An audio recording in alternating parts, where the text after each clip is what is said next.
Lux presents Hollywood.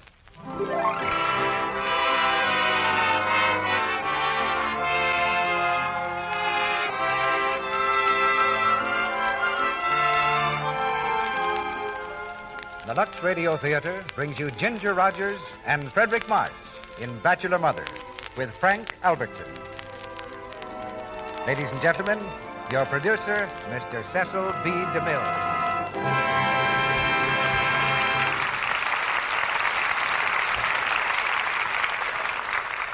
Greetings from Hollywood, ladies and gentlemen.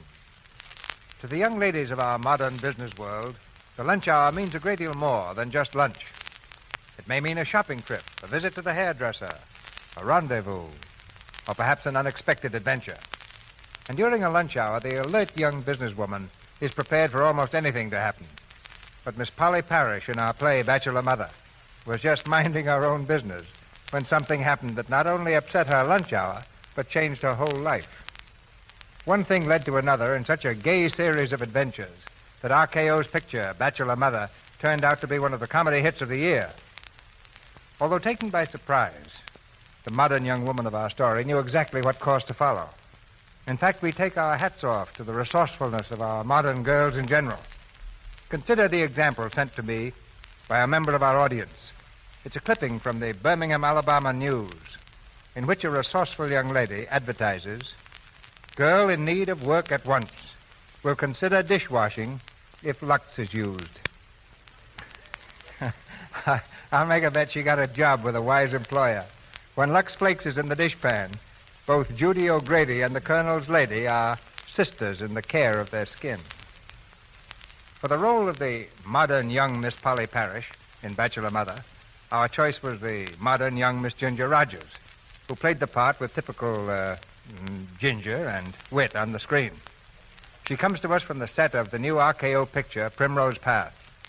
As David Merlin, the son of Polly's employer, we planned to have Joel McCrae. But Joel was taken ill during the week, and I'm glad to report that he's improving rapidly, and that Fredric March returned to Hollywood just in time to play this role. We've been trying to get Freddie back to our microphone for a long time, but a stage engagement in New York held him there. This week, he begins a new MGM picture, Susan and God, and tonight you'll hear him as David Merlin. I suggest now that you move up to the edge of your chair as we raise the curtain on Act 1 of this gay and exciting comedy, Bachelor Mother, starring Ginger Rogers as Polly Parrish and Fredric March as David Merlin, with Frank Albertson of the screencast as Frank Miller.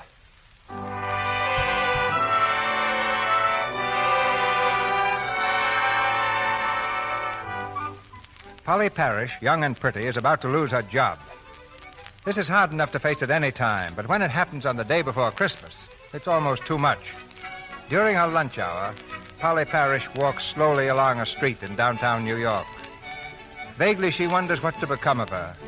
As she passes the Atkins home for foundlings, fate steps in. Gallops in.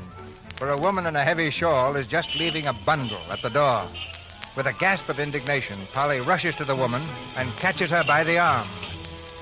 Here, don't you dare. Why, don't you dare leave your baby. Please, I'm not the baby's mother. There is no mother. They'll take good care of it here. Just the same, you have no right to do such I thought I could take care of it after the mother died, but I couldn't. Oh, it's such a wonderful baby. They'll be good to it. Wait. Hey, come back here. Come back.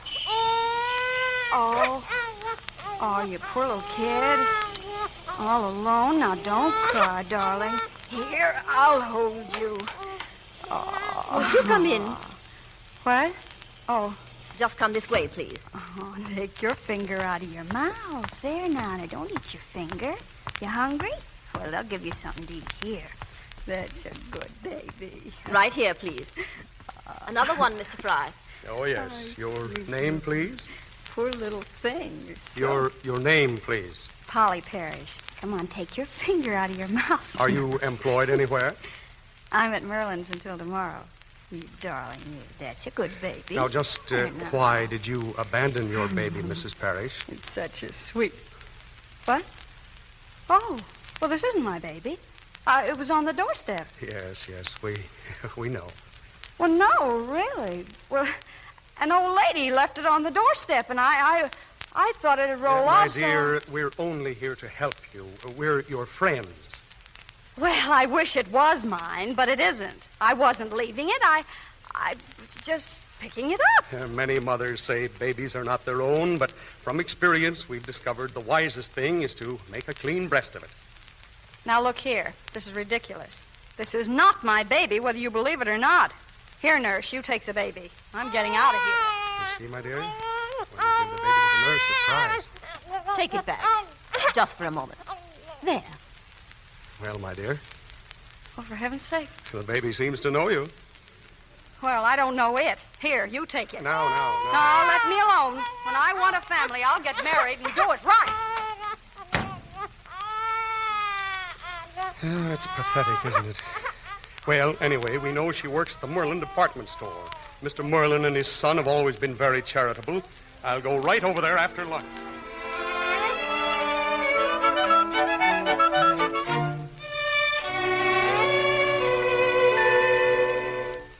Sit down, Mr. Fry. Now, what can I do for you? You are Mr. Merlin, sir? Mr. Merlin the Younger. Was it my father you wanted to see? Oh, no.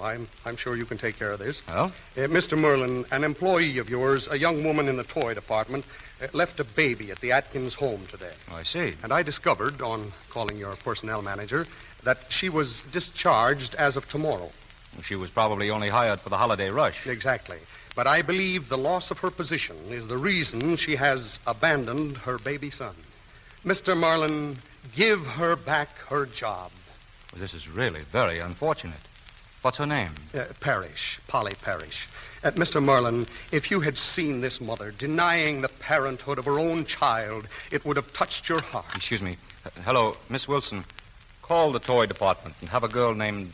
Parrish. Parrish. Sent up here at once. Oh, it was pitiful, Mr. Merlin, to see the child crying as soon as it left her arms and stopping its crying as it returned to the bosom where it rightfully belonged.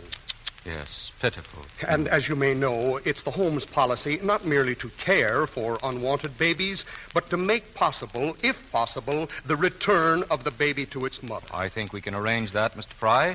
As a matter of fact, I'm almost sure of it. When the girl understands... Good afternoon, madam. Can I interest you in a mechanical duck? You see, it winds up with a key and it... No, walks... Henry's much too old for that. Hiya, Polly. How's the girl? Hitting on all six? Hello. Hey, no kidding now, Polly. What are you getting me for Christmas, huh? You wouldn't drink it. Oh, what a day, Ma. She's crazy for me. Go away. Will you get that hand truck moving and bring back some more ducks? We're running low. Oh, now, take it easy. I've been pushing that truck overtime. Say, Polly, I saw you hoofing at the employees' ball, and you got it, babe. Think so? I'll prove it to you. We're going dancing tonight. But I don't feel like it. Is it worth $50? You mean you're going to give me $50? Well, not exactly. No, listen. There's a dance contest at the Blue Heaven. Now, the orchestra leader is one of the judges, and he's my best pal. The prize is $50, and we split it up the middle. Cheese it. Here comes a floor walker. What do you say? You've just made a deal. I'll be around to pick you up after dinner. Miss Parrish? Miss Parrish. Yes, Mr. Hargraves. Miss Parrish, you are wanted in Mr. Merlin's office. Mr. Merlin? At once, please. I don't know why. Mr. Merlin? Oh, yes, come in. Come in. Oh, Won't you sit down, Mrs. Miss Parrish. Oh, Miss Parrish. that's right. Oh, well. Did you receive a card today saying that you were discharged as of the end of this week? Yes, I did. Well, it was a mistake. Will you excuse us? It won't happen again. The job is yours for as long as you care to have it. Huh? What do you say, Miss Parrish? Well, thank you. Thank you very much. And you're being raised $5 a week, starting as of last week. Is that satisfactory? What do you say, Miss Parrish? Oh, thank you. You're quite welcome. But merely getting your job back and an increase is not your real Christmas present. No? No. Your Christmas present is probably the greatest gift a woman could possibly have. I almost envy you. Yes, I do envy you. Really? Oh, you fortunate girl to have an employer like Mr. Merlin. Yes, but I don't... When you go home tonight, you'll get your Christmas present. Tonight, Mr. Fry? Tonight. Fine. You may go back to your department now, Miss Parrish. Oh, thank you.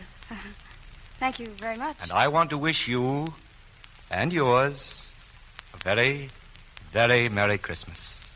Well, thank you. And same to you. Good day. Good day. Good day. A nice-looking girl like that. Yes, it's a funny world. I can just see the look on that girl's face tonight.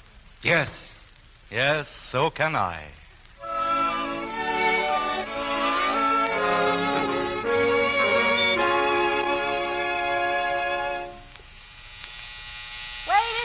Wait a second. I told you 7 o'clock. Merry Christmas, Miss Parrish. Well, what do you want here? I brought your baby. What? Here you are, my dear. Your Christmas present from John B. Merlin and Son. Christmas present? And what do you say, Miss Parrish? Well, I'll tell you what I say. You take that baby right out of here in this minute. What? Do you realize what you're saying? I certainly do. That's not my baby, and you can just take it back to the foundling home where it belongs. Do you understand that Mr. Merlin has given you your job back, that you can raise your child in security and comfort, and you are choosing instead to let it be raised as an orphan without a mother's love? This is not my baby. I am not its mother. No, for shame, acting like this. Take your baby and be happy. Good night, Miss Parrish. Wait, this baby will be back at the foundling home before you get there. I wouldn't try that if I were you, and there's no use leaving it elsewhere either, because it'll come back to us, and we have its footprints. Oh, well, the nerve. You... Oh, I'm sorry, kid. Oh, well, gee, this is nothing personal. Gee, I'd love to have you around, but I couldn't do right by you. Well, come on now. Now, you don't want your teeth to grow in there crooked, do you? No. Come on, take your fingers out, please. Yeah. Oh, who is it? Hi, Paul. This is Frank, the well-dressed man from the toy department. Oh, my. Oh, 1 minute. Oh, just a minute. Now, look, kid, I'm going to hide you behind the sofa. Now, you just stay there and don't you make a sound, do you hear? All right. Just a minute. Hiya, sugar. Oh, hello. Well, what a layout.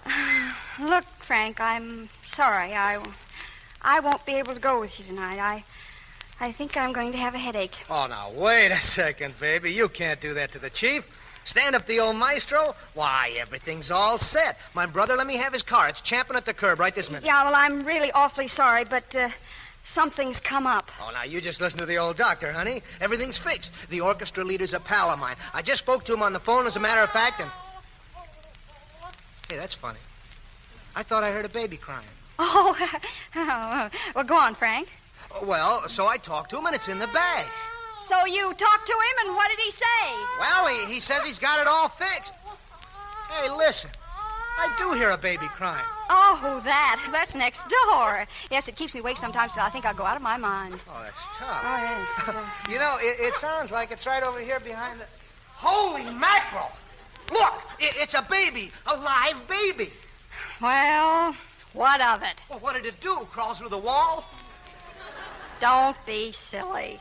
Is it yours? No, it's not mine. Well, where did it come from? I got it for Christmas. Oh. Huh? This Christmas or last Christmas?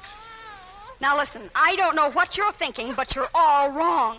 Oh, sure. And if you'll wait until I get my hat and coat on, we'll go stepping. Oh, well, now, look, if you've got a headache or if you think you might have one, well, just don't bother. Don't worry, it's all cured, and I've got another little situation to cure when we're on our way. Come on, baby. Hey, wait a minute. You're taking that along with us? Certainly. I've got a little errand to do. We're just going to drop it off someplace. Come on. Oh, listen, this is worse than a blind date. I didn't figure... Pull up over there, Frank. Hey, you certainly picked a nice place anyway. Come to the door with me, will you, Frank? Okay. Is this where the baby lives? From now on, it does. Pretty fancy, all right. Ring the bell, will you? Okay. Goodbye, baby. You certainly are cute. Gee, isn't this a cute baby? Yeah. Well, why don't they answer the door? Good evening. Oh, good evening. Is Mr. Merlin in? The son. I'd like to see him. Merlin? Hey, Shut up. Would you tell me in reference to what? Well, it's a personal matter. He'll know what it's about when he sees me. Well, madam, he's not in just now. Couldn't you write him a letter? Well, I can't take care of this baby. After all, it's his responsibility, and he's got influence, and he got me into this fix. He can just get me out. I'm very sorry, madam. Good evening. Oh, no, you don't. Take this baby. Look here, madam. Just put your hand under its back. That's right. But wait a minute, madam. You can't do I this. just did. Come on, let's get going, Frank. Yeah, let's.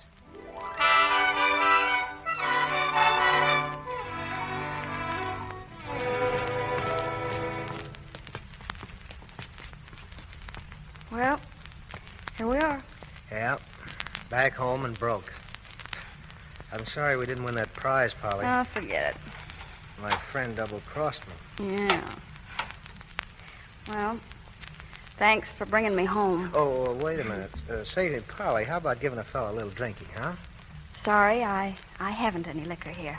Well, then, how about letting a fellow in for a smoke? I haven't any cigarettes either. Well, I've got the cigarettes. I only need a match. Now, Frank, it's pretty late, and I have to get up early. All I want is a match. You could give a guy a match, can't you? One little match. That'd never hurt you. One little matchy. Come on. Frank, Come get on. out of here. Oh, stop. Get Stop. out. Get out. Who said that? I did. Go on, get out of here. Mr. Merlin. Did you hear me? Yes, sir. Sure. I just... good night, Mr. Merlin. Well, Mr. Merlin, how did you get into my apartment? The landlady was kind enough to let us in out of the cold. I've been here 3 hours. Us? Yes, us. You'll find your child right there on the chair. But I tell you that... Miss Parrish, I followed you tonight, and I came back here to ask you just one question. What possibly could be going on in that peculiar brain of yours that lets you jump around a dance floor like an idiot 10 minutes after you've left your child in a strange home with strange people who, for all you know, could strangle it? Are you through? No. I've seen some low things in my time, but a mother who's just abandoned her child going out to enter a dance contest, that will stand alone in my memory as something revolting. I thought that was pretty revolting myself. Are you interested in knowing what I'm going to do? Would it interest you to know that I am not the mother of that child? And that, to me, is the lowest thing of all.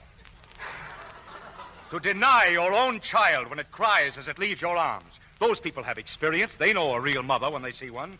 I'm going to fire you. In fact, you are fired. But that's nothing. I am not the mother of that child. Fine. You're not the mother. As you go from place to place looking for employment, you will discover that no department store in the entire Merchants of America Association will hire you. I'll see to that. But that's nothing.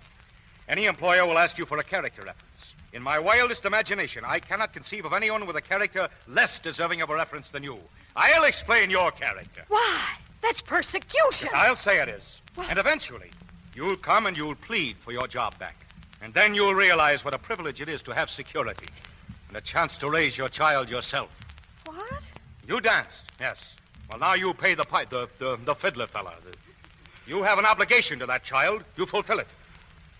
Well, you made up your mind to ask for your job back? Or are you going to starve a while first? Well, I'll take my job back. Now, that's better. I'm only doing this for your own good, Miss Parrish. As the years go by, you'll realize what a terrible thing I've saved you from doing. But I'm really not as bad as you think. Well, then why did you do it? Well, I had to. There was no one I could turn to. Oh, I see. Well, but isn't there some legal way to make the father support the baby? I don't want anything to do with him. Oh, I see. He used to beat me. No. Yeah. See that scar on my head? Where? Coffee pot. Threw it at me. Oh. You poor kid. Yeah. Well, I'll be going now. You'd better get some sleep. Mm-hmm. And don't worry about anything, Miss Parrish. This store is behind you. Thank you, Mr. Merlin. Well, that's all right. Good night. Good night. Well, baby, what do we do now? Have you got any suggestions? Gurgle, huh? That's fine. Well, I'll think about that. In the meantime, well, thanks for the job, anyway.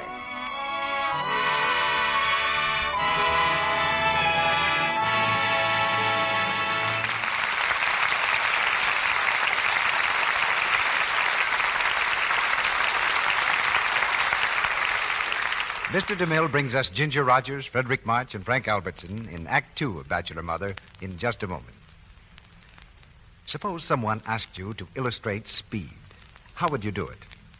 One way is with music. A fast, lively tune like this on the xylophone.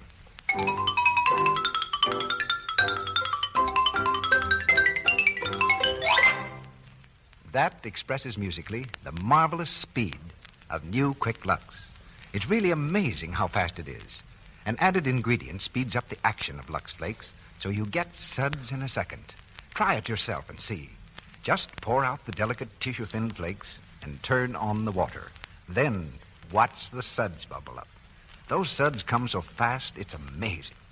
In water as cool as your hand, new Quick Lux dissolves 3 times as fast as any of 10 other leading soaps tested. New Quick Lux is not only wonderfully fast, it's thrifty. Ounce for ounce, it gives you more suds than any of the other soaps tested. That's true even in hard water. There are no builders or fillers in new Quick Lux. It's rich, pure soap. Have you tried it yet? Well, your grocer has new Quick Lux now in the same familiar box at no extra cost to you. Women who've used it are so enthusiastic, they keep saying, I didn't think Lux Flakes could be improved. They've always been so wonderful. But now, they're even better than ever. Don't delay another day. Buy new Quick Lux tomorrow for all your washables and your dishes. Get the generous big box. Now our producer, Mr. DeMille. Act 2 of Bachelor Mother, starring Ginger Rogers as Polly Parrish and Fredric March as David Merlin, with Frank Albertson as Frank Miller.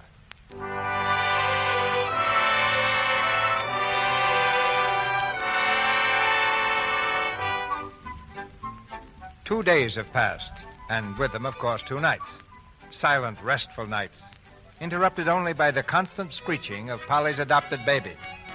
Back at her job in the toy department, Polly is still winding up ducks, but her heart isn't really in her work. Her eyes are half closed from lack of sleep, and she moves slowly as in a dream. Well. Good morning, Polly, my girl. Good morning. Don't talk too loud. You'll wake me up. Why, what's the matter? Haven't you been sleeping? Not for 2 nights. How long can a person go without sleep, Frank? Oh, Polly, listen. You can trust me. I'm the kind of a guy, see nothing, say nothing. How about putting in a good word for me with, upstairs? What's the matter with you?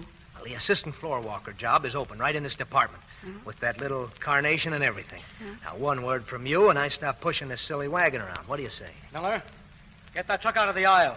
Yes, sir, right away. Don't let me catch you talking again, Miller. Converse in your own time, not on the stores. Yes, sir. Excuse me, Mr. Hargrave. And Miss Parrish, keep those ducks in motion, please. Yes, sir. Morning, Hargraves. Oh, good morning, good morning. Quite an honor having you visit our department, sir. Oh, not at all, thank you. Any special reason, sir? Oh, no. Yes, matter of fact, the new assistant floor walker. I wrote you a memo about it. It's to be a man by the name of, I can't think of it right now, but he's entitled to promotion by seniority. Frank Miller, sir? Yes, that's it. Unless you have some personal objection. Oh, no, sir, no. I'll tell him now, sir. He'll be very happy, sir. Good morning. Good morning. How are you? I'm fine. I can hear you all right, but I can't see you so good. I haven't been sleeping for 2 nights. Why not? The baby's been crying. Is it sick? No, it's just being a baby. Well, now, why don't you have it sleep on its stomach? I read that someplace. That's how they sleep. Do you know how to get a baby to sleep on its stomach? You turn it on its stomach, and then you go to bed.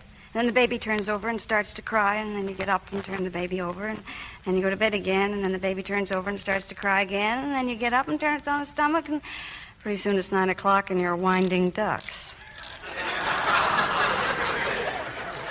Well, but don't any mothers sleep? I'm beginning to think they don't. Well, you'll get on to it. It's a natural instinct. So sleep. Well, then how are you managing? Who takes care of the baby while you work? My landlady. She knows all about babies, thank heaven. Oh, well, there can't be much to it. After all, everybody here was a baby, and they all got through it. I'll think about that. That's a pose that all mothers put on, that it's so difficult raising a child. I saw through that when I was 6 years old. I'll think about that, too. Yeah. Good morning. Good morning.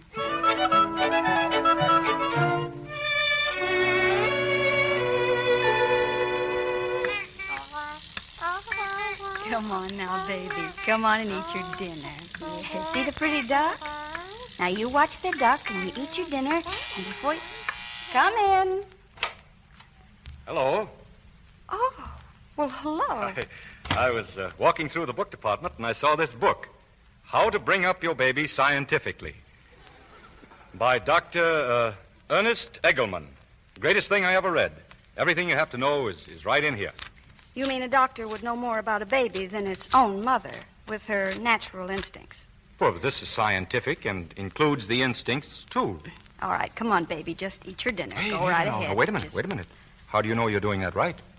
Doing what right? Feeding it. Oh, there's nothing scientific in this. The baby opens his mouth and I put the food in it and he swallows it. From then on, he's on his own. Ah, well, that's what you think. We'll just have a look at the feeding. Feeding with an F here. There. Here we are. Now, listen. After the food is prepared, the mother will, A, get a spoon. Wonderful. How he ever thought of that. Don't be so smart. Just do as it says. Spoon.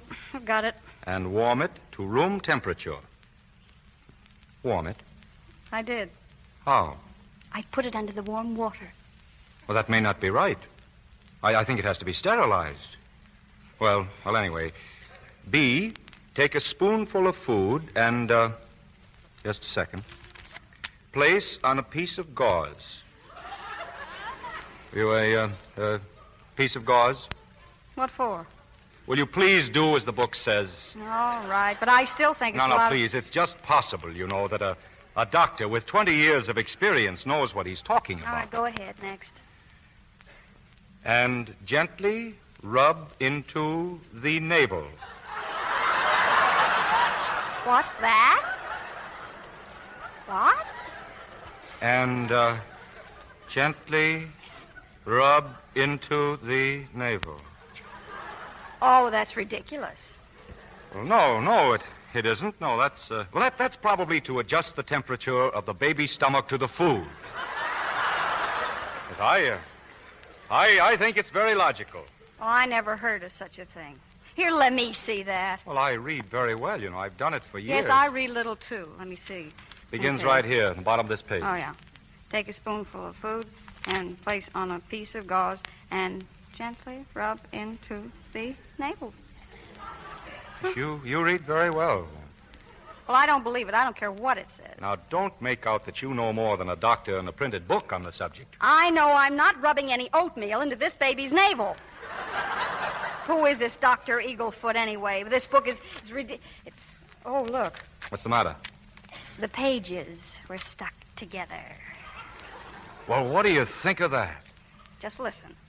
To relieve gas on child's stomach, take a spoonful of warm oil and place on a piece of gauze and gently rub into the navel. Oh, isn't that funny? It certainly is. If the page had said hang baby by neck, you'd thought it very scientific. I'll feed the baby my own way. Come on, baby, now eat your dinner. You know, somebody could sue the store for a thing like that. It's a good baby. You might wind the duck, Mr. Whirler, if you've got nothing better to do. Well, you know, just because those pages stuck together is no reason to condemn that book entirely. Well, that's fine. Now you've broke it. Well, that's a defective duck.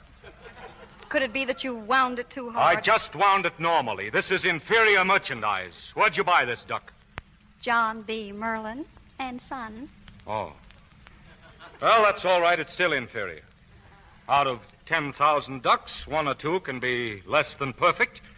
That's what we have an exchange department for. Just have it exchanged tomorrow. Ha ha. What's the ha-ha for? Nothing. Just ha ha. What's the matter with our exchange department? I only work for you. We never resent criticism. We appreciate it. You won't get angry. Certainly not.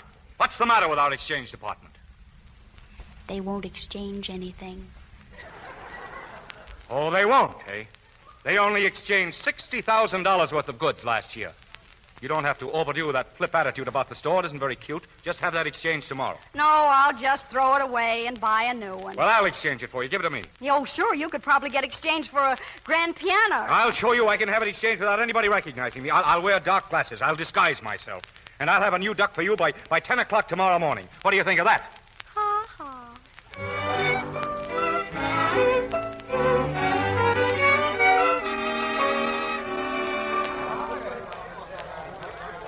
Come on, girls. No leaning against the counters. Here, pick up that paper. Straighten those boxes. Okay, take it easy, Frank. Mr. Miller to you. I'm the assistant floor walker now. Yes, Mr. Miller. Well, that's better. There's going to be a few changes around here. Come on. No gossiping there. Break it up. Oh, Miss Parrish. Hello. How do I look? I'd never recognized you. Oh, they won't know me. Would you mind escorting me to the exchange department? Right over here. Just speak to the gentleman behind the counter. He'll take care of you. I'll have this duck exchanged in exactly 1 minute, and courteously. Here we are. Go ahead. I have a duck here. I'd like to, Just a minute, please. Oh, of course. Well, what do you want, please? Well, I have a duck here I'd like to have exchanged. Certainly, sire. What's your complaint? It's broken. Oh, I can see that. How did it happen to break? What difference does it make? I have to know where to place the responsibility. Oh, well, just place the responsibility on the duck and give me a new one. May I see the sales slip? Oh, just a minute. Have you got the sales slip? I threw it away. You should have kept it. I threw it away. You should have kept it. How did I know the duck was going to break? Well, how did I know the duck was going to break? It's clearly printed on the slip that it's to be kept for 30 days. You can't expect me to keep a sales slip for everything I buy. You can't expect me to keep a slip for everything I buy. My house would be full of them. My house would be full of them. I'm sorry, sir. I don't make the rules for the store. They're made by the executive office. I don't care anything about the executive office. I want another duck. Well, you're not going to get it by shouting. That's what you think. I'm exchanging it for a new duck, and you straighten it out any way you like. Give me that duck. I'll show him. Hey, you. Where are you going with that duck? Get out of my way. Oh, a shoplifter, huh? Hey, come Frank, here. stop. He's... Let go of me. Oh, I got you red-handed. Did you hear what I... Hey, Mac, shoplifter, come on. Will you let me... Where is he? Okay, I got him. Trying to get away with a duck. Let me go. I'm David Merlin. Mr. Merlin? Oh, excuse me, Mr. Merlin. Merlin, oh. Come here, you. I didn't know it was you, Mr. Merlin. I thought it was a customer. A customer, eh? You're lucky it was me. A customer would sue the store. How long have you had this job? Well, you know, since yesterday. What did you do before that? I was a stock clerk. Well, I've got a little secret to tell you. You're still a stock clerk. Get a new assistant, Hargraves. Oh, Mr. Miller, you've disgraced the toy department.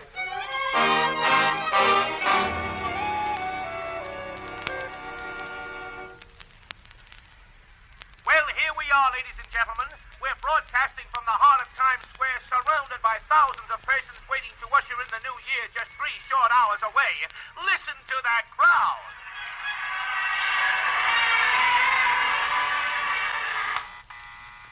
Who is it? Man from John B. Merlin and Son.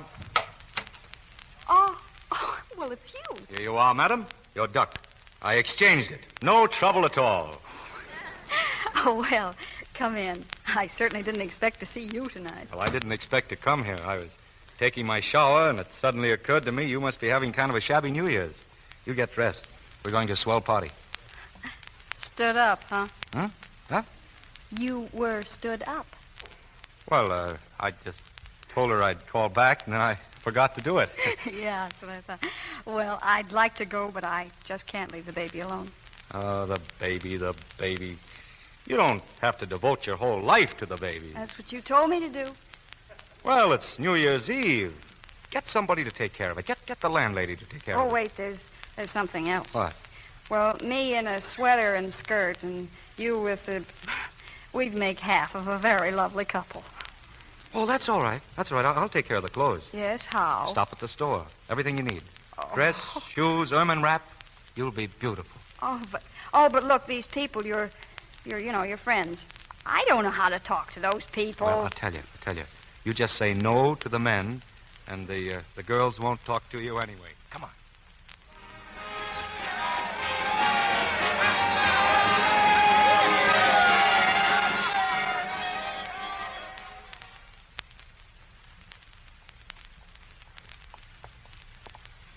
This is where I live. Yes, I know. Well, it's been a grand night. Say, I've had a wonderful time. So have I. I can't ever remember a better one. Thank you, sir. Well, good night. Good night. Oh, say. Yes? I was just thinking, don't people usually, on New Year's, don't people usually exchange greetings? You know. Yes, usually. That's what I thought. Yeah. I mean, there were a lot of them back at that party. Remember they were kissing each other? Sort of kind of silly, isn't it? Yeah. Is it? No. Happy New Year. Happy New Year. Well? Good night. Oh, you better take this coat back. I don't want to keep it over Sunday. Nothing can happen to it. You wear it and bring it into the store when you come in. All right. Thanks. Oh, say, look, it's just 12 o'clock. 12 o'clock? Mm-hmm. In Chicago. See, they exchange greetings there, too, you know. Happy New Year in Chicago, Polly. The same to you. You, wouldn't want to stay up and welcome in the New Year in Los Angeles. Oh, well, it's pretty late. Good night. You know what we ought to do tomorrow? Why don't we take a long drive in the country? Oh, that would be wonderful. Oh, but don't you think it'd be a little too cold for the baby? Oh, yeah. Yeah, the baby. Yeah, that's what I thought. Well, if you want to see us, we'll be in the park all day tomorrow. Well, I don't know if I can make it, but I'll try. Well, thanks again for a very wonderful evening. Good night.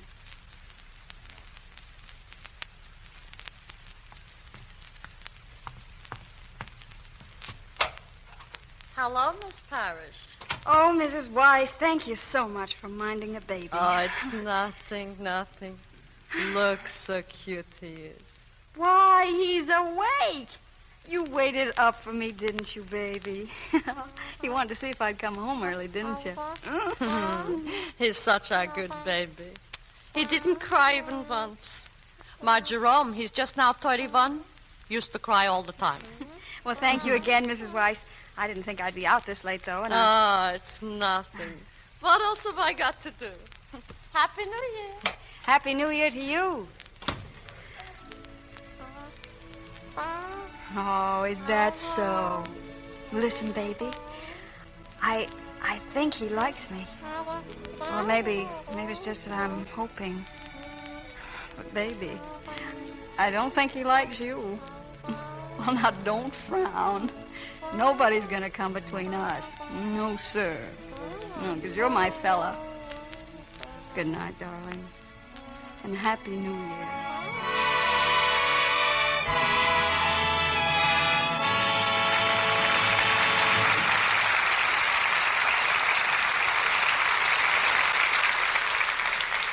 After a brief intermission, Mr. DeMille will return with Ginger Rogers, Fredric March, and Frank Albertson for Act 3 of Bachelor Mother. Men are interested in science. Women in beauty. I want to tell you about a most remarkable scientific test made recently in New York, which has a lot to do with beauty, with the loveliness of a woman's hands. Now, every woman knows that coarse, harsh hands, the kind we call housework hands, are unpleasant to look at. And while everyone admires the woman who does her own housework, nobody admires rough, red hands. That is why clever women who cook and wash dishes don't let their hands shout, grudge. They've discovered by actual experience that gentle, new, quick Lux for dishes leaves hands lovely. Now comes scientific proof of the wonderful mildness and gentleness of new, quick Lux, a series of tests conducted by scientists in a laboratory. To this laboratory came hundreds of women, and each made a one-hand test. She put one hand in Lux suds and the other hand in suds from another soap. She dipped her hands in and out of the suds for 20 minutes, 3 times a day. In some cases, for as many as 27 days. Now, mind you, these women didn't know what soaps were being tested, and they didn't use any creams or lotions on their hands during the test. Conditions were similar to home dishwashing, and they were equal for each of 5 leading soaps, including Lux, used in the test. Well, sir, when this exhaustive test was over, there was no doubt about the result. It clearly demonstrated that Lux was kindest to those hands. In case after case, the Lux hand looked smooth, soft, and lovely, while the other hand looked rough, red, and unattractive. Now think of it.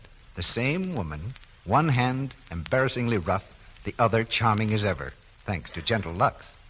Now this convincing test, the most dramatic test ever made of dishwashing soaps, merely confirms scientifically what so many women know, that with gentle, new, quick Lux, free from harmful alkali, you can wash dishes and do other soap and water jobs you must do every day without having rough, red hands. So why not do this tomorrow?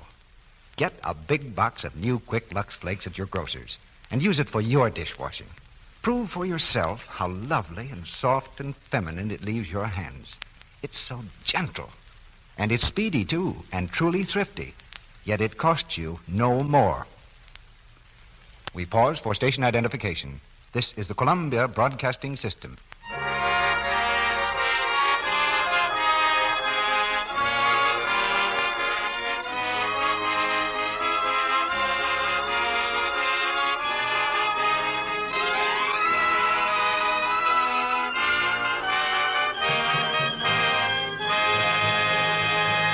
We continue with the third act of Bachelor Mother.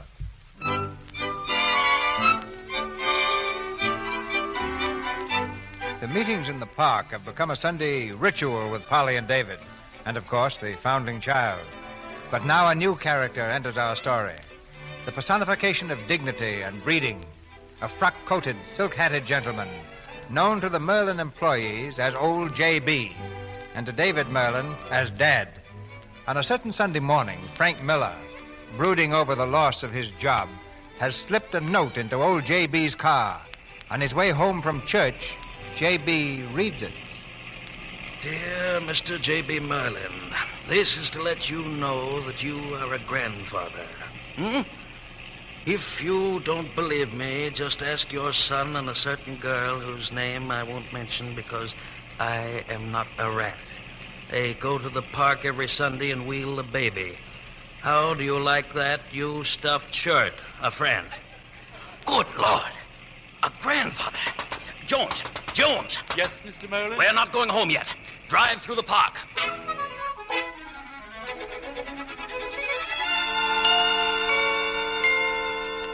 No, you mustn't try to sit up, baby. There, that's a good boy. Look at him. Isn't he darling? Mm-hmm. You know, you've come a long way from the girl who wouldn't even admit it was her own child. You think it's quite a baby now, don't you? Well, you get used to it. You get used to anything if it's around long enough. But this is an unusual baby. Really it is. Oh, I don't know.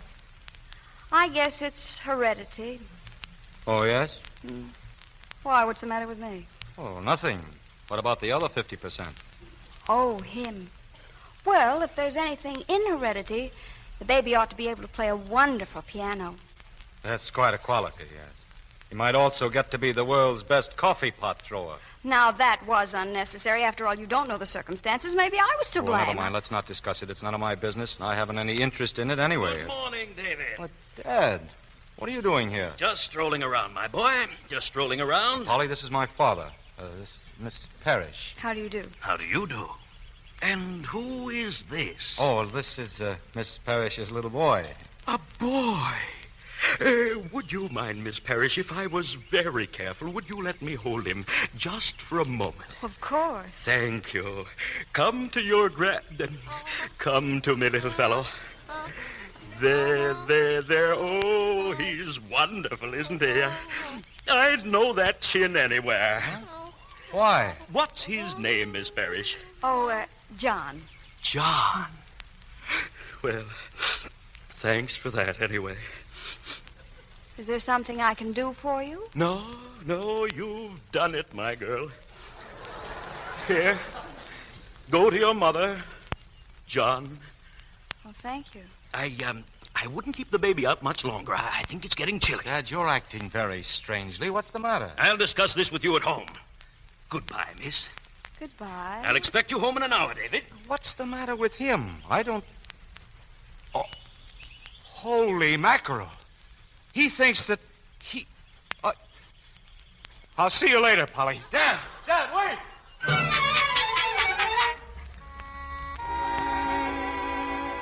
Now, listen, Dad. I want to tell Quiet! I talking. 20 years I've been waiting. What do you think for?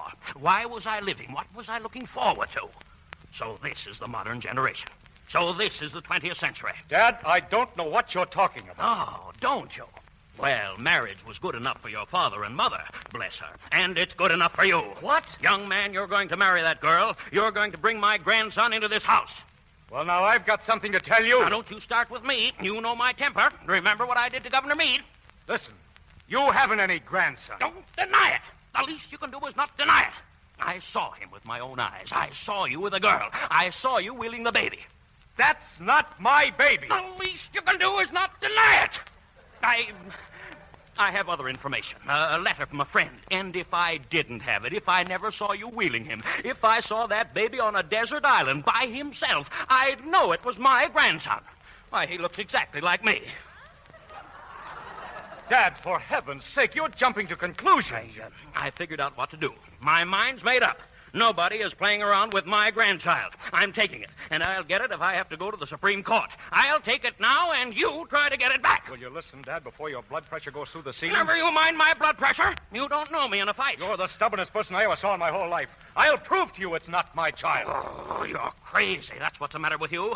You're unbalanced. You've worked too hard, and your mind's cracked under it. What you need is a vacation. Take a vacation in Florida.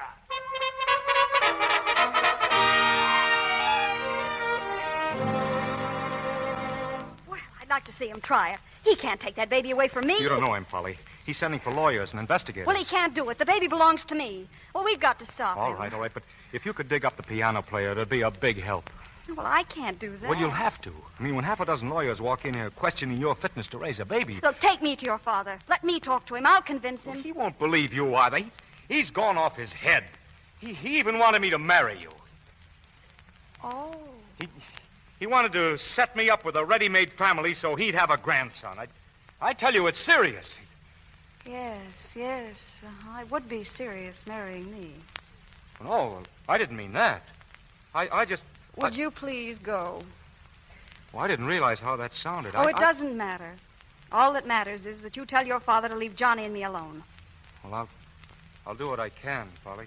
Will you please go now? I'm sorry, Polly. Get out!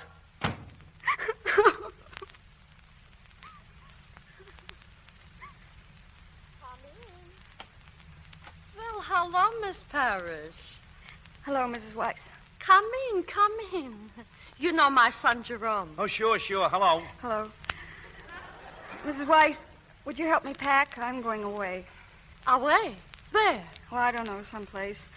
They're trying to take the baby away from me. Who is? That there fella just went out? No, his father. He's the papa of the baby. No, but his father thinks he is. Well, that's ridiculous. Now, I don't pretend to be an attorney, but I know your rights, and I say he can't do it. Well, he'll send people to ask questions, and that's just as bad. Polly, darling, why don't you get the real papa to go to his father, huh?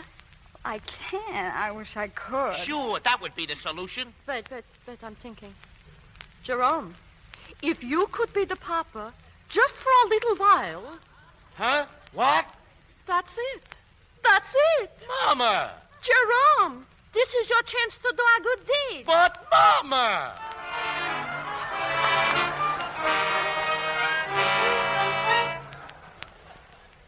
Your name's Miller, isn't it? Frank Miller? Oh, yes, sir. That's me, Mr. Merlin. Let me in. I had a hard job finding you. Oh, Mr. Merlin, if you came about that note, I didn't mean to make any trouble. What note? Nothing. Listen, Miller. Do you know who the father of that baby is? Huh? Who is the father? Well, I don't know anything, Mr. Merlin. Nothing at all. You don't? You sure? No, sir. I don't know. All right. Look, would you like to be an assistant floor walker again? Would I? Then I can fix it for you. Miller, this is your chance to do a good deed.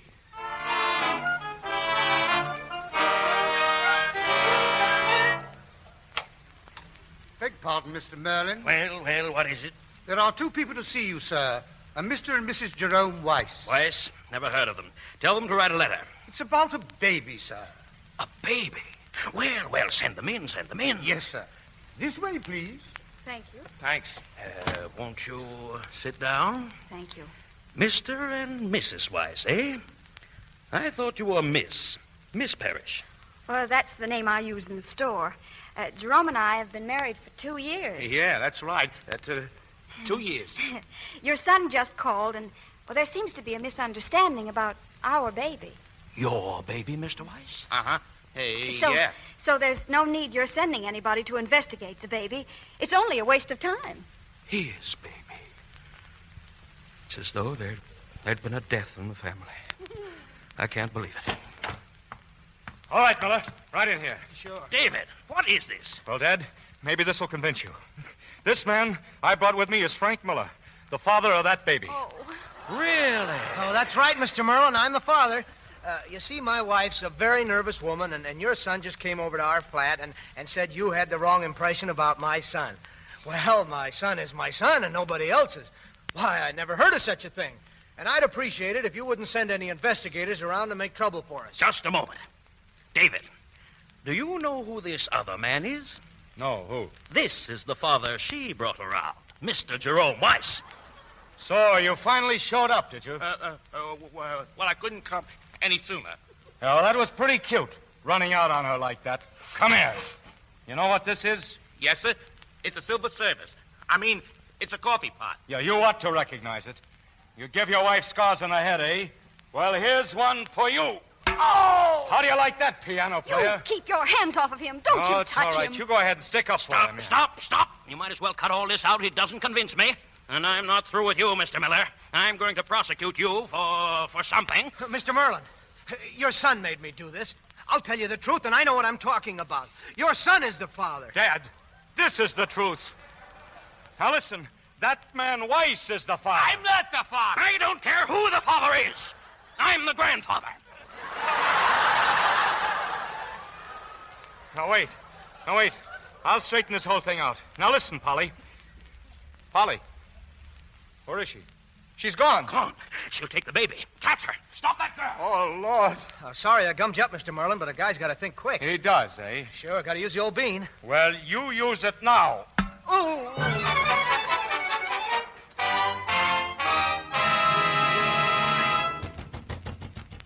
Open this door. Open it, I say. I'll never open it. Get away. All right, and I'll break it down. Get out of here. Go away. Let me alone. Now. You're not going to get this baby. Polly, listen. I'm not trying to take your baby from you. Since you threw me out this afternoon, you don't know what I've been going through. I thought I was only doing all this because I wanted to help you. But then I realized it's because I'm in love with you. You sound as if you mean it.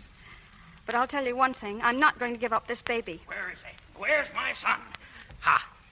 I knew I'd find you here. Dad, I want to confess something. I am the father of that child. Well, those are the first true words that have passed your lips in 48 hours. Where's the baby? Come on, Johnny. We're going home. Yes. Going bye-bye. Yes, sir. You and Grandpa.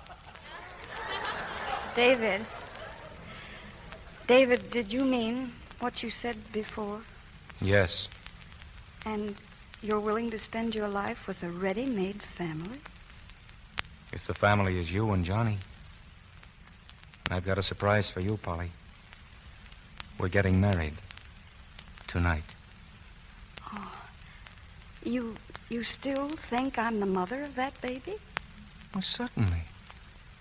Ha ha.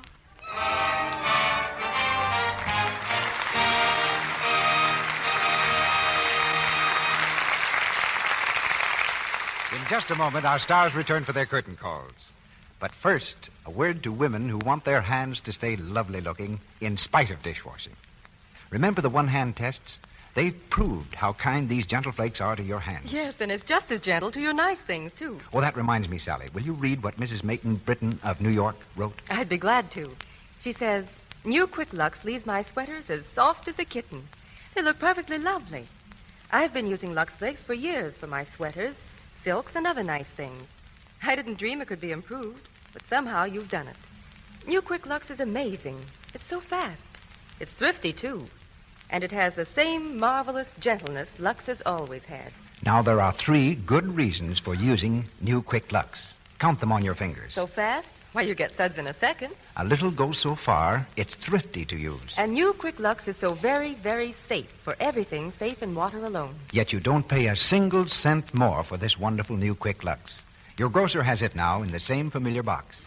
Buy a big box tomorrow for your stockings, underthings, blouses, dresses, and sweaters, for your very nice things and for your everyday things, too, to keep them new-looking longer. And now, Mr. DeMille is bringing our stars to the microphone. Having brought Bachelor Mother to the happiest of happy endings, Ginger Rogers and Fredric March are all smiles as they report for their curtain call. Ginger, I hope you don't always get into trouble when you try to help somebody as you did in the play. Well, once in New York, an old lady dropped her handbag in the subway, and I tried to pick it up for her, and she threatened to have me arrested. Really? Well, I don't think you look like a pickpocket. Why, Freddie, that's the nicest compliment I've had this afternoon. No, seriously, though, there's nothing like a good turn to brighten up the day. Well, like most good ideas, I believe that's in Shakespeare. How far that little candle throws his beams, so shines a good deed in a naughty world. Is he quoting it right, Freddie? Don't look at me. Mr. DeMille's a former Shakespearean actor. Oh, well, in that case, we'll give him an A on tonight's lesson. I'll give you both plus A on tonight's performance. Well, we certainly are grateful to you, Freddie, for stepping in and saving the show at the last minute. And I know you and Mr. DeMille join me in wishing the very speediest of recovery to Mr. Joe McCrae. And now I think it's time for Mr. DeMille to give us a report on what he's planned for next week. We've planned a play for next Monday night, Ginger. It'll keep us busy all week. We're especially proud of both play and stars. The play is Intermezzo, and our stars will be Herbert Marshall, Ingrid Bergman, and Gail Patrick. Intermezzo is the unusual love story of a genius. On the screen, it introduced Ingrid Bergman to American picture audiences. And next Monday night, we introduce her to American radio audiences when she joins Herbert Marshall and Gail Patrick in Intermezzo. Well, even for the world's biggest theater, CB, that's a big event. Good night. Good night, everybody. Good night, Mr. DeMille. Good night. You know, there's a lot more applause for you, too, that you can't hear. Our sponsors, the makers of Lux Flakes, join me in inviting you to be with us again next Monday night when the Lux Radio Theatre presents Herbert Marshall, Ingrid Bergman, Gail Patrick in Intermezzo. This is Cecil B. DeMille saying good night to you from Hollywood.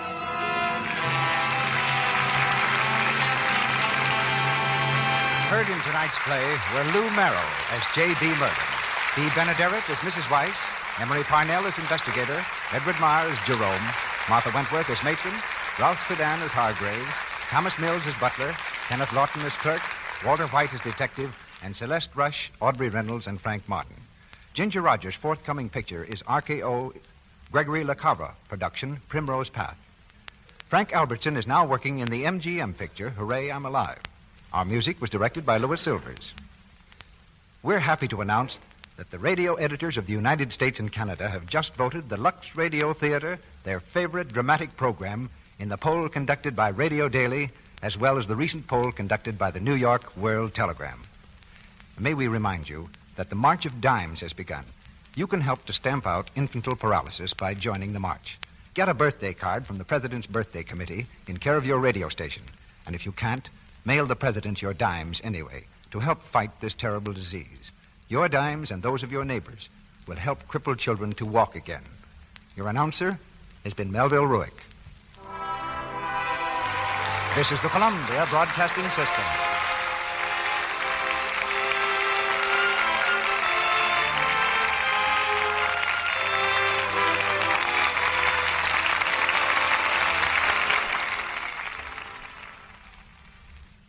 Lux presents Hollywood.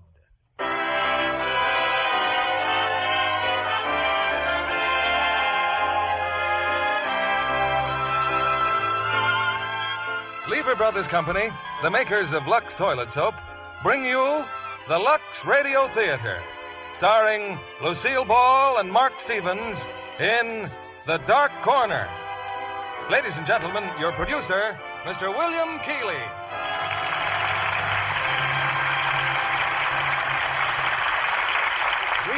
from Hollywood, ladies and gentlemen. The other day at the studio, Fred Colmar, prominent 20th Century Fox producer, was telling me how, a few years ago, when he was a young film executive, he chanced to see a Titian-haired young model whom he thought had great screen possibilities, Lucille Ball. Little did he dream that some years later he'd be starring that same Titian-haired beauty in his production and our play tonight, The Dark Corner, thereby vindicating his judgment. Co-starred with Miss Ball is another player who's risen rapidly to well-deserved eminence on the screen, Mark Stevens. Both superbly cast, I think you'll agree, in a hard-hitting melodrama of murder, mystery, and romance. And that reminds me of another mystery story, one concerning Lux toilet soap. It's from Mrs. Vivian Gardner of Santa Barbara, who discovered that for some weeks, Lux soap was mysteriously disappearing from her cupboard.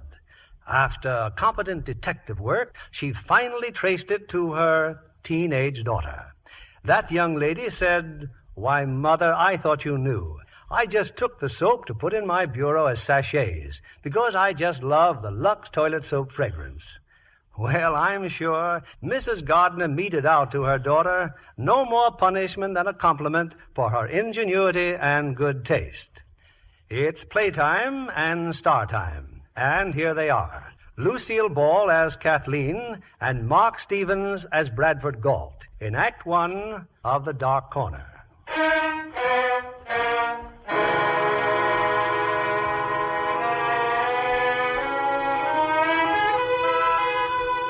New York City, a sultry summer afternoon. In an old-fashioned office building, Detective Lieutenant Reeves is making a routine visit. Good afternoon. Good afternoon. It says on the door, Bradford Galt, private investigator. You're his secretary? Yes, may I help you? Lieutenant Reeves, Police Department. Oh. Yes, you can help me. If you know anything I want to know. Well, I wouldn't know anything you couldn't find out by asking Mr. Galt. He'll be back in a minute. Nice quality. Loyalty. How long have you been working for Galt? Several weeks. What do you know about him? I like him. Does he keep you busy? I sharpen pencils, do the typing, answer the phone, and mind my own business. Well, look who's here. Hello, Reeves. Hello, Galt. What are you working on these days? My income tax. Why? Nothing special. Last time I called on you, you were on 6th Avenue. Why didn't you tell me you were moving your office over here? Why should I? I notified the Commissioner of Licenses. Yeah, but you didn't notify me. I like to know these things, too. I've taken a professional and personal interest in you. I promised my friends in San Francisco to see that you didn't get into mischief. You're an impulsive youth, you know. Look, I got a fast shuffle out west. All I'm asking is a fair chance to work up a legitimate business. I'm playing this by the book, and I won't even trip over a comma. I hope not. Okay, Galt. I'll see you around, I guess. It's nearly 6 o'clock, Mr. Galt. I'll leave, too, if there's nothing else. There is something else. Oh? Would you mind having dinner with me? Is this part of the job? It is tonight. Working conditions are certainly looking up around here. And party your nose, honey, and let's go.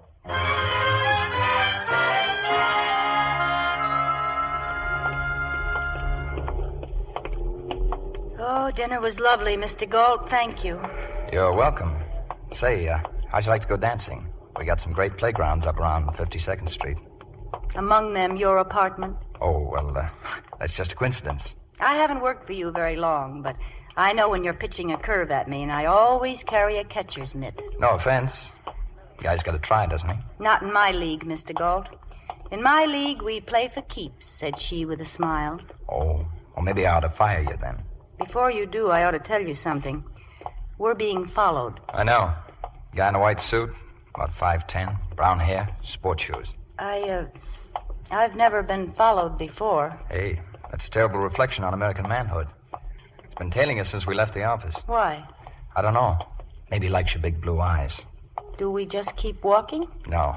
There's a cab at the corner. Take it. Go around the block, then park across from our office. Wait there till he comes out. And you? I'll invite the white suit up to the office for choir practice. After he sings, you follow him. Let me know where he goes. Okay, but what have you been doing lately? What do you think I've been doing? Well, I think you could have been doing a lot of things, because you're stubborn and impulsive and you think you're tough. You've got some blind spots, too. Yeah? Name one. Sentiment about women, for instance. You're afraid of emotion. You keep your heart in a steel safe. I suppose you're the blowtorch type. I can be warm. Oh, good. Here's the cab. Be careful, Brad. I'll see you later.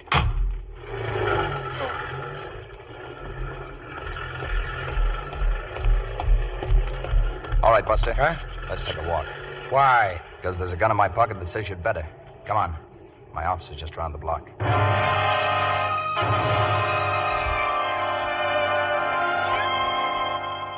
I don't like this, mister. I don't like this at all. Just stay in the chair. You travel light, don't you? Nothing in your pockets but a roll of nickels, some keys, and your wallet. But a roll of nickels will do for brass knuckles any day. Brass knucks ain't legal. I just carry my change the hard way. What's in the wallet? $5. Oh, no. No. More than that, Buster. An identification card. Fred Foss, huh? 728 East 23rd Street. All right, Freddie. Let's play 20 questions. You give me the right answers, maybe I won't knock your teeth out. What's your racket? Same as yours, Private Dick. That's the wrong answer. We don't go on a job without a license. Where's yours? I left it home. Okay. Let me coax you. I can do it the hard way, too. How long you been shagging me? 2 days. I was climbing in your pocket all the time. Who pays the fare? A client. You know I can't tell you his name. It ain't ethical. Yeah, sure. You and me both. We're up to our ears in ethics. Hey, lay off of me. What's his name? Who's paying you? What do you have to slug me for? All right, take it easy. His name's Jardine. Come again. Anthony Jardine. Tall guy, fancy dresser, thinks he's class. Where do you live? You saw my address, 23rd Street, with my brother-in-law. What's his phone number? Chelsea, 43510. Go on. Phone him. See if I'm lying. Just stand where you are, Foss. What's the matter? No answer? Hello? Fred Foss there? He ain't here. When'll he be back? I don't know. You want to tell me something? No message. All right. Take your keys and your nickels. And if I catch you tailing me again, I'll ram that roll right down your throat. Uh-oh. Oh, now look what you've done. Knocked my ink over. Yeah. Well, maybe I'm nervous or something. All over your nice white suit. Here's your $5. Get it cleaned. Jardine's fussy about neatness. What you doing with my wallet? This I keep. I got a poor memory for names and addresses. I may want to look you up again sometime. All right, Buster, blow.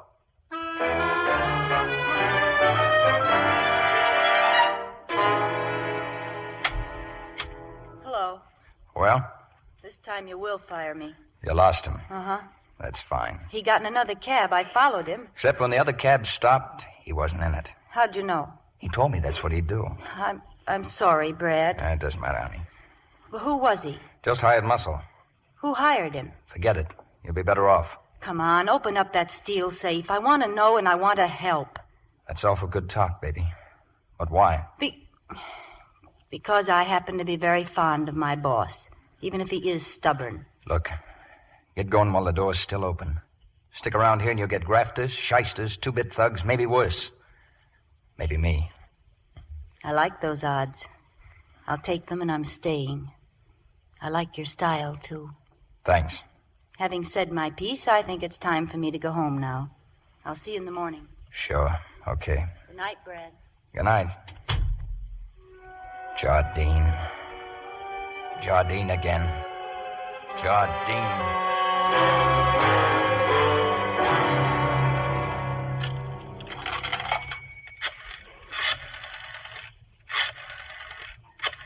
Hello, mister. Huh? Oh, beat it. Can't you see I'm phoning? It's dark in the hall. I'll turn on the light. Thanks. You're the man who rented the room, aren't you? Yeah. Here's a nickel. Go on, go to bed. It's late. Thank you. You've got ink all over your suit. Wicket residence? Let me talk to Mr. Wicket. Who's calling, please? Tell him it's the man from San Francisco. Yes, sir. I told you to go to bed. Good night, mister. Hello? Wicket? Yes? I'm back at my rooming house. Well, it worked just like you said. Galt took me up to his office, pushed some muscle at me. I played softy. You mentioned the name? Jardine? Yeah. And when he heard it, it hit him right where he lived. I just thought I'd let you know. Well, I'll be in touch with you. Is that all? I said I'd be in touch with you. I'm entertaining guests. I'm very busy now. Good night. Well, looking for me, Jardine? As a matter of fact, for your wife. Where is she? Wasting her charm on those dullards in there. Shall we go in?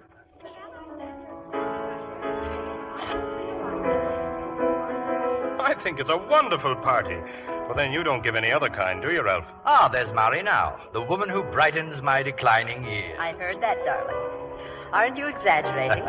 This is only our 3rd anniversary. You're not decrepit yet, old boy. Then why do I detect a rather tactless emphasis on that old boy?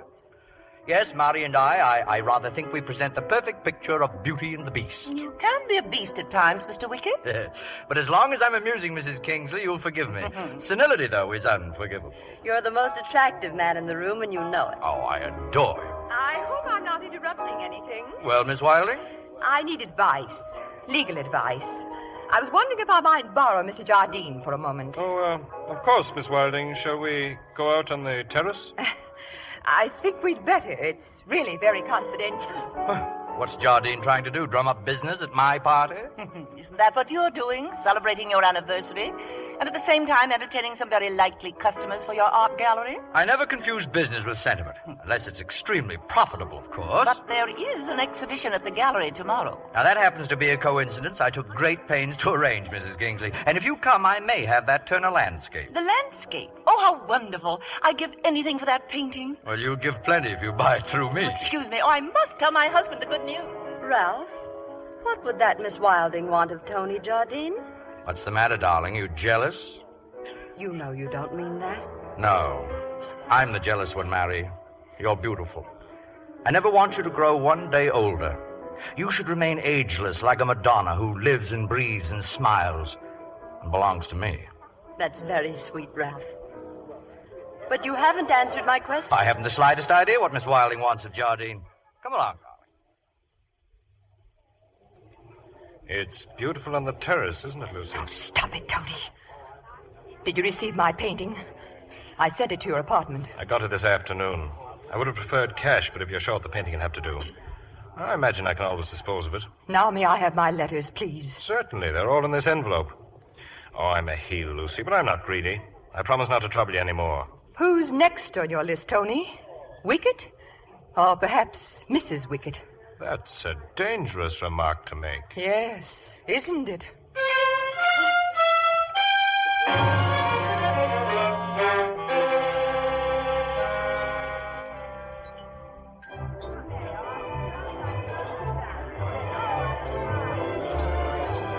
You know something, Brad? I've just decided I don't like this restaurant. What's the matter with it? It does things to you. You just sit there staring. It couldn't be the company, so it must be the restaurant. I'm sorry, baby. Still worried about the man in white? Yeah, in a way. That was 2 nights ago. And I don't know any more about it now than I did then. And every time I've mentioned the subject, you told me to shut up. Oh, very politely, of course, but... Brad, what is it? Please tell me. I got a feeling something's closing in. And I don't know what it is. Maybe it's only me. I wouldn't be so jumpy. Just about you. Oh, yes, you would. Because I'm playing for keeps, remember? I thought you were sharp. I am sharp. Then you got out fast. Stay with me and you'll wind up in a corner.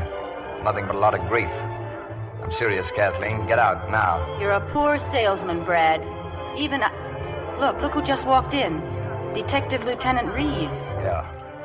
Excuse me. I think I'll have a word with Lieutenant Reeves. Go right ahead. I'll be back in a minute. You'll be smart if you're not here.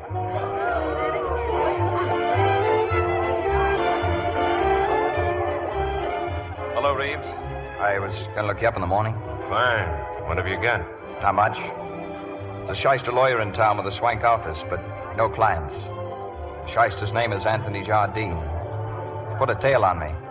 I think he wants to finish where he left off. I figured after San Francisco he'd leave you alone. I'll see that he does. Don't play too close, Gord. I won't. I'm still working by the book.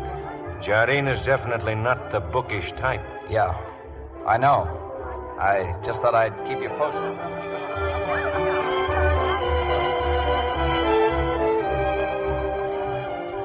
decided to wait. Why? You've aroused the maternal instinct in me. I want to look out for you. You hate him an awful lot, don't you? Who? The man who hired White Suit. He makes hating easy. Brad, what has he got on you? Nothing. Nobody has. Nobody's going to. Come on, I'll take you home. I don't want to go home. I may have to work tonight. I can help you. No. Stop looking at me like that. Like what? As if I belong in a test tube. Look, a guy named Jardine's afraid of me. Put a tail on me. Tonight he tried to kill me. He what? Yeah, in front of your apartment. Car came around the corner. How it missed hitting me, I don't know. Anyway, it did. So you go on trying. Now, you satisfied? No, I want to know why. Okay. I had a private agency in San Francisco. This guy Jardine was my partner. A lawyer. Swift cookie with the women. Worked his charm, then he worked a little blackmail on the side. I called him on it. We were driving out to his house. Somewhere along the road, he slugged me. Wet me down with a bottle of scotch. Set me behind the wheel for a takeoff. I hit a truck and killed the driver. Brad, Manslaughter. 2 years in prison. Jardine had a fixed alibi. It wouldn't break and it wouldn't bend. It's the last I heard of him until White Suit showed up 2 nights ago. Then the business tonight with a car. Why didn't you tell me before? Guy likes to hold his head up. Not look like a chump. That's not the real reason. Come on, say it. You're not so tough, Brad. You just like to think you are. I've cracked you wide open and you know it. Yeah, I know it. Still have to work tonight? That car almost clipped me. Fellow runs a newsstand on your corner sod. Got description, part of the license number. Is that what you told Lieutenant Reeves? I didn't tell Reeves anything. Got other contacts on the police force. There's a sergeant downtown who's checking the license plate for me. Told me to call him at 9 o'clock. That still leaves 30 minutes. Okay, baby. You win. Come on, let's have that dance.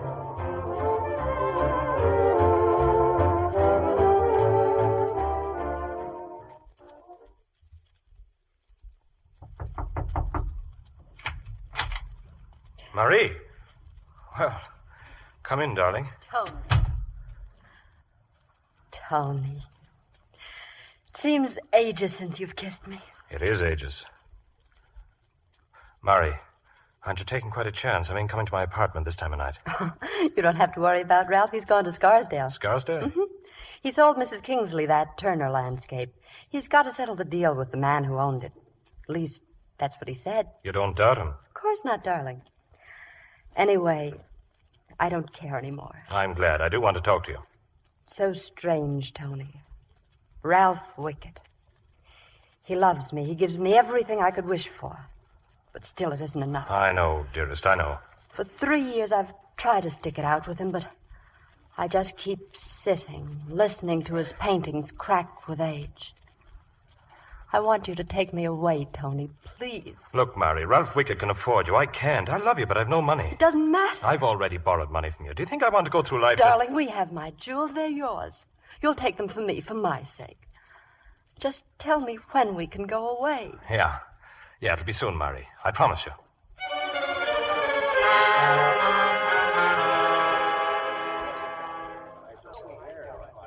Well, Brad, what about the license number? Jardine's car, all right. I've got his address. I'm taking you home now. And then? Then I'm dropping by Jardine's apartment. I've got something to settle with him, once and for all.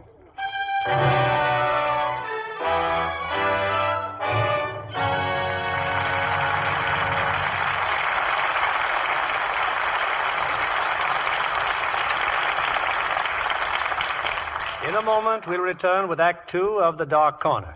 Meanwhile, here's Libby Collins, our Hollywood reporter. What's new and exciting, Libby? I saw a picture today, Mr. Keeley, that brought back a thrilling experience I had not long ago. Universal International invited me to see Walter Wanger's new production, The Lost Moment. Oh, yes. Starring Robert Cummings and Susan Hayward.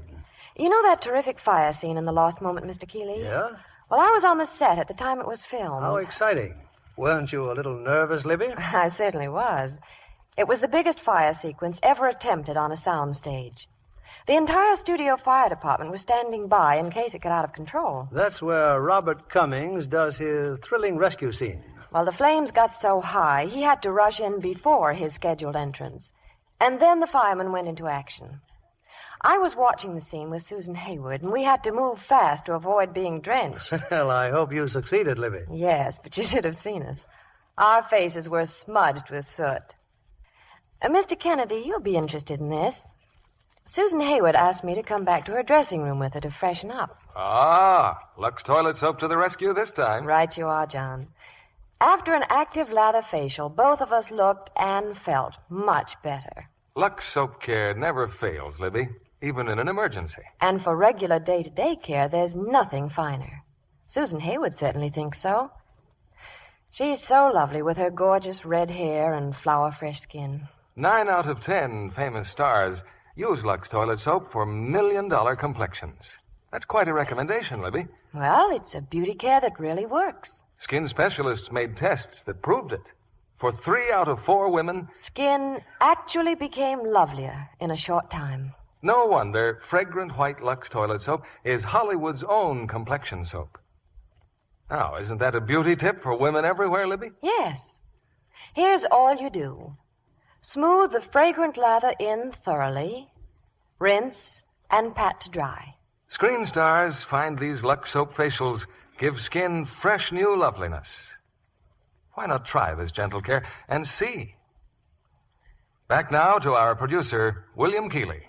Our theater lights are lowered once again, and here's the second act of The Dark Corner, starring Lucille Ball as Kathleen and Mark Stevens as Galt.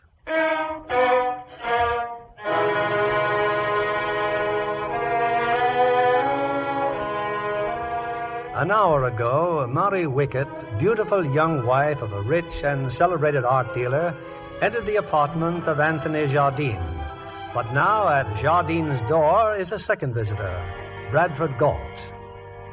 What's the idea, Galt? What do you want here? Take it easy, Tony, and keep away from that desk drawer. There might be a gun in there. I said, what do you want? We'll get to that. Who else is here? No one.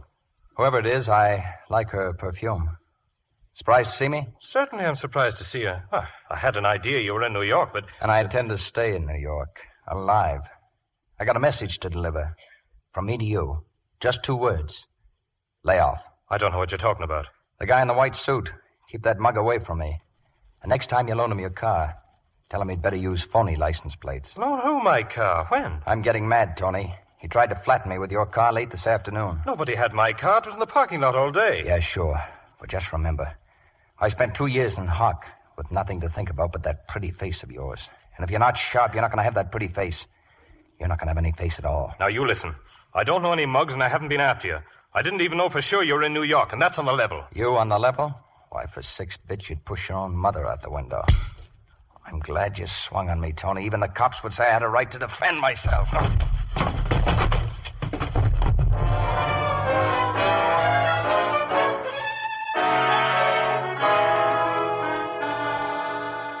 Tony. Oh, darling, are you all right? I'm all right. But who was here? Who came here to fight with you? Just forget about it, Mary. He won't bother me anymore. Well, I had to let him hit me. If I fought back, the neighbors might have heard, and with you here... Mary, you better go now. Just tell me one thing. Can we leave tomorrow night? Can we, darling? Yeah. Yes, Mary. We're expected at Mrs. Kingsley's, you know. We'll invent some sort of excuse. Wait for me here, Tony. I'll come tomorrow night as soon as I can. Hello, boss. Kathleen, what are you doing here? Waiting for you. Wish you'd speak to your landlord. What this corridor needs is a nice, comfortable chair. Oh, you've been worried about me, huh? I'm deeply touched. From the looks of you, I'm not the only one who's touched you. You should see Jardine. Well, come on in. Thanks. What happened? We talked. One thing led to another. Then he led with his right. After that, he stopped talking. Here I am. And where did all that get you? Nowhere, but I feel a lot better. Come on over here, baby, where you belong. No, thank you. If you're feeling that much better, I think I'll go home. Hey, wait a minute. What about that maternal instinct you talked about? That doesn't work after sundown. Brad, what about Jardine? You didn't find out anything about him, what he's doing? Yeah, he's a lawyer. You told me that before, but he has no clients. I heard him talking to someone when I got to his apartment. Who? A girl. Didn't see her. She must have used the back door. What does it all add up to, Brad? As far as I'm concerned, nothing. But I'm pretty sure Jardine's going to lay off me for a while.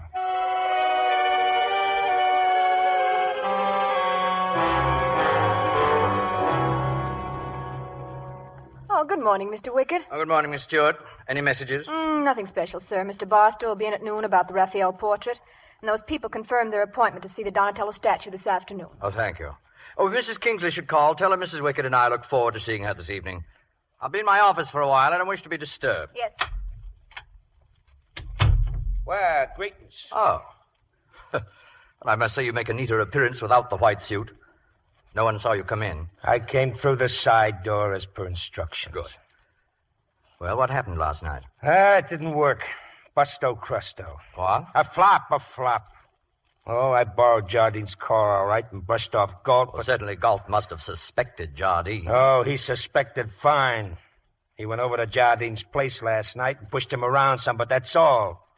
Jardine is very much alive. Yes, I know. Now, look, if you want my opinion, I think you're wasting your time. This guy Galt is a smart cookie. He ain't going to let himself get shoved into a noose. You know he saw a Jardine. You figure you can needle him into knocking Jardine off. But nothing happens. You've a better idea? Yeah. Let me take care of Jardine. Get Galt on the telephone. Try his office. Now? Here? Yes. And stop flicking your ashes on my rug. That's a genuine cash hand. Oh. Now tell Galt you're through with Jardine. Sell him a bill of goods. Tell him that you're going to... Hello. Let me speak to Galt. Who's calling, please? Tell him the name's Foss. Fred Foss. Yes, Mr. Foss, just a moment. Brad, the suit's on the phone. The man in the white suit. Hello. Hello, Galt. Got any dough? Maybe. What are you selling? I'm selling Jardine short. He's slow pay, and I like to keep moving. Well, you want to know what he's up to, don't you? For how much? I need $200 to get out of town. Suppose we talk it over here in my office. Nothing doing. My apartment, then? What time? 8 o'clock. I'll be tied up until 8. 904 West 52nd. Apartment 307. 8 tonight. And I'll tip you off. If I can't show. Alone, Galt. Just you and me. Well, that's that. Is it? How are you going to get Jardine to go to Galt's apartment? After last night, he ain't going to pay no social call on Galt just to get pushed around some more. For one thing, he won't know it's a Galt apartment. I'll tell him it's a legal matter I want him to handle for me. How do you know he ain't busy tonight? I've been very kind to Mr. Jardine. I've asked him to do me a favor. He'll do it. But you'll have to find some way of getting into Galt's apartment. That won't be tough. Have Jardine there by 7:30. I got a date with Galt at 8. Jardine will be there. You call me in the morning.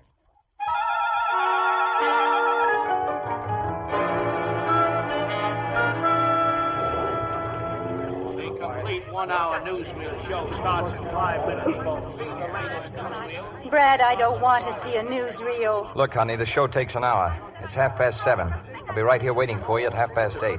I want to go home with you. I know this Foss guy. He won't talk if anyone else is around. Please? No. All right, but you'll be sorry. I'll look for you here at 8:30. Right. And I'll tell you all about it then.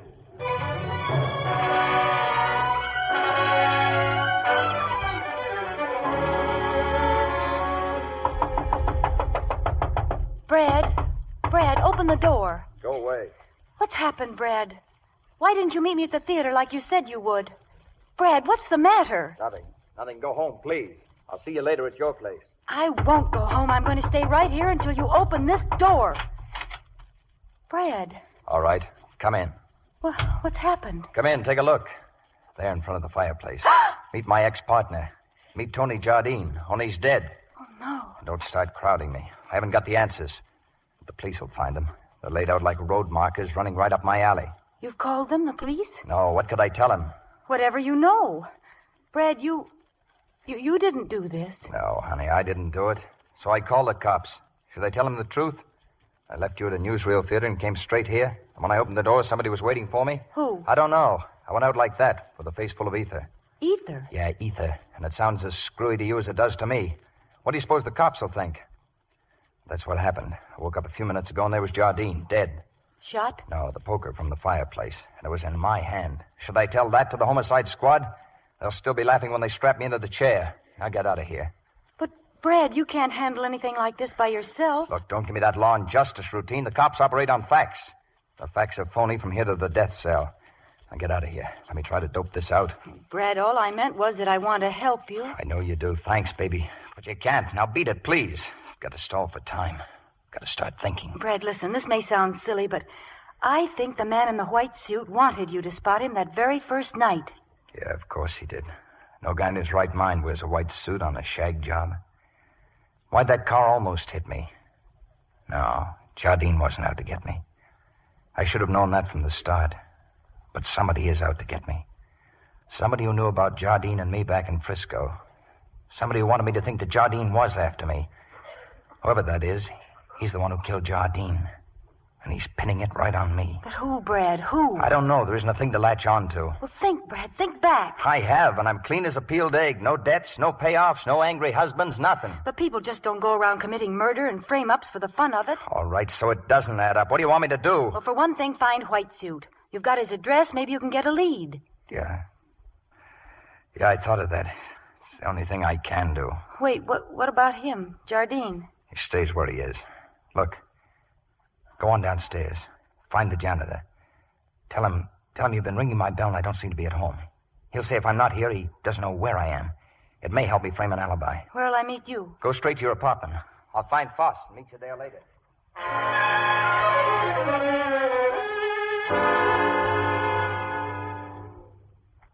Come in, Brad. Oh, you don't have to say it. I can tell by your face. No dice. Oh, I found him all right. Only Fred Foss wasn't the man in the white suit. But you had his wallet. I had a wallet. A man by the name of Fred Foss lost it a week ago. He was very grateful to me for bringing it back. Let me get you a drink. I could stand a drink. That was my last lead, baby. I'm all dead inside. I'm backed up in a dark corner, and I don't know who's hitting me.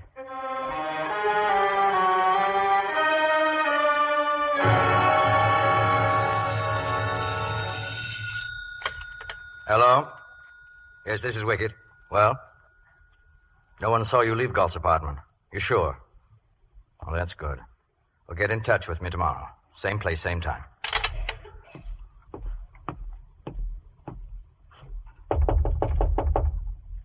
Yes? It's I, darling. Well, Mary, have you forgotten we're expected at the Kingsleys tonight? I simply can't go, Ralph. I've such a headache. Oh, well, I'm sorry, my dear. I'm going straight to bed. You run along without me. Well, I wouldn't think of it, darling. But Mrs. Kingsley will be so upset. Oh, yes. And I did promise to meet Tony Jardine there. I had a rather delicate matter to discuss with him. Well, hadn't you better go then? I imagine it can wait. It's a problem that Jardine is eminently qualified to handle, a man of his experience with the law and all its tawdry aspects. You make it sound very mysterious. No, it's the oldest situation in the world. One of my friends, who deluded himself that his was the ideal marriage, has recently discovered there's another man. Well, Tony doesn't handle divorce cases, does he? Well, the husband doesn't want a divorce. You mean he wants her back? Yes. And as the Lost and Found ads say, he offers a suitable reward for her return. You mean the other man would take money and just go away? When an impoverished character, unendowed with any appreciable virtue, succumbs to a rich man's wife, it must be suspected that his interest is less passionate than pecuniary. But how could she be taken in by such a man? Well, take Tony, for instance. Now, I never imagined him to be interested in Lucy Wilding, but he is. It's not true. He couldn't... I mean, she's too old for him. Love is not the exclusive province of adolescence, my dear. It's an ailment that strikes all age groups. Like my love for you. My love for you is the only malady I've contracted since the usual childhood diseases. And it's incurable. Ralph, about the Kingsleys. And leave you alone? Oh, no, Mary. I wouldn't think of... Who was it, Kathleen? At the door. Someone was just at the door. The milkman. Milkman? What time is it? 7. I told you to wake me. All I needed was a little nap. You needed a night's sleep even more than your suit needs a pressing. And what could you have done last night that you can't do now? If I only knew who was after me, it wouldn't be so bad. But how can you fight back when you don't know who you're fighting? You lick before you start. No, I know you, Brad. You're not letting anybody get away with this. Oh, don't be too sure. I could be framed easier than Whistler's mother. All right. Then we'll just sit down and feel sorry for you. Okay, but don't give me that Pollyanna routine either. About how everything's going to be fine. I'm no miracle man. When that cleaning woman comes to my apartment and hits bingo, I'm as good as cooked. Here, you'll feel better after some coffee. Thanks. Look at me. Tower of strength, nerves of steel. I'm sorry, baby. Don't worry about the tablecloth. The stain will come out. What'd you say? I said the stain will come out. The stain. The ink, baby. The ink. He spilled ink on his white suit that night in my office. What of it? He'd have to have the suit cleaned, wouldn't he? The cleaners would have his address, wouldn't they? Well, cleaning places grow on every street like mushrooms. Yeah, I know. But most of them don't do their own cleaning. They farm it out to the big cleaning and dyeing plants. Where's the classified phone book? Right in back of you. There can't be too many of them. What if he didn't have the suit cleaned? He wouldn't run around town in an ink-stained suit, I hope. That's a pretty long list, Brad. Yeah, I know, but the odds are even longer. But give me a better idea. Okay, where do we start? Just grab your coat, baby. We'll start up now. A white suit, eh? Well, it's very early in the season for white suits. If we have one, we'll find it, all right. There's a 5-spot in it for you if you do. Get moving. Sorry, lady, we've got 3 white suits, but none with ink spots. You sure this... Positive, thanks all the same. A linen suit, mister? A seersucker? Oh, we got a sort of white seersucker, but no, that's got fruit stain. You can always tell the difference. Sorry, no white suits. Yeah, we had one, but the guy picked it up yesterday. Not a white suit in the plant. Why don't you try Gordonson's? Ask for a guy named Errol. He'd know if there was anyone.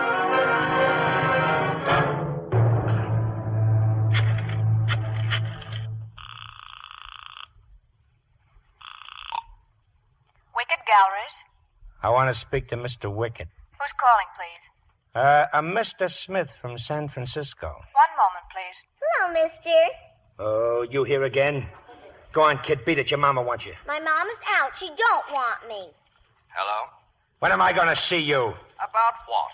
I have every morning paper on my desk. There's not a word about it in any of them. I told you the deal went through. Can I help it if they ain't found the shipment yet? I don't believe you. What do you want me to do, take out an ad? Listen, Wickett, we better get this deal settled or I'm coming down to the galleries and right through the front door. All right, don't get excited. I have a dental appointment at 3 o'clock in the Grant Building. You meet me there. Grant Building? What floor? The 31st floor. I'll be waiting near the fire escape. Okay. What you mad about, mister? Oh, me? Well, I ain't mad at nothing, sister. All of a sudden, I feel kind of good. Yeah, here. Here's a nickel. Buy yourself a phone call.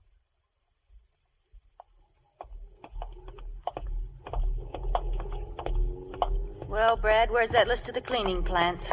Which one do we go to next? As far as I'm concerned, the one we just walked out of is the last. It's no use, Kathleen. We've been to 1,000,000 places. I can't even think anymore. Let's get in the car. We can go to the park. Maybe when we've cooled off a little bit. Lady. What is it? I made a mistake. Yeah, so did I. No, I mean about that suit. We do have a white suit, all over ink. I don't guarantee we removed the stain. Forget the stain.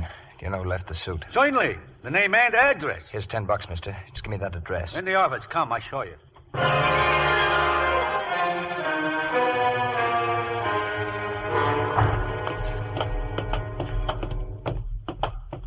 This is it, baby. A rooming house. Now, if the landlady's only home... Ring the bell, Brad. Ring it. I'm coming. Well? We're looking for a man named Stauffer.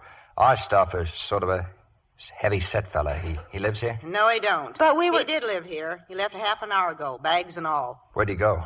You police or something? No, please, lady. Where'd he go? It's important. He paid his rent. Why should I ask him where he went? I know, Mama. You keep quiet. Don't mind her, mister. She don't know nothing. But I do. I heard him on the telephone. Well, tell him then. Where, honey? Where did Mr. Stauffer go? I heard him on the telephone. He went to a building. What building? Same as the president. The one with the tomb on Riverside Drive. Grant Building. Uh-huh.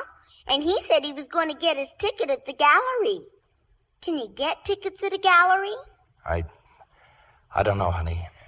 Here's a quarter, thanks. Gee, everybody gives me money. Good thing I'm so friendly. Brad, it doesn't make sense. Where are we going? The Grant Building. We'll try to figure out the rest of it when we get there.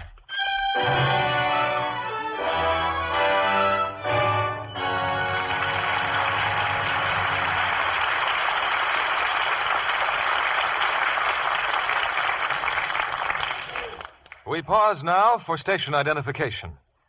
This is CBS, the Columbia Broadcasting System.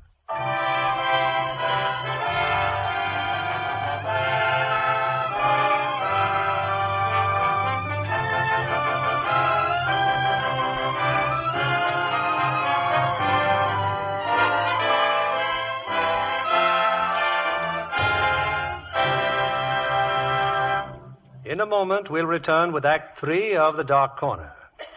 Our guest tonight, Miss Betty Ann Lynn, began her training for Hollywood in a rather unusual school. Did you ever think, Betty Ann, while you were entertaining the GIs in far-off Burma, that one day you'd be a starlet at 20th Century Fox? Well, I'd always dreamed of being in pictures, Mr. Keeley. But now that I am, I find I have much to learn. My USO experience helped me, but picture technique is quite different. You have excellent inspiration in the stars at 20th Century Fox. It's a great privilege to be able to watch our finest stars at work on the sets.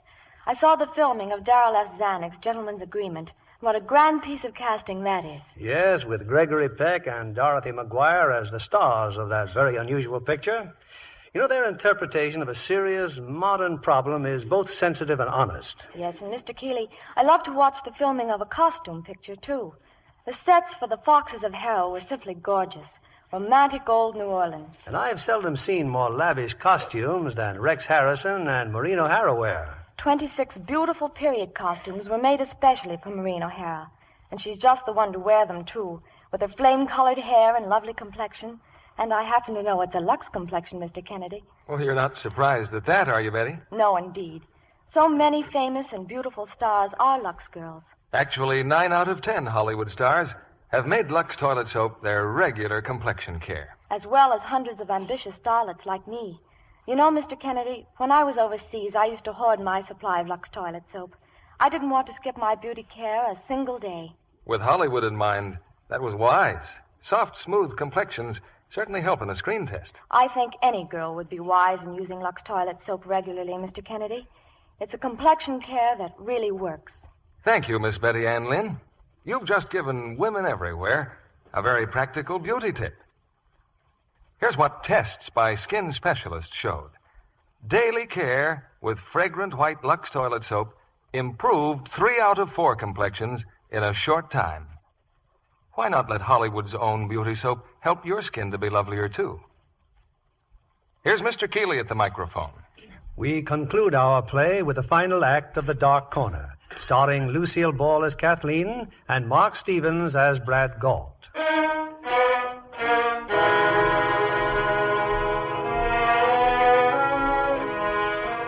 It's 3 o'clock.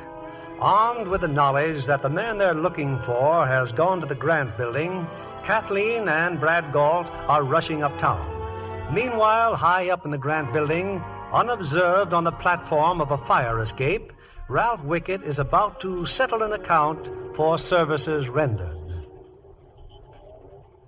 Hello, Mr. Wickett. Oh, well, I haven't much time. I told you I have a dental appointment. He's waiting for me. We don't need much time. Say, why'd you pick the fire escape? Well, do you think I want to be seen with you? I'm a rather well-known figure.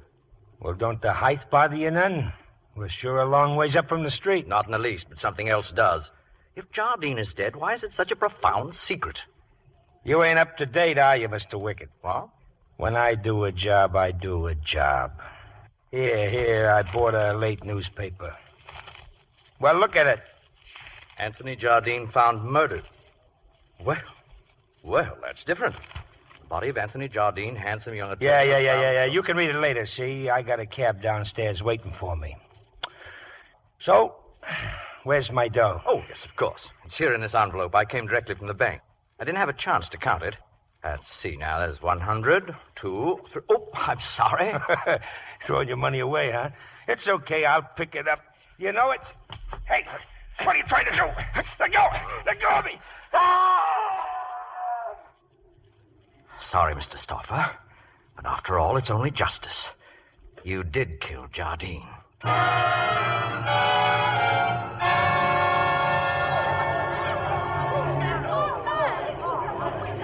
right, everybody, stand back, please. Stand back. He jumped out of the Grant Building. What a way to commit suicide. Keep moving. Stand back there. What do you think this is? Keep that traffic moving. Brad, it couldn't be. It isn't. It's him, Kathleen. It's Stauffer, all right. No, don't look. Where's that cab driver? Right here. Here I am, officer. You sure he came here in your cab? Yeah, sure. That's the guy, all right. And that's my cab right over there. He seemed okay. He asked me to wait for him. I still got his bags there on my hack. Boy, he shook him down like a Kathleen, hot... come on. What are you going to do? Never mind what I'm going to do. Go on home. Hey, my cab. He's stealing my cab. Come back, you. Yeah, with the guy's bags, and he's driving up in my cab.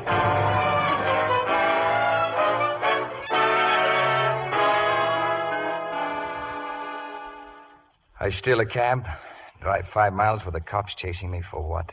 2 bags full of clothes. Not a letter, not a card, nothing. What'd you do with the cab, Brad? They'll find it in the park. Now the trail stops cold on a 5th Avenue sidewalk. He'll never even be identified. But you've got to keep pitching. You'll get a break. What more break can I ask for? The cleaner found the suit, gave Estaffa's name and address. The kid tells us Estaffa's gone to the Grant building. Look, I may be stupid, but I know when I'm licked. Well, I'm not licked. Nobody asked you to be. You're not either if you use your head. Think hard. What else did that child tell us? Nothing that made sense. Well, what was it? Oh, something about tickets at the galleries. Okay, figure that one. Tickets at the galleries. Tickets for what? For a train? Maybe. He really was leaving town. What would that have to do with galleries? You tell me, baby. I give up. Tickets for a show? Tickets. Galleries. Brad, art galleries. I've got it. I've seen their ads in the newspapers. 5th Avenue, the Wicked Galleries. Wicked galleries? What would a mug like Stoffer be doing in an art gallery? Maybe that's the point. He wouldn't, unless there was some connection. Hey, wait a minute. Up in Jardine's apartment, I remember now there was a painting. Just unwrapped. I wondered why... What's the matter? Look, out the window. Lieutenant Reeves. Brad. I'll go down the back way. Hide Stoffer's bags. Where do you think you can hide? Who's hiding? I'll be absorbing culture at the Pickett galleries. I don't want to die ignorant.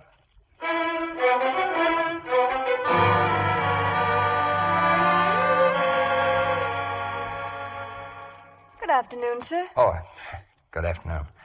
Yeah, got a lot of nice paintings here. Is there anything in particular you'd like to see? No, not especially. Just looking around. Well, it's almost closing time. I just thought if I could be of any assistance... Well, maybe you can. I'd like to ask you some questions. Of course. I was wondering if Mr. Johnson had been in lately. Johnson? Yeah, he works for an insurance company. You know, they specialize in insuring works of art, things like that. I don't believe I know him. A big, beefy fella. Broken nose. Wears a white suit even though it's early in the season. You sure you haven't seen him? I'm afraid I haven't. Now, about these paintings, if you step down this corridor, there are several watercolors that may interest you. Come in.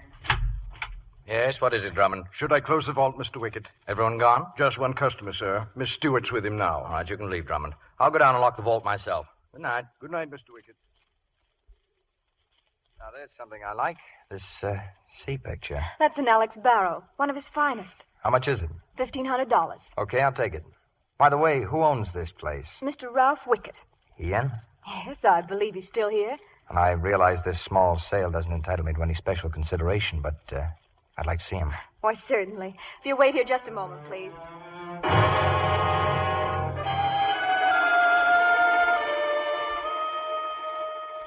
Mr. Wickett? Yes? There's a gentleman who wishes to purchase the Barrow Seascape. Well? I believe he wants to take it with him. Who is he? I don't know. He said he'd like to talk to you. I'm just closing the vault. I'll be up in a moment. You can go, Miss Stewart. Oh, lock the front door on your way out. I'll take care of the gentleman.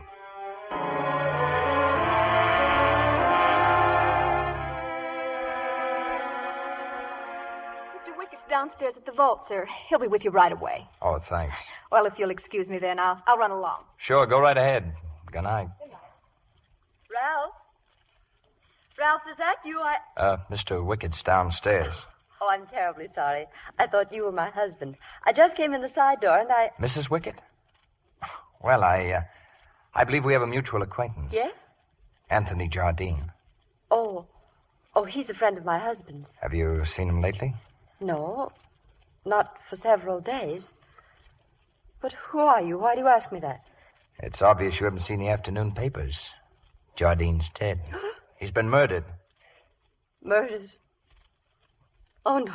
That's what I came to see your husband about. You see, he killed him. Oh.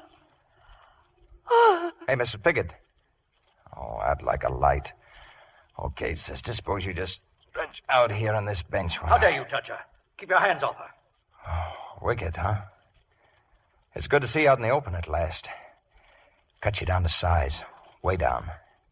I don't think you've ever met me, but you've certainly been using me. My name's Galt. Strange, Mr. Galt, but seeing you here causes me to revise my opinion of you. It's gone up. I suppose your hands go up, too. You heard me, Mr. Galt. That's better. Now, shall we go downstairs? What for? For our little chat. I prefer privacy. Mary will be all right, I'm sure. You came to see me, Mr. Galt, about a seascape, Miss Stewart said, and Alex Barrow's. Well, actually, I'm more interested in a piece of modern art. Tony Jardine? I never handled anything as worthless as a Jardine. I know. You mishandled it. Did I? It was found in your apartment. Perhaps it was delivered to the wrong collector. You sure you can't claim it? Positive. Actually, this Jardine really belongs to you. You commissioned an artist to have it done. Did I, Mr. Galt? Somebody had to pay that muscle artist to kill him, or didn't you ever pay off? Maybe you just launched Stoffer off the fire escape so he'd get what was coming to him. An imagination like yours should be confined. Get in there, Mr. Galt. Get in the vault. You sure you know what you're doing? You're a criminal. I've apprehended you. What about your wife? She knows now that you had a boyfriend bumped off. Do you think she's going to keep quiet? What my wife thinks or does is no concern of yours. Leave her out of it. Jardine's body was found in your apartment, and that ends it. Oh, no, it doesn't. It nowhere near ends it. You pinned the evidence on me, but when the police finish digging, they'll find you had a much better motive. Now, that's the only sensible thing you've said. Brought to trial, our respective motives would make an interesting case, but unfortunately, you won't be around to hear the decision. Ralph. Mari, put down that gun. Are you insane? You'd better kill me first, Ralph. Because if you don't, I'm going to kill you. Mari, darling, you don't know what you're doing. Evil. You're all evil, Ralph. You should die. Mari!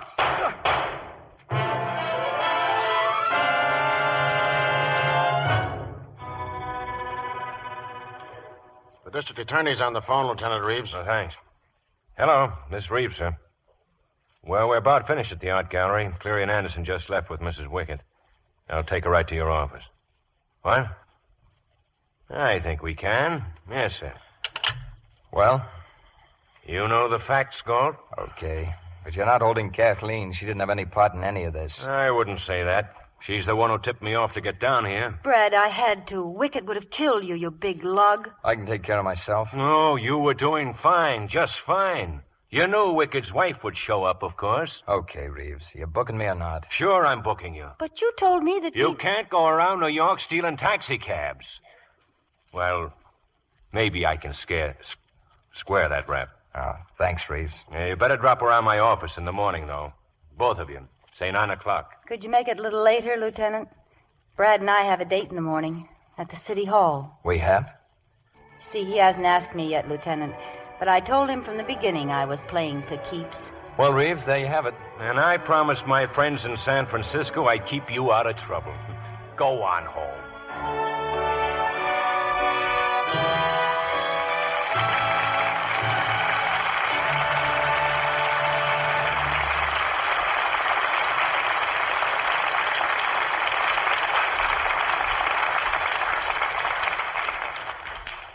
As the curtain falls on Act 3, we bring our stars out from the dark corner where they acquitted themselves so brilliantly and invite them to the footlights for a curtain call. Lucille Ball and Mark Stevens.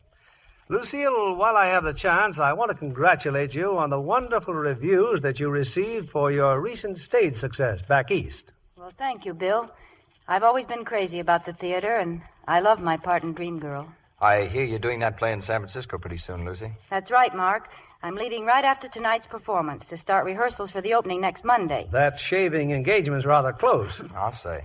And tell me something, Lucille. As the wife of a popular orchestra conductor, Yes? how do you and Desi Arnaz get any time to spend together?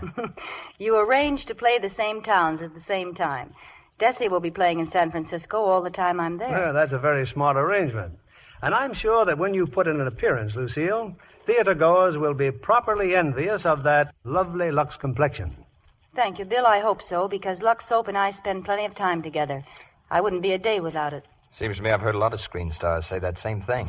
Mark, I understand you're going to be an FBI man in your next production at Fox. Yes, and as you probably know, Bill here is doing the directing. I've heard a lot of interesting things about the picture. Well, we have great hopes for it, since it's being made at the suggestion of the FBI and with their full cooperation. Hey, speaking of screenplays, Bill, what are you doing next week in this theater? Next Monday night from Warner Brothers, we present that violent and romantic drama so many of our listeners have thrilled to on the screen.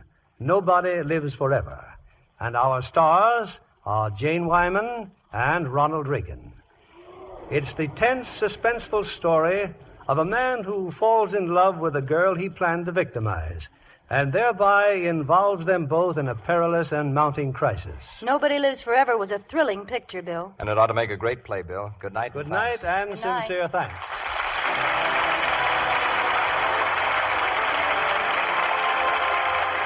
Lever Brothers Company, the makers of Lux Toilet Soap, join me in inviting you to be with us again next Monday evening when the Lux Radio Theatre presents Ronald Reagan and Jane Wyman in Nobody Lives Forever. This is William Keighley saying good night to you from Hollywood.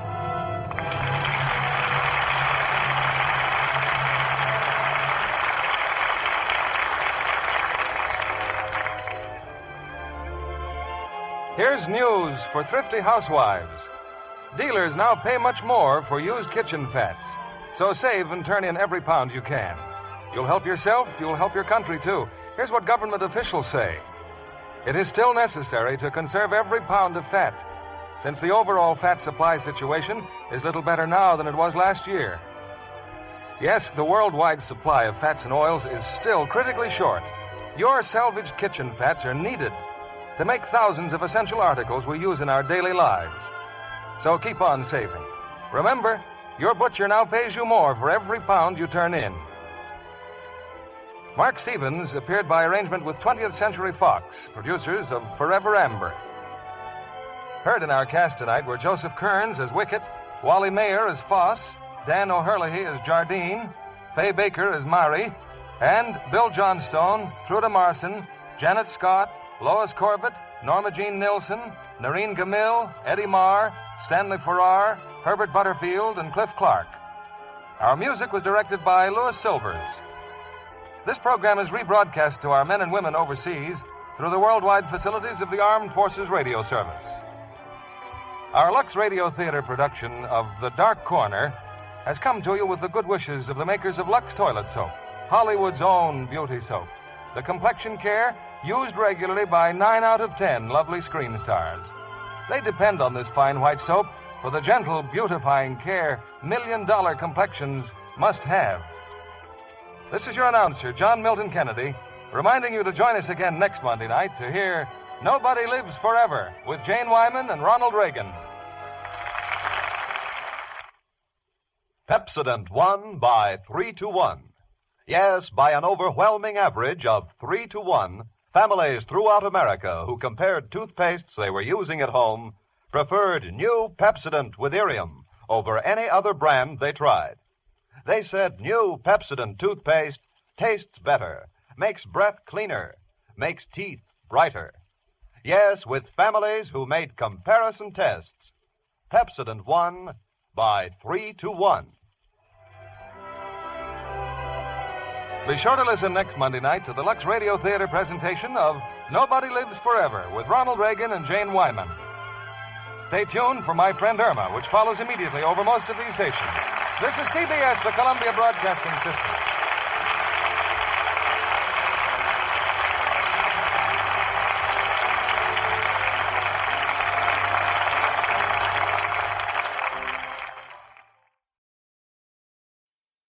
Lux presents Hollywood.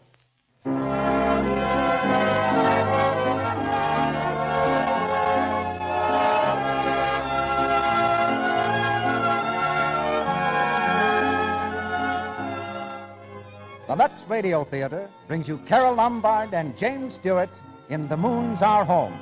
Ladies and gentlemen, your producer, Mr. Cecil B. DeMille.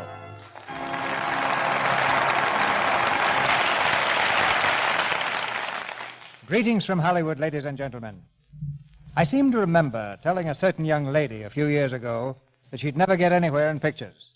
I believe I said she didn't take herself seriously enough.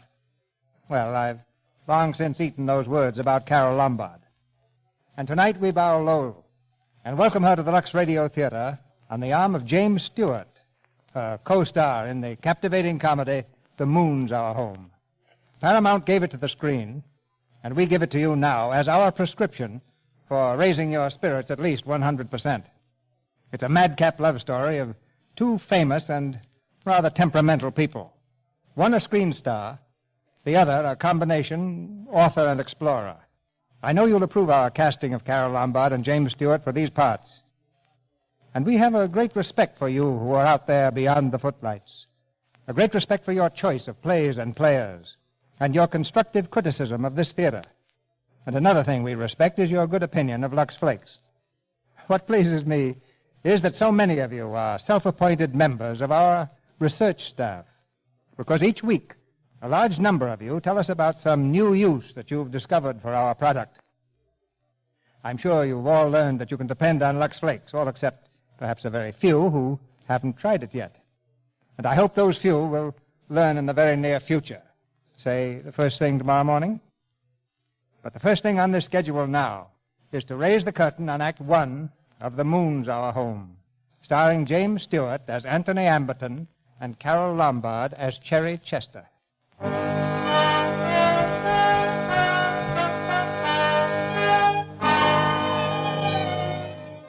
On the lot at Paragon Studios stands the dressing room bungalow of Miss Cherry Chester, star of Paragon Pictures. In the bungalow stands Miss Chester herself. She has a wild look in her eye and a vase in each hand. The lovely voice that has thrilled audiences throughout the world can now be heard all over the studio lot. I won't! Stop throwing things. I won't do it, you hear me? I won't! You missed me, dear. You must be overtrained. Oh, Boycie, darling, I'm a beast. My own darling nurse who's taken care of me since I was a child. I might have hurt you. There was a good chance of it. Oh, Boycie, if I ever did, I'd blow my brains out. I know, and I'd have to tidy up afterwards. Now sit down. We must discuss this calmly and sanely. Your grandmother demands that you come to New York at once. Blast my grandmother. I'm sick of having Lucy Van Steeden run my life. Why doesn't she leave me alone? Because she's fond of you in her somewhat specialized way, and it worries her when you get mixed up with a lot of Egyptians. Oh, Boycie, Prince Ali's only one Egyptian, a very small one at that. Lucy ought to stop reading the gossip columns. They're too old for her. Listen to me.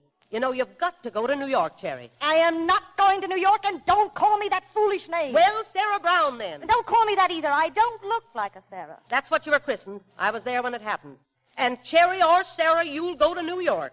Your grandmother gets her way. She always does. Well, this will be a nice change for her, because baby's not going. For once in my life, I'm going to do what I want to do. She asked very little of you. Only my right eye. Oh, dear. Sometimes I wish I had a nice, restful job as a night nurse in a psychopathic ward. Oh, I know I'm awful, Boycie. But I'll be an angel from now on. I promise, an absolute angel. That's my good girl. Now run in and change your clothes. Hedda Manning from Movie Universe is coming to interview you. I won't be interviewed. I won't do it. I won't. Drop that lamp, my absolute angel. Oh, Boycie, you're wonderful. Put the lamp down. All right, darling. That's more like it. Now go put on something that makes you look sweet and friendly. But I want to be aloof. I want to be mysterious. Don't try that. You're not Swedish. Now go get dressed and stop acting like an actress. But I am an actress, Boycie. First an actress, then a woman.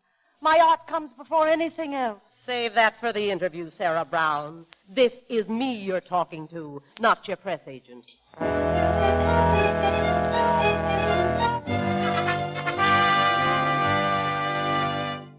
This is Miss Chester, Miss Manning. How do you do, Miss Chester? How do you do, Miss Manning? I'm so sorry that I kept you waiting.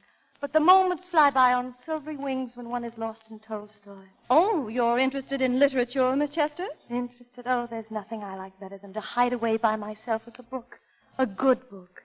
Oh, well, you may write that down. Thank you. But frankly, Miss Chester, I'd like to do an article closer to the hearts of our readers, like love and marriage. Yes, that would be quite original, love and marriage. Let me see. Marriage should be like a ski jump, sudden, swift, reckless. Starting on the heights, leaping into the void, never knowing the end, never caring. Breathless, defiant, exhilarating. I see what you mean. Oh, in love. There's only one way I could fall in love. Not as Cherry Chester, the actress, but as a plain, ordinary girl. I could only fall in love with a man I didn't know and who didn't know me. There should be nothing but us two, the man and the woman. No past, perhaps no future. Just the magnificent present. Oh, my. That's it. That's what I want. Oh, they're going to eat this up, Miss Chester. Oh, miss. What is it, Hilda? I'm afraid it's another telegram from your grandmother. I thought I told you to take those telegrams and... Oh, thank you, Hilda, for bringing it to me. Just put it down. Yes, miss. Well, I mustn't take any more of your time. Thank you so much. I know our readers will adore every word you've said. Goodbye, Miss Manning. Thank you. Well, if I recall your last interview, you were all for athletics. You hopped over a couple of fences to prove it. Romance was out, and you were wedded to the open air. That was the last interview. But you know, Boycie, there's something in what I just said to that woman. Well, if there is, it certainly escaped me. Read your telegram. All that about falling in love with a man you don't know and who doesn't know you. Oh, that's romance. But not for you, darling. If I know you, he'll have to be... Boycie! What's the matter? This telegram is... Hilda, quick! Boycie, call the railroad station and get a reservation to New York. But what on the... Hilda, go home, pack everything. We're leaving for New York. Oh! Boycie, don't stand there as if you were painted on the wall. Do something. Do you mind explaining what this is all about? You'll find I understand English like a native. It's Granny. It's my own darling grandmother. She's ill. Maybe she's dying. Oh, I've got to get to her right away. Hilda, hurry! It's Granny! Lucy Van Steeden. Hot or cold, she gets her way. Please,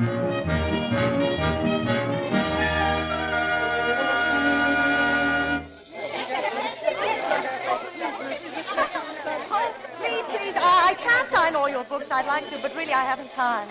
Conductor, we should have left 5 minutes ago. What's holding this train? Sorry, Miss Chester. We're waiting for a guy named Anthony Amberton. Hey, Anthony Amberton's here. Anthony Amberton! Well, that seemed to interest everybody. Who is this Anthony Amberton? He's a writer. Movies? Books. My wife reads herself to sleep with them. Oh, one of those writers. Yeah. Women of the Torrid Countries by Anthony Amberton. Below the Equator by Anthony Amberton. Igloo Nights by the author of Melee, Day by Day.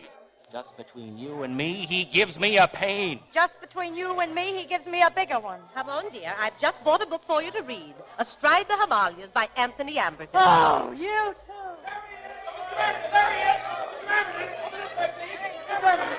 Oh, please, no, I can't. I've got to get on the train. Porter, where's my car? Right this way, Mr. Amberton. Oh, excuse me, not now, please. Now, I'll miss my train. In here, sir. Quick, will you get me out of this? Your compartment's this way, sir. Boy, headhunters in the jungle, autograph hunters in Los Angeles, savages everywhere. I've climbed Mount Everest, I've swum the Hellespont, I've crossed the Andes on a lum. I never went through anything like that before. Right in here, sir. Oh, sanctuary. Yes, sir. Certainly it's nice to have you with us, Mr. Amberton. I'm a kind of explorer myself. I got as far as Honolulu one time. Oh, you did, huh? Well, good for you. Well, we'll swap travelogues in the morning. Until then, I don't want to see a single soul. You understand? I'll have dinner in here. Yes. That time I was telling you about in Honolulu. Yeah. Well, goodbye. And here, buy yourself a ukulele. Yes. Oh, we got another celebrity on board, Mr. Amberton. Miss Cherry Chester. Cherry Chester? Well, nobody's named Cherry Chester. Well, she says she... Well, what is Cherry Chester? Some kind of new soft drink or something? No, sir. She's a moving picture star. Oh, well, I never go to pictures. Those marshmallow-faced movie stars make me sick. Yes, sir. Now, give me the simple, primitive woman, the woman of long silences, consuming in love, enduring in marriage. Yes, sir. Me too. Cherry Chester. Huh.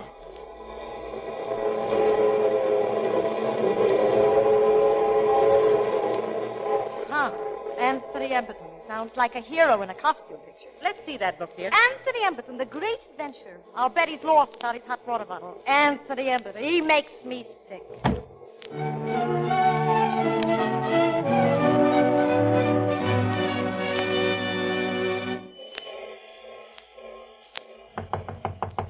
Come here. Hello, Anthony. Welcome to New York. Hello, Holbrook. Nice of you to meet me. How are things in the publishing world? Just marking time till the next Amberton bestseller. Where's your luggage? Oh, the porter took it. I'm waiting for that crowd to clear off the platform. I sort of wanted to sneak into New York quietly, just for a change. Oh, but Anthony, that crowd isn't here. Don't tell me about crowds. It's been that way all the way across the continent. You know, it's a funny thing, isn't it? If I were still Samuel Smith, heir to the Smith plumbing supplies, they wouldn't even notice me. But now that I'm Anthony Amberton, the boy explorer, well, just look out there. Look at Anthony, I'm afraid your devoted publisher is your only crowd. Well, no, but the headhunters, look, they're out in full force. Yes, but you see, Cherry Chester came in on this train, too. Who? Oh, that movie marshmallow, huh? Well, she probably lives on this sort of thing. I loathe women like that. Give me the simple, primitive woman, the woman of long silence. Well, I'm only a publisher, but I'll see what I can do. Oh, yeah.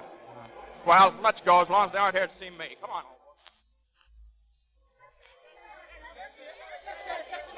Please, I can't stop now. Boycie, get me out of here. I've got to get home to Granny. Right here. Where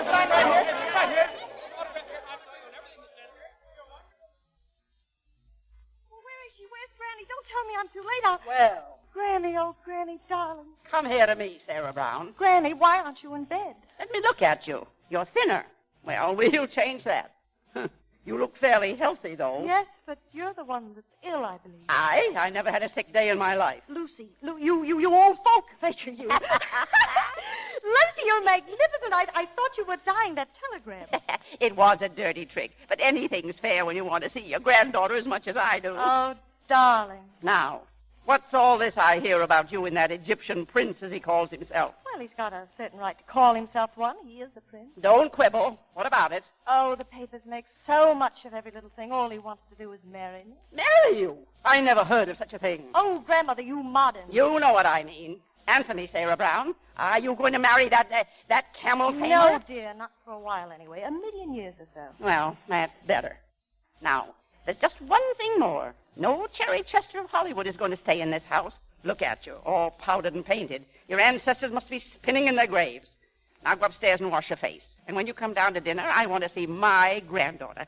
Plain Sarah Brown. Simply done hair, simple dress, everything simple. Simple? Lucy, I'll be positively idiotic. What's for dinner besides food? Oh, just a few old friends of the family. Whee! Paper caps and confetti. Yeah, don't be absurd, dear. And I believe Horace is dropping in, too.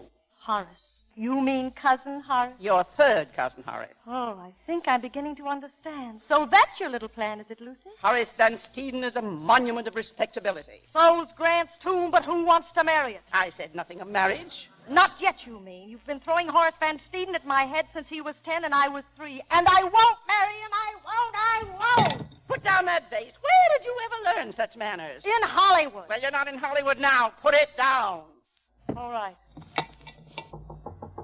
Come in. Oh, hello there. Oh, come in, Horace. We were just talking about you. Oh, were you? Hello, Sarah. Hello, Horace. Nice to see you again. Very nice indeed. Hi, thank you, Horace. Thank you very much. Sarah? I've just been telling Sarah that I hope you two will be seeing a good deal of each other for the next few weeks. Oh, I think that should be very enjoyable, very. Oh, do you, Sarah? Well, it slipped.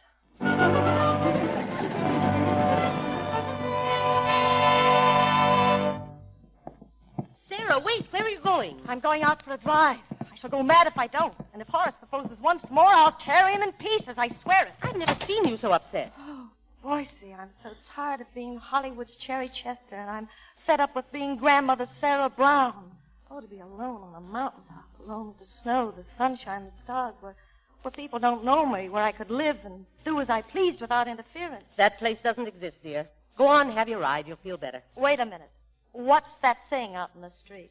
The carriage, dear. The carriage. Oh, yes, I'd forgotten. Good afternoon, Miss Sarah. Why, good afternoon, Higgins. I see that Grandmother still disapproves of motor cars. Yes, miss, it's the odor of gasoline. You know, this seems like old times. All ready, miss? One moment while I adjust my hoop skirts and raise my parasol. Okay, Higgins, let's rip. Whee! Whee!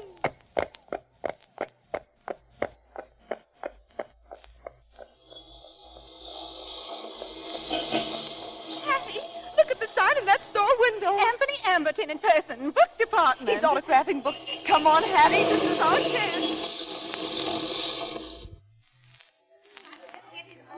Isn't he just too marvelous? Well, Mr. Amberton, I can just see you stalking through the jungle. Can you? Yeah, thanks very much. Who's next? Mr. Amberton, will you please write something personal in my book? My husband's so jealous. Yes, well, Oh, look. Holbrook. What's the matter, Anthony? That perfume again. Smell it? Well, what's the matter with it? I don't know. Everywhere I go, on boats, on trains, in airplanes, women wear that perfume. Why? Well, it's very popular. It's Cherry Blossom, named after Cherry Chester. Cherry Chester? Well, look, I can't stand it. Come on. Anthony! Get me out of here. I'm sick. All right. Take it easy. We'll go out and get some air. Come on. Where's he going?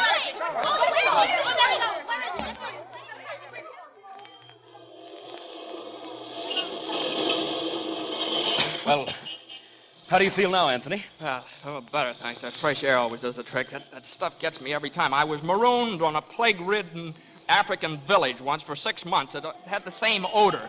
Ever since, the smell of musk knocks me out. Well, don't look now, but here comes the thundering herd. Oh, no, listen, I can't face that crowd again. I'm leaving. All right, run. I'll hold them off as long as I can. All right, so long. Call me at the office.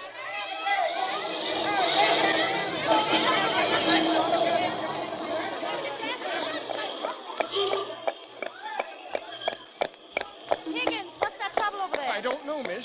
crowd seems to be chasing somebody.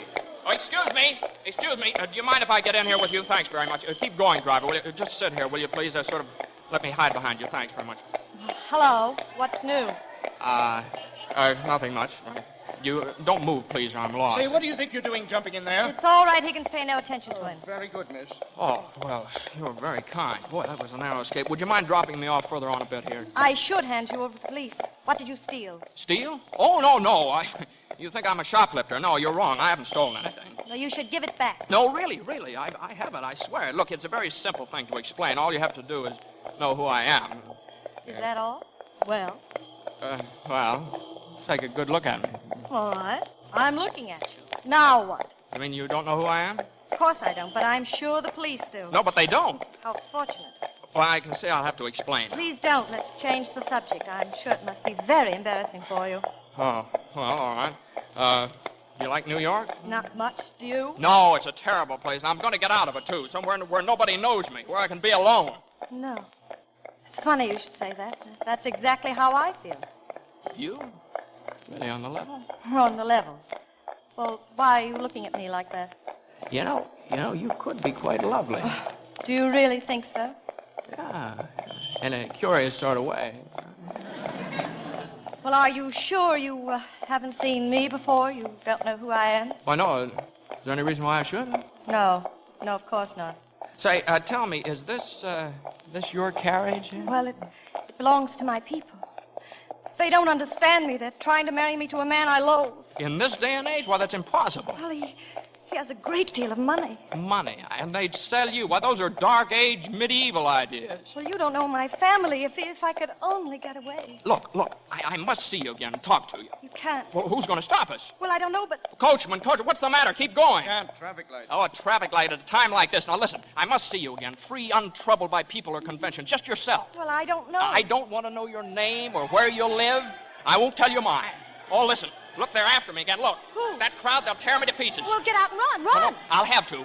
But I'm going to see you again. Now, this is a dream, but we can make it more than just a dream if you'll come. Come where? Well, take this card now. I'll be waiting to see you. I'll come soon. Goodbye. Well, goodbye. Mr. and Mrs. Abner Simpson, Moonsocket, New Hampshire. Winter sports, reasonable rates, home cooking.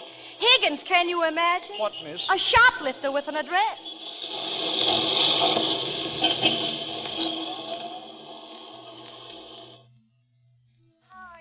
How's every little thing? Did you enjoy your drive? Oh, it was lovely, lovely. Isn't life glorious, Boise? Haven't been drinking, have you? Boise, are these flowers for me? For you, from Prince Alley. Allie, oh, how sweet. Remind me to send him a wire. You needn't bother. He's here in New York, and he's called 16 times this afternoon. Only 16? He's slipping. And we're sailing for Buenos Aires tonight at 12. Sailing tonight? Lucy's idea. Yes, conceived shortly after the flowers arrive. She's meddling again. I won't stand it. Buenos Aires. Now, please, don't break anything. Buenos Aires. And why not? It must be quite lovely at this time of year. What? Give me that phone book. Yes. The ocean voyage would do Lucy a world of good. Horace is going, too. Oh, dear Horace. How thoughtful, how very thoughtful of him. Sarah, do you feel all right? I feel perfectly swell. Go and tell my doting grandparent that I'm delighted with her plans. All right, but I wish you'd tell me what you had to drink. Nectar. Ambrosia. Get out, Boise. Mr. and Mrs. Abner Simpson, winter sports, reasonable rates. Oh, hello, Grand Central. Can you tell me what time the next train leaves for New Hampshire? Oh, a very special place. Moonsocket. Moons.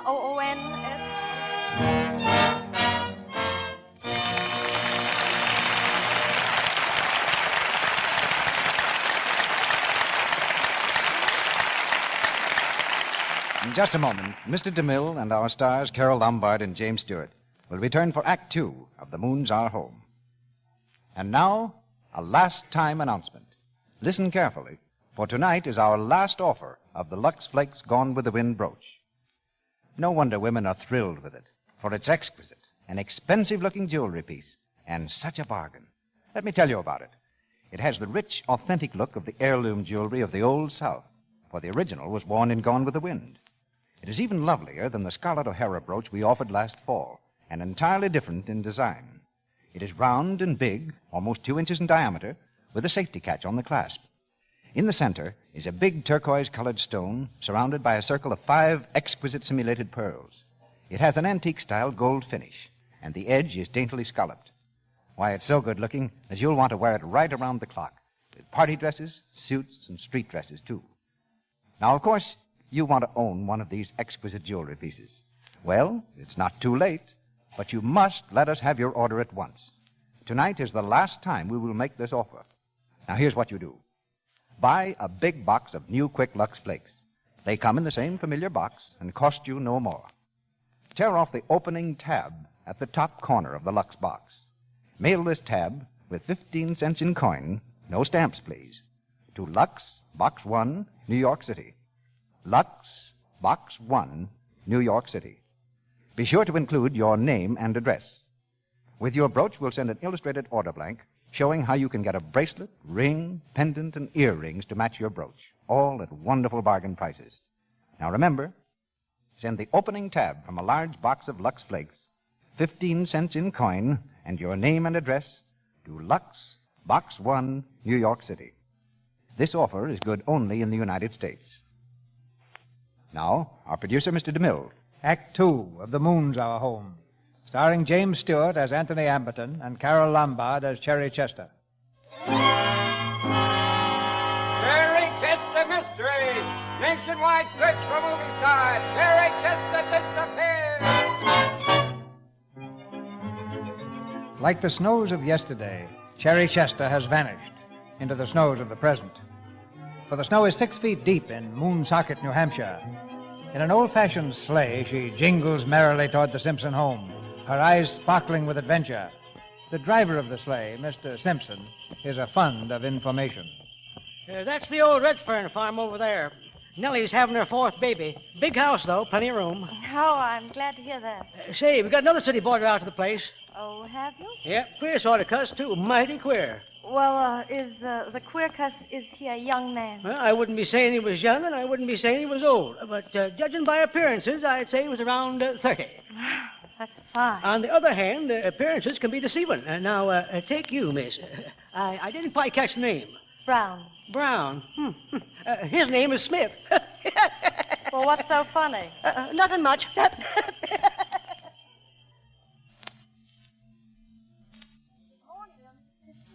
Yes, I am. I wonder if you have a room for me for a few days. You didn't write for accommodations? No, I didn't, but a friend of mine told me about your place, and I needed a rest, so I just came. I guess we can put you up. Oh, thank you. Where does this grip go? Upstairs, silly. That's my husband. Yes, we've already met. Oh, it's lovely here. So peaceful.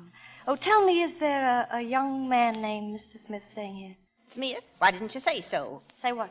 That you were Mr. Smith's cousin he was expecting. He was expecting? Yes. He said you'd come. He didn't tell me your name. Brown. Sarah Brown. You are his cousin, aren't you? Why, yes, that is distantly. You see, we haven't seen each other for years. I ran into him the other day. I see. Well, he's out tobogganing. You can probably find him at the top of the hill. Thank you.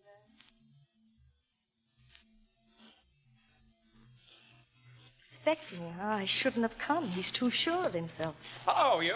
Oh, hello, mister. Well, I got here last night. What took you so long? Now, just a minute. Well, never mind. I'm glad you came anyway. Are you? I'm not so sure. And by the way, Cousin Smith, how are the rest of the family? Oh, splendid. Of course, little Archie fell in the cistern last week. No. Oh, yes. Oh. Very sad. Well, there's so many at home, they'll never miss him. Yes. Well, how'd you like to take a ride in my toboggan? Oh, is it safe? Well, sure. Can't run out of gas. All right. Sit down. Wait, is your name really Smith? Oh, yes, but it isn't the name by which most people know me. I don't want to tell you my other name. It's sort of spoil thing. And what makes you think there's anything to spoil? Well, you make me think so. Oh, I do, huh? Yeah, sit down. Where? Well, back seat. That's where women belong. Now, put your arms around me. I will not. All right, if you think you can hang on, let's go. Now, watch yourself now. I told you, better put your arms around me. All right. All right, there, that's much better. Think you're smart, don't you? Why, you frightened? Of course not. You like it? Oh, I love it. It gets steeper down here. Don't let go now.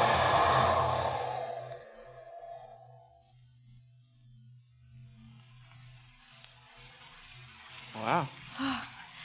Oh, it was grand. We're frightened, though. Huh? Oh, just a little at first. Well, you'll never be frightened with me. We'll travel rougher roads and turn narrower corners. Will we? Say, you're pretty sure of yourself, aren't you? You know, you're lovely. Yeah, I told you in the carriage that you could be, you know. Oh, I hate you. Good. There's nothing more helpful to romance than a little hate. Now, just tell me one thing. Is your name really Brown? Yes, it is, but it's not the name by which most people know me. I shan't tell you my other name. It would spoil things.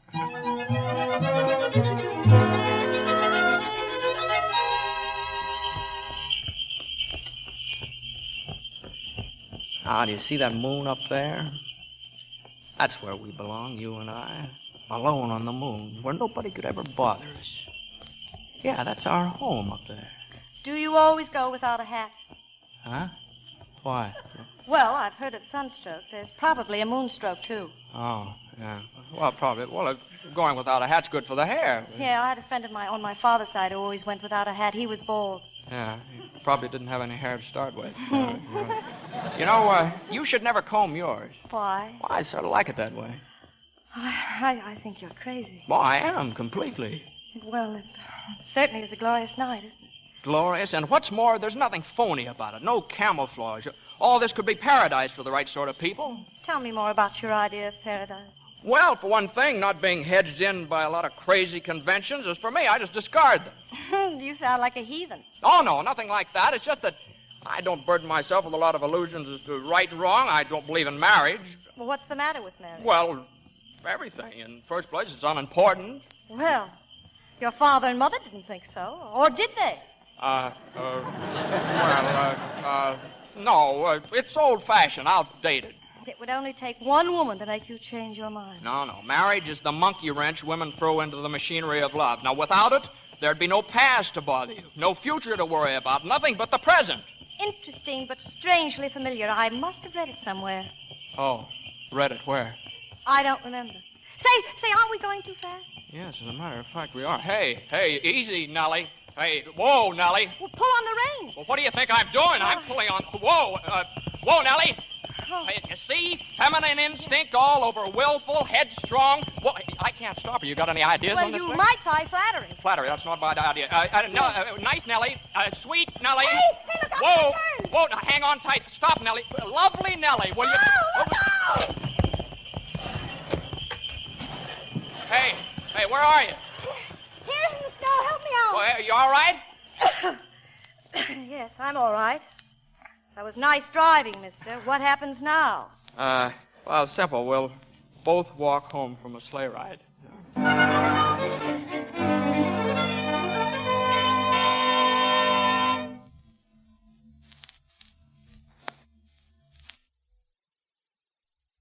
You think she'll catch cold, Miss Simpson? Can't tell, but I send her up to bed. We'll put this stone at her feet. Ought to be hot enough now.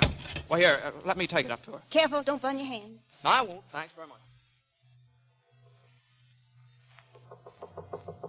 Sarah, are you awake? Who's there? Well, it's me. Let me in. Let you in. Get away from that door. Boy, what are you talking about? Listen. Get away, do you hear me? Maybe you don't believe in a lot of crazy conventions, but I do. Now get away from that door before I scream.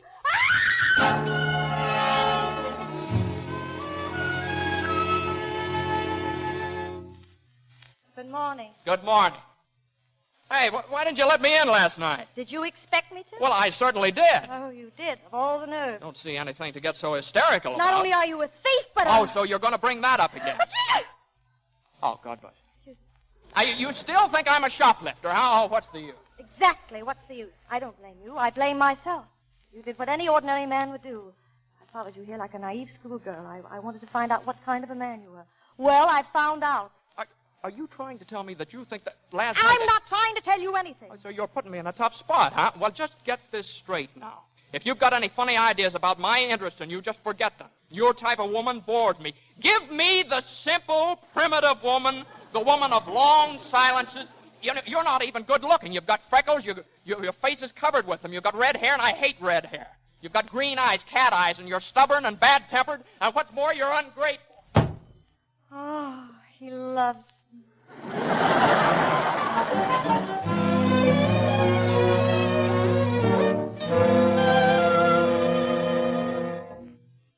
That's your move. Oh, I'm sorry. Hey, you could have taken my king. Oh, I didn't see it. Hey, you're very strange tonight. What's the matter? Thinking? What about? Things, many things. Of shoes and ships and sealing wax. Of cabbages and kings. And why the sea is boiling hot and whether pigs have wings. Yeah. Yeah, you're different tonight. Warm and human. Somehow all woman. A doubtful compliment. But well meant. Oh, it's been heavenly here. But I'm leaving tomorrow. Oh, leaving? No, you can't. Why not? Well, I have plans, and strangely enough, they all concern you. For instance? Well, for instance, I'm going to teach you to ski tomorrow. You'll have to find another pupil. Well, now, wait. What makes you so determined? Something I'd almost forgotten. Oh, listen. That man you told me about in the carriage that day, is he the reason? Maybe. Oh, well, I feel better. Now that's all settled. You aren't going to marry him, you're going to marry me. Well, is that a proposal or a threat? No, it's just a statement. Well, it's quite impossible. Why? Well, for one thing, I don't believe in marriage. You don't? Well, now, who's been putting those half-baked ideas into your head? Marriage may not be perfect, but it's the only solution for the average woman. I am not an average woman. What makes you think so? Would you have fallen in love with an average woman? No, I wouldn't. But would you have fallen in love with an average man? Well, what makes you think I have? Well, no, of course not. Well, there you are. The only thing left for us to do is get married. I don't even know your name. Sam Smith. Sam Smith, oh, that's awful. Well, what about Sarah Brown? I have a violent temper. Well, I have had complaints about mine, We'll too. fight every day. And we'll make up every night. I'll leave you 10 times a year. I'll always find you. I'll always find you, Sarah Brown. Oh, darling.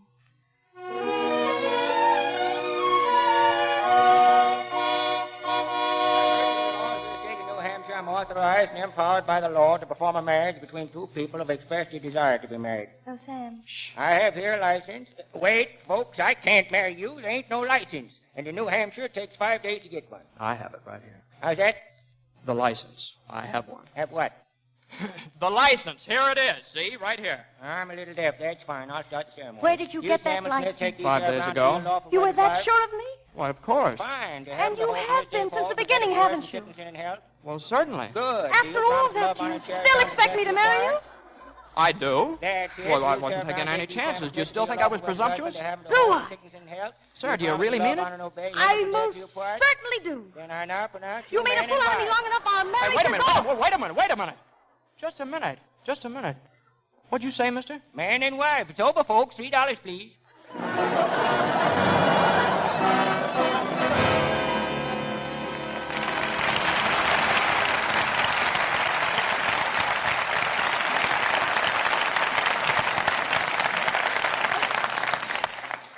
After a short intermission, Mr. DeMille will return with our stars, Carole Lombard and James Stewart, for Act 3 of The Moon's Our Home.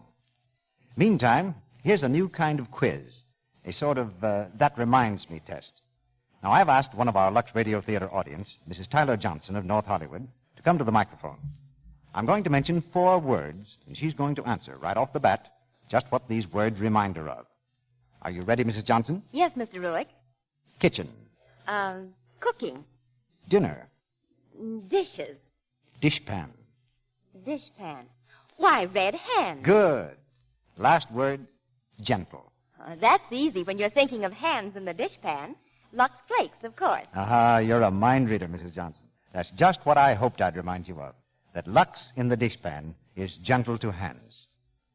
You know, every woman dreads that red, rough, ungroomed appearance of the hands that we call dishpan hands.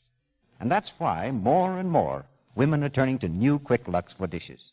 Because with Lux, their hands stay soft and smooth. Now, we've proved scientifically the great difference between Lux and harsh soaps in our famous one-hand tests.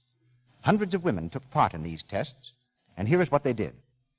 They dipped one hand in Lux Sud, the other in suds from another leading soap, under conditions similar to home dishwashing.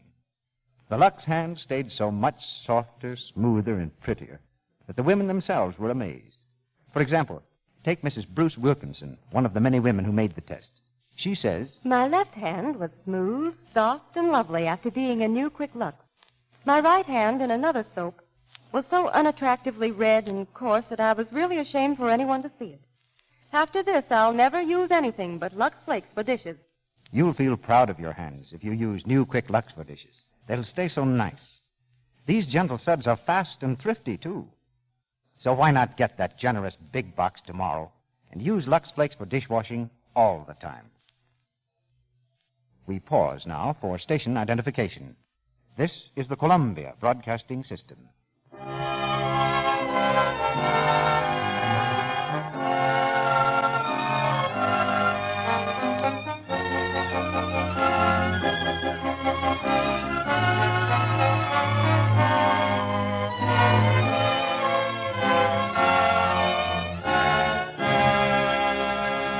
The curtain rises on the third act of The Moon's Our Home.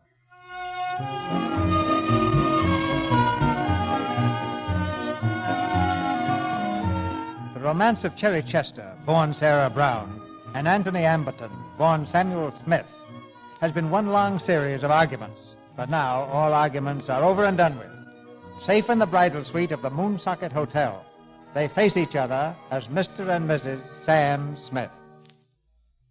Hello, darling. Hello, darling. Any regrets? Not yet. Are you happy? I think so. I am very happy. Oh, I'm so glad. Except for one thing, Sarah. There's something I must tell you. Oh, let it keep until tomorrow, please. You see, I have something to tell you, too. Well, tell me now. Well, even if I wanted to, I couldn't now. You're really not a shoplifter, are you? Well, would it matter very much if I were? Oh, not tonight. Perhaps tomorrow. Perhaps not at all ever. Oh, my darling. Kiss me, darling. Oh, Sam. Sam. Oh. Sam, what is it? Holy smokes, that perfume again. You got that perfume on your neck. Well, what's the matter with it? I can't stand it. I'm getting sick. Well, it's a cherry blossom. I know it is. Now open the windows, will you? Open them quick. For heaven's sakes, are you crazy? It's named after Cherry Chester. I know. Well, why don't you do something? Don't stand there like a petrified forge. Well, open the window. Can't you see I'm sick? Well, do you expect me to freeze to death just because you've got a complex or something? Oh, no, I should have told you. But that perfume, I never thought, all this time you've never used it, Sarah. Watch that. You would change your clothes. You would take a bath or something so it... Oh, I understand now. You've got memories, haven't you? That perfume brings them back. Yes, but... Oh, you admit it. No. Don't deny it. I can see it in your face. I'm sick. That's what you see in my face. Oh, our wedding night, and you're thinking of someone else. Oh, I hate you. Sarah, I'm going to pass out. Go on, pass out. Oh, Swoon all over the place. Oh, Sarah, you wait. can't fool me. Oh, you please, don't leave me here now. Oh.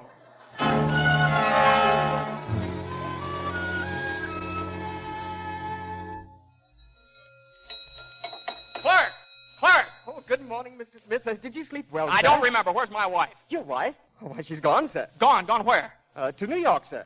She left last night. Well, where in New York? She didn't say. I didn't think it was my place to ask. I never interfered. Okay, when's the next train out of here? The next train? Oh, why, there isn't any. What? No, sir. There was a snowslide early this morning. The track's blocked. All right, well, charter me a plane. Oh, I'm sorry, sir. We haven't any airport. Well, get me something. Get me a dog sled or anything. I've got to get to New York.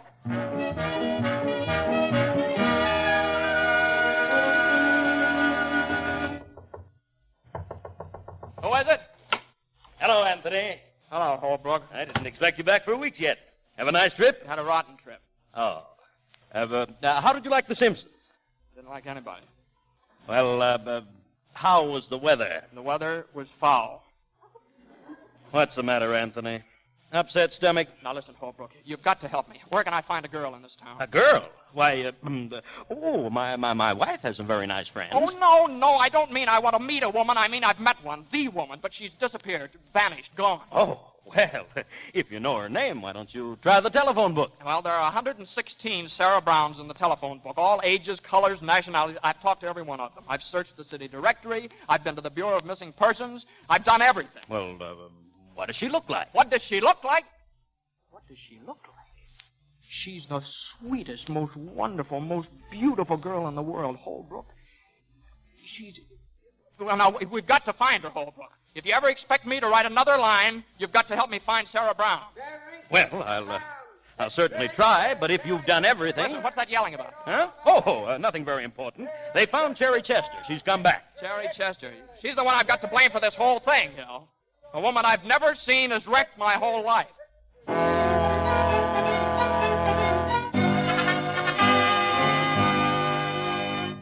Here's what Warner Wilson says in Broadway Lowdown. Although Miss Chester refuses to explain her whereabouts for the past few days, your correspondent has it on good authority that there is a certain guide in the Maine woods could shed some light Boise, stop it. I don't want to know about it. Just as you like. The other paper says you're in the sanitarium with the DTs. Well, I feel like I was.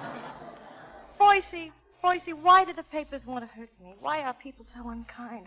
I've done nothing, at least nothing that concerns them. You're a public figure, and as such, your life is not your own. Oh, I've made an awful fizzle of things, haven't I? It seems that I always do. I just wanted to get away, to be myself. I didn't expect to get myself in a jam. And what a jam I'm in, you'll never know. I haven't bothered you with any questions, and I won't either. Thank you, darling. Boise, do you believe in fables? Fables? I used to. Well, fables always have a happy ending, don't they? Always, darling. Good morning, Sarah. I want to speak to you. I thought you would, Granny. Boise, you may leave. Yes, ma'am. Sarah, everything is arranged. I've already talked to Horace, and the newspaper men are waiting. Waiting for what? For the announcement of your engagement to Horace. Engagement? But Granny. My dear, I've gone into the situation quite thoroughly. The immediate announcement of your engagement to Horace is the only step we can take to silence this scandalous gossip. But, Granny, it's impossible. Why, Granny, suppose I were to tell you that I was already married. I'd say it was your way of evading an issue. But I am. Huh? Who to? Why, to Sam Smith, that's all right. Who is he? Where does he come from? What does he do? Well, I don't... Granny, you've got to believe me. I'll believe you. Produce him. Where is he? I don't know. That is, I'm not exactly sure where he is. I'm trying to find him. Sarah Brown, if you must lie, do it more convincingly. Now, come on. Let's see the reporters and get this thing over with. Granny, please. Are you coming with me, or shall I see them alone? All right, but when I marry Horace and they come and arrest me for bigamy, don't say I didn't warn you. Fiddlesticks.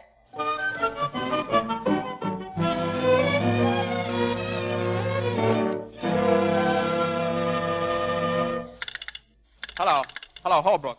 Holbrook, this is Anthony. Find out anything? Oh, well, if they can't locate him, nobody can. Look, Holbrook, I've got to get out of this town. I can't stand it. Get me passage on the first tramp to sailing. Where? I don't... Anywhere. Just call me back, will you? I'm at the club. Have them page me in the lobby. Oh, excuse me. Hello, Horace. Why, Sam. I mean, Anthony. It's stupid of me. I never can remember your pen name. Oh, that's all right, Horace. How have you been? Oh, fine. Well, aren't you going to congratulate me? Congratulate you? What for? Oh, don't tell me you haven't heard, but the newspapers have been full of it. Well, I haven't read a paper in weeks. Oh. Well, I'm going to be married. Married? Oh, well, that's great. Hey, what's the matter with you? Are you sick? No, just dying. So you look awful. See, I've got it. What you need is a little relaxation. You're coming to my New Year's party tomorrow night. No, thanks. I don't think I can make it. Oh, I won't take no for an answer. You've got to meet my fiancée. You'll be crazy about her. And she may like you. Of course you're coming. Where's the old college spirit? Little conviviality's just what you need. Well, Horace, maybe you're right. That's exactly what I need. A seat on the merry-go-round. Of course I knew it. Meet me at the Club Continental at 10 o'clock. Club Continental at 10 o'clock.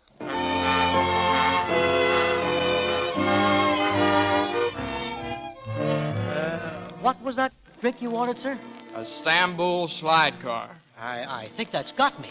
You mean to say you've never heard of a Stamboul slide car? No, sir. I don't know what kind of a place is it. Where's everybody been for the last 10 years? Well, I come from Milwaukee myself. Yeah, well, never mind. Just mix me something strong. Make mine double. I need it. Sarah. Sam, I couldn't believe my eyes. Sarah Brown. Sarah Smith. I'm the lady you married, remember? Oh, yeah. But you look different. Darling, why didn't you try to find me? Well, I did. Did you want to be found? Oh, what do you think? Well, I think the world's quite sane and we're completely mad. Now, come on, let's get out of here. Well, there's a terrace outside. Come on, quick.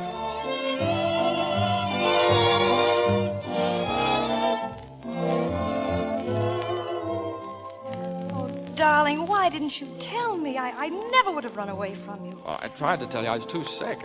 Anyway, you wouldn't listen. I thought it was the memory of some woman you couldn't forget. On this earth, there's only one woman, and it's you. Oh, darling, I missed you so. I was going to drink myself into my grave. You couldn't, sweetie. You'd have gotten sick. Yeah, that's right. I know. Tell me, though, you've changed. What's it all about? Your clothes and everything. Where are my freckles? What's happened to Sarah Brown? Well, Sammy, there's something we've got to talk over. Something important. Well, of course, darling. Anytime you want.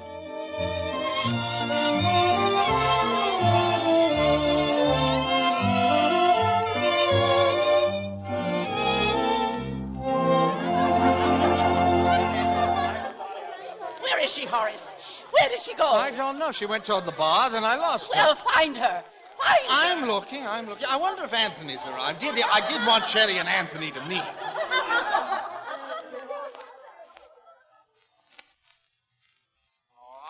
I married Sarah Brown, and now I discover I also married Cherry Chester. So what? I married Sammy Smith, and I find out that I've also accepted Anthony Amberton. So what? Sweetheart, we're bigamists. And I love you desperately. Oh, Anthony. I mean Sam. We did have fun, didn't we? Loads. And we'll have lots more. Lots. And with this inane career of yours, without that to worry you, why, think how happy we'll be. What? I said we'll travel the world's highways, we'll explore every hidden byway, we'll do crazy, ridiculous things, we'll live on the moon. But, Sammy, I'm not retiring from the screen. Oh, yes, of course you are. That's all settled. Well, are you giving up writing and exploring? Oh, no, certainly not. Oh, I see. The woman's place is in the home. Hallelujah. That's quite true. Oh, no, it's not. Well, she certainly has no place on a movie screen, making faces for a living. You don't call that acting, do you? Well, I hope you don't cherish any illusions as to your ability as a writer. Oh, so you've read my books. I tried one. I couldn't finish it. I don't believe it. Which one? The one where you slide down the 6 pyramids. There are 9 pyramids. 6. 9. So I'm not only a bad actress, but a liar. Now, I never realized how utterly disagreeable you can be. I never realized you were so righteous and smug. I just merely said that you were a disagreeable, worthless little brat. You're a conceited, ill-tempered, impossible beast, and I detest you. All right, now you listen to me. Take your hands off me. I'll show you. Oh, just let me get my shoe off and I'll show you. All right, stand up here. Go on, stand up. Have you ever been hit on the head with a high heel? No, and I won't. That's what you think. Ooh. Come on, give me that slipper. Take it. Now, come on, give me that, will you? Let me go, you big ape. Come on, stop kicking here. Stop. Look out. Look out. Oh, knock me down, will you? All right, now give me that slipper. Hello there, Sarah, dear. I've been looking all over for you. Oh, Horace. Is something wrong here? No, nothing at all. Oh, Sarah, this is Anthony Amberton, my old friend. Anthony, my fiancé. Charmed. Just a minute. Did you say fiancé? Why, yes, of course. Oh, I see. Well, I really owe you an apology, Miss Chester. You're not only a great actress, but a cheat. For a divorce, I suggest Reno. Oh, help me up, Horace. Oh, Sarah, this is awful. What did he mean about a divorce? Nothing important. Well, where's my shoe? I think he had it in his hand. Shall I go after No, let him go. Horace, you're sane, quiet, and soothing, aren't you? Well, I'm conservative, yes. Yes, and that's what I want from now on. Oh, it's 12 o'clock, Sarah. Oh, Happy New Year, Horace. Happy New Year. 12 o'clock and Cinderella's lost her slipper.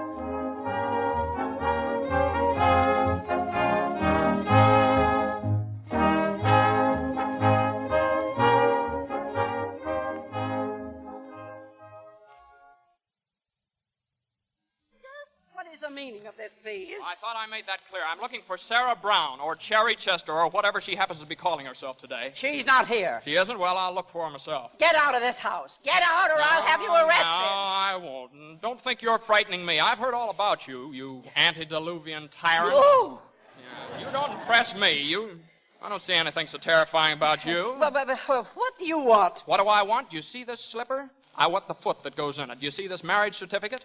It's a claim check on a girl. A girl about 5'2", red hair, green eyes, face covered with freckles. She's willful, spoiled, has a terrible disposition. My granddaughter. My wife. Your wife? Oh, so you're Sam Smith. Yeah. Don't hold that against me. You're very masterful, aren't you? That's just what Sarah needs. Look, I don't know what she needs, but I need Sarah. Now, where is she? Thanks to your bad temper and, well, my stupidity, your wife is catching the 11 o'clock train for Reno, where in due time she expects to marry Horace Van Steeden. Well, wait a minute. I've got to stop her. How? Well, I don't know, but Wait. I have some influence in this town. Boise, get me the police department.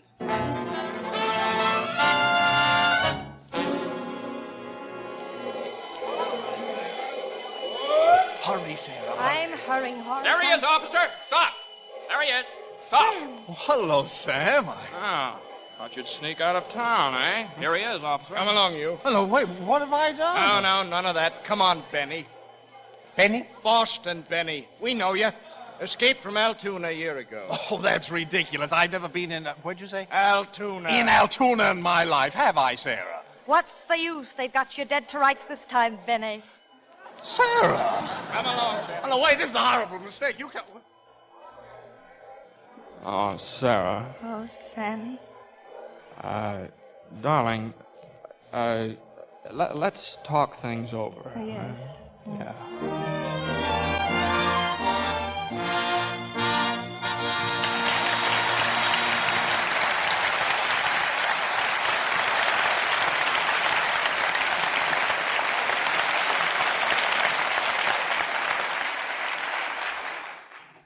So ends Act 3 of The Moon's Our Home.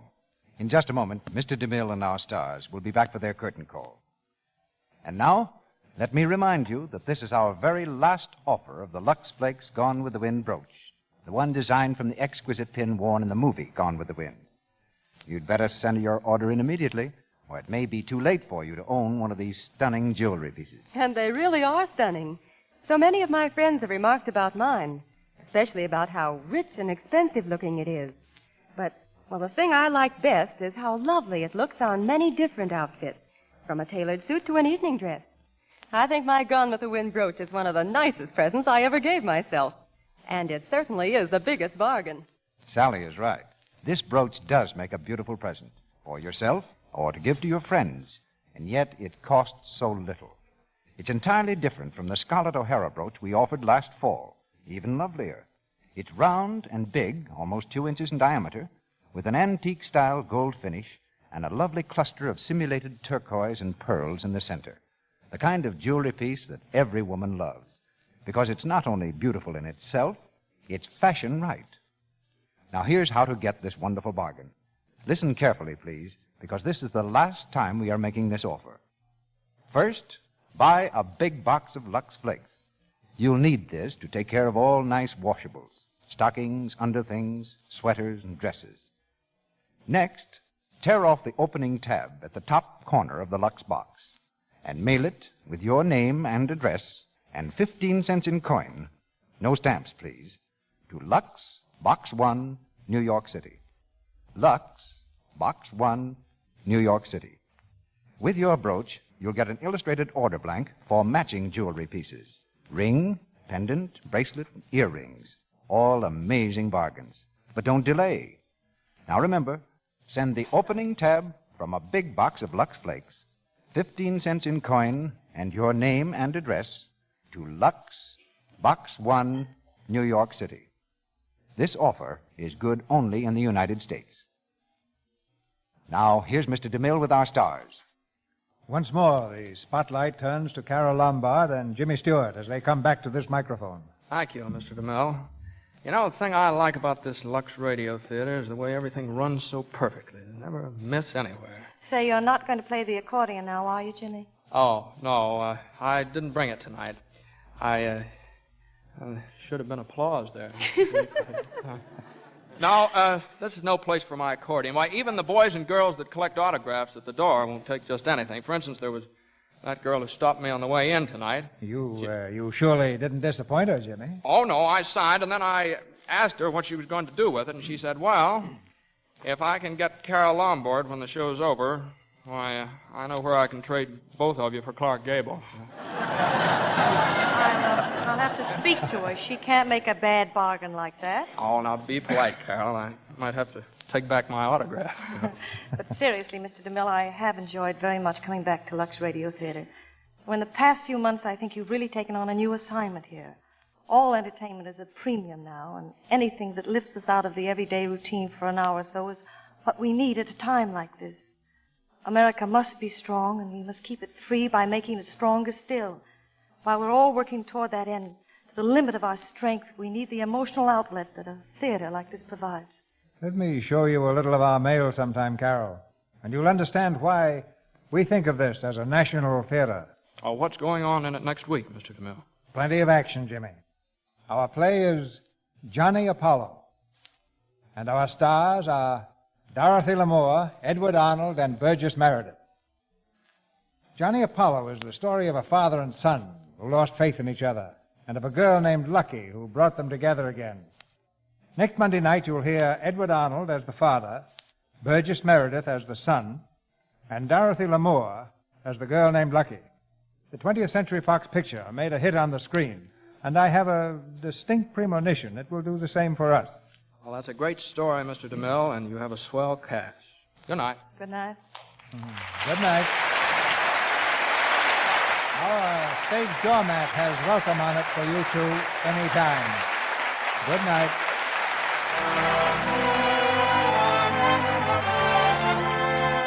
Our sponsors, the makers of Lux Flakes, join me in inviting you to be with us again next Monday night when the Lux Radio Theatre presents Dorothy Lamour, Edward Arnold, and Burgess Meredith in Johnny Apollo. This is Cecil B. DeMille saying good night to you from Hollywood.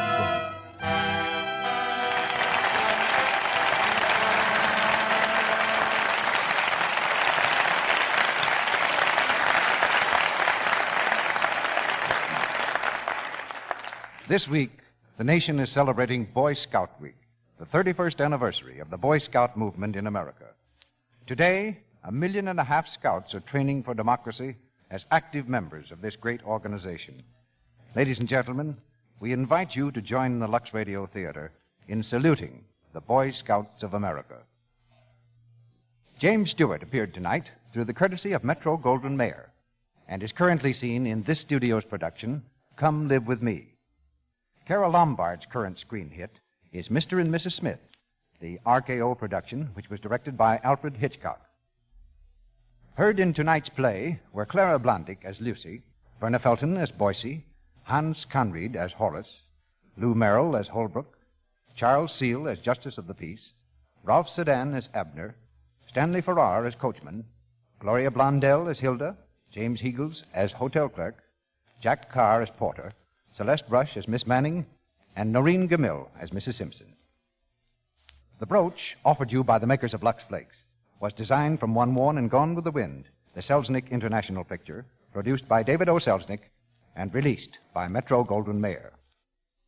Our music is directed by Louis Silvers, and your announcer has been Melville Ruick.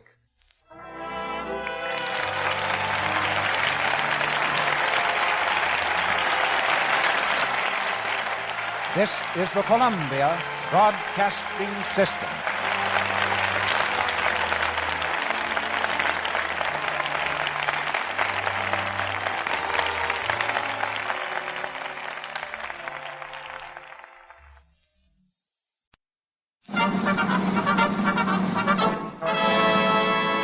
From Hollywood, California, the Lux Radio Theatre presents Janet Gaynor and George Brent in Mrs. Moonlight.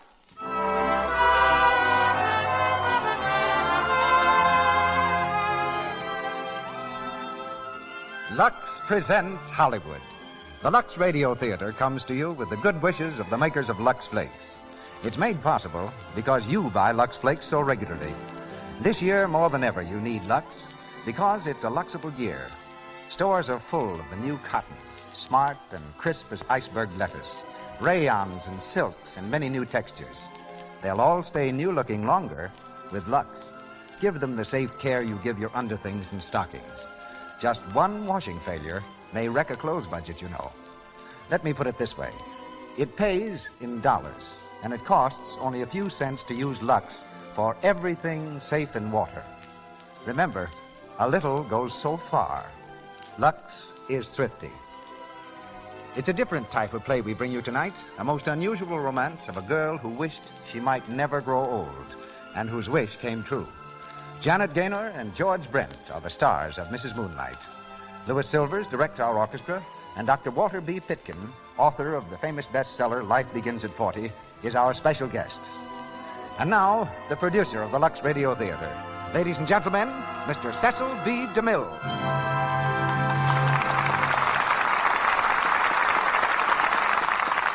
Greetings from Hollywood, ladies and gentlemen. I want to join with Melville Ruick in thanking you for your loyal support. You who listen to this program are partners in the Lux Radio Theatre. It's for your pleasure that we produce these plays. It's your preference that helps select them, and your purchases of Lux that make this theater possible. Traveling across the country in connection with the opening of Union Pacific, I met a woman who asked me what she could do to express her thanks for the pleasant evenings that this theater had brought her. I told her the best way to show her appreciation was to buy the products behind the Lux Radio Theatre, Lux Toilet Soap and Lux Flakes. Those women in our audience who are not already using these splendid products, and I assume there are only a few, will thank me for suggesting their use. And we thank each and every one of you for your loyalty, which makes this theater possible. Some 400 years ago, in a newfound land called Florida, a Spanish explorer, Ponce de Leon, gave up his life on the altar of an age-old quest, the secret of eternal youth. And I doubt if there's anyone in our audience tonight who, at some time or other, hasn't wondered if there really was some fountain of everlasting youth. This idea has captured man's hope and imagination again and again.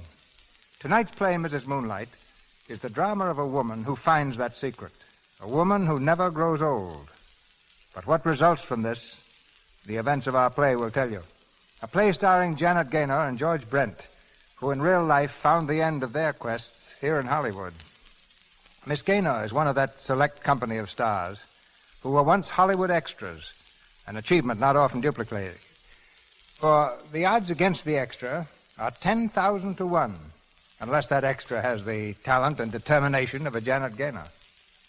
When an Irishman arrives in Hollywood, he can't come with a better background than the University of Dublin and that city's famous Abbey Theatre.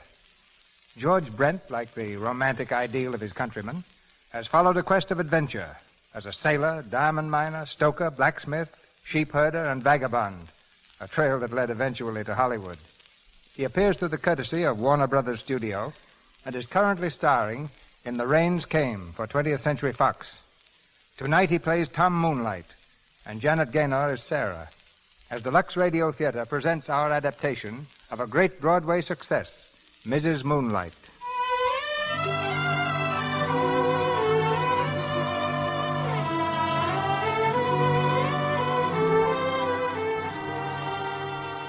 Midsummer night in England. The year is 1881, almost 60 years ago.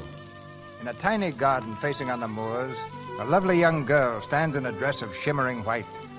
Her face is lifted toward the full, round moon, and her eyes are bright and shining, for tomorrow is her wedding day. But a dark cloud steals across the moon's face, and from the west comes the deep rumble of thunder. The girl turns, hearing a step in the shadows behind her. Edith? Edith, is that you? Yes. Whatever are you doing out here at this time of night, Sarah? Looking at the moon and thinking how happy I am. Oh, it's going to rain. Only a summer shower. I don't like it. There's a queer feeling in the air tonight. Have you felt it too? It'll be too bad if it rains tomorrow. Oh, it won't. It couldn't. You mustn't tempt Providence, Sarah. I'm not afraid of Providence. I'm not afraid of anything tonight. I'm going to marry Tom Moonlight. And tomorrow, I'll be Sarah Moonlight. Isn't it the most beautiful name? Very beautiful. Edith, you like Tom, don't you? Whatever made you think I didn't? Nothing. Only sometimes when I speak of him, you seem to... Oh, nonsense. It's your imagination. You'd better come in now. In a little while. Tom's stopping by to say goodnight. But don't you wait up. My maid of honor must look her best tomorrow, too. My best is only a candle beside you. No one will even notice me. Edith. There's Edith Jones, the bride's cousin. What a pity she didn't inherit the family looks. Edith, what is it? Aren't you happy for me? Oh, you know I am, but perhaps I'm a little sad, too. Well, I'm going in. I don't like storms. Good night, Sarah. Good night. Sarah? Sarah? Yes, Minnie? What is it? I have a little something for you, Miss Sarah. Your wedding present. Oh, Minnie, how sweet. You do love me, don't you? I've waited on you since you were 3. People grow close with time, I suppose. Well, aren't you going to open it? My present? But I thought tomorrow. Open it now. It's more fitting somehow. Why? Well, it's a strange gift, child. It's called the Dreard. The Dreard? Oh, I'm sure it must be something very wonderful and very Scotch. It's been in my family for hundreds of years. Nobody knows where it came from first, but it's for you. A necklace? Oh, Minnie, how lovely. But why is it called the Dreard? I don't rightly know, but there's said to be magic in it. Magic? Aye, there's a legend. It's said that there's one wish granted to every owner. One wish that will come true. One wish. Sometime you may want something badly, Miss Sarah, with all your heart. It may be that you'll use it then. Sarah?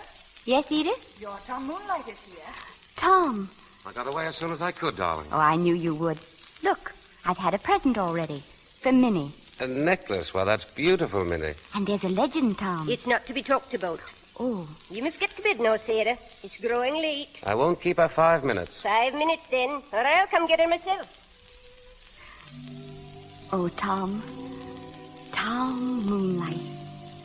Do you know I'm very happy? My darling. So happy it frightens me. Fasten my necklace. I want to wear it. So you'll be even more beautiful? There. Well, that was close, wasn't it? How still it is after. How unearthly still. Perhaps the gods are standing gaping, surprised that any mortal could be so lovely. Tom, we must always be as happy as we are now. Nothing must ever change. It never will. Oh, if I could only be sure. You can. Our love will never change. But we'll change. We'll grow old, Tom. You won't like me to look old. I'll always see you just as you are now, Sarah. Just as I married you. As I am now.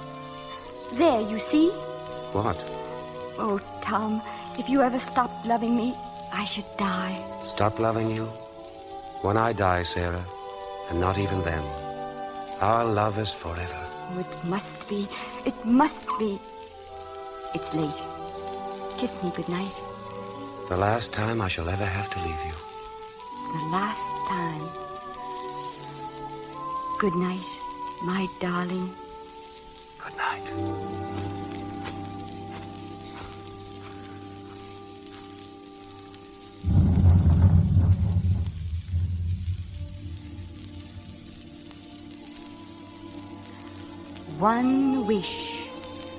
One wish to every owner. O Dryad, this is my prayer, that I shall never change, that I shall never grow older. Oh, let me look always, just as I do tonight. It's my youth he loves. Don't let me lose it. Let me keep it always for him.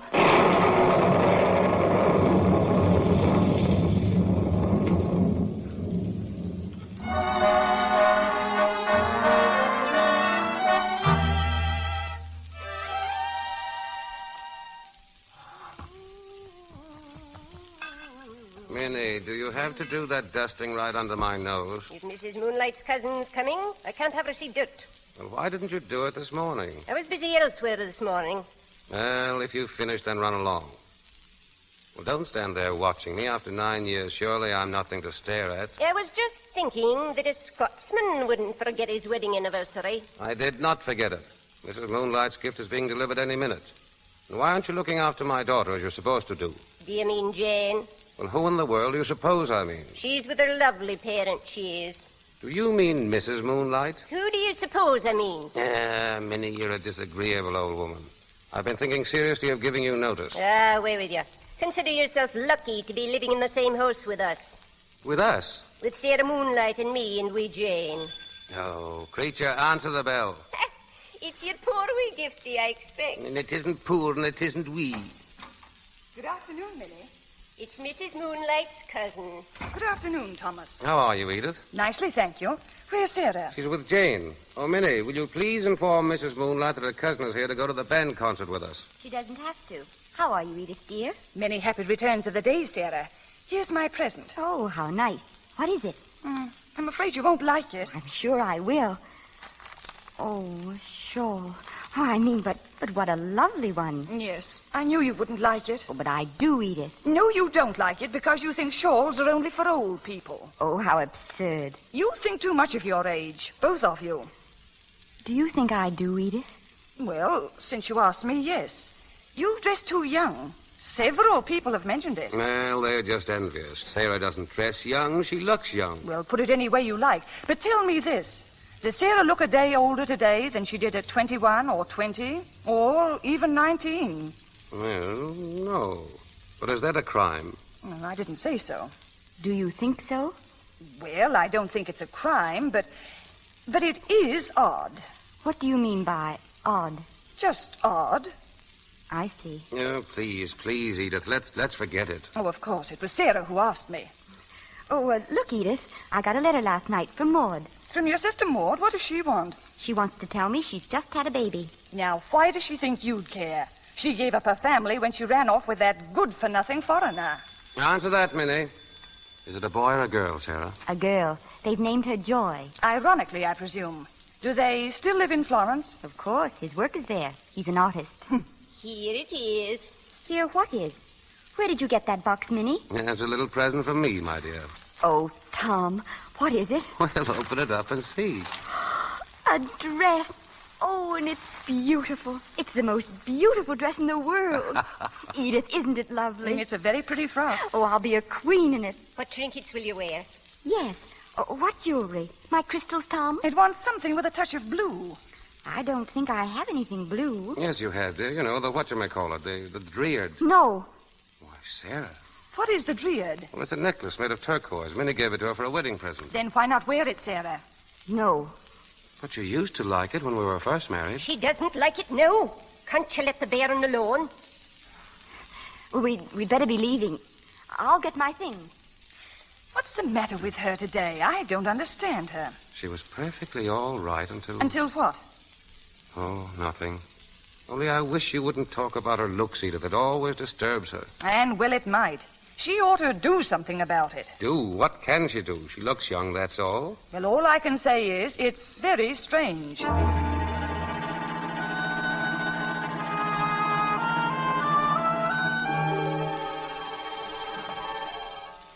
seem very disappointed this afternoon, but sure, well, even Edith might have known better.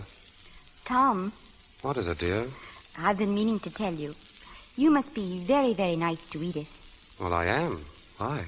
You see, Edith's in love with you. Ah, don't be silly. It's true. She always has been. That's why she seems bitter at times. Well, I don't believe it. She probably respects me, but I don't think any more than most other women. Yes, I suppose they're all in love with you. Except me. You? Why, you adore me, Mrs. Moonlight. I don't. I love you.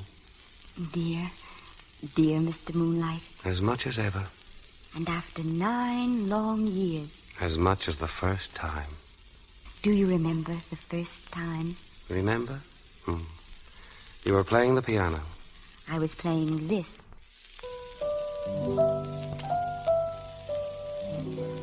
May I sit beside you, Mrs. Moonlight? No. Tom, don't. But I must kiss you. I can't help myself. Mr. Moonlight, what a way for old married people to behave. Old married people. Why, go over and look at that old married lady in the mirror. I look my years, Tom. You don't, of course.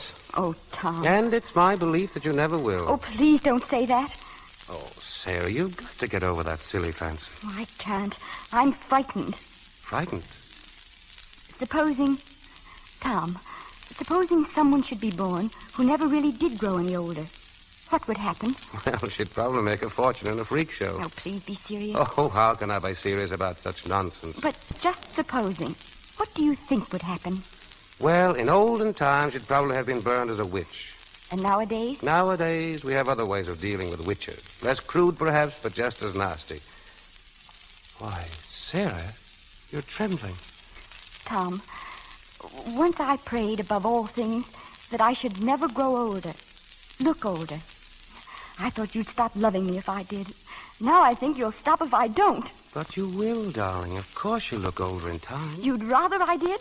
Well, yes, I think I would, but there's quite enough that's miraculous about my wife without that. Oh, it sounds foolish when I talk about it to you, but not when I'm alone. Sometimes I feel I'm going mad and can't stand it any longer. You see, it's growing stronger, not weaker. Every year for years, ever since we've been married. Sarah.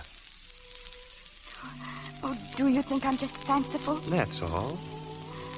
And you'll always believe, whatever happens, that I love you, won't you? Yes, dear. But nothing can happen. In fact, I promise you that in the morning you look 102. Now, come, darling. I think it's time you went to bed. In a little while. I'm not at all sleepy. You'll come up soon? Yes, soon. Then kiss me good night. Good night. my darling. And remember, I love you, Mr. Moonlight, very, very much.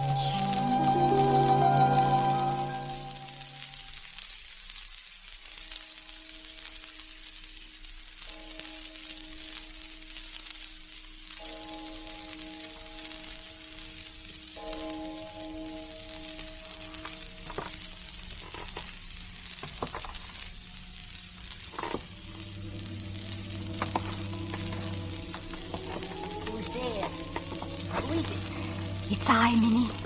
What are you doing with those bags? Where are you going at this time of night?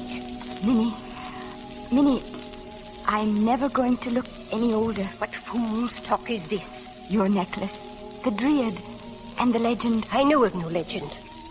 I wished, Minnie. It was the night before I was married. I wished that I might never look any older. That legend, Minnie, it was true. No. Can you look at me now and say that? Oh, Miss Sarah. I suppose it was wicked of me to wish. Vain and unnatural. Now, I'm a kind of freak, a witch. We have new methods for burning witches. We burn their dear ones too, Minnie. What is it? What are you going to do? I'm going away, out of their lives. Tom's and Jane's. What foolishness is this? Tom growing old beside me, and Jane, a young lady with a mother who didn't change. Oh, I couldn't stand it, nor could they. You'll break their hearts. I'd break them if I'd stay. Where will you go? To Maud, in Florence. Tom Moonlight will find you. He mustn't know, and you must never tell. He must think me dead. Promise? Poor Tom Moonlight. Promise? I promise, if that's the way it must be. Thank you. Goodbye, Minnie. Goodbye, Sarah Moonlight. You'll take care of them, won't you? Aye. Tom and little Jane. Take good care of them. For me.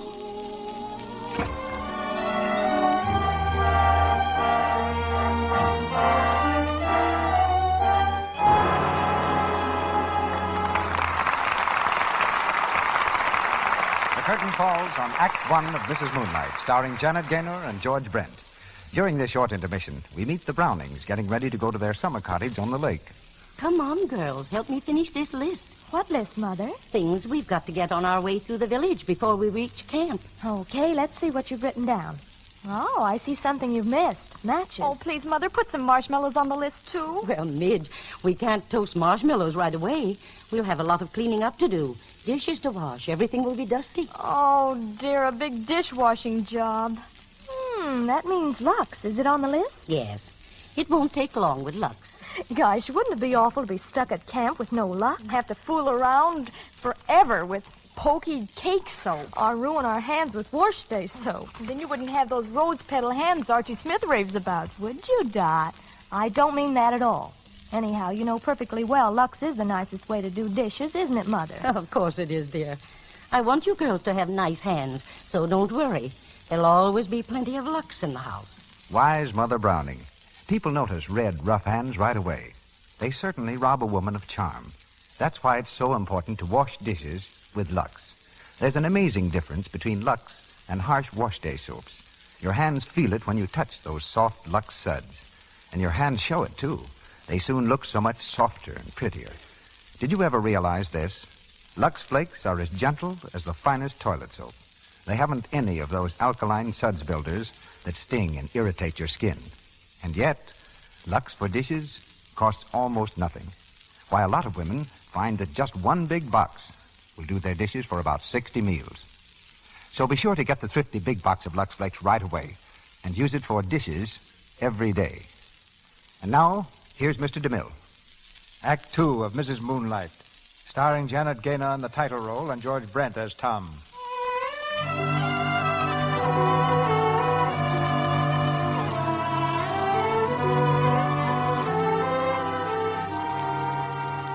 "17 years have passed since the night Sarah Moonlight fled from her family because she knew she could never grow old.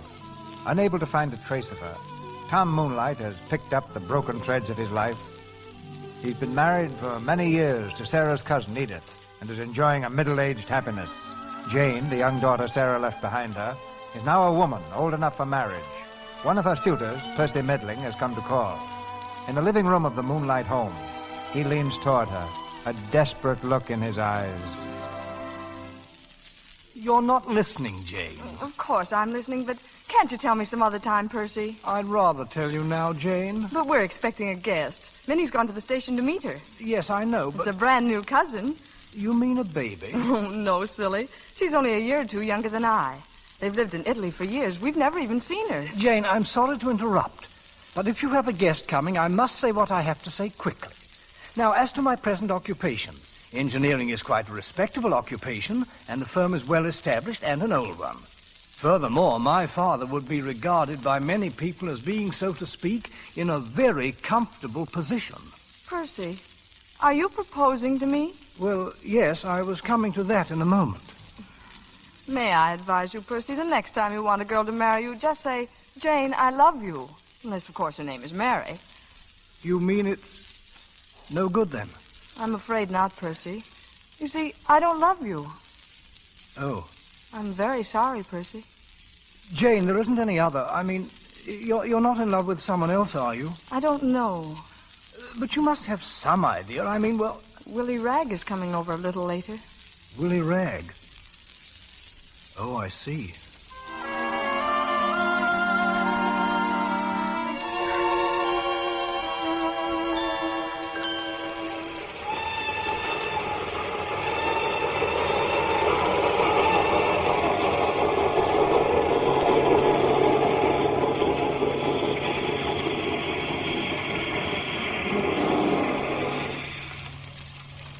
Guess that's your guest, Minnie.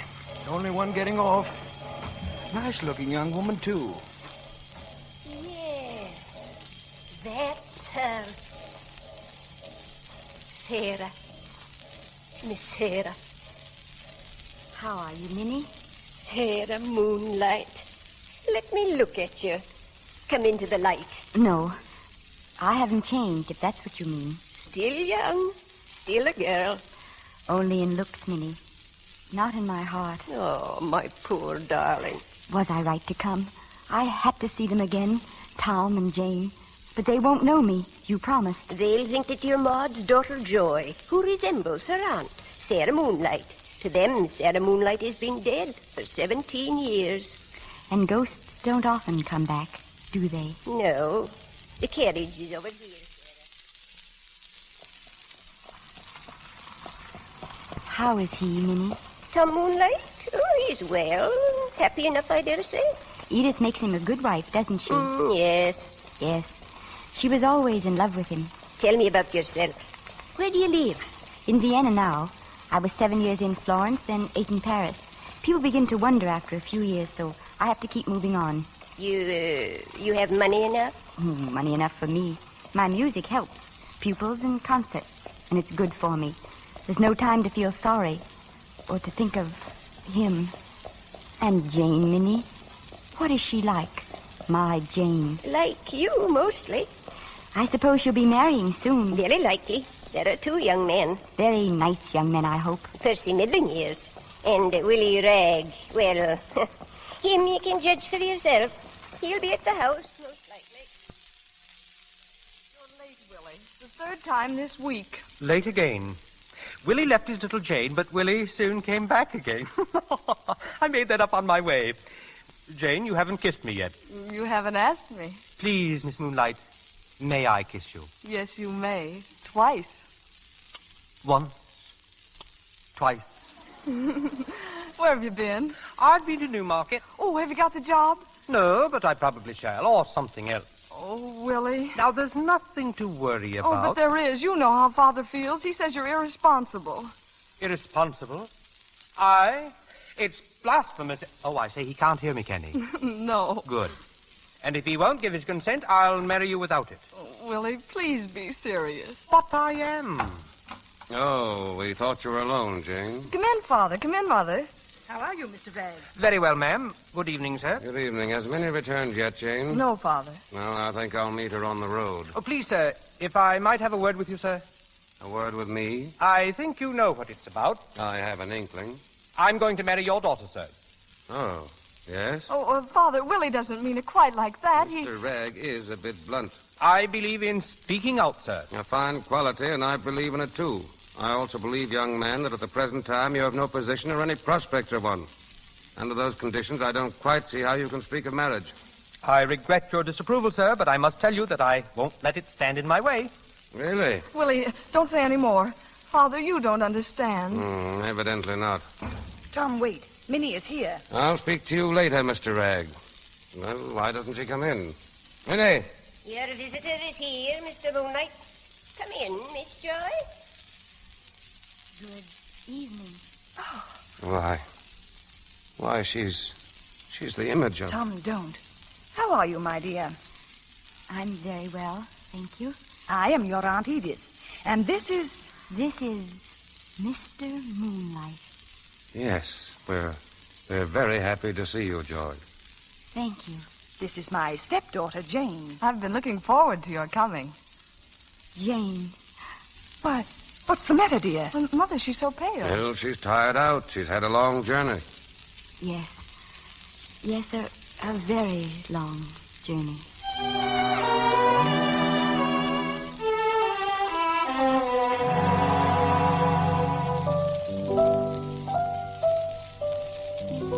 Sarah? Yes? It's almost time for your train, Sarah. I know, Minnie. The days have passed quickly, Sarah. Too quickly. Oh, there was so much I wanted to do. Now it's all slipped away from me. Oh, Minnie, she must be happy. My Jane must be happy. If I knew she was going to be, I could leave in peace. You're talking of Willie Ragg now. Yes. Why can't she see, Minnie? Why doesn't she know? And why am I so powerless to help her? I'm her mother, Minnie, and I can't lift my hand. Half an hour past 9. You'd best be making ready. The night train is always on time. The night train. I left once before at night. Long ago. Hush, my darling. You'll come again. After another 20 years. Oh, what's the use, Minnie? If only to see us all. To see you all growing old without me. To feel left behind. Sarah, my darling. Joy, may I see you? Jane, of course. Come in. It's rather private. Minnie, will you leave us alone? Very well. What is it, Jane? Well, it's about Willie. I want you to talk to Father. Tell him what you think of him. But what I think of Willie is really very much what your father thinks of him. Joy, but can't you see what Willie is? Yes. I've been worried that you can't. Oh, really, Joy? I thought you at least would be on my side. My dear, I am on your side. That's what Mother says. But middle-aged people have forgotten what love is. Not always, Jane. Are you very disappointed in me? No, but I thought you'd understand, that's all. Jane, will I see you before I go? Of course. Why do you ask? Well, it's a late train. I thought you might be tired. No, I'll wait up to see you go. Thank you, Jane.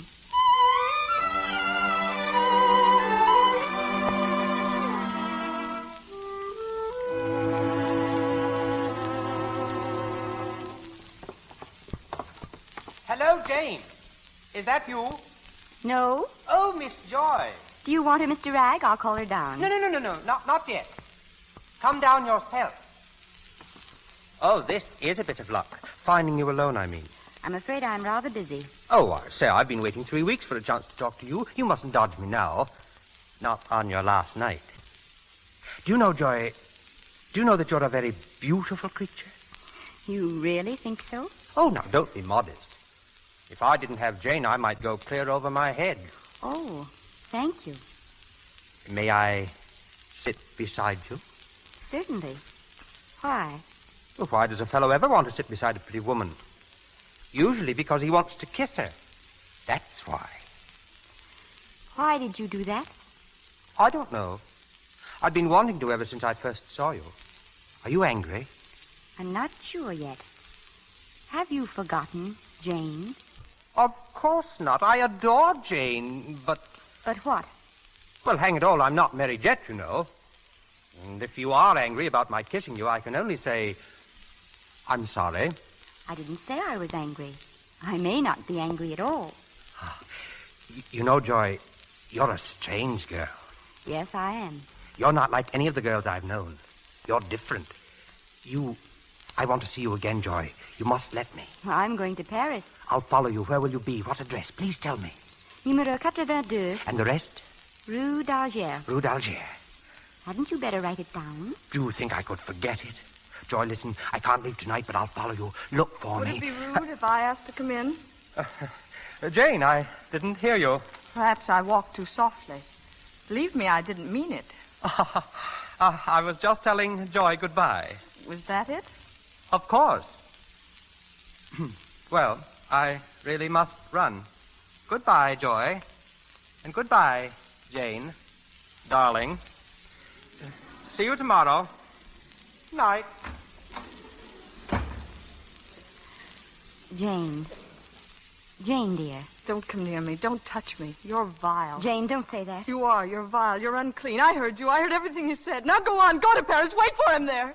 He'll make you very happy, I'm sure. But at least he hasn't the chance to make you unhappy. You see Don't now... speak to me. I hate you. I hate you. Jane. Father, make her go. Make her leave. Get her away from here. Jane, what is it? I can't bear the sight of her, I tell you. Are you mad?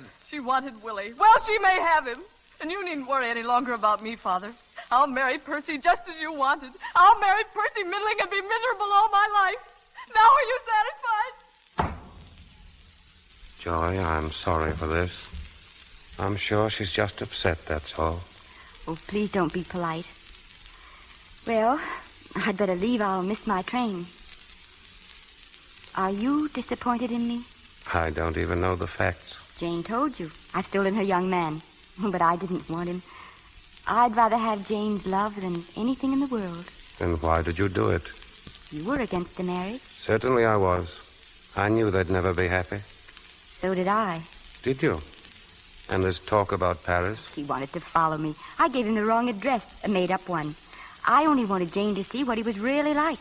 Why, you funny child. When Jane is over this, will you tell her what I've told you? Of course I will. Promise? I promise. Mr. Moonlight, are you happy? Yes, of course. Why? I knew you were really. I just wanted to hear you say it. What a strange, strange girl you are, Joy. You're the second person who said that tonight. Oh, there's my carriage. I don't want to go back. I don't want to go yet. You may stay if you want to. No, I can't. Goodbye, Mr. Moonlight. Goodbye. I shall miss you very much, Joy. You're very much like someone I once knew. Someone I loved. Dear Mr. Moonlight, will you kiss me goodbye? Goodbye, dear. Come soon again, won't you? Soon, perhaps. Perhaps.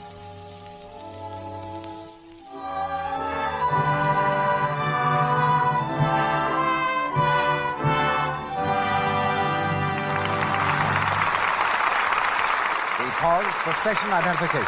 This is the Columbia Broadcasting System.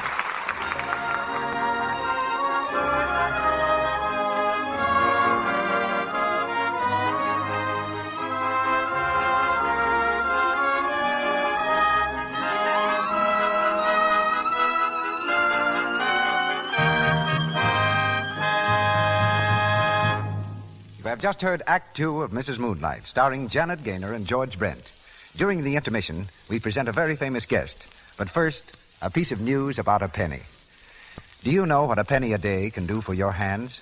Here's what I mean, and see if you don't think it's a beauty bargain. About a penny's worth of Lux will do a whole day's dishes. Yes, for about the price of a penny postage stamp, you can use gentle Lux, as beauty experts advise, to help your hands stay soft and white. If the water is hard, just a little extra Lux will soften it and give you an abundance of suds. How foolish to use harsh soaps, since it costs almost nothing to use Lux for dishes. So keep that thrifty big box handy. Use it for dishes every day. Remember, you're often judged by your hands. Make them speak well of you. Mr. DeMille escorts our guest to the microphone. Columbia University has on its faculty a memorable personality in Professor Walter B. Pitkin. Academic duties occupy only a part of his prodigious energy.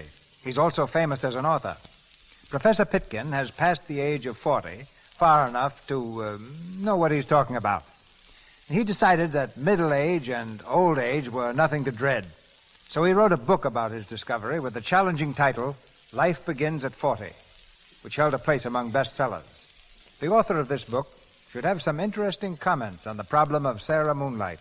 So from New York City, we hear Professor Walter B. Pitkin. Mrs. Moonlight in our play tonight is indeed a very unusual character. Yet her wish is the secret wish of every man and woman since the beginning of time.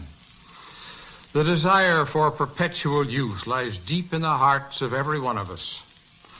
We think it's the road to perpetual happiness. And yet, how wrong we are in our wishful thinking, and how pitiful the consequences. Think of the matron of 40 who tries to be 20.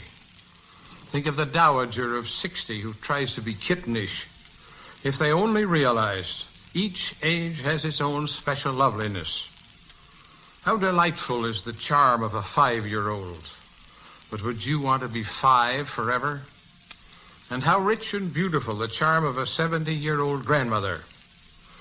I agree with Samuel Butler that youth is a greatly overrated season, like spring, occasionally sunny, but usually full of raw gusts. Youth is lovable but immature. But middle age and old age are as deep as character, and character can be as deep as the universe. Nature is always moving forward. If you attempt to stop the march, you die, mentally and spiritually. Life insists that we grow, that we live each new day as it comes, reaching out to accept new responsibilities and new experiences. And it is those enriching experiences that give us beauty and charm and keep us young and alive. People who keep up with the times. People who never try to stop the clock. People who refuse to be perpetually 20. They are the ones who know that life is just beginning at 40. We cannot condemn youth and its lack of wisdom, but we do condemn age, which refuses to accept its own rich rewards. And now let us return to Mrs. Moonlight. I don't know how this play turns out, but I do know that Mrs. Moonlight is basically a splendid woman.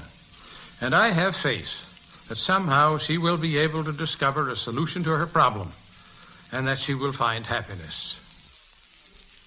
You show us that autumn has beautiful colors, Professor.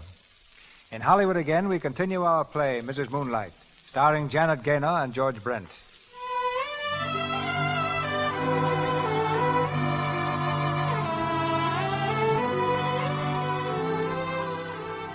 Years have passed, long years, which have gradually dimmed the remembrance of Sarah Moonlight and Joy.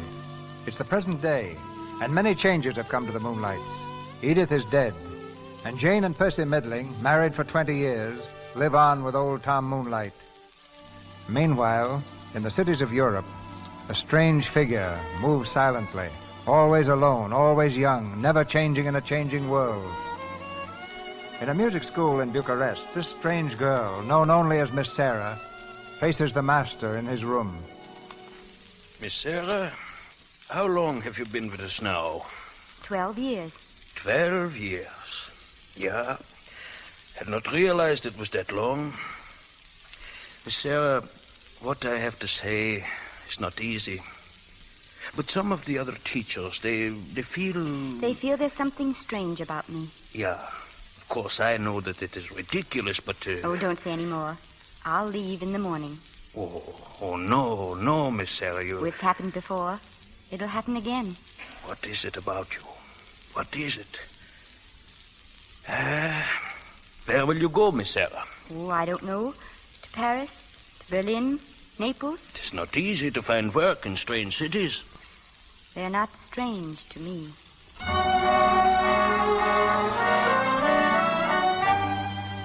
And you want to work here, Miss Sarah? Miss Sarah, haven't I seen you somewhere?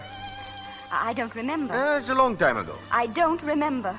I'm sorry, but I have nothing for you. Good day, Signor.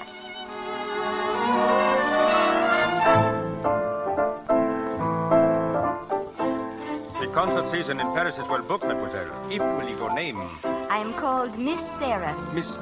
Of course I remember you. You played here in 1904. You... What, that is impossible. Yes, you've mistaken me for someone else, monsieur. But you say you are... No. Good day, monsieur. And do you want to teach my daughter? Yes, I can give your daughter lessons every day. Just as you gave them to me? What? You gave me lessons too? No. You did. When I was a girl. Oh, no. I remember. Miss Sarah. No.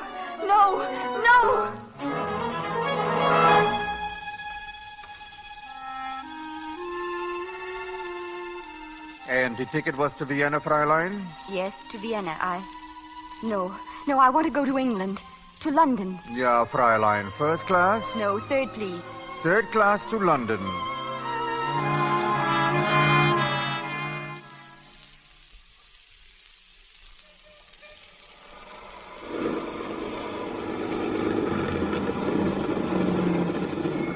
See you tomorrow, Peter? Right you are. Thanks for the lift. Oh, it's a pleasure. I say, Peter, is that somebody waiting for you? Where? That woman by your steps, looking up at the house. I don't know who she is. I've noticed her hanging around the house several times the last few days. Why don't you ask her what she wants? I believe I will. Goodbye, Greg. Bye. I beg your pardon, but are you looking for someone? No, not exactly. You look ill. Would you like to come in for a moment? This is my house. Your house. What is your Christian name? Why, Peter. Peter. Peter Middling. Your father is Percy Middling, and your mother is Jane. How did you know that? And your grandfather. Is he dead? No, he's not dead. Oh. Oh, here, wait a moment. Don't go away. Why, you're cold and ill. Come inside and get warm. Oh, no, I mustn't. Nonsense. Why, a hot drink will do you good. Come along now. Will you wait here a moment, please? Thank you. Mother? Peter, come in. I say, Mother, I brought a woman into the house. Peter. No, listen. I think she's ill. She looks it. Who is the woman? I haven't the faintest idea, Father. But she knew my name and seemed to know all about me. She knew your name? Oh, hello, Minnie. Why, yes. Who do you suppose it is, Minnie? I don't know. How could I? I'll go and have a look at her. I suppose she's a very beautiful, Peter. No. She's rather ragged and young like a girl. But her eyes are too big and, well, there's something strange about her. Come in, please. Thank you. Good evening. How do you do? Come and sit down by the fire. Are you Peter's mother? Yes, I am. Yes, I thought you were. You're very lovely. Would you like something hot to drink? And that is Percy Middling. How do you know that? You mustn't ask me questions. Please sit down. Thank you. Well, I'm all right, really. It's just that lately I've had a kind of pain here in my heart. Peter, come and sit near me. You've got to tell me all about yourself. Are you at Oxford or Cambridge? Oxford. Like your grandfather. How did you know that? Who are you? Poor, puzzled Jane. I'm just an old lady, my dear, who's rather come down in the world. Old? Why, you're a girl. That picture on the table. It's Tom Moonlight, isn't it? Yes, it is. Was it just taken? This picture? That? Oh, that was taken a good 10 years ago. May I see him? I'm afraid not. He's very feeble. His memory's gone, and he really doesn't recognize people. He hasn't recognized any of us for months. Poor Mr. Moonlight. He hasn't really been the same since my grandmother died. Your grandmother? You mean Edith? Yes. Oh, I say, if you're an old friend of Grandfather's, perhaps you could come tomorrow and see him. She can see him now. Minnie, you brought him down? Father. Tom Moonlight. Who is that over there? Father. He doesn't know you, Mother. He's staring at her. Oh, my dear. I've been asleep. Yes, Tom. Has Edith gone? Edith? Yes, dear. She's gone. Well, that's good. I'm worried about Edith. Worried about what you told me this evening. I've been thinking it over, and I believe you're right. Edith is in love with me. Of course she is, darling. We all are. Including you, eh? A little while ago it was all except you. Was it, Mr. Moonlight? Perhaps I've grown older since then. Have you indeed? Well, I'll tell you a secret. I never believed you. You love me very much indeed. Clever Mr. Moonlight. Grandfather, who is she? Who is she? Why, that's my wife, young man. Who are you? I'm Peter. Well, I don't know you, sir. And I don't much want to. Grandfather, what is your wife called? She's called Sarah, of course. Sarah Moonlight. Percy, he thinks it's his first wife. What are they saying? Don't they like my Sarah? Well, of course they do. Especially me. I think she's lovely. And she is, too. And what's more, she doesn't change. Did you know that? She doesn't change. Now, what's that about changing? She's worried about that. I don't like that. I've forgotten it. Tom, shall I play for you again? Huh?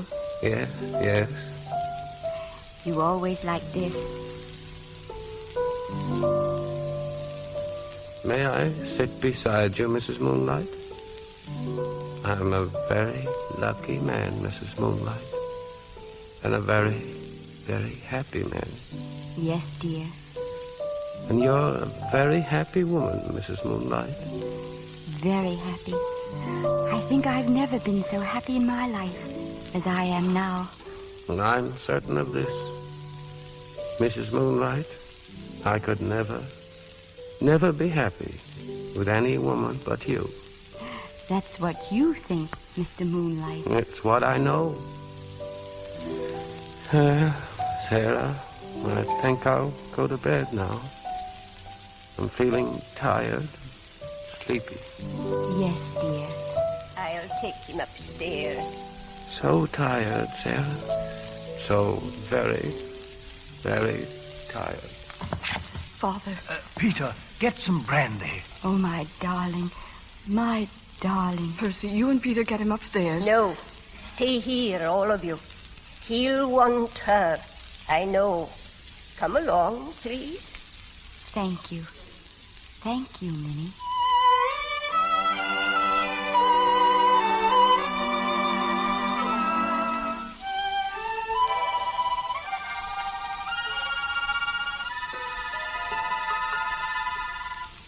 She's been up there with him a long time. Over half an hour. Percy, I'm nervous. Oh, it's all right, my dear. Well, there's nothing to be nervous about, Mother. Why does Father think he knows her? After all, my dear, your father hasn't known anyone for months, and it's just as reasonable that he might think he knows this girl. No, there's something else.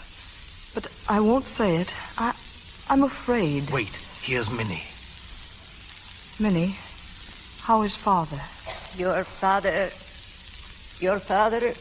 is dead. Minnie. Oh, Minnie. She was with him. He was in her arms. Minnie, who is that girl? She's someone Mr. Moonlight knew a long time ago. Minnie. Come in, dear. Peter, get her a chair. I'm quite all right. All right, thank you. I'm not unhappy. It was really very, very beautiful. It would be wicked to be unhappy. I'm only only very tired. I wonder why I'm so tired. Please sit down. You'll feel better in a minute. Thank you, Peter.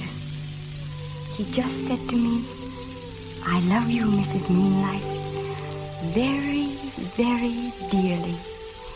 He just said that. He looked happy, too. Jane. Yes? Give me your hand. I'm so pleased with you, Jane. I've always liked your nice Percy middlings, and you've done well together, haven't you? A nice boy and a nice home. Oh, I'm so tired. I love you, Mrs. Moonlight, very, very dearly. Jane, do I look happy? Very happy. Are you? Oh, so happy. It's funny to be so tired here in my heart. Perhaps. Oh, how lovely.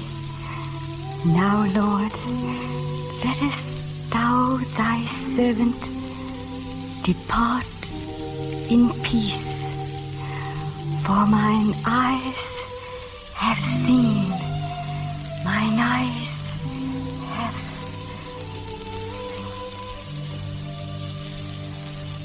seen. Mother, look at her. She's at peace with Tom Moonlight. Mother. It's all right, Peter. I'm sure she's happy. See how she's smiling.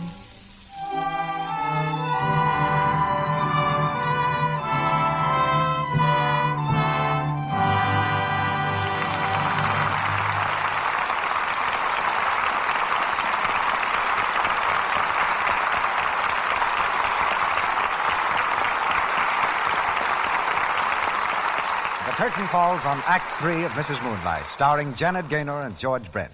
In a moment, our stars return for their curtain calls. But first, a timely word. Here we are at the beginning of summer, and that means vacation time, doesn't it? Vacation time for you, but not for your hands. Did you ever think of that? You're right, Mr. Roy. My hands work harder in the summer than in the winter, but with gardening, swimming, tennis, and... And housekeeping? Oh, yes, housekeeping, of course. My hands show it, too. Well, you're just the person I want to talk to. Now's the time your hands are busier than ever. They need special care. They can't spend hours in the dishpan with harsh, biting suds drying them up, and then do a right-about face and look nice when company comes. You need Lux for every single soap and water job you do, and especially for your dishes. Do you know why? Because Lux has none of the alkaline suds builders found in many laundry soaps. Lux contains nothing to dry and roughen your skin. That's why beauty experts recommend it for dishes. And remember, a little goes so far. Lux is thrifty. Buy the generous large-size box and start now to save your hands. Mr. DeMille. The moonlight of our play has faded, so suppose we get back to the world of reality. Miss Gaynor, I've heard some whispers about you that I'd like to pin down right now. Well, what are these whispers, Mr. DeMille? Well, they're about painting and... Oh, I'm sure it was an exaggeration. But if you're looking for a hobby, there's George Brent's, a gentle pastime called polo. The question was about paint, not ponies. There's really nothing to it. Something around the house always needs paint. Kitchen table, the lawn chairs, a cupboard. A landscape or a still life. I'm afraid my watercolors are pretty amateurish.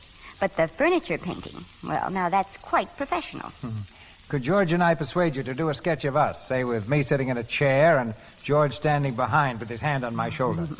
I'd be delighted to, but I'm afraid portraits are beyond me. If you draw a picture of an orange and it doesn't look like an orange, you can always say it's impressionistic. That doesn't go with portraits, at least not when the living originals do the judging. Why hasn't somebody seen one of these pictures? I keep them locked up. But you can look at the lawn chairs I painted any time. I used a special weatherproof paint. We could have used some of that and the rains came. I doubt if there has ever been so much rain in California before. And photographing rain is a difficult operation, too. It has to be done on a clear day to get enough light. Yes. Well, if it was a cloudy day and looked like rain, We made sunshine scenes indoors on a soundstage. Now, that's not so crazy as it seems if you think it over. Well, I'll figure it out on the way home. And I think it's time to leave now. Well, I recognize a gentle hint. Good night, C.B. I hope the man in the moonlight and Mrs. Moonlight shine long in clear skies. All of you, I'm sure, will want to join us again a week from tonight when you hear the announcement of our stars in play, which Mr. DeMille brings you in a moment. Assisting in our cast tonight were Janet Young as Minnie, Jane Gilbert as Jane, Ted Osborne as Willie Ragg, Claire Videra as Edith, James Eagles as Peter, Eric Snowden as Percy Midling, Lou Merrill as Heinrich, Frank Nelson as Bonelli, Jane Morgan as Frau Muller, and Eddie Kane as ticket agent. The play Mrs. Moonlight was written by Ben W. Levy. Louis Silvers appeared through courtesy of 20th Century Fox Studio, where he directed music for Second Fiddle. Don't miss the Lux daytime radio program, The Life and Love of Dr. Susan. This human and gripping story of a young, attractive woman doctor is brought to you every afternoon, Monday through Friday. For the time and station, see your newspaper. The Life and Love of Dr. Susan comes to you in addition to the Lux Radio Theatre. Your host, Mr. DeMille. Scattered along the boundary between the United States and Mexico are colorful, exciting jumping-off places called border towns. To such a place we take you next Monday night in a melodrama of a disillusioned man who crushes his ideals in a scramble for money and power. Into his life come two girls, and the mark they leave upon it is told in our adaptation of the hit picture Border Town. And bringing Border Town to our microphone are three stars, outstanding in popularity and talent: Don Amici, Joan Bennett, and Claire Trevor.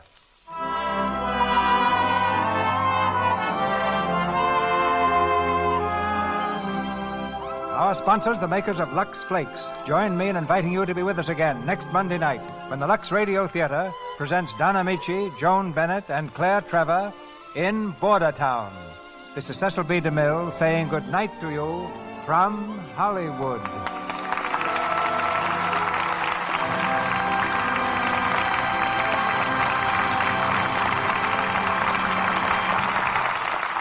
Your announcer has been Melville Ruick. This is the Columbia Broadcasting System.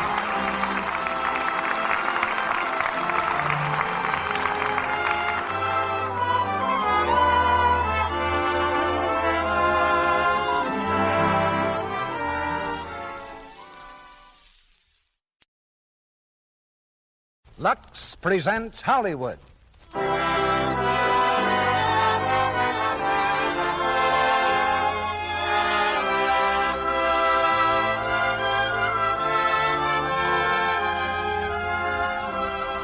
The Lux Radio Theatre brings you Merle Oberon in Lydia, with Edna May Oliver, Alan Marshall, Joseph Cotten, and George Reeves.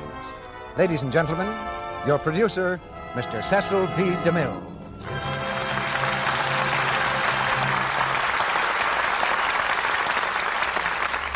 Greetings from Hollywood, ladies and gentlemen. In the words of a very sound philosopher, there's more than one way to skin a cat. And there's more than one way to find good drama for the Lux Radio Theatre. Ordinarily, we wait until a picture or stage play becomes a hit before selecting it for the air. But we picked tonight's drama long before it became a hit. In fact, even before it became a drama.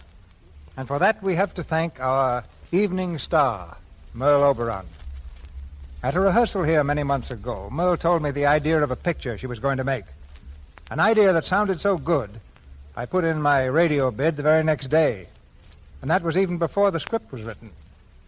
Under the practiced production hand of Alexander Korda, the idea became the screenplay Lydia, which has just been released nationally. It's already a hit on the screen, and that should be assurance it'll be a hit over your loudspeaker tonight, especially with Merle Oberon playing her original role, supported by 4 other members of the picture cast: Edna May Oliver, Alan Marshall, Joseph Cotten, and George Reeves. This is Miss Oliver's maiden voyage on this stage, and as one who gives a mental cheer every time she appears on the screen, I feel like giving her a 21-gun salute tonight. In this play, the lovely Lydia Macmillan makes her choice among 4 men who are in love with her. That might happen to any girl. What gives this story a new and original twist is that they all get together again, many years later, in a scene that's a bolt of dramatic lightning. Of course, one reason that makes Lydia a fitting play for the Lux Radio Theatre is the fact that it's the story of a beautiful woman. And naturally, we believe that no story of a beautiful woman is quite complete without Lux toilet soap. Women are concerned with how they look from the age of 8 to, well, I suppose must be 80. And that gives the male half of the world a great deal to be thankful for. Fortunately, wherever women do care about their looks, our product is always at hand. But I reluctantly suspect that there may be 1 or 2 women left in this audience who haven't tried it yet. If those lonely ladies will let Lux toilet soap speak for itself, I'm sure they'll find it very eloquent and convincing. The curtain's going up now on the first act of Lydia, starring Merle Oberon as Lydia Macmillan, Edna May Oliver as Granny, Alan Marshall as Richard, Joseph Cotten as Michael, and George Reeves as Bob.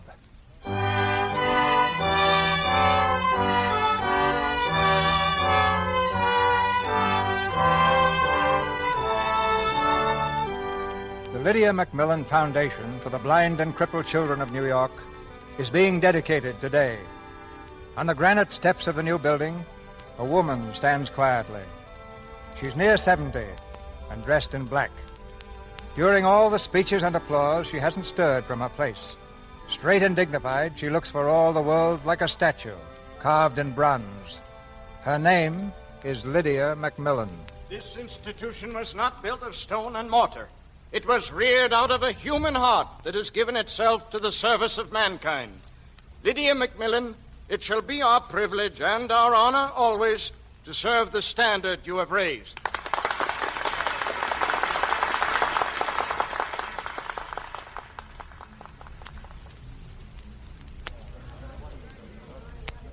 I'm sorry, sir, but you can't see Miss Macmillan now. But I'm an old friend. I'm sure that she... It's quite impossible. She can't see anybody. She'll be too tired. Tired? Who'll be too tired? Do you think a few silly speeches can wear me down? Well, sir, what do you want? How are you, Lydia? Congratulations, my dear. Well, blow me down. It's Michael Fitzpatrick. Yes. Golly, this is worse than the speeches. I'll have to sit down. Lydia, may I with all my heart and the rest of the world... Moses on the mountain, man. Are you going to give me another speech? Sit down.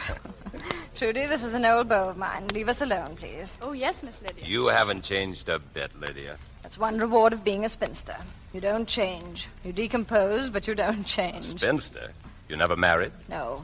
Too much work. Not enough allure. Nonsense. There were 4 of us that I know of. 4? Bob 1, Frank 2, Richard 3. Well, what about me? Of course, Michael 4. Lydia, now that you've seen me, do you suppose it would start too much gossip if you and I were to meet now and then and hold hands a little with the past? I still like to set tongues a-wagging, Michael, but I'm busy till Wednesday. Call on me Wednesday and don't bring a chaperone.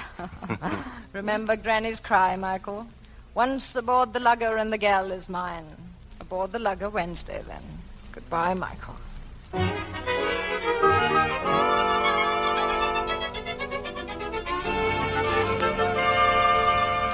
Come in, Miss Macmillan. Is that you, Lydia? Hello, Michael. I'm glad you came. Wild horses couldn't have kept me away. Come along. I've got a little surprise for you. Surprise? Michael, you have a devilish look in your eye. What is it? There you are. How are you, Lydia? Hello, Lydia. Well. Blow me down. May I present these 2 gentlemen? Bob 1 and Frank 2. Is this Central Park West or the land beyond the moon? I expected this to happen after I was dead.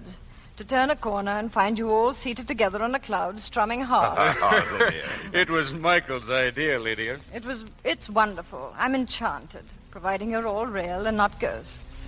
But what are you doing in a dinner jacket at this hour, Bob? Oh, I'm the manager of a nightclub, and I double in brass as bouncer. Bouncer? Yes, that's where my football training still comes in handy. You frighten me, Bob. You always did. The male rampant. The same vibrant, overpowering Lydia. Frank.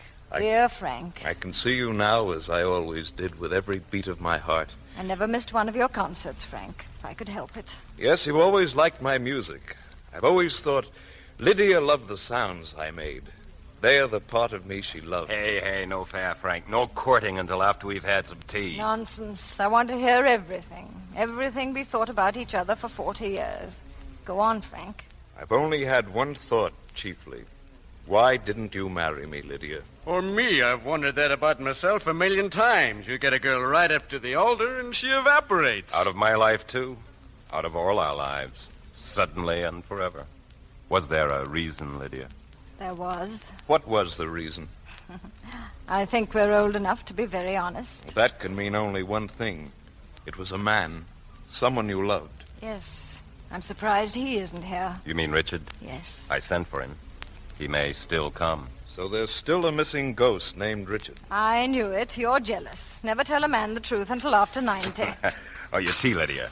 Tea? Michael, I hate tea. You'll like this tea. There's a little grog in it. Ah, Granny's grog. Lovely.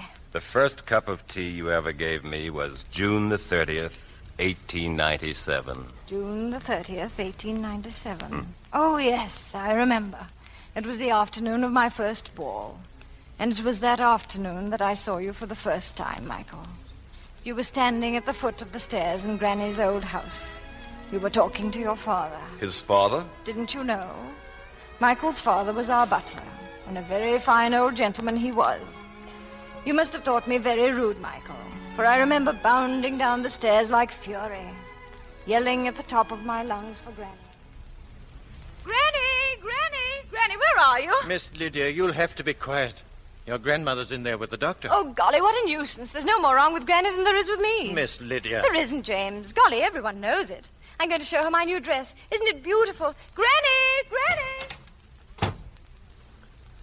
So that's Miss Lydia. Herself, Michael. It's astonishing the way people change when they grow up a little. Now, don't be impatient, Michael.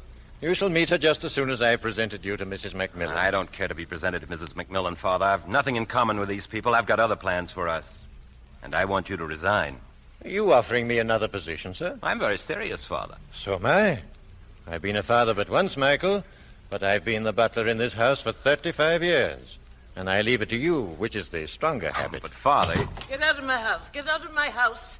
I wouldn't set foot in it again if I lived to be a million. Never. And I'll see that you don't change your mind, you fake sawbones. You're as healthy as a bartender, madam. But you're spoiled, self-indulgent. Get out. Good day. Get out. Cast off, you landlubber. I'll poleaxe you. Claims he's a doctor. Doesn't know his elbow from a barrel of rum. Telling me my liver is perfect. I ought to run him out of Boston. Granny, will you please look at my dress? What dress? Are you trying to tell me that shameful thing you have on is a dress? But, Granny... You look as though you were ready for the bathtub. Upstairs with you. Put something on. Cover up those shoulders. Oh! There's nothing wrong with showing your shoulders. If I can't wear what other girls wear, I'll not go to the ball. I'll go to bed and stay there and never get up. Just lie there and die, killed by a nasty, cruel grandmother. Oh, you little idiot. If you start crying, I'll brain. Don't flatter yourself. Nobody's going to cry. Good. Now go sit down. Now, James, who is this young man and what does he want? May I be permitted, ma'am, to present my son, Dr. Michael Fitzpatrick? A doctor, eh? I just get rid of one and another descends on me. I've spent 37 years of my life trying to get a little relief from my liver. Oh, there's the pain again. Right there. May I see your tongue, ma'am? What for? Please. I may be able to tell something while you're having your seizure. A lot of good that will do. Say, ah. Huh? Oh. See anything? Now, relax, please. Well? Very obvious. What is? Gastroenteritis, acute. I have that? Definitely. Well. First medical I've met who makes sense. Gastroenteritis, eh? Acute. Well, I know where I got it, too. The sea. Swallowed tons of seawater in my youth. Ate out my liver. That's what killed Captain Macmillan, my husband. Where's Lydia? Lydia, come here. I want you to meet our new family physician. What's the name again? Michael Fitzpatrick, ma'am. Oh, yes. James's son. As fine a father as a man ever had. James, I want something to eat. I have the tea ready, ma'am. Tea? I hate tea. With a chaser of grog, ma'am. Ah, that's better. Well, Granny, what about my dress? May I go to the ball or do I go to bed? Go on. Go to the ball in that mermaid suit. You wouldn't have dared wear it in my youth. But men have changed. Their blood has cooled. Once aboard the lugger and the gal is mine. You don't hear that anymore. Well, come on, James. Come along, man. Yes, ma'am. Yes, ma'am. I want some of that pâté de foie gras that gave me the pain yesterday. I feel so much better today that I don't think it'll do me any harm. Golly, she had me upset a while. The old pirate. That's all she is. Nothing but an old pirate. But I love her. I really do. Oh, Dr. Fitzpatrick. Yes, Miss Lydia. Do you think $10 is a lot of money? Well, Do dance, Doctor. Yes. Oh, how nice. Here's your ticket. What ticket? To the ball. You must come even if you can't dance.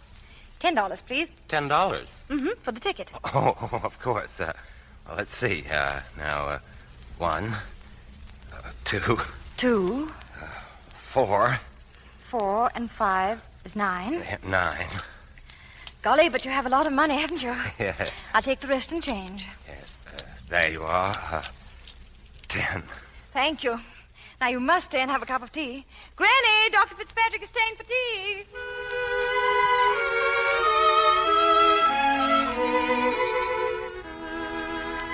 Yes, I remember that afternoon. For me, it was love at first sight. It wasn't for me, Michael. I'm afraid it was only the Macmillan avarice and cunning.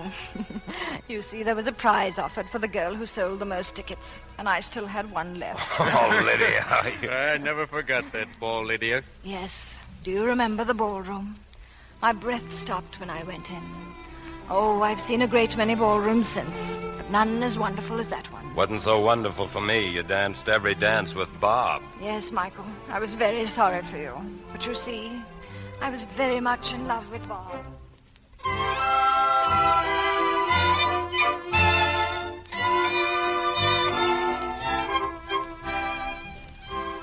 Isn't this wonderful, Bob, darling? Yep, hunky-dory. I just love dancing with you, Bob. I'd like to keep on dancing with you forever. Wouldn't it be wonderful? Well, we'd sure get tired. Oh, Bob, you're so funny. I can feel the muscles in your arms. I bet you could pick me up and carry me off as if I were a feather. I could carry 20 like you. That's from playing football. But I don't want you to carry 20. Just me. Bob, dance out towards the terrace. I want to look at the stars.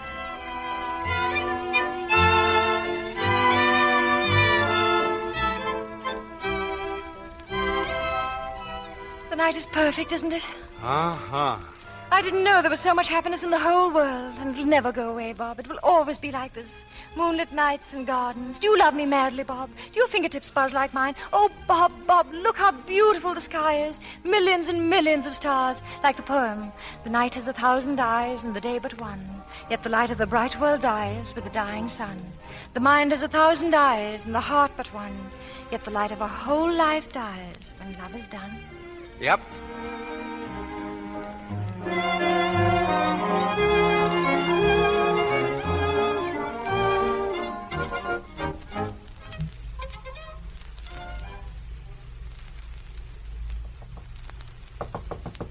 Just a moment.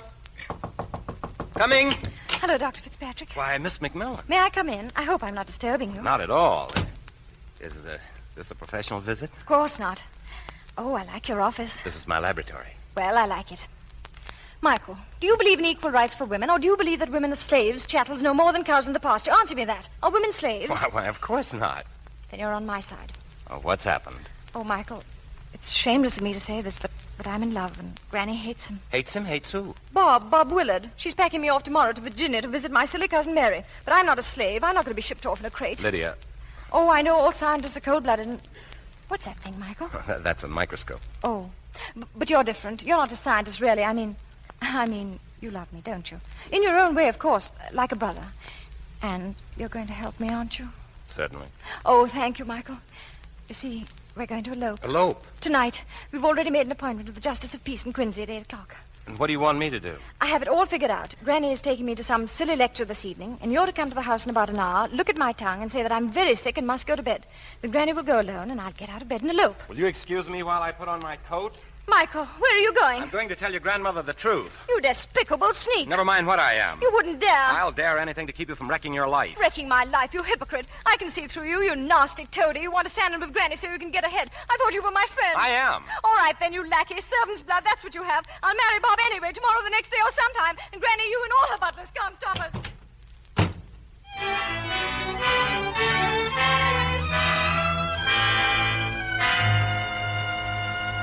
Well, young lady, explain yourself. Where have you been?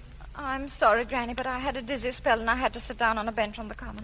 Dr. Fitzpatrick to see you, ma'am. Oh, Dr. Fitzpatrick. He's never been more welcome. Where are you going, Lydia? I don't want to see him. You said you were sick. You stay right here, young lady. Good evening. Well, Michael, how are you? I'd like to speak to you alone, Mrs. McMillan. Oh, Michael. Never mind me. Have a look at Lydia. She came staggering home like a pelican. I'm all right, Granny, really. Nonsense. We all have the Macmillan liver. Stick out your tongue. No. May I see it, please? No. Lydia, don't behave like a brat. Her pulse seems fast. What do you think? Is it a liver? Possibly. Huh. Her eyes are a little yellowish. Ah, it's a liver, all right. I think she should be in bed.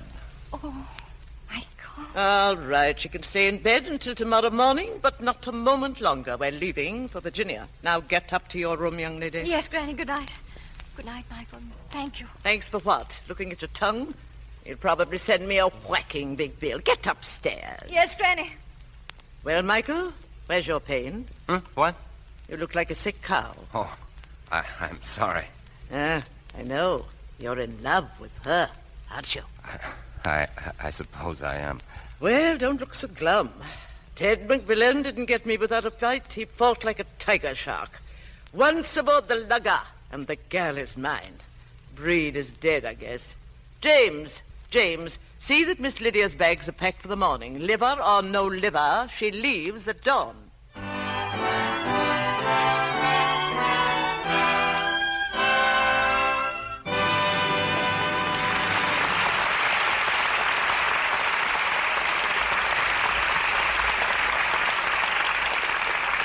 In just a few minutes, Mr. DeMille and our stars, Merle Oberon, Edna May Oliver, Alan Marshall, Joseph Cotten, and George Reeves, will bring us Act Two of Lydia.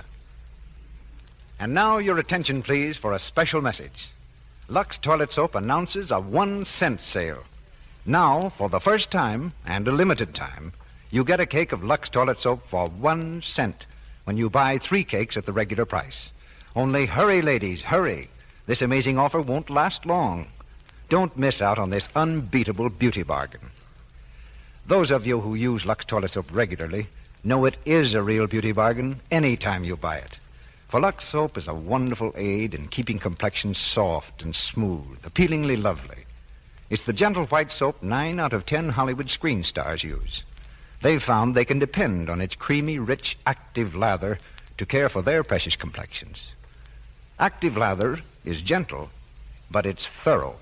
It removes stale cosmetics, every trace of dust and dirt in a twinkling, leaves skin feeling soft and smooth, fresh as a delicate gardenia. You want the charm of a lovely, appealing complexion? Now's the time to try Lux Toilet Soap and see how well Hollywood's beauty soap works for you. All this makes Lux Toilet Soap seem like a real luxury, doesn't it? Well, Lux Soap is a luxury, but it costs so little it's thrifty to buy. Thrifty to use, too, because it lasts and lasts. And now it's a greater bargain than ever. So hurry, hurry. Stock up on Lux Toilet Soap now while the special 1 cent sale is on. Now, our producer, Mr. DeMille. Act Two of Lydia, starring Merle Oberon as Lydia Macmillan, Edna May Oliver as Granny, Alan Marshall as Richard, Joseph Cotten as Michael, and George Reeves as Bob.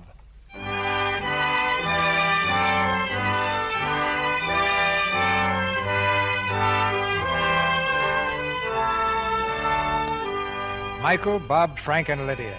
3 old men and an old lady, looking back 40 years. Over their tea, they talk of things long past, of love and sorrow, of joy and despair, of great plans made and schemes that went astray. We were to be married that evening, Bob and I, by the Justice of the Peace in Quincy. We were there, Bob and I, but the justice never came. He had been delayed, it seems, making up a will for a dying man. And we sat in his parlor half the night. Bob had arranged a wedding dinner for us in a little hotel just out of town. We went there to wait for the justice. It was snowing, cold, and the hotel itself was the dreariest I had ever seen. Come on, honey. Drink it down. Drink it down. Thank you, but I don't want any more. It's champagne. Bob, I don't want it, and please don't you have any more either. Why not? It's all paid for, isn't it? Sure it is. Here's to you, Lyd, the prettiest girl in Boston. Bob, it's awfully late, and I want to go home. What? And leave the rest of that bottle? I should say not.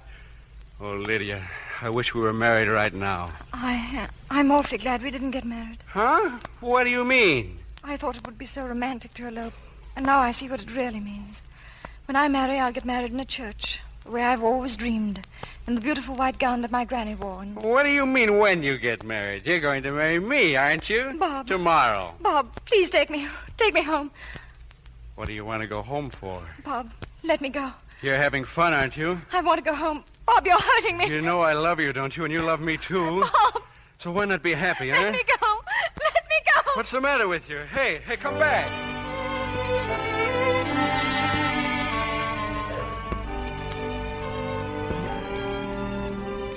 So I ran away from you, Bob. Out of the hotel into the snow.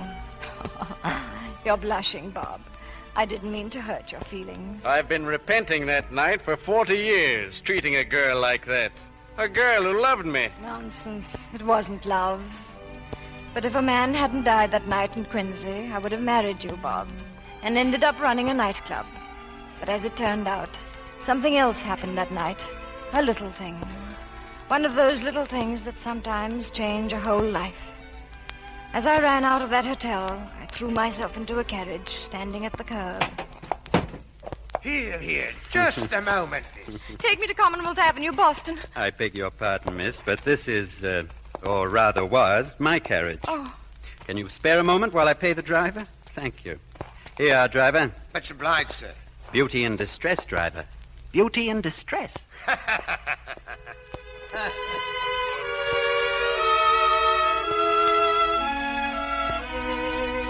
Beauty in distress. I was to hear those words again. For you see, that man, young, handsome, dashing, that man was Richard, the missing ghost. And I was the first. Yes, Bob, you were the first. It lasted a long time, the funeral of first love. Granny used to worry about me. I had no appetite. I never went anywhere. No, she's not going to the opera with us. I don't know what to do with that girl. Still moping over that puddin-head Bob. Little idiot. It's only puppy love, my dear Sarah. We've all had it. She makes me sick. I bring her to New York, drag her to balls, theaters, throw men at her. But no, all she does is flop up in from time to time just to show she's alive. Now, what's all that? It's a parade.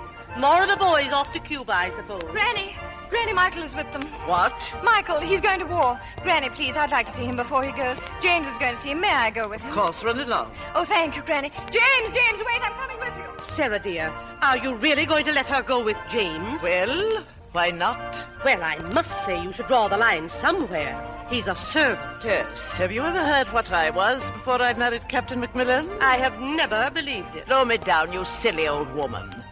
I was selling fish in my father's fish market. And that's how I met Captain Macmillan.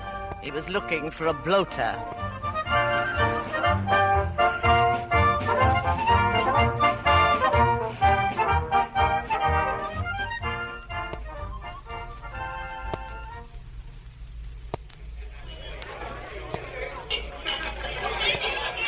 Oh, Michael, I've eaten so much, and I've never been happier in all my life. My last prescription for you before I leave for the war is a steak every evening, baked potatoes, and a stein of beer. I'll be as fat as that blonde lady there when you come back. Just so you wait for me. I've loved you, Lydia, since the first day I saw you. Michael, if it's real, it'll last, and you can tell me about it when you come back. Not now, please. And while you're away, I'll grow up, Michael. I've been sitting on a shelf all my life like a little china doll, but that's over. Well. Hello. Oh. Haven't we met before? Of course, Beauty in Distress, remember? Quincy House, Quincy, Massachusetts, last December. I never forget a face, especially a pretty one. Listen, if you think you Michael, please. Don't worry, old man. No offense intended. Well, miss, I'm glad to see you looking more cheerful. And you're the fellow who caused the disturbance, I take it. I can always tell what a woman is crying about. For 2 pins, I'd knock your block off. Haven't got 2 pins, old man. Goodbye, Beauty in Distress. Michael, we'd better go. You're supposed to be at the pier.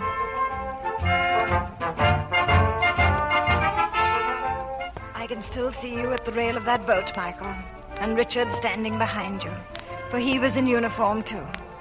I waved to you, and he pretended it was for him and waved back. Oh, Michael, you were very annoyed with Richard that night. Curious. I thought when I sailed away I had changed your life. But instead it was that stranger at the rail who was doing that. Tell me honestly, did you fall in love with Richard then, when he was waving at you? Dear Michael, at the moment of your heroic departure for Cuba, I wasn't aware of either you or Richard. The only male who meant anything to me then was Johnny. Well, I don't remember any Johnny. Johnny who? It was Johnny who changed my life more than any of you. He was the little boy on the pier, a little boy in ragged clothes.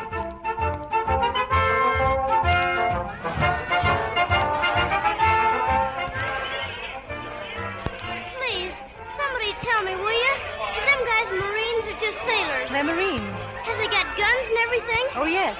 Here, I'll hold you up. Is that better? Yeah, I can hear them better.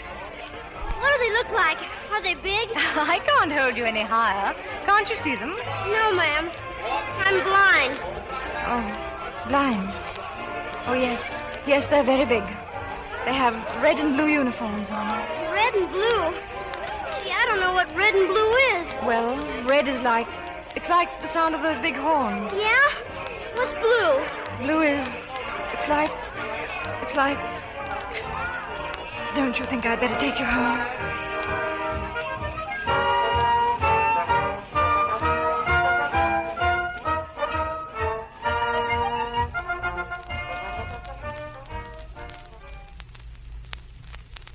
Yes, it was Johnny who changed my life. I took him home and saw the poverty and filth of the slums for the first time in my life. It was horrible. And then I had an idea. A home for blind and crippled children. It was only a few small rooms at first, hidden away in the midst of the tenement district. But it was a start. The children seemed to be happy there, and I know that I was. And then you came along, Frank. Oh, what a wonderful day that was. Just a minute, children. Do you want me, Mary? Yes, Miss Lydia, there's a gentleman to see you. A Mr. Frank Audrey. Frank Audrey, the pianist? I don't know, miss. Ask him to come in, Mary. Children, in the other room, please. I'll be right there. This way, sir. Thank you. How do you do? How do you do? My name is Frank Audrey. You may have heard of me. Of course I have. Won't you sit down? Thank you very much. I've heard of you and your work, too, of course. And I've wondered if you know what an important part music could play in it. I was hoping that perhaps, well, that you would let me be of some help. Of course I will. Oh, I don't know how to thank you. It's very nice of you, Mr. Audrey. Not at all. There's a piano in this room, isn't there? Yes, right over there. I thought so. I can usually feel them. They hum a bit. You mean that... Yes, I've asked the papers not to mention it, but like your children, I am blind, too. I can barely distinguish light from darkness. I never knew. Now, my specialty as a teacher of the blind would be music. But not music as such. I would try to teach them form and color. I think I can provide a picture book for their ears.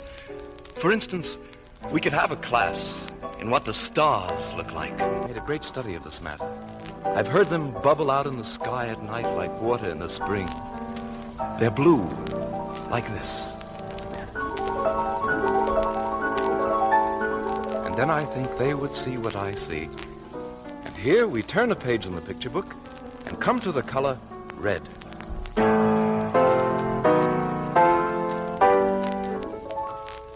You recognize it? It's the sun going down. Very impressive. And instructive, I think. And much more fun than playing Chopin to people who can see everything but Chopin. Well, then we could have a class in what Miss Macmillan looks like. Do you mind if I describe you without restrictions? Young, emotional, very lovely. It's much too lovely for me. No, this is the way I see you. This is the way you are.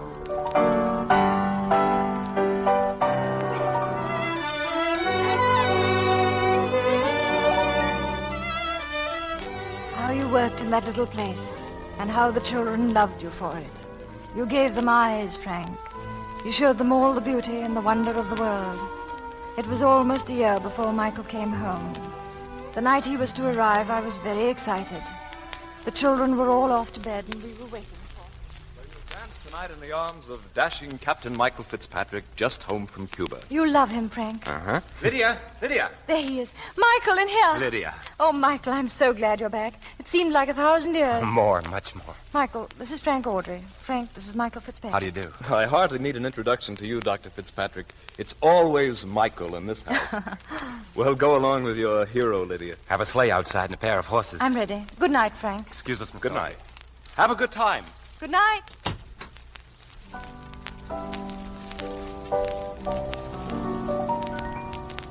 Hello. Well, and who's that? It's me, Ruthie. I want a drink of water. Oh, Ruthie. I understand your eyes are getting better. Uh-huh. Did you see Miss Lydia tonight? Uh-huh. She was awful pretty. Tell me, what does she look like? Is she dark or fair? Well, she has dark hair. And her eyes, what color are they? Blue. Blue. Yes, blue like the sea. And did you see the man who was here, Dr. Fitzpatrick? Uh-huh. What did he look like? Oh, he's tall and very handsome. Oh. Good night, Ruthie. Up to bed. Good night. Blue eyes and dark. Tall and handsome.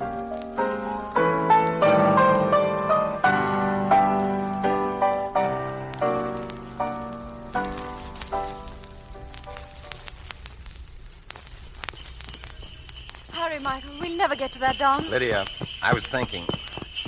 That fellow loves you, too. Who? Frank Audrey. Oh, Michael, you're mad. He loves you. I could tell. Michael, I've done a giddy lot of growing up while you were away, and I've almost made up my mind. Against me? Against marriage. I have my work to do. So much work that a lifetime isn't enough to do it. That doesn't worry me at all. It's a pre-marriage phase that all women go through these days. Then you understand, I remain a spinster. And as far as I can see, I'll be one when I'm 90. Well, that will involve me in one of the longest courtships on record. Move over there! Look, Michael, that sleigh is trying to pass us. Don't let him. No one's going to pass us tonight. This is our night. If you want to race, why don't you get going? Hurry, Michael. Hold on. Come on, you turtles. Giddy up, you feel mice. That's better. That's better. Eat that wind.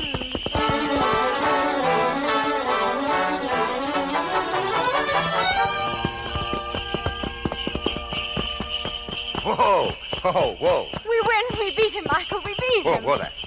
Look at him. He can't believe it yet. Too bad, old man. Takes his beating like a gentleman anyway. He's coming over. Oh, Michael. Yes? Look, do you remember him that night in the cafe? Hello. Well, I'll do better next time.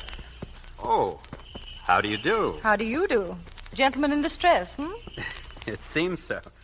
Well, what about a dance for the loser?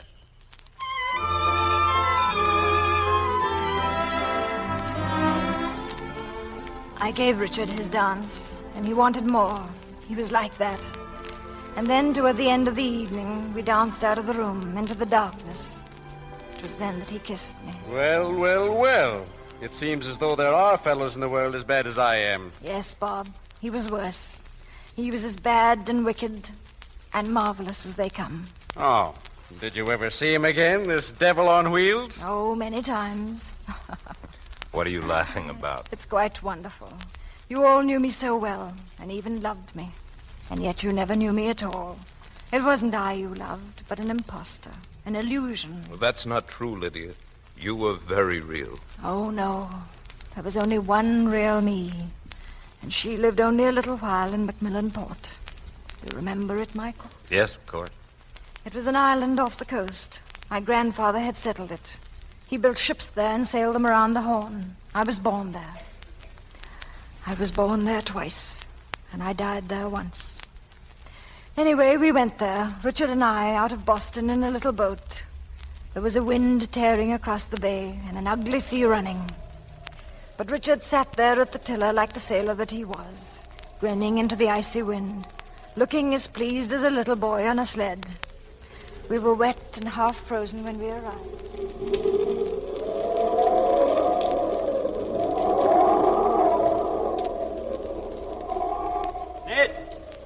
Ned! Now where's that weather-beaten tar? Tying up the boat. Wasn't he surprised to see us, though? Dear old Ned. Well, get the stove going. I want steak, potatoes, and a wash tub full of hot coffee. Oh, Richard, you were marvelous beating into that gale. You look like a Viking. I am a Viking. And I wish I had some dry socks. Come over here. Richard, you'll have to lose that habit of addressing me as though I were a gang of stevedores. Come over here, I said. You were all right in the yawl. You didn't squeal once. I was terrified. I knew it. That's why it was fun. You admire me very much, don't you, Richard? Yes, you'll do in any wind. Come here, you stonebed. Richard, Ned'll be coming. Let him. I want to laugh. Then laugh. Oh, darling, darling, you're wet and icy and half frozen. No, I'm not. No, you're not. The sea and the wind are inside you, but they're warm. Oh, Richard.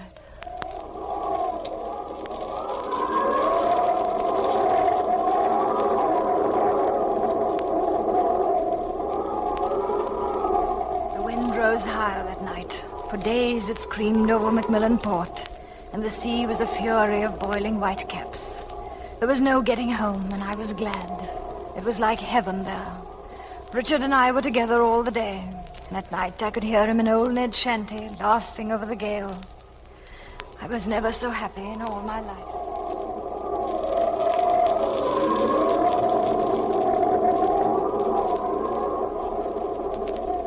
Richard, what are you looking for?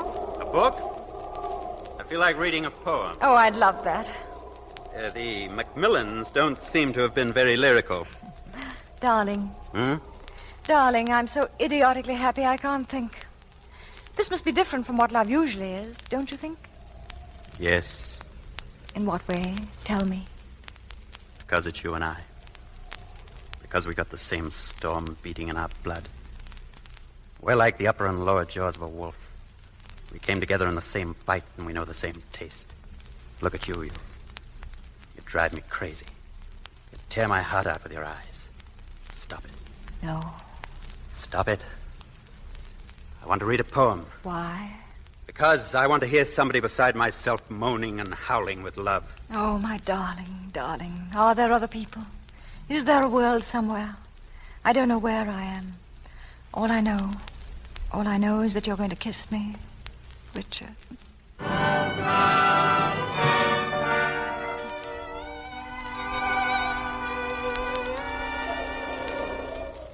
Lydia! Lydia! The wind's down. I'm going into the mainland. Richard, must you go? Let me come with you. No, I don't want you alone. Why? Because I want you to stay here. But, darling, you'll be gone ages. No, I'll be back in 6 hours if the breeze holds. Please stay here, won't you? Very well, if you don't want me. I want you forever and ever. You do? Till I die, I'll always want you every minute. Oh, I'm such a fool. When you say that, my knees melt. They really melt. Is old Ned going with you? Of course, he's on board now. Richard, I won't live until you come back. I won't be really gone. I'll always be here. If you get lonely, just look in any of these corners and you'll see me standing there. Just like this. Darling.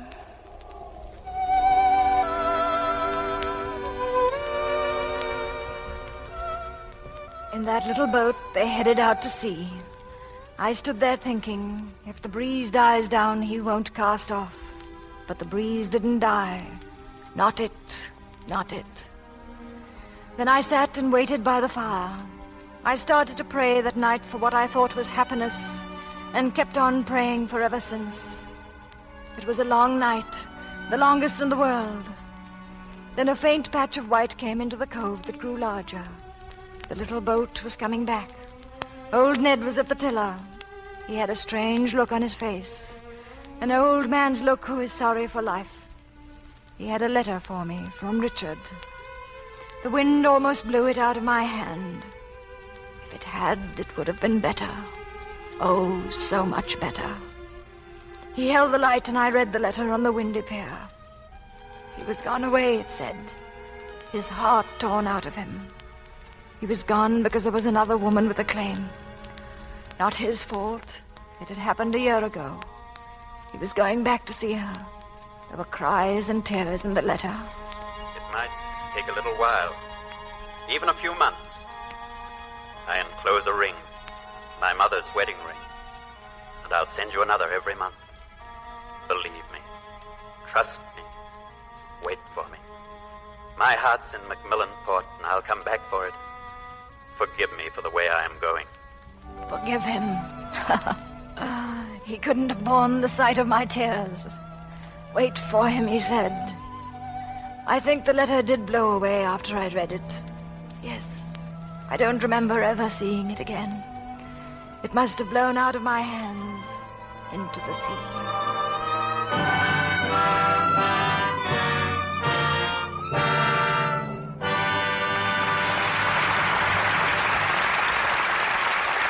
Pause now for station identification.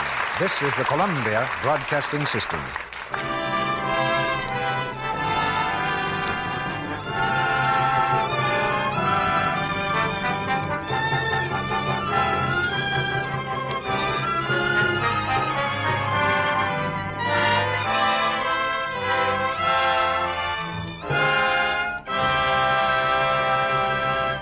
After a brief intermission, Mr. DeMille and our stars Merle Oberon, Edna May Oliver, Alan Marshall, Joseph Cotten, and George Reeves will bring us Act 3 of Lydia.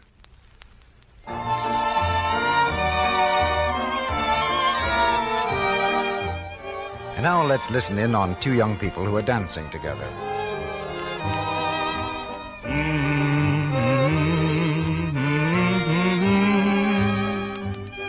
Good music, huh? Well, then the music always sounds good when I'm dancing with you, Jane. That's because you're so sweet. Sounds as though Jimmy's enjoying that dance. And no wonder, for Jane's the kind of a girl that men like to be near. She's pretty, really charming. And part of her charm is that flower-fresh look she always has. You see, she knows the importance of perfect, exquisite daintiness. Jane knows an easy way to make sure of daintiness, too. She's found out that her complexion soap, Lux Toilet Soap, makes a wonderful daily beauty bath. A beauty bath that leaves skin really fresh and sweet. She says, I wouldn't ever think of missing my Lux soap bath before I go out for the evening. A bath with that smooth, creamy lather makes me sure of daintiness. I love the Lux soap perfume, too. It leaves such a nice, delicate fragrance on my skin. yes, fastidious women everywhere depend on a Lux Soap beauty bath. They know that active lather carries away every trace of perspiration, dust, and dirt, leaves skin flower fresh. They love the expensive Lux Soap perfume, a blend of 34 different ingredients. And yet this luxury is theirs for so little. Lux Soap is hard-milled, too, so it can be used to the thinnest sliver, and it lasts and lasts. Why not get 3 cakes of this fragrant, smooth white soap tomorrow? Now, Mr. DeMille returns to the microphone. Curtain rises on the third act of Lydia.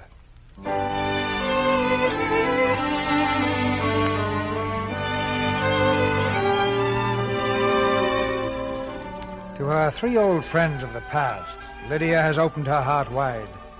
In her story, she's shown them a girl they never really knew, the girl she used to be. That letter from Richard, was that the end? Didn't you ever hear from him again? Not for some time. I waited as he had suggested, only a little more desperately than he thought. And then at last a letter came to Boston. It was a nice letter, the kind one gets once in a lifetime. It contained 3 more rings, and it said he loved me. I remember the words to this day. I adore you. I worship you. I dream of you every hour. I'll be with you again on New Year's Eve at the Church of the Little Heart, the one you always talked about. We'll be married on New Year's Eve while the bells peal. Be there at midnight. I love you. New Year's Eve came at last. In a flurry of excitement, I was packing my bag to go to New York. Granny was with me. Well, young lady, I'm still waiting to hear. To hear what, Granny? Oh, you Jezebel, stop taunting me. What's he like? I'll bring him back from the church and you can see with your own eyes. He's a sailor, eh? Yes. Well, that's very pretty, I must say. My granddaughter running off to marry a sailor I've never seen. A low, deck-swabbing rotter in a knitted cap and a scoundrel to boot. All of that? Some red-faced liar with a wife in every port. All of that? I can just see him now, heaving from side to side when he walks like a pelican. And you love this monster? Yes, Granny. And he loves you? Oh, yes. Are you going to love him for always? Till I die. even if he turns out to be a scoundrel and a dog. Whatever he turns out, I shall love him for always, just as I do tonight.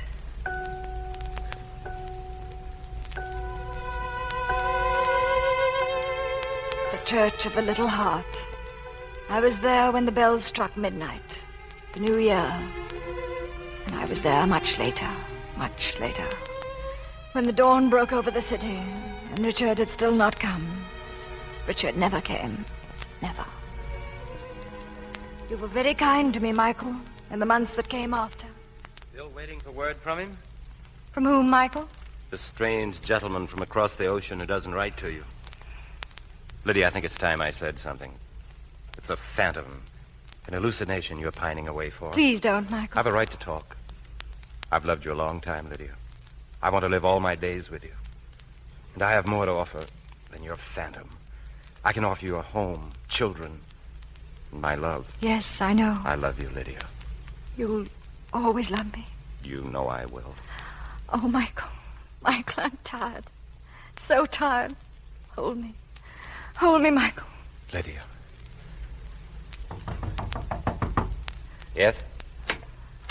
A telegram for you, Miss Lydia. Oh, let me have it, please. The boy is waiting for an answer, Miss Lydia. Michael? Well? Lydia, what is it? It's from your father. Granny's sick. They're afraid she... Mary, pack my bag. I'm going home.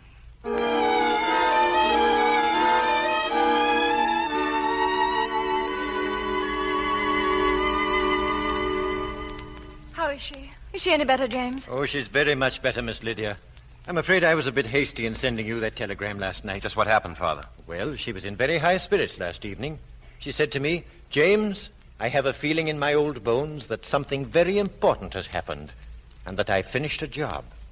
Soon after that, she was stricken. Did you call a doctor? Yes, at once. Dr. Whitridge. Dr. Whitridge, that's sawbones. Granny. Never felt better in my life. Granny, darling, I'm so glad to see you. Why, Lydia, you're shaking like a leaf. What's that idiot James been telling you? Nothing, darling. We were coming anyway. Michael and I have some news for you. You are feeling better, aren't you? Good for another 50 years, even with Whitridge. I knew you too would come. I felt it in my bones. Well, out with it. When's the wedding? Well, we haven't set any date yet. Moses on the mountain. You can't dilly-dally around with a girl like Lydia. Nail her down, man. Nail her down. We'll set the date right here and now. All right. You'll be my father and my mother, Granny, and my maids of honor. Oh, good heavens, I almost forgot. We brought something for you, James. Thank you, Miss Lydia. It's something you're going to need in the very near future. Isn't he, Michael? Yes, he is. My first white waistcoat. To wear at the wedding, James. Do you think I might kiss you now for the first time, Father? Not the first time, Miss Lydia. I had that privilege once when you were 18 months old. Well, come along. Luncheon's ready, I hope. Yes, ma'am. Good. I haven't eaten a thing since this morning. Now then, your usual place, Lydia. You there, Michael? Yes. James? Yes, ma'am. I want a fourth service at the table. A fourth service, ma'am. I didn't know you were expecting guests. I'm expecting nobody. I want a fourth plate there for yourself. Come, don't fall asleep. Sit down. Very good, ma'am. And call me Sarah. Maggie, bring another service. No soup for James. He hates it. It's very kind of you to remember, ma'am. I asked you to call me Sarah. Thank you, Sarah. It's better. And unless you're very cold, James, I would suggest you remove your gloves at the table. Oh, yes, of course. Oh, I beg your pardon, ma'am. Now we're all here as we should be. I waited for this moment a long time. The ship all trim, the topsails bellying out, and a good man at the helm. You, Michael. No fancy pirate with his whiskers in the wind, but a good man. Maggie, we're coming into port. Fetch some grog. We're coming into port, and we're going to drink to the health and happiness of our new captain, Michael Fitzpatrick. Michael... Granny! Catch your father. Oh, Granny!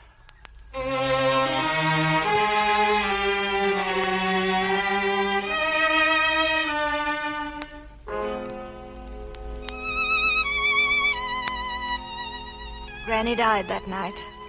I went away after the funeral to Macmillan Port, and Richard was there in every corner, grinning at me, That smirking ghost of a Richard. But I was too strong for him. I looked squarely in all the corners. I spent the nights there getting stronger all the time, learning to hate him. I laughed at him and all men who think they can torment a woman forever. I was still there in Macmillan Port the night Michael came to bring me home. I think you've stayed away long enough. Why haven't you written to me? I didn't know what to say, Michael. I know a little what it is. It's unreal being in love with a ghost. It'll go away, Lydia. It's gone away. Then you can come back and we can be happy. Please, listen, Michael. I came here to get strong and to decide about my life. I have decided. You don't love me. I do, in a way. But if I can't have all there is, I don't want less. And what is there, Lydia? There's love, Michael. Love that's part of the hot sun and the salt water. It's like a feast that leaves you hungrier than a winter wolf. I've had it, Michael. I've known it. It's gone. It'll never be for me again. Never from this moment. I'm an old maid now, Michael. Old as if I were 90. And I'll die that way. Because I'm like all the greedy Macmillans who ever lived. They could never take less. Always all there was, or nothing.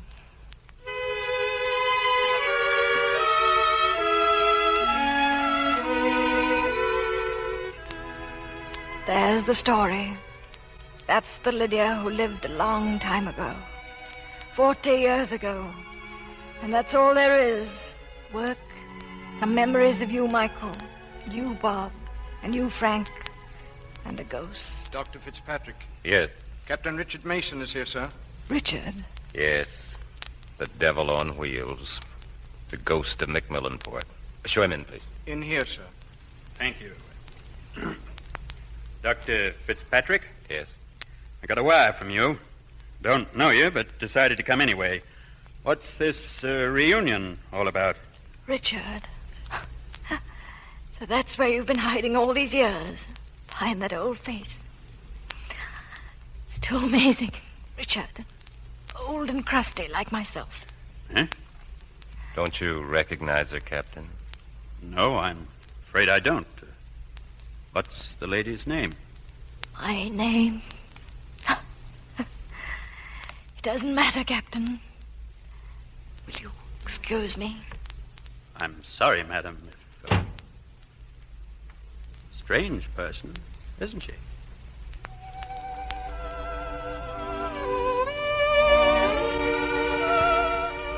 Lydia. He didn't remember me. He was taken by surprise. Nonsense, Michael. He's forgotten me. You're not upset? No. I made a fool of myself, Michael. Not at all. You opened your heart to the men who loved you. No. None of you loved me, really. Bob loved a little idiot. Frank loved a vision that wasn't true. You, my dear, loved an angel.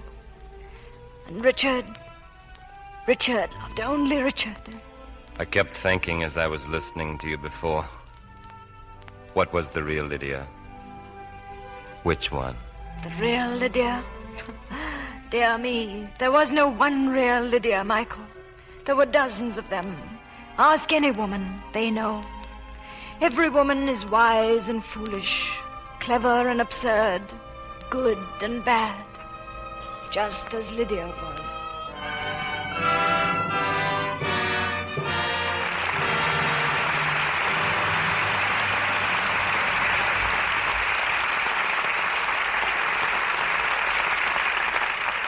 Your applause rings down the curtain on Lydia, and some acting we won't soon forget. 4 great troopers return to the microphone now. Merle Oberon, Edna May Oliver, Alan Marshall, and Joseph Cotten. Thank you, Mr. DeMille. Naturally, I was delighted when you asked us to play Lydia here so soon after the picture was released. It's been a very enjoyable week. I would like to point out, sir, that you owe the presence of a certain lady here to Lydia. You're right, Mr. Cotten. Edna May Oliver's first appearance anywhere deserves celebrating. Well, how do you like the Lux Radio Theatre after giving it the once over lightly, Miss Oliver? It's a theatre, Mr. Marshall, a theatre. The curtain goes up at the beginning and it comes down at the end. Give me some of those old tyrant Granny Macmillan parts to get my teeth into and I'm happy.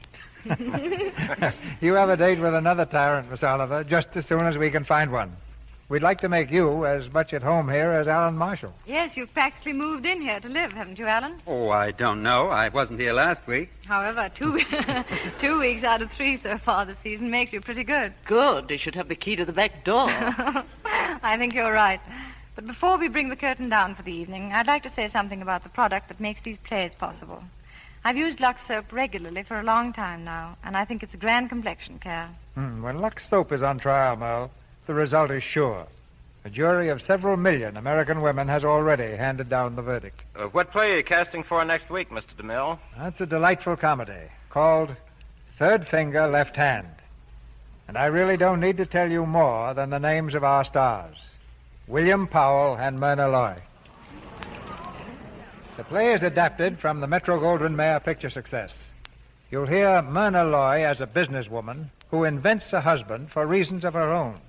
When Bill Powell turns up claiming to be the husband, you can imagine Myrna's embarrassment and get a faint idea of the fun there'll be here next Monday night. Any comedy with Bill Powell and Myrna Loy is a must for me, Mr. DeMille. I'll be listening. Good night. Good night. Good night. Good night. We have a standing order for players like you four.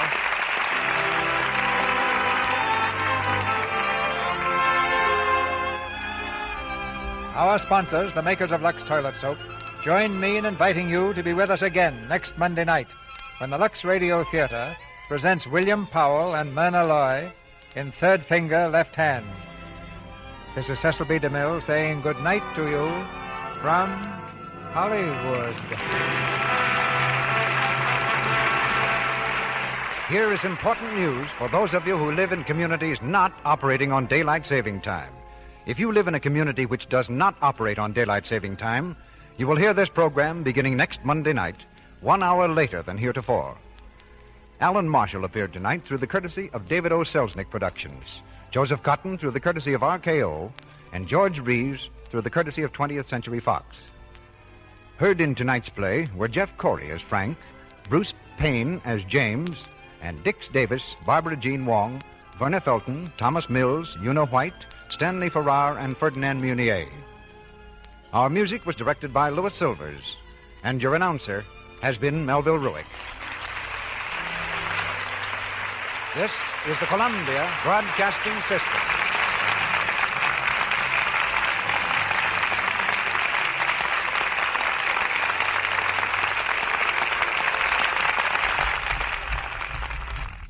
Greetings from Washington, ladies and gentlemen.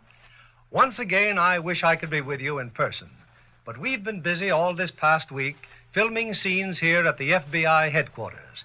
Meanwhile, I know you're in capable hands with the cast of tonight's great screenplay, Miracle on 34th Street, from my home studio, 20th Century Fox. We're particularly gratified to have the original stars of the picture, Maureen O'Hara, John Payne, Edmund Gwenn, and Natalie Wood. Miracle on 34th Street takes up a question as old as the spirit of Christmas itself. Is there a Santa Claus? And answers that question very happily. This Christmas week, when most of us think of Lux Flakes as a friendly gift, I'm in the position of thanking Lux Flakes for a friendly gift. The opportunity to be with you at this Christmas presentation through the magic medium of radio. But I imagine many of you housewives feel grateful also, if for different reasons. Lux Flakes, I'm sure, hold out to you the gift of greater leisure, longer life for your precious fabrics, added sparkle to your silverware and dishes. And here's another present to you from Lux, as our curtain rises on Act One of Miracle on 34th Street, starring Maureen O'Hara as Doris Walker, John Payne as Fred Gailey, Edmund Gwenn as Chris Kingle, and Natalie Wood as Susan Walker.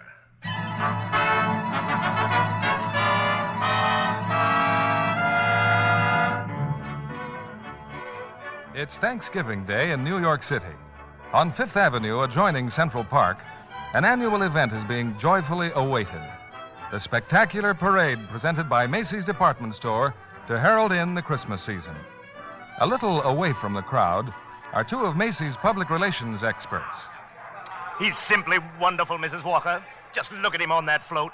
The most realistic Santa Claus we've ever had. Why, he didn't even need any padding, did he? Padding?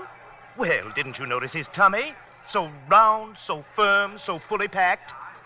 Well, now that everything's under control, where on earth did you find him? I don't know. I just turned around and there he was. And to think that the man whose place he took was intoxicated. With a breath that would knock over a reindeer. Oh, what if Mr. Macy had seen him? What if Mr. Gimble had seen him? Competition between our stores is tough enough as it is. Well, the parade's starting. Let's stand at the curb. Not I, Mr. Shellhammer. I'm going home and relax. Anyway, I can see it from there. I live just around the corner. Oh, so you do. Well, see you tomorrow, Mrs. Walker. And congratulations on finding the best Santa Claus in Macy's history.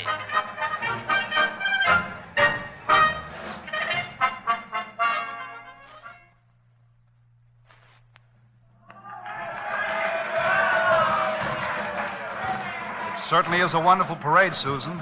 Just look at that clown. Gosh, what a giant. Giant, Mr. Gailey? There are no such things as giants. Well, not now, maybe, but in olden days there's... Really, Mr. Gailey? And you a lawyer. Well, what about the giant that Jack killed? You know, Jack and the Beanstalk? Everybody knows that's a fairy tale. And I agree with my mother. Fairy tales are silly. Oh. Come in.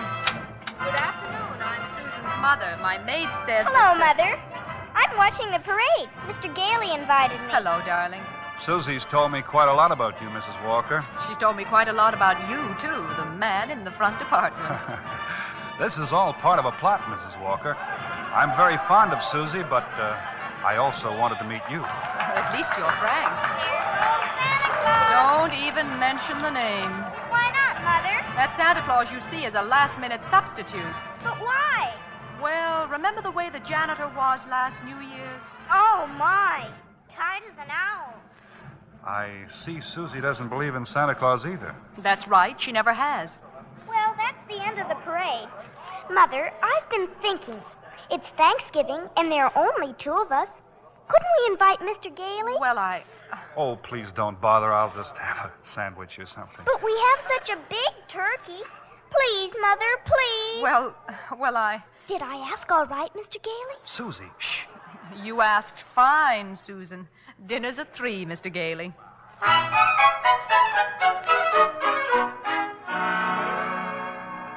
Hello, Mrs. Walker? Yes, Mr. Shellhammer? Your maid said you were at Thanksgiving dinner, but I just had to tell you, your Santa Claus was stupendous. Well, thank you. Mr. Macy himself wants him to be our toy department Santa Claus. Fine. Can you hire him? Well, I already have. Oh, he's a born salesman. I just feel it. Good. We'll talk about it in the morning. Thanks for calling, Mr. Shellhammer.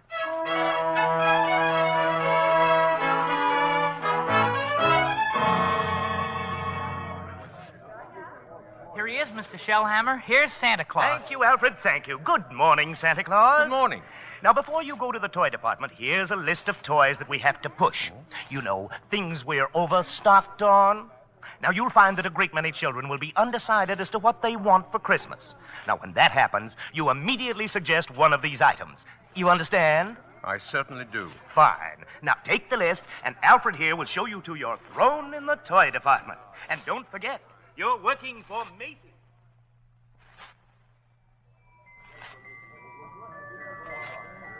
Are you really Santa Claus? Why, of course I am. And what do you want for Christmas, little boy? I want a fire engine with a real hose that squirts real wet water, and I won't do it in the house. I'll only do it in the backyard. I promise. And I promise you'll get your fire engine. You see, Mama? I told you he'd get me one. That's fine. That's just dandy. You wait here, Mortimer. Mama wants to thank Santa Claus, too. Yes, madam? Say, what's the matter with you? Now. What's the trouble? I told you before, didn't I? The kid wants a fire engine, but there isn't one to be had anywhere in town.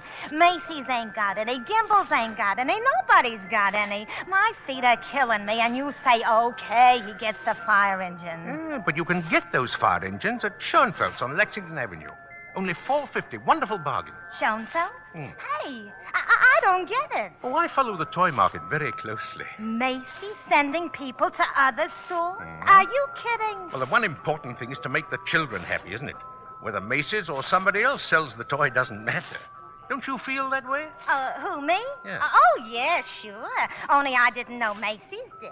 I don't get it. I just don't get Who's it. next, please? Right this way to see Santa Claus. All right, little girl. You're next. Well, of course, little girl. You want some roller skates? Well, you shall have them, too. Oh, Mama, he's going to bring me some roller skates. Yes, and he had some fine skates here at Macy's, haven't you, Santa Claus? Oh, they're good skates, all right, but not quite good enough. Now, I left some really wonderful roller skates at Gimbel's. I'm sure Gimbel's have just what this good little girl wants. Mr. Shellhammer. Are you Mr. Shellhammer? Gimbel's. Gimbel's? That's just what he did say. Gimbel's. The sales lady said I should speak to you. Gimbel's. I just wanted to congratulate you and Macy's on this wonderful new stunt you're pulling. Imagine a big outfit like Macy's putting the spirit of Christmas ahead of the commercial. Well, from now on, I'm going to be a regular Macy customer. All right, Mortimer, we're going. Gimbel's.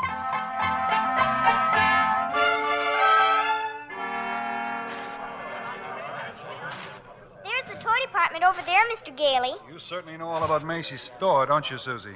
Well, that's because my mother works here. But I still think it's silly, bringing me here to see Santa Claus. Well, I just felt that if you talked to him, maybe... Okay, Mr. Gailey. I'm certainly willing to try. Well, what a fine young lady. And what's your name, little girl?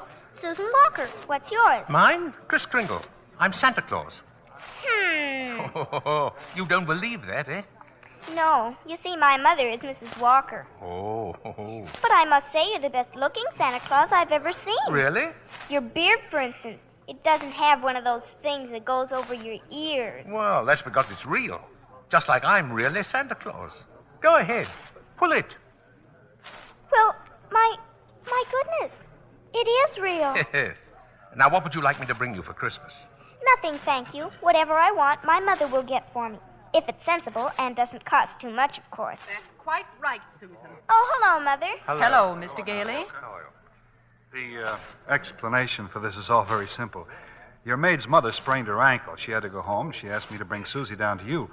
And as long as we were here, I figured we might as well say hello to Santa Claus. He has real whiskers, Mother. Susan, would you mind standing over there a minute? If you want me to. I shouldn't have brought Susan to see Santa, is that it? Oh, now you're making me feel completely heartless. I'm sorry. Don't you see, I tell Susan that Santa Claus is a myth, and you show her a very convincing old man with real whiskers. Whom is she to believe? Yeah, that's right, isn't it? When Susan was a baby, her father and I were divorced. Ever since then, I've protected my child by teaching her realities. If you don't believe in fairy tales and fantasy, you can never be hurt or disillusioned. We were talking about Susie, Mrs. Walker. And I must ask you to let me raise her as I see fit. All right, dear, we'll run along to my office now.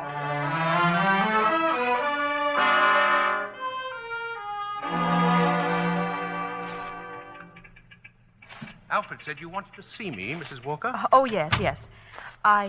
I'd be grateful if you'd please tell Susan that you're not really Santa Claus, that there actually is no such person. But, Mrs. Walker, not only is there such a person, but here I am to prove it. No, you must understand. I want you to tell her the truth. Now, what's your real name? Kris Kringle, and I always tell the truth. Susan, I'll bet you're in the first grade. Second grade. I mean your real name. That is my real name. My goodness, the second grade? Very well. I have your employment card right here. I'll look it up on that. That's a very cute dress, Susan. It's from Macy's. We get 10% off. Oh. So, you always tell the truth, do you? Look at your employment card. Name, Kris Kringle. Address, Brooks Memorial Home, Great Neck, Long Island. You may call the home if you'd care to confirm that, Mrs. Walker. It's a home for elderly gentlemen. Would you also like me to confirm this? What's that? Date of birth. As old as my tongue and a little bit older than my teeth. Place of birth, North Pole. Now, really. Why, I believe you doubt me, Mrs. Walker. And this tops everything. Next of kin. Oh, that. Dasher, Dancer, Prancer, and Vixen. I'm sorry to have to do this, Mr. Kringle? But the Santa Claus that we had 2 years ago is back in town, and I feel that we owe it to him to... What, have I done something wrong? No. It's just that we feel... Oh, excuse me. Hello? This is Mr. Shellhammer, Mrs. Walker. Drop whatever you're doing. Mr. Macy wants to see us immediately. Oh, I'll be right up. I'm afraid I'll have to be very abrupt with you. I have to see Mr. Macy. You'll be paid for the full week, Mr. Kringle, and I'll send your check to that address. Come right in, Mrs. Walker, Mr. Shellhammer. Thank you, Mr. Macy. Now, about this new policy you two initiated. Oh. Macy's Santa Claus sending customers to Gimbel's. I can explain everything, Mr. You don't Macy. have to explain a thing. Just look at my desk. 42 telegrams and over 500 phone calls. Grateful parents expressing undying gratitude to Macy's department store. Well, you don't say. From now on, not only will our Santa Claus continue in this manner, but every salesperson in the entire store. You mean if we haven't got what the customer asks for, we're to send him where he can get it. No high pressuring, no forcing a customer to take something he doesn't really want. I think that's wonderful, Mr. Macy. We'll be known as the helpful store, the friendly store, the store that places public service ahead of profits. And consequently, we'll make more profits than ever. As for you, Mrs. Walker and Mr. Shellhammer, you'll find a more practical expression of my gratitude in your Christmas envelopes. Oh, thank you. And tell that wonderful Santa Claus I won't forget him either. Matter of fact, I'll tell him myself in the morning. Yes, indeed, Mr. Macy. Good night. Good night. Good night, Mr. Macy. And thank you again, sir. Imagine a bonus. Yes. Well, what's the matter with you? Mr. Shellhammer, I just fired him. Who? Santa Claus. Oh, no. No, you couldn't have. But I did. He's crazy, Mr. Shellhammer. He really thinks he is Santa Claus. I don't care if he thinks he's the Easter Bunny. Find him.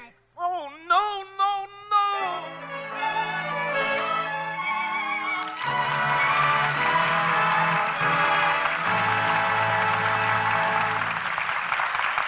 In a moment, we'll continue with Miracle on 34th Street. Say, Libby, I understand you were at that wonderful party RKO gave last month for the company of Tycoon after they finished the picture. Yes, indeed. And I met so many interesting people. Lorraine Day introduced me to John Wayne, who co-starred with her in the picture.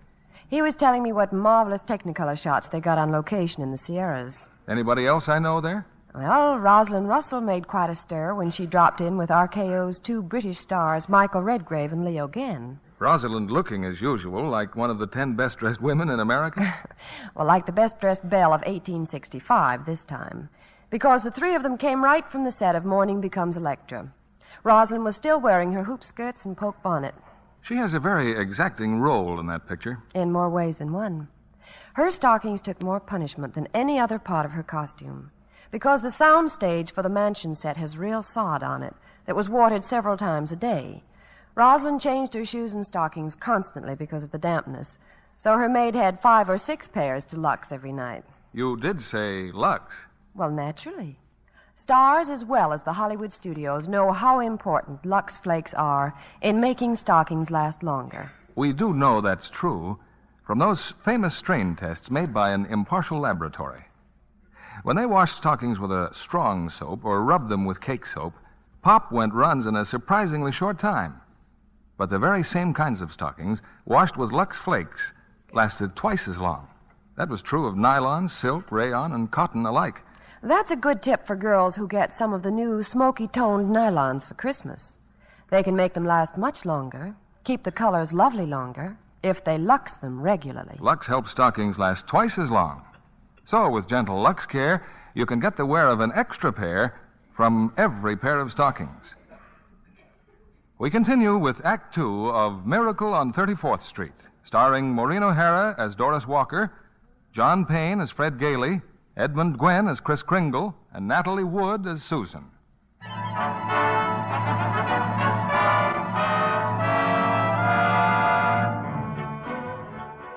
It was a frantic few hours that Doris spent last night rushing out to the Brooks Memorial Home in Long Island and assuring Kris Kringle that Macy's wanted him back as Santa Claus. So Kris is again presiding over the crowded toy department. While in her office, Doris and Mr. Shellhammer... Don't you understand, Mr. Shellhammer? That old man with the nice white whiskers insists that he is Santa Claus. He's out of his mind. What if he should have a fit or something? Oh, no, I've got to tell Mr. Macy. But maybe he's only a little crazy. Anyway, you can't be sure till he's examined. We'll send him to Mr. Sawyer. Sawyer? In personnel. He's paid to examine employees, isn't he?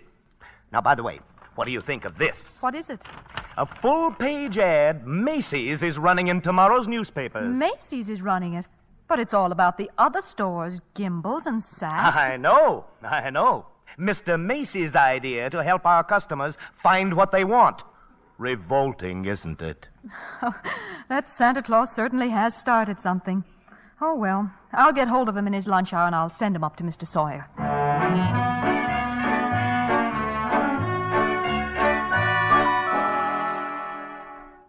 So I changed my clothes, Mr. Sawyer, and came right up. Oh, then that's your own beard, huh? Oh, yes. Interesting complex in back of that. Why do you carry a cane? Always carry a cane, Mr. Sawyer. Well, that is when I wear street clothes. I carved this cane out of a runner from one of my old sleighs. What's that? What's that? With a fine, solid silver top. Who was the first president of the United States? Oh, give me a difficult one. Like who was vice president under John Quincy Adams? I'm conducting this examination. The answer is Daniel D. Tompkins. You're a rather nervous man, aren't you? Do you get enough sleep? My personal habits are no concern of yours. Now, what hand am I holding up? Right hand? How many fingers do you see? 3? Oh, dear, dear, dear. And you bite your nails, too. Oh. Stand up now. Feet together, arms extended. Muscular coordination test? I've taken dozens of these tests. Mr. Sawyer, are you happy at home? That will be all, Mr. Kringle. The examination's over. Thank you. And it may interest you to know that I've been happily married, very happily, for 22 years, very happily married. Delighted to hear it. Bye, Mr. Sawyer. Bye. Miss Prawn. Yes, sir. Get Mrs. Walker on the phone. Yes, sir. But your wife, Mr. Sawyer, she's called 4 times already. Tell my big fat wife to shut up and mind her own business. Here's Mrs. Walker, sir. Hello? I was just going to call you, Mr. Sawyer. There's a Dr. Pierce stopping by this afternoon at 3. Who's Dr. Pierce? He's the physician at the Brooks home. I thought we might discuss Mr. Kringle's case with him. Well, there's hardly any point in discussing it, Mrs. Walker. Obviously, the old man should be discharged.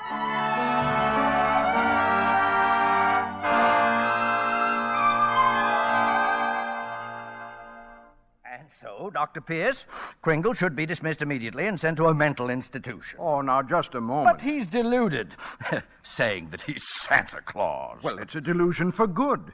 I found he only wants to be friendly and helpful. No, his whole manner suggests aggressiveness. Why, look at the way he carries that cane. Well, Mrs. Walker, naturally, I can't discharge that loony, so when he exhibits his maniacal tendencies, please realize the responsibility is completely yours. Well, I'm right back where I started. Mrs. Walker, I assure you, Kris Kringle has no maniacal tendencies. But if there's the slightest possibility of his causing any trouble... Well, what trouble? All that need happen is that a policeman ask him his name, Kris Kringle, clang, clang, and Macy's Santa Claus lands up in the psychopathic ward. Well, you can prevent that very simply. There must be someone here at the store who could rent him a room. Then they could both come to work together. I'd just as soon he avoided that long train ride to Long Island anyway. You mean sort of take custody of him? Yeah. Do you think Mr. Kringle would agree to that? Well, I'm sure he'll agree. Well, in that case... Now, let's see. Who do I know who could rent him a room?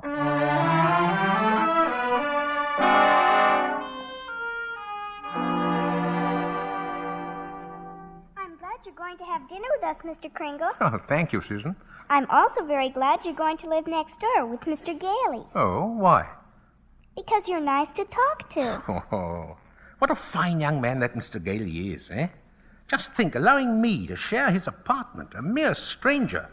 Confidentially, he did it because Mother hinted to him. Oh. Well, anyway, I'm very grateful. Shall I tell you what I did in school today? Yeah, by all means. Any games? Yes, and a very silly game, too. They played zoo, and each child was supposed to be an animal. But, Susie, they were just pretending. Well, that's what makes the game so silly. Well, of course, in order to play games, you need imagination. Oh, that's when you see things, but they're not really there. Oh, yeah, but you know, to me, imagination is a place all by itself. Now, you've heard of the French nation, the British nation. Well, this is the imagination. A very interesting place, too. Now, how would you like to be able to make snowballs in the summertime, eh? Or be the Statue of Liberty in the morning, and in the afternoon, fly south with a flock of geese? Oh, I'm quite sure I'd like it, but... Oh, it's very simple. Now, look here, anyway, the next time they play zoo, you can be a monkey. But I don't know how to be a monkey. Don't you? Here, I'll show you. Now, first you bend over a little, like this, see? Now, let your arms hang loose, eh? Like this? Yeah, that's fine. Now, put your hand over here and start scratching, see? That's excellent, Susan, excellent. That's as fine a bit of scratching as I've ever seen. Well, now start chattering. Chattering? Yes, chattering. Listen, now. See, and keep on scratching. Now then, we'll do it together, see? Chatter and scratch and chatter. Huh? Well, that's fine, Susan, fine. You're doing beautifully.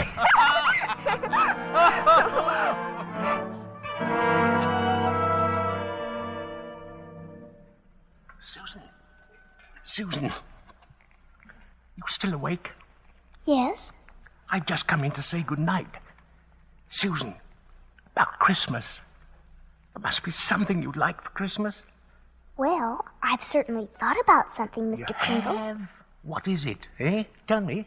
It's right here on the night table. Oh? See, I tore this page out of a magazine. It's a picture of a house. Oh, that's what you want, eh? A doll's house. Colonial architecture. Oh, no, not a doll's house. A real house. A real house? Yes, and if you're really Santa Claus, you can get it for me. Oh, now, wait a minute, Susie. What could you possibly do with a big house? Live in it with my mother. And I want a great big backyard with a great big tree to put a swing on, and a garden, and a... Oh, well, why even discuss it?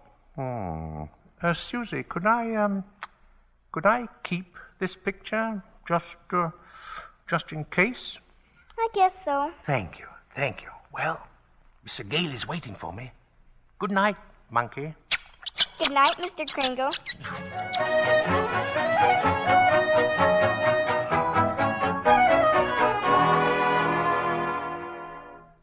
Take whichever bed you want, Mr. Kringle. Oh, you're very kind, really.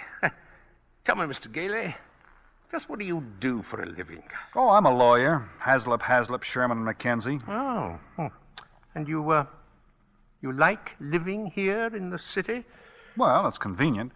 But someday I'd like to get a place out on Long Island. Not a big house, just one of those junior partner deals around Manhasset. One of those little colonial houses, eh? Yeah. A little colonial house would be swell. Oh. You're quite fond of Mrs. Walker, aren't you? Yeah. A lot of good it does me. She lives in a cast iron shell that's a little difficult to penetrate. Oh, you must try harder, Mr. Gale. Mrs. Walker and that child are a couple of lost souls, and it's up to us to help them. Oh, well, shall I turn out the light? Oh, no. I'm not going to be cheated out of this. You know, all my life I've wondered about it, and now I'm going to find out. Does Santa Claus sleep with his whiskers inside or outside the covers? Oh, outside, of course. Outside, by all means. The cold makes them grow. Oh, thank you. Yeah.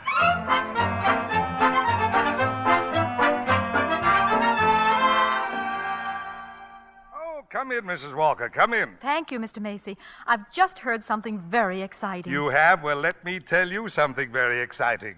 Our policy of being kind to customers has tripled our sales. Now, what do you think of that? That's wonderful, Mr. Macy. And Gimbels thinks it's wonderful, too. Gimbels? Gimbels are adopting the same policy. Well, is that so? And it gives me an idea. As long as Gimbels are doing the same thing, why not some pictures for the newspapers? Pictures? Yes, you and Mr. Gimbel shaking hands. Shaking hands? R.H. Macy and Gimbel? Well, yes.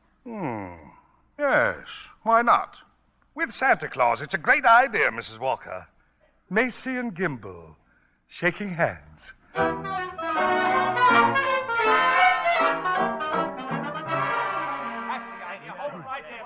That's enough pictures, gentlemen. Thank you very much. Well, Mr. Gimbel? Come on, R.H. Now we'll go over to my store and get some really good pictures. Just a minute. I have something here for Santa Claus. Here you are, Mr. Kringle, a check in appreciation of all you've done. Macy, why, that's most kind of you. I didn't think you were that generous, R.H. Well, that's quite a check. What are you going to do with it, Mr. Kringle? Well, I have a friend, Dr. Pierce. He needs a new X-ray machine. Buy the machine through the store. 10% discount. Nonsense. Come over to Gimbel's and we'll furnish it at cost. Keep it up, gentlemen. Keep it up. At this rate, my friend will have a whole new hospital. Keep it up.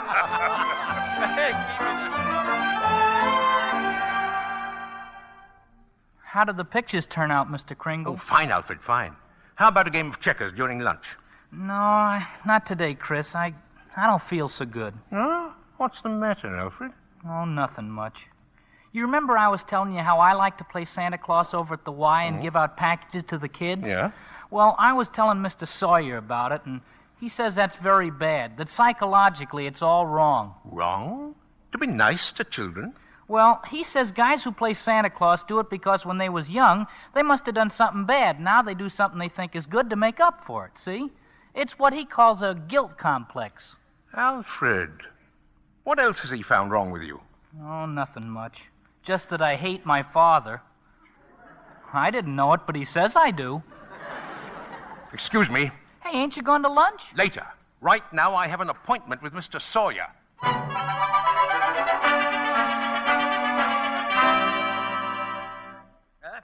What do you mean breaking into my office like this? Are you a licensed psychiatrist? What business is it of yours? I have great respect for psychiatry and great contempt for meddling amateurs who go around practicing it. Shut up! You ought to be horsewhipped. Taking a boy like Alfred and filling him up with complexes and phobias and... I think I'm better equipped to judge that than you. Just because Alfred wants to be kind to children, you tell him he has a guilt complex. Having the same delusion you couldn't possibly understand. And don't you wave that cane at me. Either you stop analyzing Alfred or I'll go straight to Mr. Macy and tell him what a contemptible fraud you are. Get out of here. Get out of here before I have you thrown out. There's only one way to handle a man like you. Well, maybe this'll knock some sense into you. Oh, help! Oh, my head, oh. Good day, Mr. Sawyer. Oh, Miss Prawn, get me the police, get me Mrs. Walker, get me the psychopathic ward at Bellevue Hospital.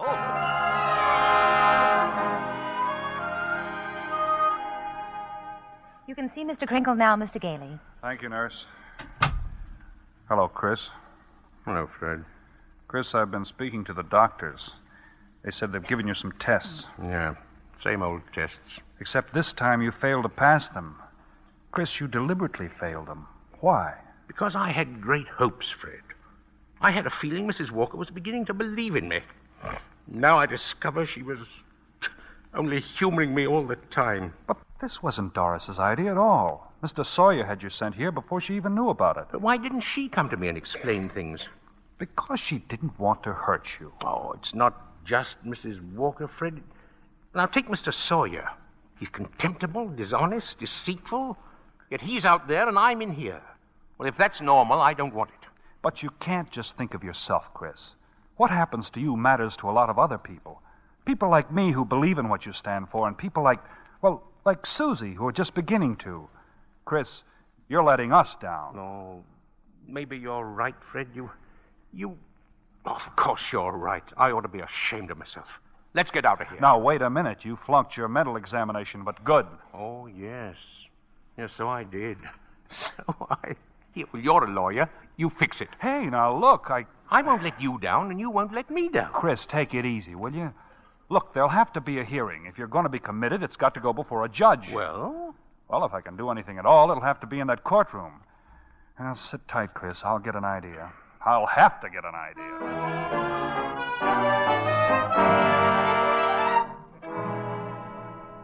You, sent for me, Mr. Macy. I certainly did, Mr. Sawyer. I brought my family to the toy department to see our Santa Claus. And our Santa Claus isn't there. He's in Bellevue.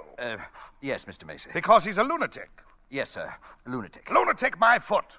You listen to me, Sawyer. You get that case dropped right away, you'll have another lump to match the one he gave you. But it's out of my hands. Mr. Kringle goes to court in the morning. Well, just see that he's back in the toy department by afternoon. Now get out of here.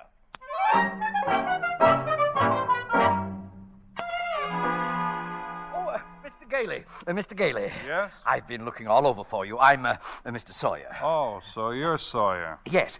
I was just speaking to the court clerk, and he said you represent Mr. Kringle. Well, I represent Mr. Macy. And I'll see you in court. Oh, well, that's what I wanted to speak to you about. Now, Mr. Macy would like to drop the whole case right now. You see, we're most anxious to avoid any publicity. No publicity, huh? That's very interesting. Ah, then you'll cooperate? You know something, Sawyer? You've just given me the idea I've been searching for. Oh, good, good. If I'm going to win this case, I'm going to have public opinion and plenty of it. And publicity's just the way to do it. Thanks, and so long, Sawyer. Mr. Gailey! But Mr. Gailey!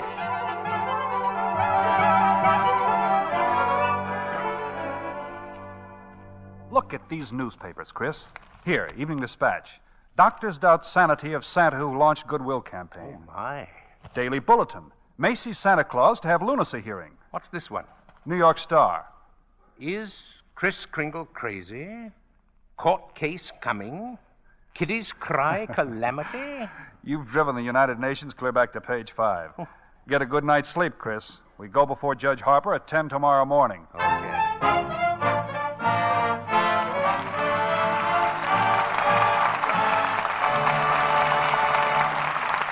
We pause now for station identification.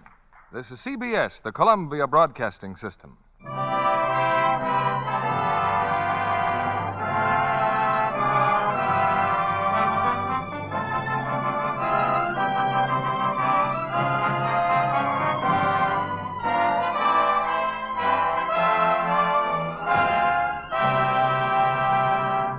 We'll return with Miracle on 34th Street in a moment. If it's possible to be born an actress, our guest tonight was. For Barbara Beebe Lyon is the daughter of two famous parents, Beebe Daniels and Ben Lyon, the well-known screen stars who are now on the executive end of motion pictures. You know, Barbara, you resemble your mother very much. Thank you, Mr. Kennedy. That's a great compliment. But I know I'll have to work hard and make a place for myself. Right now I'm studying dramatics. And visiting the studios to study techniques? That's right. I spent a lot of time at 20th Century Fox watching them make Gentleman's Agreement. Dorothy McGuire is so natural. She's marvelous. And Gregory Peck turns in one of his finest performances in that story of present-day intolerance. Yes, and I was interested in Celeste Holm, too, because she plays her first straight dramatic role in Gentleman's Agreement. Afterward, she asked me to tea in her dressing room. But an uninvited guest almost spoiled the party. Who was that? Gregory's dog, Perry. He's such a pet. He thought he was invited, too, and in his enthusiasm bumped Celeste's elbow, and she spilled cream over her lovely negligee. But, and this is why I'm telling you the story, Mr. Kennedy, Celeste wasn't a bit disturbed. She just handed the robe to her maid and told her to Lux it right away. She couldn't give it safer treatment. Studio wardrobe departments specify Lux Care for everything safe in water alone. So do Mother and I. Since she's been back from England, where Mother and Dad spent the war years, we've been splurging on lingerie. But it really doesn't seem extravagant because nice things last so long with Lux Care. Lux Care actually does keep underthings lovely 3 times as long. So any girl who gives her underthings Lux Care can have 3 times as many without spending a bit more. Instead of just replacing underthings that have grown faded and old-looking from wrong washing, she can buy extra new ones. Soon have 3 times as many because they stay lovely 3 times as long. Thank you for coming tonight, Barbara Lyon. Now, here's Act 3 of Miracle on 34th Street, starring Maureen Aherne as Doris Walker, John Payne as Fred Gailey, Edmund Gwenn as Chris, and Natalie Wood as Susan.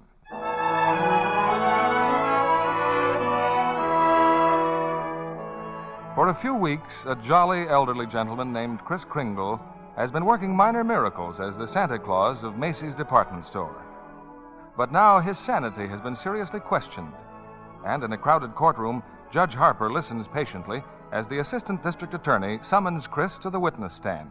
Now, this is not a trial, Mr. Kringle. It's just a hearing, so you don't have to answer any questions.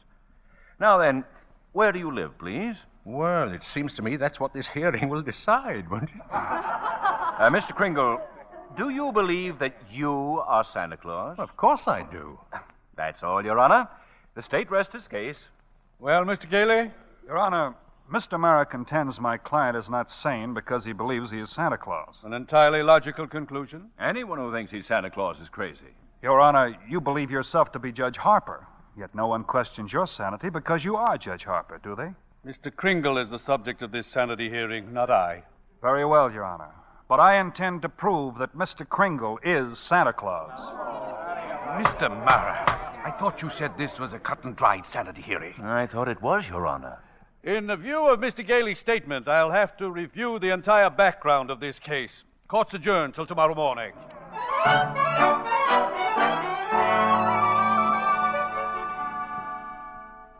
Hello, Doris. I'm sorry I'm late, but get ready. We're really going to celebrate tonight. What are we celebrating? Well, didn't you read the papers? Santa's mouthpiece throws bombshell in New York Supreme Court. Fred, you're not really serious about this. You can't possibly prove that Chris is Santa Claus. Well, you saw Mr. Macy and Mr. Gimble shake hands. That wasn't possible either. And what does your firm have to say about it? Hayslip and Mackenzie and the rest of them. That I've jeopardized their prestige, and either I drop this impossible case or they'll drop me. You see? So I beat them to it. I quit. Fred, you threw away your career because of a sentimental whim? Well, I'll open my own office. And what kind of clients will you get? Oh, probably a lot of people like Chris who are being pushed around. You know, that's the only fun in law anyway. Doris, look, don't you have any faith at all in me? Oh, it's not a question of faith. It's common sense. But faith is believing in things when common sense tells you not to. It's not just Chris that's on trial. It's everything he stands for. Human kindness and love. Fred, listen. We've seen a lot of each other the last couple of weeks. I've become very fond of you. We've talked about some wonderful plans, haven't we? And then you do this. You go on an idealistic binge, throw away your security, and you expect me to be happy about it. I expect too much. Is that it? Well, that's that, I guess. Good night, Doris.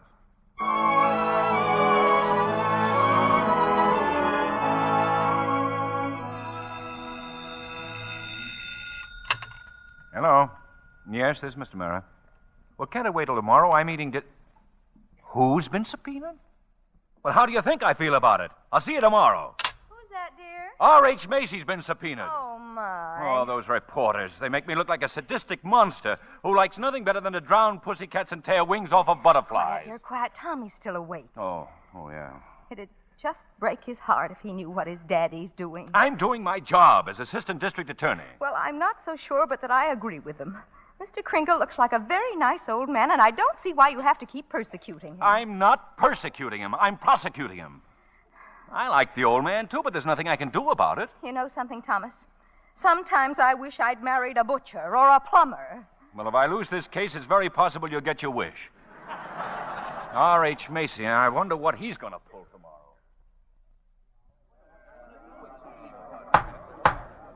Proceed with the witness, Mr. Gailey. Now then, Mr. Macy, if you recognize the defendant, please tell us who he is. Chris Kringle, of course. Do you believe him to be of sound mind? Sound mind? I wish I had a dozen like him. Mr. Macy, you're under oath. Do you believe that man is Santa Claus? Well, now, that's rather delicate. Careful, R.H. Just think of those headlines tomorrow. Macy admits his Santa Claus is fraud. You keep out of this, Gimble. What did you say? Nothing, Mr. Mara. Well, I wish you would. Is that man Santa Claus? Yes. In my opinion, he most certainly is. Your Honor, there is no such person as Santa Claus, and everybody knows it. Can you prove there isn't any? I won't even try. I'll not waste the court's time with such childish nonsense. Your Honor, the prosecution requests an immediate ruling from this court. Is there or is there not a Santa Claus? Well, now, the court will take a short recess to consider the question.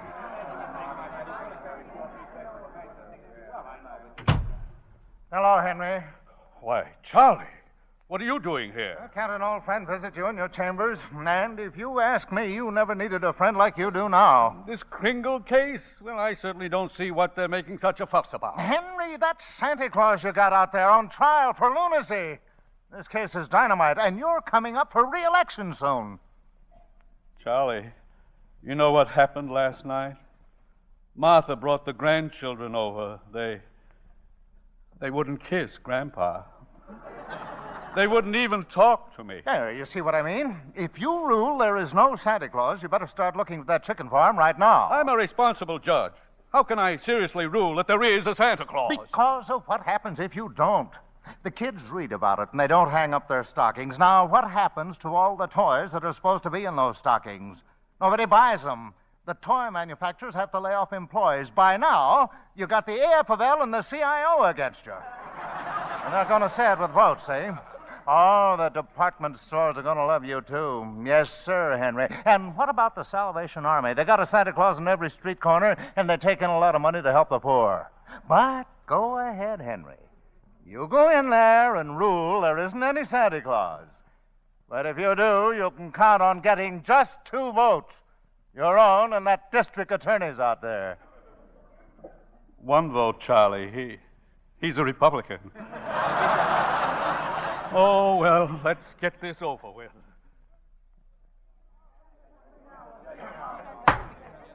The question of Santa Claus seems to be largely a matter of opinion. The tradition of American justice demands a broad and unprejudiced view of such a controversial matter. But, Your Honor... This court, therefore, intends to keep its mind open. We shall ask for evidence on either side. But the burden of proof clearly rests with my opponent. Can he produce any evidence to support his views? If Your Honor please, I can. Will Thomas Mara please take the stand? Who? Me? No, Thomas Mara, Jr. I believe he and his mother are both in court today. Hi, Papa. Hi. Tommy, do you believe in Santa Claus? I sure do. He gave me a brand new sled last year. And what does Santa Claus look like, Tommy? Well, there he is, sitting right over there. Your Honor, Overruled. Tell me, Tommy, why are you so sure there's a Santa Claus? Because my Papa told me so. Didn't you, Papa? Thank you, Tommy. You can go back to your mother now.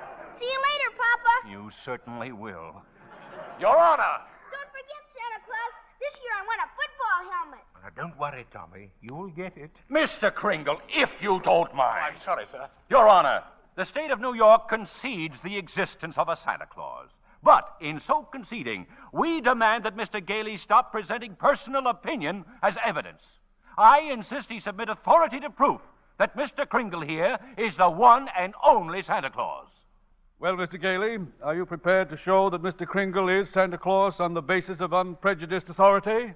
Well, no, not now. I need a little time. Why not now? Tomorrow, Your Honor. Very well. Court's adjourned till tomorrow morning. Phew.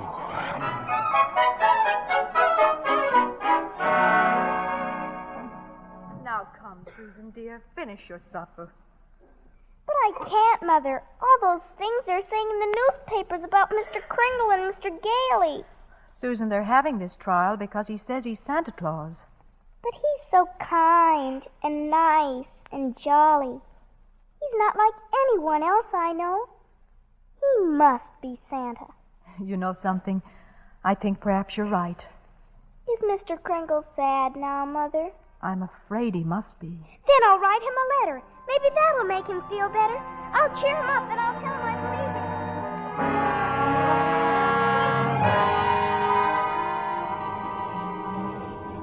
Oh, postman. Yeah, lady? Would you mind taking this letter? Oh, sure, lady. We're going straight down to the post office now. Okay, Louie, take it away. What do you know, Louie? Another letter for Santa Claus. Hey, here's a new one.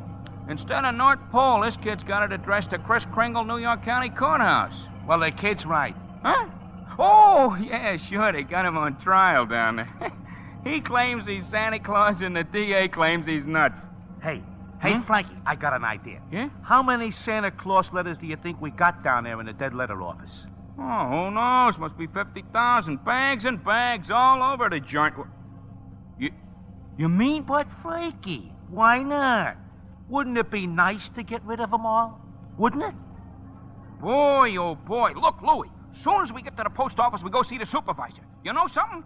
I bet we both get promoted.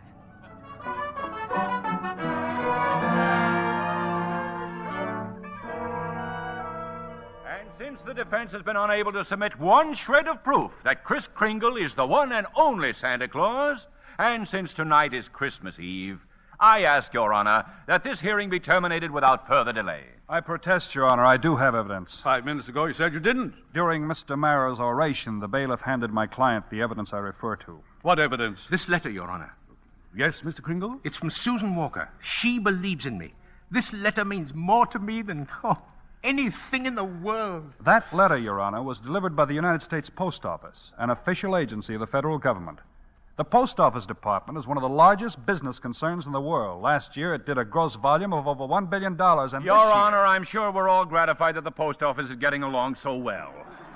But what bearing has it on the sanity of that man? My point is that the Post Office Department is a model of efficiency. Furthermore, the laws of this country make it a criminal offense to willfully misdirect mail or intentionally deliver it to the wrong party. The state of New York is second to none in its admiration of the Post Office Department. We're very happy to concede Mr. Gailey's claims. For the record, Mr. Mara? For the record. Anything to get on with this case. Thank you.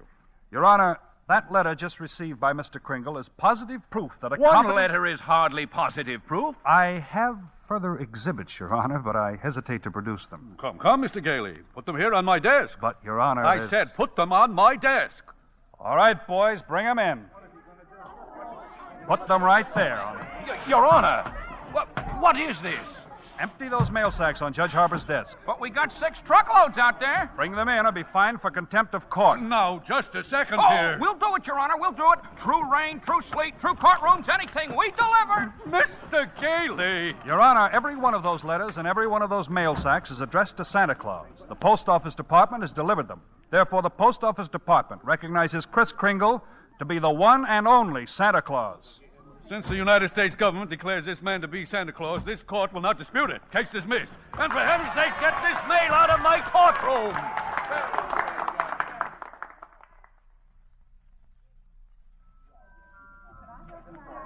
So as soon as I got out of court, I came straight to Mace's to see you, Doris. Oh, Chris, I'm so glad you won. Well, we're having a big Christmas party at the Brooks home tomorrow morning. I'd like so much to see you and Susie there. We'll be there, Chris. Oh, couldn't you just come home now and have dinner with us? Now? Tonight? Me? My goodness, Doris, it's Christmas Eve. Oh.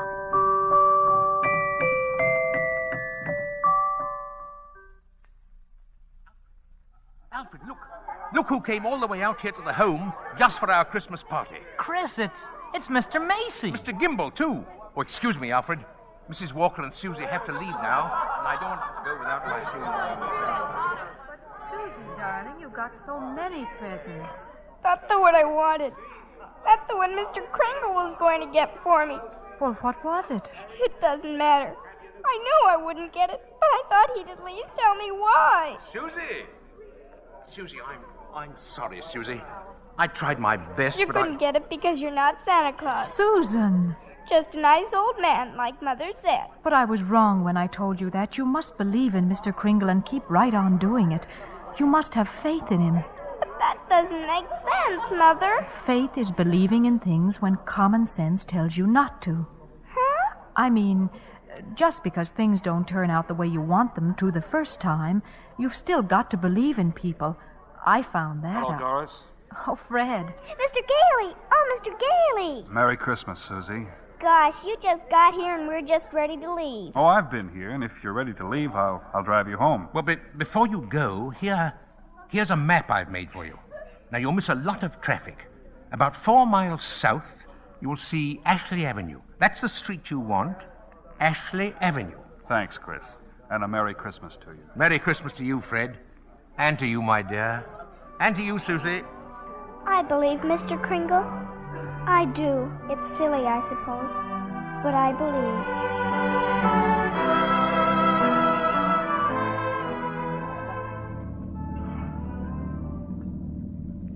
I don't understand it, Fred. The map Chris gave us definitely says Ashley Avenue. We've been on Ashley Avenue now. Stop the car! Oh, stop the car, please! Susie, what is it, darling? What's the matter? There it is, the house! The house! Susie, What in the world? She's running into that house. At least there's no one home. It's brand new. It's just been built. Yeah, for sale, it says. For sale. What on earth is that child up to? Susie! Hey, Susie! Here I am upstairs! Come right down. You know you shouldn't run around in other people's houses. That's strange. I'll say. No, I mean this house. I've seen this house somewhere. I know I have. Maybe in a magazine Mother, or... it's our house. It's the one I asked him for, Mr. Kringle. Mr. Kringle? I know it is. Oh, you were right, Mommy. You were right. Susie. Mommy told me if things didn't turn out just the way you wanted them to at first, you've still got to believe. And I kept believing and you were right, Mommy. Mr. Kringle is Santa Claus. Now where are you going? In back to see if there's a swing. Oh, there is one. There is one. You told her that about believing? Well, you told me, Fred. Sign outside. For sale, huh? Well, we can't let her down, can we? I never really doubted you. It was just my silly common sense. It even makes sense to believe in me now. I must be a pretty good lawyer. I'd take a little old man and legally prove to the world that he's Santa Claus. Now, you know that couldn't... Fred. What's the matter? There in the corner by the fireplace. Oh, no. No. It can't be. It couldn't. A cane. Chris's cane. Why, there couldn't be two canes like that anywhere in the world. Silver handle and all. Hey, you know something? Maybe I didn't do such a wonderful thing after all.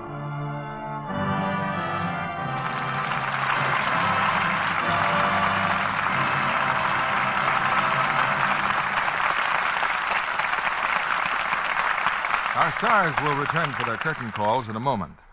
Let's look in for a moment on the Smiths. In a rash moment, Bill has offered to wash the dishes. Here's the Lux. Just shake a little in the dishpan. Hey there, that's enough. Oh, why be stingy? I like lots of suds. Well, so do I. But you'll get plenty with a little Lux. Hey. It looks just like a bubble bath. Dishcloth is there under the sink. You know, those suds won't flatten out either, like that stuff I used last week. You watch. Well, at least you used that other box up fast. I'll say. It's another reason I'm back to Lux Flakes. Why, I'll bet Lux does most twice as many dishes, because a little goes such a long way. Well, don't just admire those suds all night. Come back here and dry. Silly, that's a waste of time. Just rinse those dishes with hot water, and they'll dry by themselves. You know, I was just thinking, can I count this as my good deed for the day if I get dishpan hands for your sake? Dishpan hands, nothing. You won't get red, rough hands with Lux Flakes in the dishpan. See? What's wrong with mine? Not so bad. Not so bad. Next time you do the dishes. Well, ladies, if your husband doesn't do the dishes, the next best thing is to do them yourself with Lux Flakes in the dishpan. You'll avoid dishpan hands. In fact, if strong soaps have been making your hands red and rough, just change to Lux Flakes and see how soon your hands are soft and smooth again. Now, here's Mr. Keeley with our stars. Mr. Keeley in Washington, D.C., and our stars on the stage of the Lux Radio Theatre in Hollywood. For a most delightful holiday performance, all our thanks to Maureen O'Hara, John Payne, Edmund Gwenn, and Natalie Wood, who return to the spotlight for a curtain call.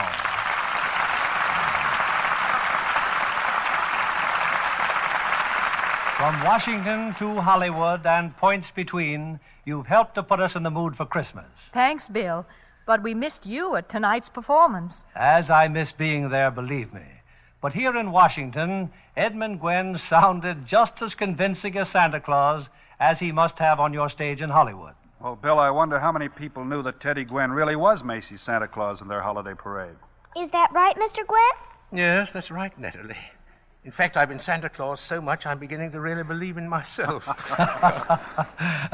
I don't wonder, Teddy. I'm certainly going to leave the latchkey in the mailbox for you Christmas Eve. No, just put a windsock in the chimney, Bill. You really plan to make the rounds on Christmas Eve, eh, Teddy? Well, you can't let millions of children down. You know, Mr. Gwenn, you sound as if you did believe in Santa Claus. He's right, too. Didn't I just prove it? Well, why don't we leave it to the Lux Radio Theatre audience? Yes. How about it, folks? Do you believe in Santa Claus? Well, that's ought to reassure the children in the audience tonight. Tell us, Bill, how's the picture going down in Washington? Splendidly. In fact, if all's well, I'm happy to say I'll be back for our big New Year's show next Monday night. Something special, Mr. Keeley? Very special, Natalie. A musical hit to warm the hearts of every member of the family. Well, let's hear what gives, Bill. Sounds exciting. Exciting it is. A play and cast that's topped our list of listeners' requests. And our stars are the one and only Frank Sinatra, the lovely and talented singing star Katherine Grayson, and the ever-popular Gene Kelly. In Metro-Goldwyn-Mayer's great hit, Anchors Aweigh. I hope you have Frank singing the wonderful tunes from that picture, Bill. Yes, indeed. And Katherine and Gene, too. Sounds like a great way to finish out the old year, Bill. Congratulations. Good night. Good night. Good night, and Merry Christmas to all four of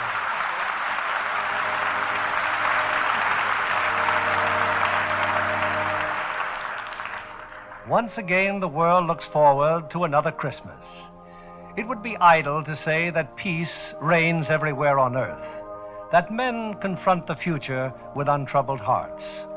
But this much we can say, that for one day the world is brought together by the worship of the Prince of Peace. And if that spirit can burn so brightly for a single day, we have cause to hope that it may someday shine forever in men's hearts.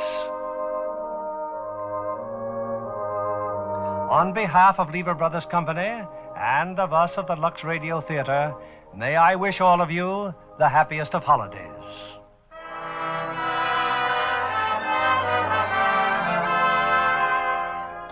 We invite you all to join us again next Monday evening when the Lux Radio Theatre presents Frank Sinatra, Katherine Grayson, and Gene Kelly in Anchors Aweigh. This is William Keighley saying good night and Merry Christmas.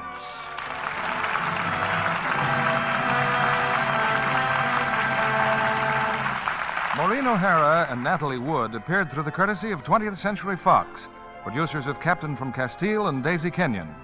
Edmund Gwenn appeared by arrangement with Metro-Goldwyn-Mayer, producers of Cass Timberlane, starring Spencer Tracy and Lana Turner. Heard in our cast tonight were Joseph Kearns as Sawyer, Alan Reed as Macy, Bill Johnstone as Mara, and Herbert Butterfield as Judge Harper. Our music was directed by Louis Silvers. And this is your announcer, John Milton Kennedy, reminding you to join us again next Monday night to hear Anchors Aweigh with Frank Sinatra, Katherine Grayson, and Gene Kelly. Pepsodent won by 3-1. Yes, in a recent survey, families throughout America compared new Pepsodent toothpaste with the brands they'd been using at home. By an overwhelming average of 3-1, they preferred new Pepsodent with Irium over any other brand they tried. They said new Pepsodent toothpaste tastes better, makes breath cleaner, makes teeth brighter. Yes, with families who made comparison tests, Pepsodent won by 3-1. Be sure to listen next Monday night to the Lux Radio Theatre presentation of Anchors Aweigh with Frank Sinatra, Katherine Grayson, and Gene Kelly. Stay tuned for My Friend Irma, which follows immediately over most of these stations. This is CBS, the Columbia Broadcasting System.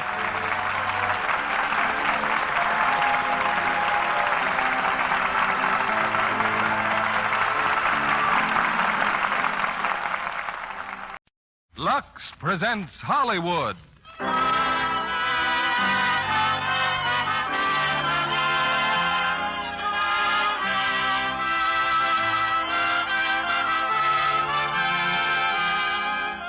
The Lux Radio Theatre brings you Joan Blondell, Paul Lukas, and Bill Williams in Deadline at Dawn.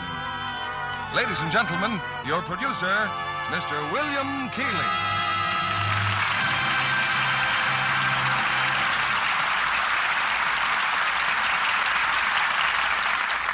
Greetings from Hollywood, ladies and gentlemen. Perhaps the most ruthless tyrant in the world is time, the inevitable passage of hours that acts like a whip throughout our daily life. And nowhere does time appear more pitiless than in tonight's play, RKO's screen thriller, Deadline at Dawn, in which three people have just half a dozen hours to solve a baffling mystery and clear themselves of death's intimidating shadow. Starred in our cast is a player it's been my privilege to direct in several of her many successful pictures, the talented and charming Joan Blondell. Co-starred with Joan from the original screen cast are Paul Lukas, recent Academy Award winner, and Bill Williams, for whom this picture was the first of what I am sure will be many starring roles. Some years ago, I directed Joan in the Broadway play which brought us both to Hollywood, a date with a double significance for me, for that was the year the Lux Radio Theatre had its birth. The fact that it has continued through the years is testimony not only to your loyal support, but also to your appreciation of Lux Toilet Soap. You tell us how much you like it in your many letters. Letters which serve, too, as our guide in choosing the plays and stars you want to hear. And your purchases of Lux Soap are what raise this curtain every week and bring you tonight Deadline at Dawn, starring Paul Lukas as Gus, Joan Blondell as June, and Bill Williams as Alex. Our curtain rises on Act One.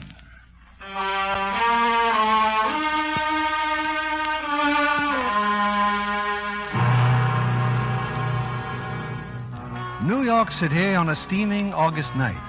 In a cheap apartment on the East Side, a hard-faced girl named Edna Bartelli has just received a caller. Well, well, it's my dear ex-husband, the celebrated pianist. Hello, Edna. Are you sleepy? Give me my money, Edna. I'm in a hurry. Think it'll rain and cool off? Even your carnation's wilted. Don't fool around, Edna. My money. If you weren't blind, you could see that I'm getting it. What are you going to do with all this? It's gone. The money's gone. I said don't fool around. I'm not in the mood. That kid. It must have been that kid. You owe me $1,400 and I need it. A sailor took it. He must have. He was here tonight. All my cash and some checks, too. Edna. Didn't you hear what I said? I've been cleaned out. You'll never change, Edna. I loved you very much, but you're bad. Get out. I'm just too tired to think anymore. You'll be the sorriest character in New York if you don't get out of here. I don't think your heart could stand another visit from my brother. Do you hear me? Yes, I hear you, Edna. A sailor took your money. I hear you, I hear you, I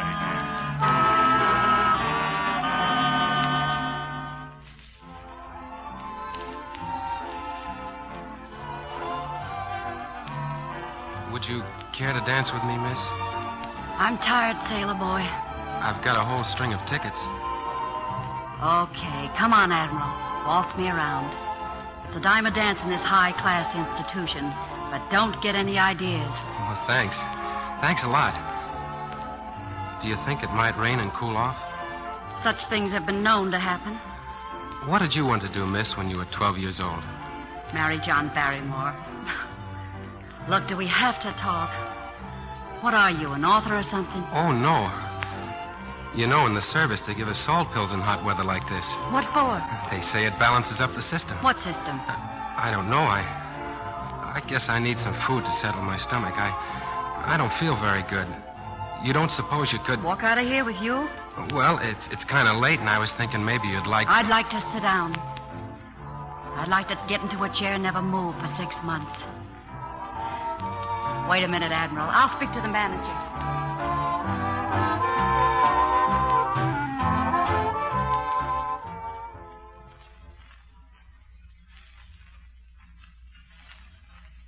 You must think I'm a terrible sort of person, Miss Goff.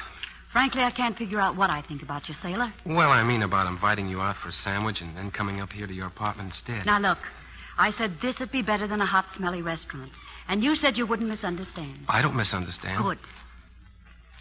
So you finished eating. Is your system balanced now? Oh, I'm losing respect for myself, and that's the truth. I don't have any confidence in myself, not for anything. Gosh, here we are getting blue this hour of the night. I'm just tired. Oh, it didn't occur to me to look at the time. Non compos mentis, that's me, all right. Are you unhappy too, Miss Goff? Now, what could possibly have given you that idea? Say goodnight, sailor boy, and drop in again at the jungle sometime. That's very nice of you, but my pass is up, and I'm leaving on the 6 o'clock bus. I'm very proud to wear this uniform, Miss Goff. Well, why not? That's what worries me. I'm sure they'll nab me before I get back to Norfolk. Norfolk? Is that where you're taking the 6 o'clock bus to? I was born in Norfolk. You were? Yes, I was. All right, sailor. What's your problem, a girl? No. Look, would you do something for me? See my mother in Norfolk. You saw me in a show, tell her, in a good leading part, dancing and singing. Say I looked happy and I said I'd be home for a visit soon. That wouldn't be telling the truth, would it? Oh, I suppose you'd like to tell her I'm a dance hall girl. That I'm ashamed to go home. Is that what you'd like to tell an old lady? An old lady with one daughter and a son, a belly gunner, and a plane somewhere over Japan. Just a minute, You Miss get out Goff, here or do I throw you out? Look, Well, I've got a lot of money here. $1,400. It's no good to me. You can have it if you'll go back and surprise your mother. Where'd you get money like that? I took it. You stole the money? I did and I didn't. She made me so mad I didn't know what I was doing. Are you always like this, or does it happen when the thermometer hits 100? Who made you so mad? Who? This woman, Edna Bartelli. She and her brother run this restaurant. I went in there to eat about 6 o'clock, I guess. He comes over, the brother, and asks me if I like to play cards. We played for about an hour. He was cheating like a skunk. He won all my money. If he was cheating, why'd you stop him? I was too embarrassed. And all the time they were feeding me drinks. And then the sister asked would I go home and fix her radio. That's my rating in the Navy. Radio man. Well, I fixed the radio, but I don't know what happened then. I guess I blacked out. Passed out. It was the heat and that awful wine, I guess. Anyway, when I came to, I called to her. I thought it was only fair she'd pay me for fixing the radio. Her brother had all my money and, well, she wouldn't answer me. Why not? I don't know her. She was in her room. Maybe she was asleep. And, well, that's all I can remember. Until when? Until about an hour ago, maybe. I found myself walking on the street. I reached for a cigarette, and I found this. This money in my pocket. $1,400, huh? And some checks. Well, what's wrong with going back and returning it? Supposing I'm caught. Don't you see what I must have done in this uniform?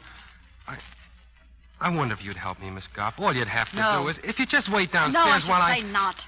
I stole this money. I must have. And I should go to jail. Don't you see, Miss Goff? Suppose I was your brother, the belly gunner. Suppose he had done... What a guy.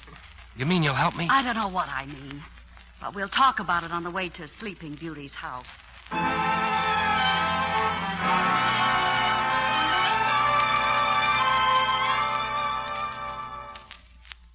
apartment's just down the hall. You can wait here by the stairs, Miss Goff. Call me June. It rhymes with moon. I won't be a minute. If the door's locked, I'll slip the money under the door. I'll be right back. I ought to have my head examined.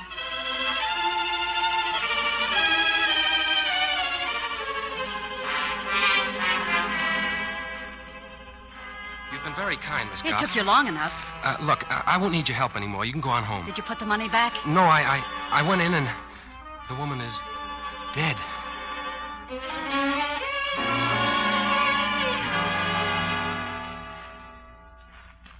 shouldn't have come in, Miss Goff. You shouldn't. Turn on the light. Where's... Oh, I see. Who did it, you? You think I'd do a thing like this? Didn't you? Miss Goff, please believe me. Someone has to believe me. Oh, sure, of course. Why not? Say, there's a police station across the street. The cops' windows look right into these windows, but you wouldn't think of that. Pull down those shades. Should I turn off the lights? No. What did you want to be when you were 12 years old, Boob McNutt? Well, it can't be suicide. There's no weapon. Strangled? Yes, that's how it looks. Strangled. Edna! It's me, Edna. Pay Julie. That man, he's calling her. Shh, quiet. Edna! Edna! All I want is a little drink, Edna. What if he should come up here? Relax. He's walking away now. Should I call the police? Should I? That's your problem, sailor. But you're much smarter. Tell me what to do. Cut and run now. Get on your bus. But I don't want him to say I ran away. I thought if we looked around the room, maybe we could... Don't say we. What do you think people do? Leave clues around? Why are you so mad all the time? Oh, because this weather brings me to a boil. Because you're such a helpless baby.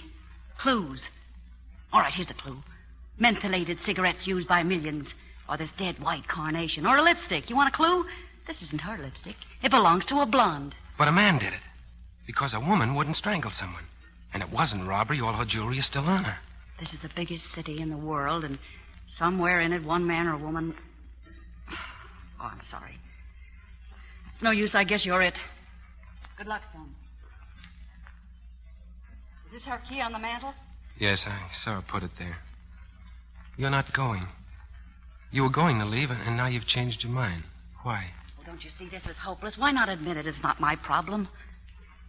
All right, then it is my problem. My brother's a belly gunner. I'll help you, but how? Do what? Tell me, what are we going to do? Let's go downstairs. Outside. Well, take the key. All right. I'll take the key. We're downstairs now on the sidewalk. Concentrate. On what? Suppose you were the man who did it. You've just come downstairs. What do you do now? Where do you go? Oh, I guess I'd go this way. Anywhere away from the police station over there. Would you keep walking? Try to get a cab, a subway? I don't know. What's that on the corner? An orangeade stand. I think that's what I'd do. I'd get an orangeade because my throat's so dry. That's what we'll do. Get an orangeade. 20 cents, Jack. Here. I'm not thirsty, June. Neither am I. Then let's leave him. Wait a minute. That's exactly what a certain party might do. Mister. Yeah? Would you settle a bet for me? My boyfriend just bet me we were the first ones who ever ordered 2 orangeades and then walked away without even touching them. It happens 6 times a day. People get things in their minds in this burg. Why, just an hour ago, a woman ordered an orangeade and left it. A beautiful blonde. Boy, I nearly fell over when she stepped into the cab. Beautiful and lame. Lame? How lame? Just enough to make you want to treat her like your sister. Oh, thanks. Drop in again, huh? And next time, don't drink our grape aid. She stepped into a cab, a beautiful blonde lame. Is it worth a try, sailor? Whatever you say. I think it might be worth it. Hey, cabby. Where to, lady? Wait a minute. This your regular stand? That's right, lady. My sister walked out on me about an hour ago. Did you happen to drive her somewhere? A blonde. She limped a little. Oh, that one. Don't she know life's too short for crying? Where'd you take her, philosopher? Downtown, 11th Street. Drive you down there? I don't know yet. It's Bughouse, sailor. But it might be worth a try. Then we'll go. No, not me. I can handle a woman better than you can. Will you be back, June? Well, that's a chance you'll have to take. Thanks anyway. Be careful.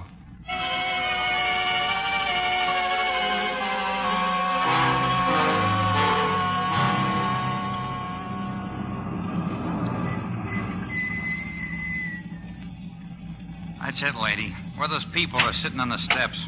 Too hot to sleep, even. Wait here.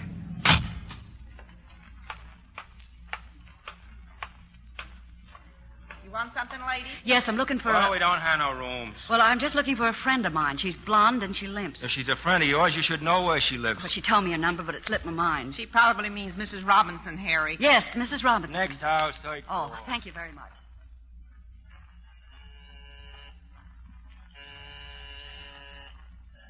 Who is it? Is Mrs. Robinson at home, please? Oh, you got the wrong door. Robinson's the end of the hall. I'm terribly sorry. You're sorry. I finally get to sleep and you're sorry.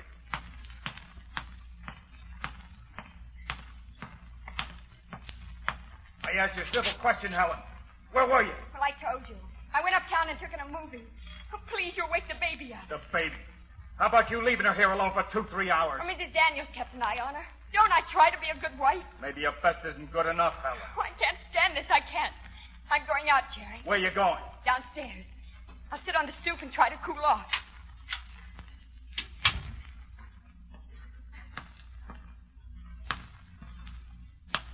Just a minute, Mrs. Robinson.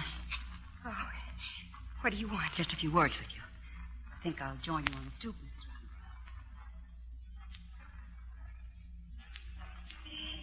Sit down. Stop acting so nervous. Would you mind telling me? I don't know where you were tonight. I mean, I do know where you were, Mrs. Robinson. Where was I? You left your lipstick there. It was on the floor. Among other things. I don't know you. What are you trying to tell me? You took a cab from the corner of 51st Street in Lexington. Did I? Yes. You get out of this place and leave me alone. Helen! Helen, are you down there? Do you want him to know? Oh, no. Then sit down and behave yourself. I got my eye on you, Helen. You're going back uptown, Mrs. Robinson, with me. I don't know what you're talking about. Oh, no? Is that why you're acting so nervous you don't know what you're saying? You know as well as I do that Edna Bartelli is dead. I don't know who Edna Bartelli is. I went to a party with another man. I don't want my husband to find out. Please, he mustn't find out. What party? Where? Near where you said. Oh, please. All right. Maybe I made a mistake. But don't leave the house tonight. Unless you want the police at your door. Oh, no, I won't. I won't leave. I won't.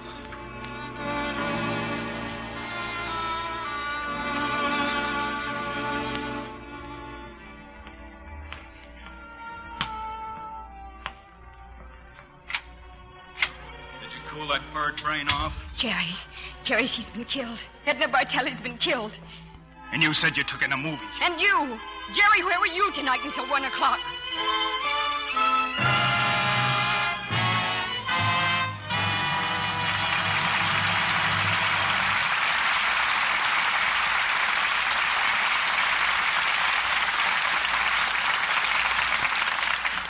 In just a moment, we'll bring you Act 2 of Deadline at Dawn, starring Paul Lucas, Joan Blondell, and Bill Williams. Meanwhile, here's our Hollywood reporter, Libby Collins. What have you been up to, Libby? Oh, I had quite a fascinating afternoon, Mr. Keeley. I had lunch at Metro-Goldwyn-Mayer's commissary, where you're likely to see lots of their famous stars. And suddenly, from the next table, I heard a familiar voice. And here's what it was saying. A melodious melange of mellifluous music. Umbriago. A melodious melange of mellifluous music. That's a tongue twister, all right, Libby. It was my old friend Jimmy Durante, and he was talking about his new picture, Metro-Goldwyn-Mayer's Two Sisters from Boston. Just then Peter Lawford came along, and Jimmy introduced me. Oh, Peter's just as romantic looking in real life as he was in the picture. Say, Libby, did you happen to see either of those two gorgeous girls who play the title roles in the picture? Catherine Grayson and June Allison? Mm-hmm. I was certainly in luck because I met both of them just as I was leaving. My, they make a stunning pair together in Two Sisters from Boston. June Allison's such a beautiful blonde, and Catherine Grayson's a vivid contrast with her dark eyes and hair. I understand MGM gave Catherine Grayson a good chance in the picture to do something she's always wanted to do. Sing opera with Lauritz Melchior. Yes, she's especially talented as well as very good looking. When I complimented them both on looking just as lovely off the screen as they do in the picture, they reminded me they were both ardent Lux girls.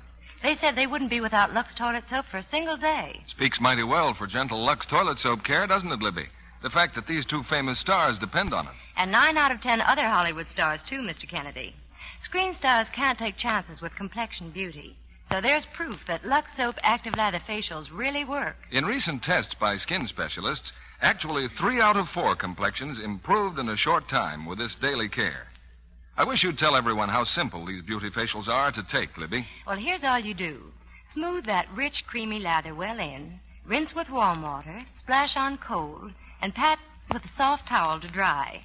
Smoother, softer, really lovelier. That's how Lux Soap facials leave your skin. Fine white Lux toilet soap is thrifty, too. Each satin-smooth cake is hard-milled, can be used to the last thin sliver. That's important in these days of shortages. Why not get some of Hollywood's own beauty soap tomorrow? Here's your producer, William Keighley. Act 2 of Deadline at Dawn, starring Joan Blondell as June, Paul Lucas as Gus, and Bill Williams as Alex.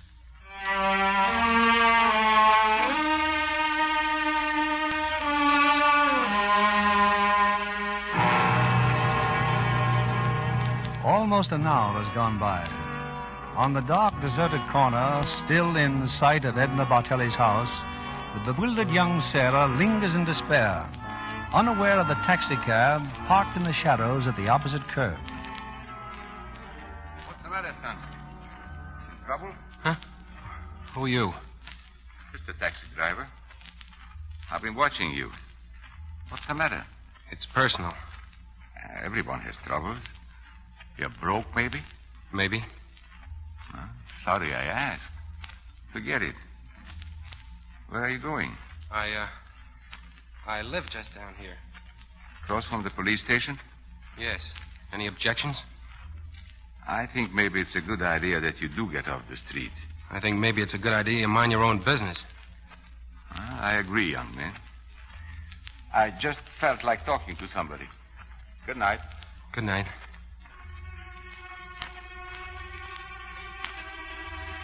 She said she might come back. A chance I'd had to take. I'll have to wait up there. There's no other place. No other place.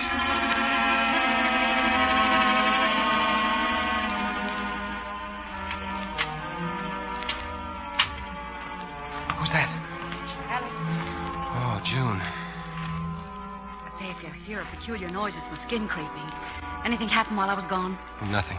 I didn't have any luck either. I thought for a minute I might have, but I didn't. Turn on the light. You look unhappy, fella. All I know is sooner or later I'm walking across the street and into that police station. As soon as I can't stand it anymore. But you came back. You didn't have to, but you did. Didn't you kill her, Alex? No, I didn't. I know I... Who is it? Cab driver. Is the sailor boy in there? I was talking to him on the street. What'd you tell him? Nothing. Come in. I heard your voices at the door. You must have been listening. As close as I could put my ear. My name is Hoffman.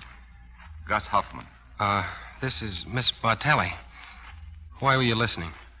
Because you seem to be in trouble. I thought I could help. Take 100% for trying, Mr. Hoffman, and say good night. Now, just between us, your name is not Miss Bartelli. No, I'm not Miss Bartelli. Miss Bartelli is dead in the next room. Oh. I'm very sorry to hear that. Excuse me, I had no idea that... You don't understand. She's been murdered. Say, am I too presumptuous to ask if you've informed the police? It's more complicated than that. Well, I'm willing to listen. June? Oh, go ahead, tell him. Well, My name is Alex Winkler. About 6 o'clock tonight, last night, I went into that restaurant down there. I don't know why, but for some reason this...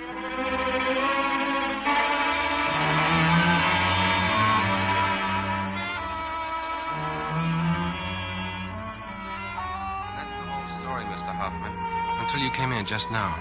I see. Oh, Miss Guff, what are you doing? I just dropped his perfume bottle on a dressing table. Dark mystery. Very expensive. And what did you do after you visited the blonde downtown? I came right back here. Now, what about those letters you just took out of the desk? You've heard of blackmail? Well, quick glance tells me these letters probably were Miss Bartelli's most prized possessions. But we are wasting time. Why? We have no actual clue to follow. There's this check. What check? I told you, $1,400 and some checks. This one is for $1,000. It's signed Lester Brady, but it's been returned from the bank, stamped no funds. Any suggestions? Yes, that we get out of here. And the boy gets his bus. I can't leave, but it's only fair for you and June to go away. It's getting so hopeless. He's got a point, Miss Guff. Well, I think we should try for that Lester Brady. Where's that phone? There in the corner. Maybe she's got a phone book with special numbers in it. Lester Brady's number, for instance. Hey, there is a book here. It's no use. I stole the money, didn't I? I was blank for a whole hour from 10 to 11. If I stole the money, I could have murdered her, too. Now, using the psychology of an outsider, that's nonsense. It's possible, isn't it? I can be wrong 4 times out of 5. But you're the wrongest guy I ever met. You think he did it? No, but he's such a baby. Please, let's not raise our voices. We are not exactly mice, you know. Do you still think you did it, Alex? I don't know, and that's the truth. All right. June, find Mr. Brady's number. Quiet. Footsteps outside in the hall. Turn out the light. Get behind those drapes. Edna? Edna? Edna? Are you here?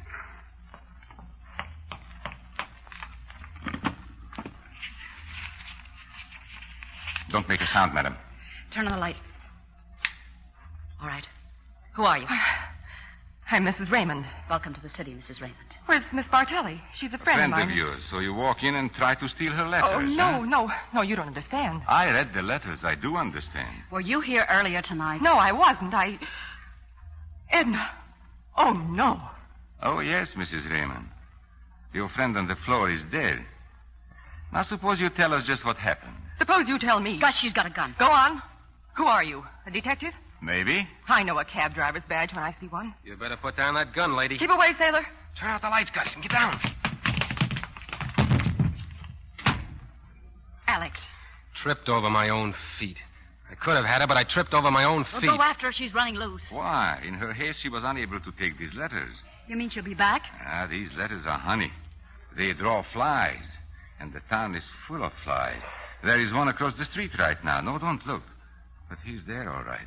He's not a policeman, or he'd be up here. The thing is to find out who he is. But not next to the police station. Say, what happens, Gus, if you and I ride off in your cab? The human fly follows us, and Alex goes to see Brady about the check. And if the fly follows us? We stop and swat him. All right, Alex, get Mr. Brady on the phone. I'm calling him now. Well? No answer? Don't hang up. Let it ring. Hello? He's there. He just answered. Hello? Mr. Brady? Who is this? I'm a sailor, Mr. Brady. I'd like to see you right away. It's very important. What is this, a gag? What sailor? I have a $1,000 check you'd be interested in. It says no funds. Are you alone? Yes? All right, come right over. My address is... It's in the phone book. Room 1019. Bring the check with you. Alex, don't give him the check except as a last resort. And remember, speech was given to men to hide his thoughts. Good luck. June, I'm almost glad in the way that this all happened. Are you out of your mind? I mean it. If it hadn't have happened, I wouldn't have met... Oh, sure. Of course, why not? Goodbye, June. We can meet back here if everything goes all right. Goodbye, sailor. June, now before we leave, I'm putting the letters in an envelope, see? I mailed them to myself. If somebody should call for them tonight, we might have a potent weapon in our hands. What's that? Thunder. Things will start to cool off now. Every minute brings Alex closer to his last hour of freedom, doesn't it? We'll do the best we can. He's such a baby, Gus. Oh, yes. Now, when we get to the street, don't look around. Just keep hoping we'll be followed. My cab is just beyond the door.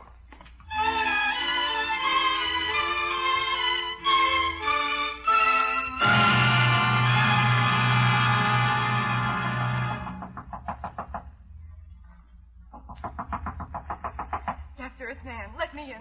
Lester. What do you want? I'll only be a minute. I don't want you here. I'm expecting somebody any minute. Would you prefer to read about it in the papers? Edna Bartelli's been killed. What? I've just come from there. She's lying dead on the floor. And I have an idea that you did it. How can you say such a... Sit down there, sit down. You're not calling the police. What, do you think I'm crazy? Finding out what Edna's brother knows about this. I'm calling Val Bartelli.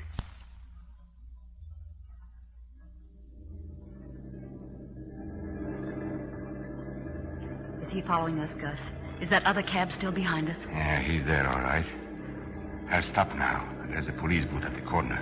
It will help intimidate him. Hang on, Joan.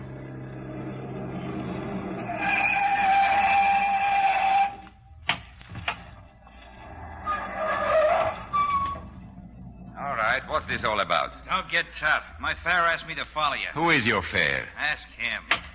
What are you following the lady for? It is a mistake. What do you mean it's a mistake? Come here, June.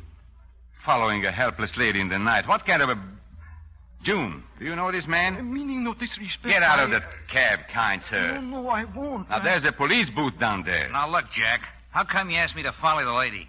June, you know him? Meaning no disrespect. My admiration for his Oh, girlfriend. let him go, Gus. No disrespect, you understand. I am Edward Honig. I am foreign-born, but since last month a citizen of your great country. Come on, Gus. All right, cabby. Take the American citizen home. Who was he, June, this Edward Honig?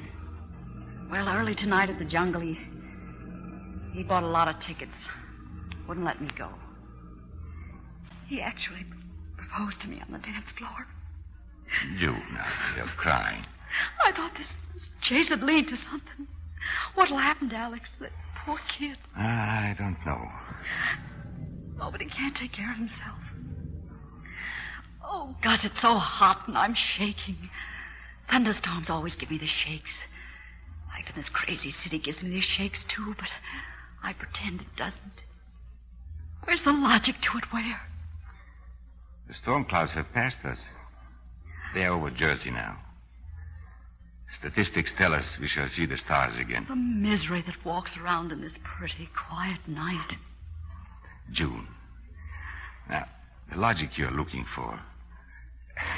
Well, the logic is that there is no logic. The horror and terror you feel, my dear, comes from being alive. Die and there is no trouble. But live and you struggle. And at your age, I think it's beautiful to struggle for the human possibilities and not to say that I hate the sun because it doesn't light my cigarette. Now, you are so young, June. Love is waiting outside any door you open. Now, some people say love is a superstition. Dismiss those people, those Edna Bartellis, from your mind. They put poison bottle labels on the sweetest facts of life. Believe in love and in its possibilities the way I do at the age of 53. Hey, what's wrong here? Good morning, officer. Is this man bothering you, lady? In 4 years, officer, he's the only man in New York who hasn't. Get going, Hacky. This is no place to park. The man is right, June. Time to go. Get going. Yes. Maybe he'll be back by now. Alex.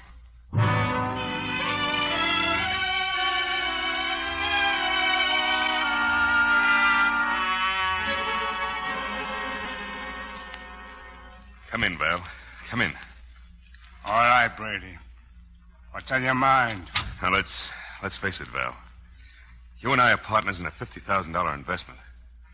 But if my show doesn't open up on Tuesday, all you own is a piece of dirt. Why won't the show open up on Tuesday? And who is this twist here? You know Mrs. Raymond, don't you? Her husband's pledged to put up the extra 10 G's we need. But if he finds out that his wife and I are friends, we're ruined. So you see, Mr. Bartelli... If she cut off her head, she'd be very pretty. But why should her husband find out? Because your sister Edna has some letters that she wrote to me. And your sister says she'll show him to Nan's husband. When she gets a piece of the show herself. Yeah. I happen to know you tried to buy those letters back from Edna. But you give her a bum check. Why shouldn't she get sore? Well, I don't know how to tell you this. But we gotta get those letters. Right now. Because your sister's lying dead in her room. Take it easy. It's true. I just came from Shut there. your mouth, you hear me? Brady. Val, I swear on my mother's life. I didn't do it. Who done it? Her? Oh, when she walked in, they tried to hold her up. A sailor and a cabbie and a dame. Who are they? What were their names? You! I don't know their names. Oh, look, the sailor's coming here. He's... Val, that's him now. Be in the other room. Come along, you. Mr. Brady? Come in. All right, sailor. Where's that check? Put it on the table. If I may. Later. Oh. You want to be paid first, is that it? I could put you behind bars for a trick like this. In some states, they put you behind bars for passing bad checks. Why, you little... Where'd you find that check? In a cab. He said, where did you find that check? Who is it? Oh. Shut the transom, Brady, so it don't rain in. Mr. Bartelli. Didn't you go home with my sister tonight? Yeah, she wanted me to fix the radio. You killed her. No. You killed her. You killed my sister. Oh, Lester, don't let him do that. Lester. Val, use your head. Put your gun away. This is a public place, a hotel. We can take him to Edna's place. Yeah. Maybe you're right. You get out of here. Go home to your husband. Do what he says, Nan. Keep your mouth shut. Brady, take a look down the hall. And give me a hand with this punk.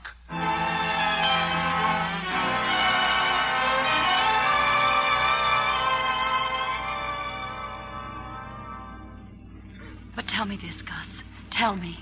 How can you love a boy you just met? How can a passing stranger change your entire life? You'd be amazed. My wife and I met and fell in love in a minute. A dentist's office. I love her to this day, June. Though it's 16 years she's been gone. Any children? Yeah, a girl. She's married now. Last year I put her husband into a dry cleaning business. I had some savings. I would die for that girl. Does she remember her mother? Oh, very well. She even remembers the man. What man? The man my wife ran off with. You won't believe it. But for 6 years afterwards, I shaved every day of my life. I thought she might come back. Gus. Well, that's that. We have other things to think about now. One more block and we are back at Edna Bartelli. There's someone in there. Voices, I hear. Don't touch that door. Quiet. Val, you gotta stop beating him. There's cops across the street. I'll stop it. Yeah. I was in deep water there for a minute. I could have killed him. Get hold of yourself, June. I'm going in there. Gus. Drop that gun and don't turn around. Alex. I said drop that gun. Gus, he's... Now, my friends, just stand there and talk. I think, June, maybe now we'll find out who killed Edna Bartelli.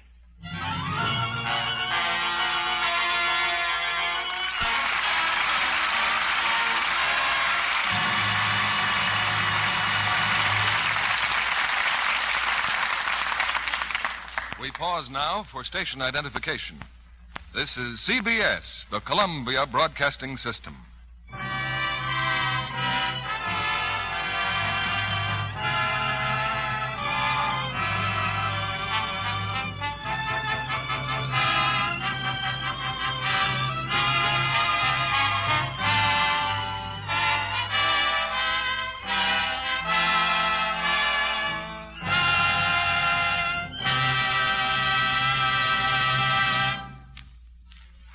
We continue with Act 3 of Deadline at Dawn, starring Joan Blondell as June, Paul Lucas as Gus, and Bill Williams as Alex.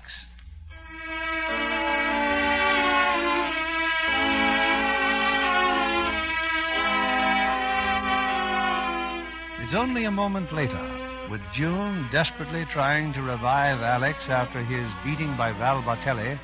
Gus Hoffman, the taxi driver, has a few questions to ask. You can turn around now. Both of you. Who are you? Who'd like to know? A man with a gun in his hand. Where's the body? I put my sister on her bed. Ah, her brother.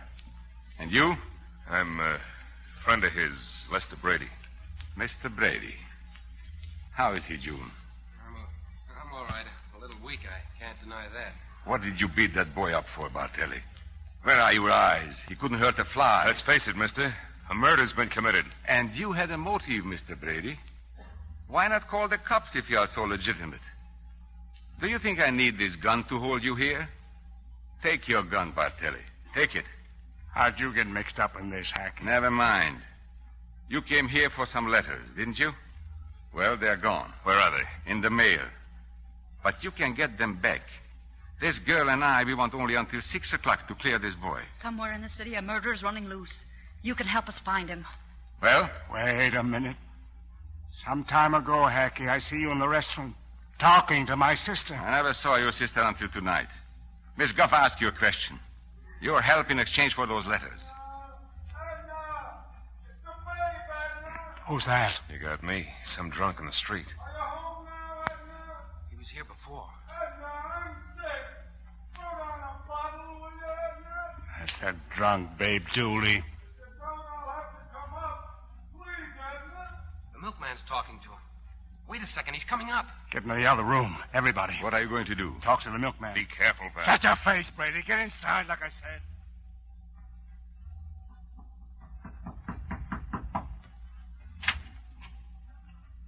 What's cooking down there? Babe Dooley, mister. He says a friend lives here. I'm her brother. All he wants is a drink. All right. Give him this bottle and get rid of him. Sure, mister. That Dooley used to be a wonderful ball player. Seen him play dozens of times. Okay. Come out.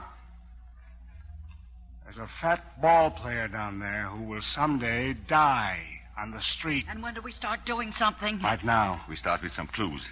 Now look around.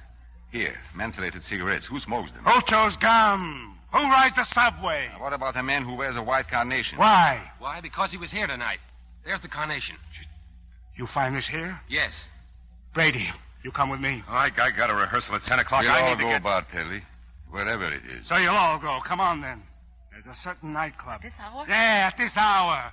Maybe a man is there wondering what happened to a white carnation.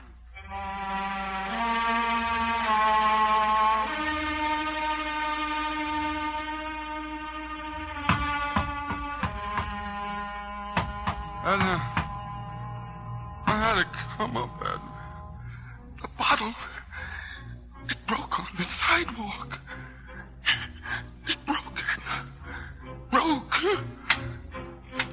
I only want a little drink. Anna. What's the matter, Anna? Wake up, Anna. It's Babe Dooley. Anna. Police.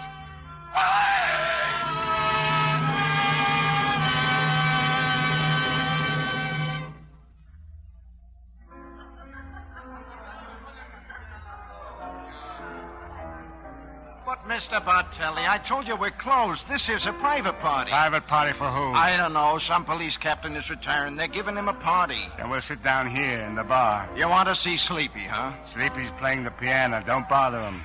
This sailor boy here is leaving soon on a ship. We just want to show him the sights. Okay, Mr. Bartelli, but no drinks. It's too late. This place. Crawling with cops. Who did he mean? Sleepy. A man named Sleepy who killed my sister. Then why not turn him over to the cops? There are enough of them in there. Why are you so sure this piano player did it? He did it. He's looking this way. He sees us. The piano player happens to be blind. Blind? If I can just get him outside a minute. Blind? Yeah. Breaks your heart, don't it? He'll sleep good in a box. Now, just don't make a fuss in here. Any fool could... Now, maybe you'll shut up. What did you do? What'd you do to Gus? I slugged him in the stomach. He talks too much. What do we come here for? To sit and wait? Wait. It's not your nature to wait, is it? Grab, smash, and kill. You and your sister alike. What do you know about my sister? You forget I read her intimate correspondence. Highly perfumed. Perfume.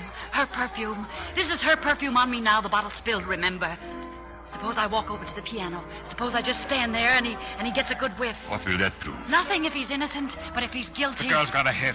Go on. Get over to the piano.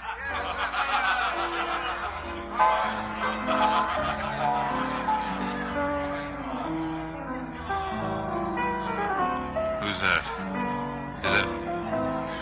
Who is it? Someone standing here next to me? Yes. Who is it? Edna is dead, and you killed her. What? What did you... Excuse me, I can't stay here. I'm ill.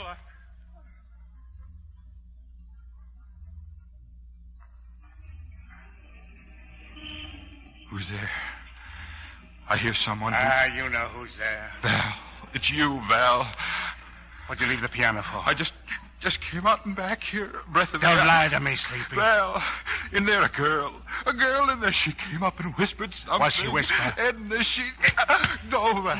Don't hit me, Val. I didn't do anything. I can't take it, Val. I loved her. If I get burned to ashes, Let him alone. You can see he didn't do it. Let him alone. What's the matter with him? What did you do to him, you gangster? Hey, you. The captain wants to know where is the piano player. All right, wise guys. Which one of you two mugs just spoiled the captain's party?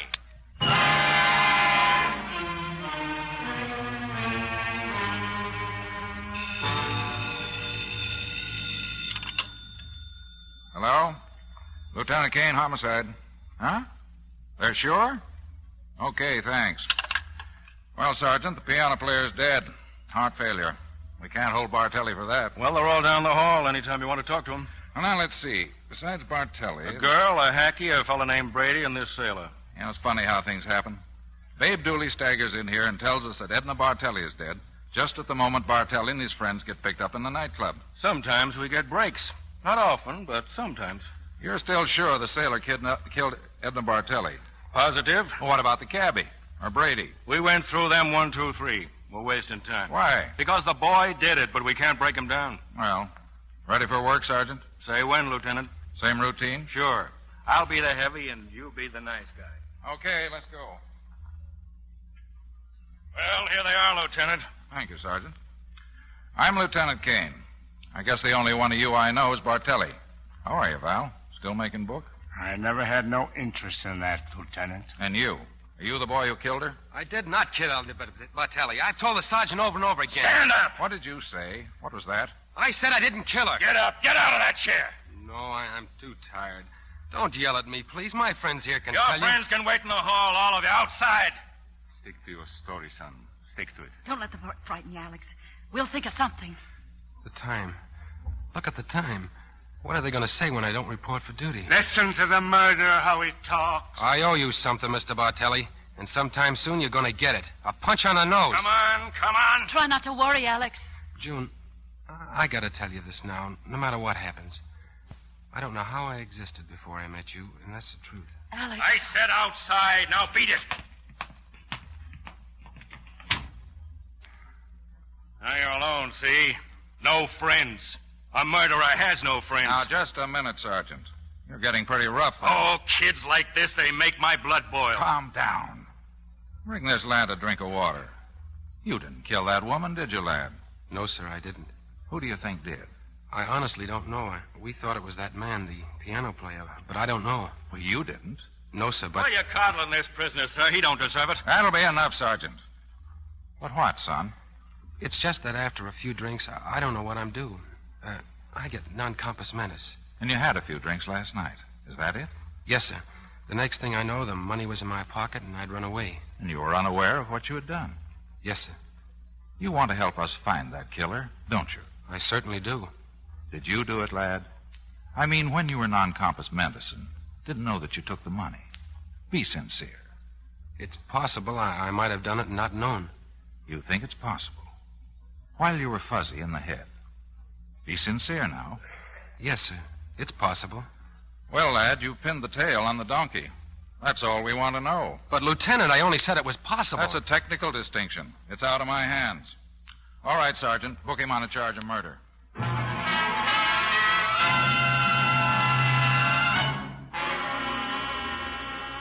They book him for murder and keep us waiting here. Cops. I could spit in their eye. What's so important you got to do? I got a rehearsal in 5 hours. Gus, Yes, do you know what this means? I know what it means. There's nothing we can do. Now, look at me. Your face is very beautiful when it's sad. Now, this crime. A certain party is guilty. All night long, he's been sawing off the branch he's been sitting on. Who is it? Come with me, June. I want to talk to Lieutenant Kate. Didn't the sergeant tell you I was busy? Oh, yes, Lieutenant, but I must talk to you. Could we go in your office? Where is he? Where's Alex? What's happened to him? He'll be released in a few minutes. Released? The man who really killed Edna Bartelli is in my office now. They just brought him in. Who? Who is it? If you still want to see me, wait out here. Gus, do you hear him? Alex is free then. Why does my wife have to stay here? Why? We have a little baby and she's all... Relax, Mr. Robinson. No one appreciates babies more than I do. Robinson, her husband, the lame girl's husband. June, quiet. Why did you want to kill Edna Bartelli, Mr. Robinson? I killed her and that's enough. Now let my wife go home. Do you love your wife? Yes. Did you ever rob a house before? What did you do with Miss Bartelli's jewelry? Let Helen go home, then I'll tell you anything you want to know. The gun you shot her with, you bought it? Let Helen go home. Yes, I bought it. What's the difference? Well, the difference is that Edna Bartelli wasn't robbed of her jewelry, and she wasn't shot. Oh, it's true, Jerry. It's true. She wasn't Oh, shot. yeah? How do you know? But Helen, no. No, keep quiet. Maybe she knows because maybe she did it. No, she didn't. She didn't. Mrs. Robinson, how do you know Edna Bartelli wasn't shot? She knows because she was there, Lieutenant. oh, Father. Father, huh? Well, Hoffman. My daughter is innocent. She's protecting me, just as her husband here has tried to protect her. She followed me to the apartment, but she was too late. Oh, Father, please. It's all right, Helen. All right. Jerry here. Jerry met Edna Bartelli in the course of his business. Met and was conquered. I visited with the lady and begged her to cut it out. But she refused.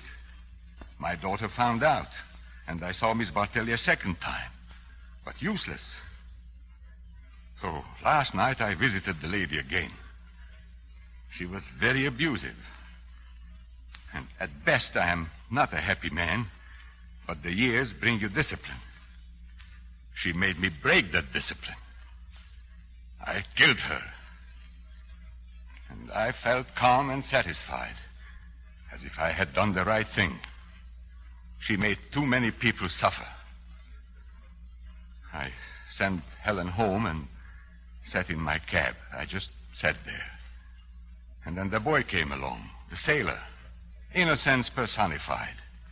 Myself I could have saved 12 times, but not at that boy's expense. Jerry, take her home. Take Helen home. Cherish her. Cherish anyone who loves you the unselfish way she does. Oh, Father, I tried. I did everything He knows, Helen. He knows.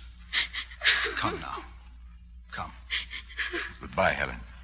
Don't cry. I feel strong. I feel good. For the first time tonight, this case is starting to make sense. Now, that boy, the sailor, can't he go now? He's got a bus to catch to Norfolk. The boy is here, Gus. Oh, Alex. And you, June. He has a fine character, June. He'll give you real incentive. Go back to Norfolk together. Yes, Gus. Yes. We'll have to lock you up now, Hoffman. Imagine at my age having to learn to play a harp.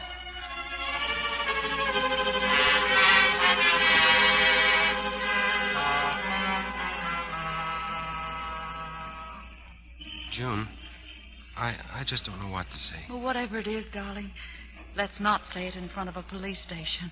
Time takes so long and goes so fast. Look, the sun's coming up. The long night's over. Wait, here comes Mr. Bartelli. I want to tell him something. Mr. Bartelli! What do you want, sucker? It's terrible what happened, all of it. So no hard feelings, huh? No. No feelings at all, sucker. Justice! I promised you a punch on the nose, Mr. Bartelli. I'm keeping my promise now.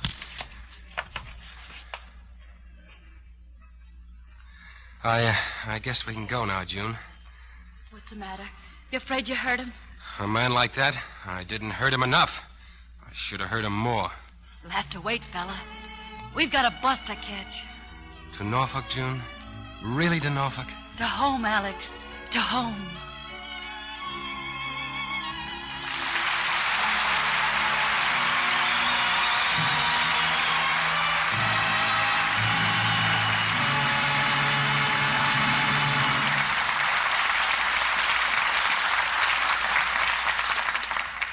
With Alex and June on the way to well-earned happiness, our stars return to the footlights for our well-deserved thanks. Joan Blondell, Paul Lucas, and Bill Williams. I must say, Paul, you made one of the kindest and most reasonable murderers I've ever known. Well, Bill, taxi drivers have to be philosophers. You know, they get so many women backseat drivers. Women aren't all backseat drivers, Paul. Oh, no. Some of them just sit up front where they can grab the wheel. Bill, I don't believe many of our audiences know that you probably hold more amateur swimming titles than any other star in pictures. Well, that's how I got into show business, Mr. Keeley, doing swimming exhibitions on Long Island Sound. And now you're in the swim in Hollywood. With all of us looking forward to seeing your next RKO picture till the end of time. Ah, but Bill has a rival when it comes to swimming. Joan Blondell used to be the Santa Monica swimming champion. Is that right, Joan? Well, that was some time ago, Bill. Now I take my exercise just sitting on the beach. Which explains that attractive suntan. Well, Joan, I hope another of your beauty treatments is Lux toilet soap. I use it as faithfully as ever, Bill. Lux soap and I are fast friends. Say, didn't I hear you have a special treat for your audience next Monday night, Bill? Yes, we do. A 4-star cast and a 4-star picture. Metro-Goldwyn-Mayer's delightful screen hit, Music for Millions. That's a great play, Mr. Keeley. Who are you starring? First of all, one of this theater's littlest but greatest favorites, Margaret O'Brien. Margaret was so appealing in that picture, Bill. Who else? For music that will thrill and move you, one of the world's outstanding pianists, Hosea Turby. Oh, great musician, Bill. And for music of a different sort with rollicking comedy and laughter, the irrepressible Jimmy Durante. Finally, for romance that will really touch your heart, the beautiful and talented Frances Gifford. It ought to be a great hit, Mr. Keeley. Music for Millions will be enjoyed by millions. Good night, Bill. Good night. Good night, and all our thanks.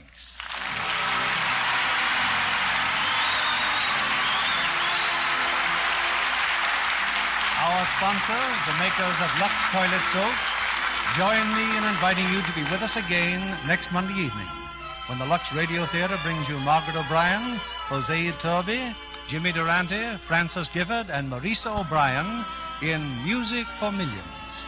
This is William Keeley saying good night to you from Hollywood.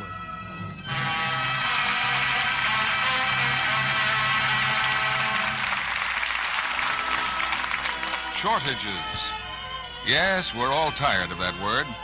If we all help, though, we can put it out of circulation much more quickly. Here's one important thing every housewife can do. Keep on saving used kitchen pets. Get all the food value from them first, but don't throw away a single drop. The need is too great. Used fats are needed in the manufacture of all kinds of essential goods. They're needed for industrial use to release edible fats for the starving millions abroad. And for our own comfort and convenience, the more used fats salvaged for industrial use, the more fine oils are available for soap making. So it helps all around for you to save every drop. More food to send abroad, more manufactured goods, more soap. And remember, your butcher pays you 4 cents for every pound of used fat you turn in. Paul Lucas will soon be seen in the international production, Belladonna. This week is Poppy Week, a time especially to remember the men who fought and risked their lives in 2 world wars for freedom. Buy a poppy and wear it as a tribute to our wounded veterans. Every cent you give goes to help those veterans and their families.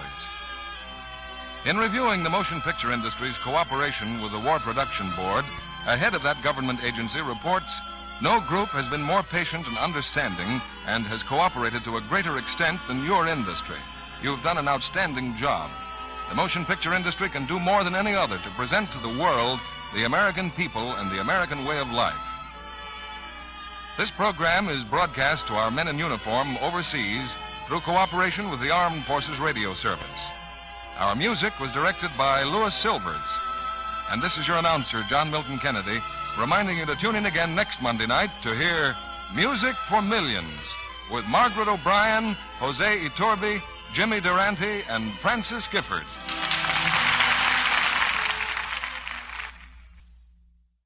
Lux presents Hollywood.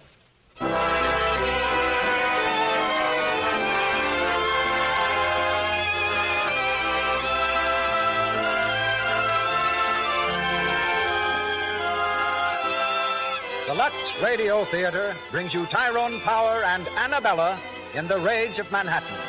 Ladies and gentlemen, your producer, Mr. Cecil B. DeMille.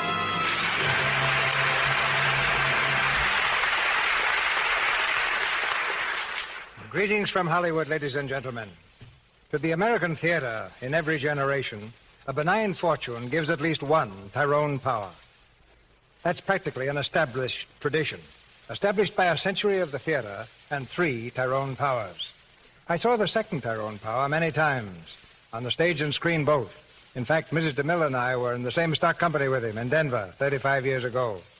But the first Tyrone Power was playing in New York a little more than 100 years ago. Perhaps I'd better reassure you that I did not see him. Tonight, Tyrone Power III stars for the first time in the Lux Radio Theatre. The play is The Rage of Manhattan. And that title refers to our co-star of the evening, the lovely and charming Annabella, who has captured the screen audiences of 2 continents. In The Rage of Manhattan, she plays one of those very dangerous characters, a young lady in search of a husband. The young lady happens to be stranded in a strange country, but that's no handicap at all because she also happens to be beautiful. But there's a young man who's determined that she will not find a husband. And, of course, that's Tyrone Power, who comes to us this week from 20th Century Fox, where everybody is very happy over his recent hit in the swashbuckling Mark of Zorro. It's a joy to present 2 stars like Tyrone Power and Annabella in our play tonight. And you know, it's rather staggering, even to an old-timer like myself, to realize that literally millions and millions of you are listening to this play. And it's just as staggering to realize how many cakes of Lux toilet soap your purchases amount to every day. How many millions of cakes every week. And we intend to keep on deserving your faith by giving you the best possible in plays and the best possible in soap, which, of course, is Lux toilet soap. And now, try our prescription for your enjoyment tonight as we raise the curtain on the first act of The Rage of Manhattan, starring Tyrone Power as Jim Trevor and Annabella as Nicole. In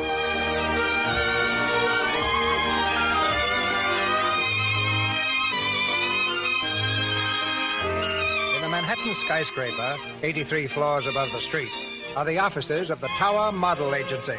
It's a busy morning, and the reception room is lined with most of the city's famous glamour girls.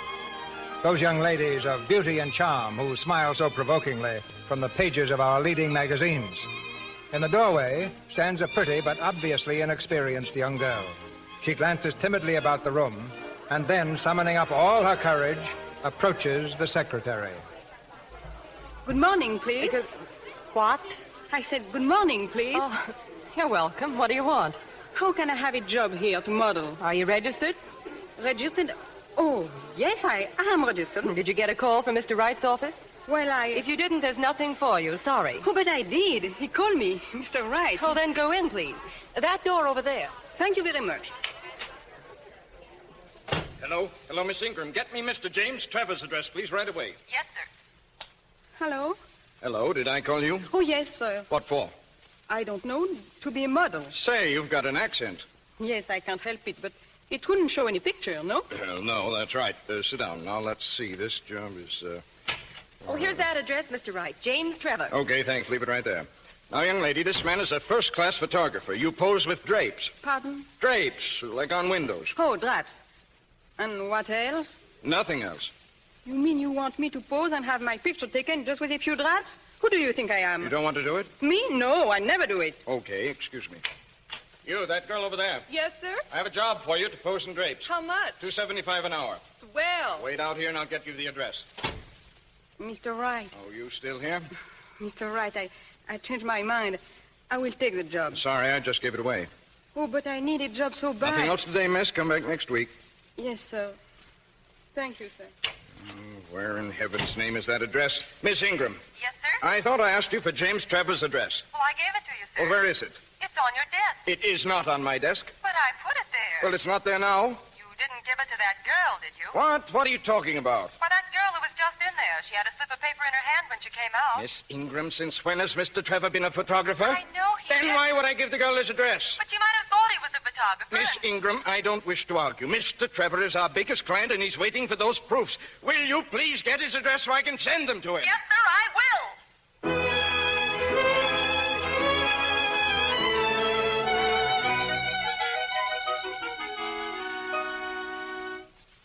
And there you are, gentlemen. The Tower Agency is sending us the proofs this afternoon, so you'll have a chance to look over the whole setup. Sounds fine to me, Mr. Trevor. Good. And if there's anything further you want to talk about, I'll be in my office till lunchtime. Right. Goodbye. How do you do? What the... How did you get in here? You are Mr. James Trevor, no? I am Mr. James Trevor, yes. But I'd still like to know... Where can I change my clothes, please? Huh? My clothes. I'm ready to change my clothes. Oh, are you? Well, you don't want me in this dress. The man said so. I'll take it right off. Oh, no, wait a minute. Wait a minute.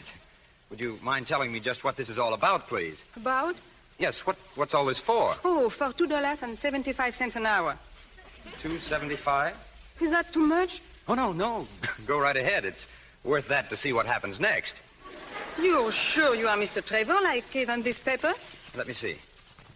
Yeah, that's me, all right. Oh, then where are the drafts? The what? The drafts. You have the drafts. Well, I don't know. I had the measles. What are the drafts like? Listen, where is your camera? Oh, my camera. Now, that's a long, sad story. I lost it. You lost it? But you are a photographer, no? Now, that's where you've got me. I am a photographer, no. What are you? I'm a model from Towers. A model from Towers. Now, that's very interesting. I think I'll just give them a ring. Oh, no, please. Don't call them up. I'm not supposed to be here. Uh-huh. I am from Towers, but they didn't send me. They said about the drafts, and I come here. All of which sounds very, very fishy. Oh, Sanders. Yes, sir? Ask Mr. Humphrey and Mr. Charles to step in here. Yes, sir. I think we ought to have witnesses to this. Something's phony. Oh, no. Nothing is funny. I just wanted to make a little money, that's all. Yes, that's what I thought. Come in, gentlemen. What's the matter, Mr. Trevor?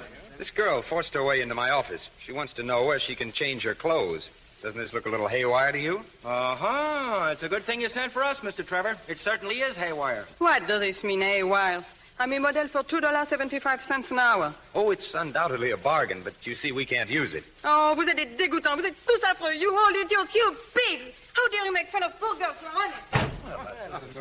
Well, gentlemen, undoubtedly there's a moral in this somewhere. So will you please go back to your offices and think about it? If you find out what it is, let me know.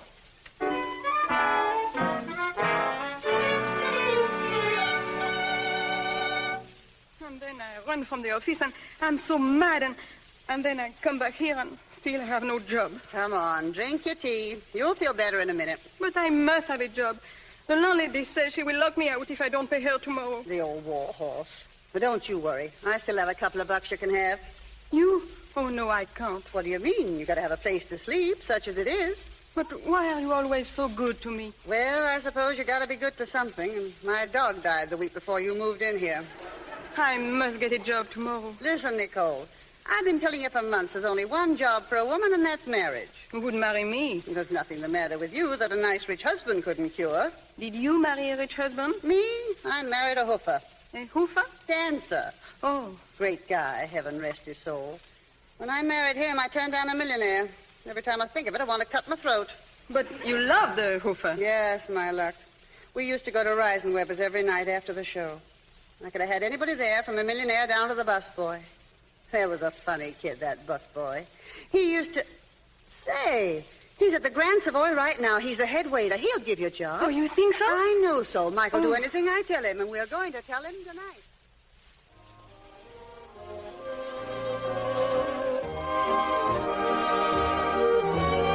There he is. Mike.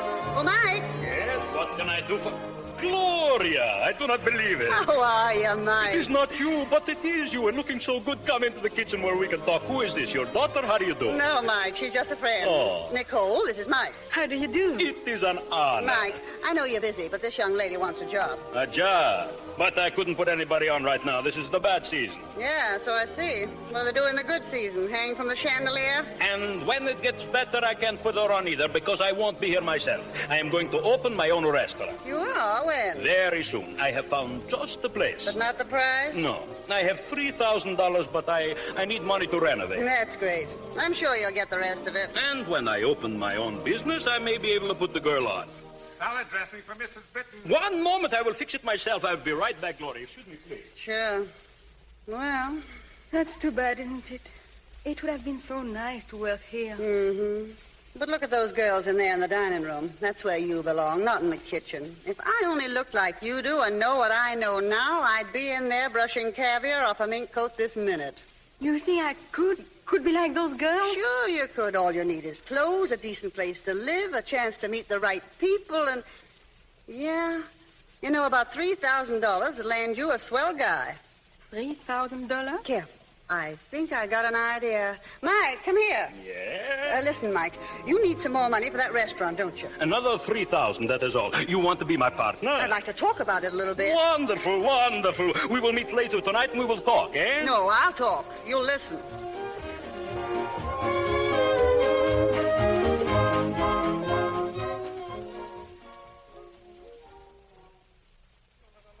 No, I will not do it, no. But I tell you, we can rent the clothes. Give her a big build-up. We'll move right into this hotel so you can keep your eye on your investment. Oh, it is crazy. It is insane. But it'll work, Mike. Look at Nicole. Imagine what she'll look like dressed up. I tell you, she'll be the rage of Manhattan. And when she marries a millionaire, you'll get your $3,000 back, plus another $3,000 for your restaurant. Think of it, your own restaurant. Mike Levedovich's Grill. No, it is too much of a gamble. I am not a gambler. I am Do you really think it would work? Right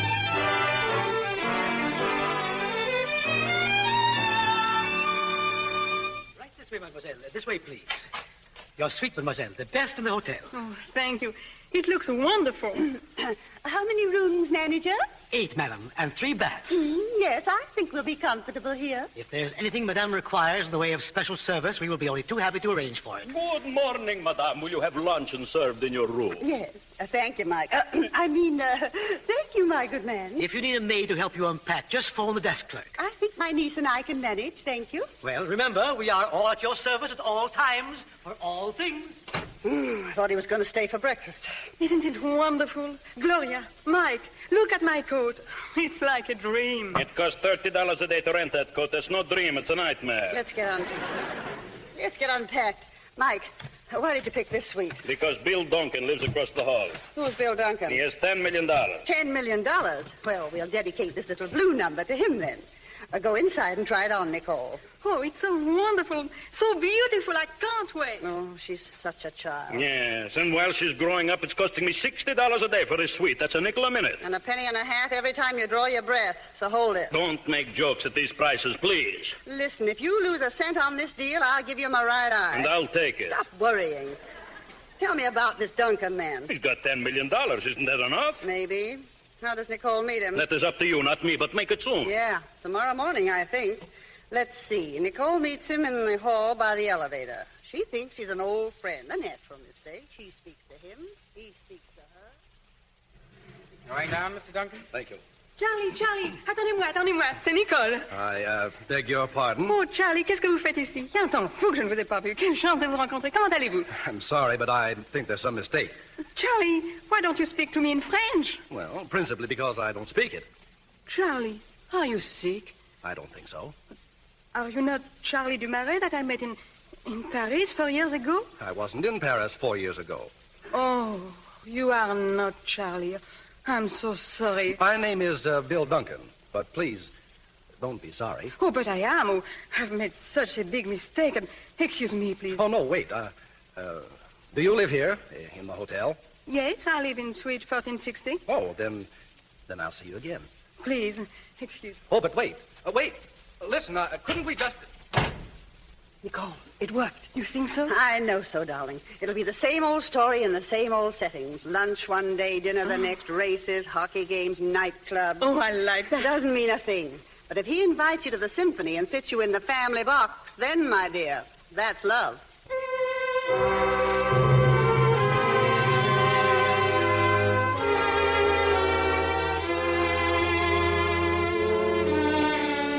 You like it, Nicole? Oh, it's wonderful. Hey, Bill. What? Who's calling me? Bill, it's me. Over here. Jim! Why, you won't? Who is it? An old pal of mine. I haven't seen him since New Year's. Bill, I'll see you outside. Okay. Quiet, please. Nicole, will you excuse me? I'll be right back. Of course. Nicole, what's going on? Gloria, that man Bill just went out to see. It's Mr. James Trevor. Who's he? Oh, Gloria, he's the man I told you about. The man in the office. Oh, my goodness. Oh, shut up. I got troubles of my own.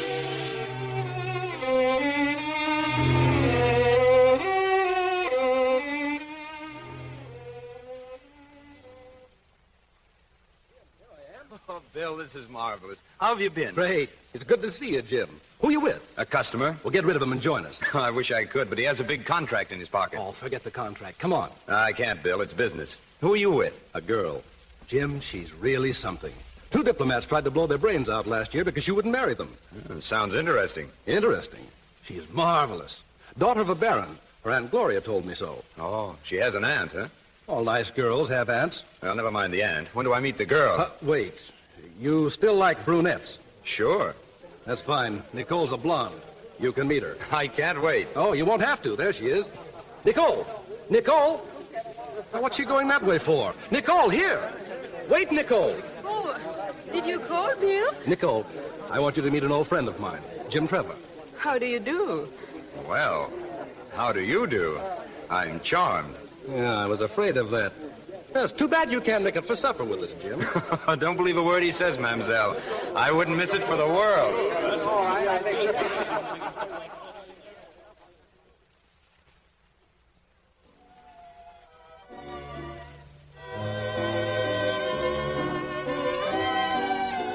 Too near the music, Nicole? Oh, no. This is wonderful. I think so, too.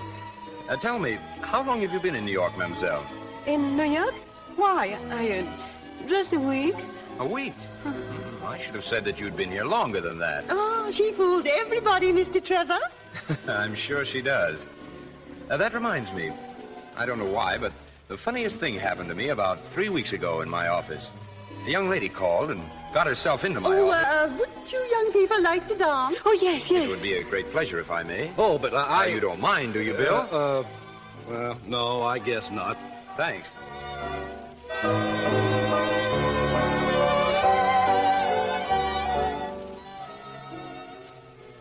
Now, mademoiselle, suppose you tell me all about it. About it? About what, Mr. Trevor? I think you know. Everything. The Grand Savoy, the big play for Bill, the clothes, all this stuff. Stuff? Now, please, don't stall.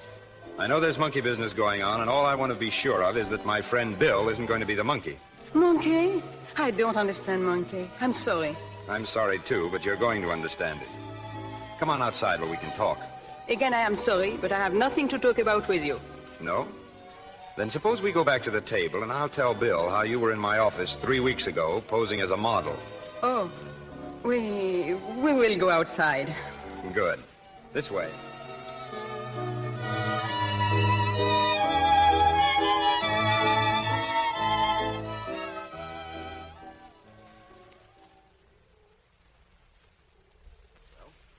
Go ahead. No. So you won't talk, hmm? All right, then I'll do the talking. Now, this whole act is to impress Bill that you're a nice girl from a nice family. You want to marry him, then divorce him in a few months and live happily ever after on the alimony. Right? That's a very dishonest, cheap idea. Shall I go on? Yes, I can took it. Fine. I can dish it out, too. I want you to lay off, Bill. Tell him the truth, because if you don't, I will. You don't know anything about me. I know enough. 3 weeks ago, you were in my office with some other kind of a racket. When he knows about that little episode, you're fini. Now, who tells him? You or me? I will tell him. When? Tomorrow. Oh, no. You'll tell him right now while I'm here. I started this, and I want to be in at the finish. All right. You see the finish.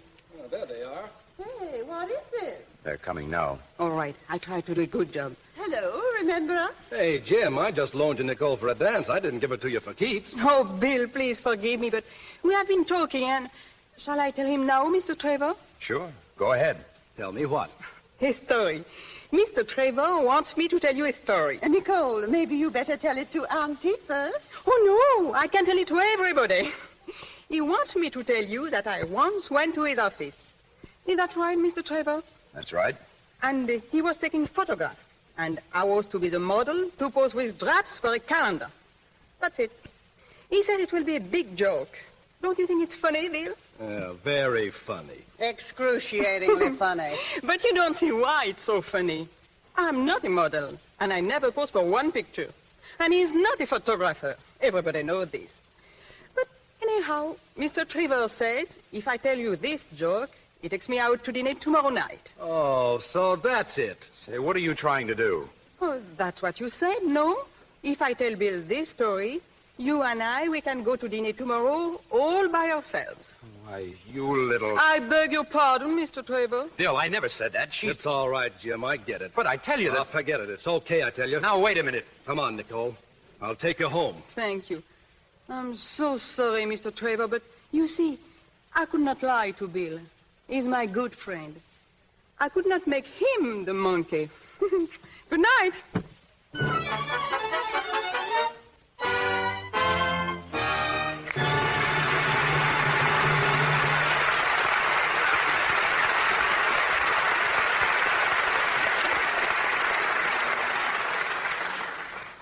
After a short intermission, Mr. DeMille and our stars Tyrone Power and Annabella will return in Act 2 of The Rage of Manhattan. And now here's Libby Collins, our Hollywood news reporter and super sleuther. Where have you been sleuthing today, Libby? Well, I've been over at Paramount, but it doesn't take much sleuthing to find out what they think of a certain young star over there. Over at Paramount? Mm-hmm. I'll bet I know the star you mean, but just give me this much of a clue. Is she blonde or brunette? Both. What? I said she's both blonde and brunette. Her studio claims she's the only blonde brunette in Hollywood. You see, she has brunette coloring, but casting directors say she has a distinctly blonde personality. She's very vivacious, and she's... Oh, but you know Patricia Morrison as well as I do. Patricia Morrison? Why, of course, I should have guessed. Well, I know just 3 things about her. I know she's a fine little actress because I saw her in Rangers of Fortune. I know she's a striking beauty. And I know she's a Lux girl, too. I was just getting around to that. As a matter of fact, Patricia's used Lux toilet soap for a long time. She says her daily active lather facials help her skin stay just right. Nice and smooth and soft and camera clear, as she calls it. Well, that's fine, Libby. And now, before I tell our listeners exactly how to take a Lux soap active lather facial, is there anything more you want to tell us about Patricia Morrison? Well, I thought maybe you'd like to know that in addition to her acting ability, she has another talent. She's an excellent fashion designer and fashion designs in her spare time. Sort of a hobby, you know. But she hasn't much spare time. She's very busy now making another Paramount picture, The Roundup. Oh, yes. I'm looking forward to seeing it, Libby. And now about the Lux Soap Active Lather Facial that Hollywood stars and starlets use as a daily complexion care. Here's all you do. Just pat the gentle Lux Soap lather lightly in. Rinse with warm water, a dash of cool, and then pat your skin dry. Active lather has removed every trace of dust, dirt, and stale cosmetics. Now your skin feels wonderfully smooth and soft. Take Hollywood's tip. Try Active Lather facials for 30 days. See if you don't agree they're the best care you ever found for your skin. Now, our producer, Mr. DeMille. Act 2 of The Rage of Manhattan, starring Tyrone Power as Jim Trevor and Annabella as Nicole.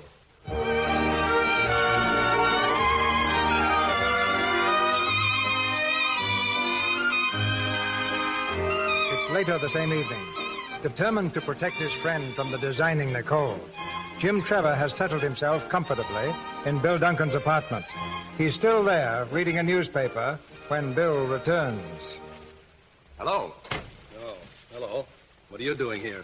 Just reading the newspaper. You know, if Orphan Annie gets out of this jam, she's a miracle woman. That was a nice trick you pulled tonight, Jim. That's the reason I'm here. Bill, there's something phony about that young lady. She's not what you think she is at all. Oh, get a new line, Jim. No, I'm serious. Yeah, you were serious in Bermuda, too. Remember Sonia? Same story. But not the same girl. And then I pulled it on you in Miami. Yeah, what was her name? Eloise. But, Bill, this time let's be sensible. My idea, exactly. Oh, I don't blame you for trying, but it won't work. All right, be smart. But that girl's a phony, and I'm going to prove it to you if it takes me a month. Well, you don't mind if I get a little sleep in the meantime, do you? Are you going to be an idiot about this? Not tonight. I'm too sleepy. Good night, Jim. Okay. But I'm not through yet. Good night, sucker.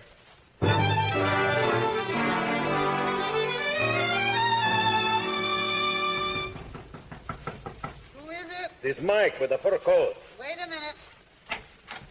Come in. Where is she? Where is she? What's the matter? Look, her fur coat, she left it downstairs. Does she think fur coats grow on trees? I'm so sorry, Mike. I forgot it. Forgot it. She forgot it. Mike, please calm yourself. We can be very proud of our little girl. She saved all of us tonight. You were wonderful, Nicole. Yes, wonderful. Well, don't cry about it. What's the matter with you? That's the first time anyone ever said anything like that to me before. Said what? Mr. Trevor. He said I am cheap. Well, you paid him back for that.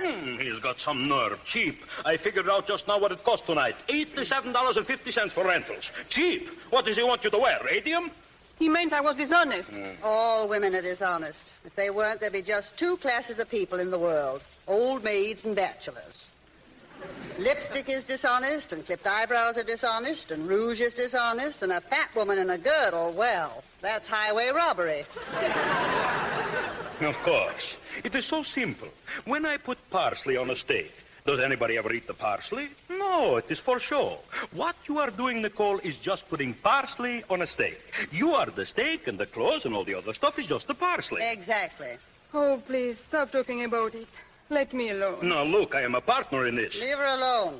You're the silent partner. Leave her alone. Somebody tells us she's cheap, then right away she gets unreasonable. But can I get unreasonable? No. Now, Mike, everything's going to be all right. Sure, it's going to be great. I started out to get a restaurant. I'll be lucky if I wind up with a sandwich. Oh, shut up. Hello?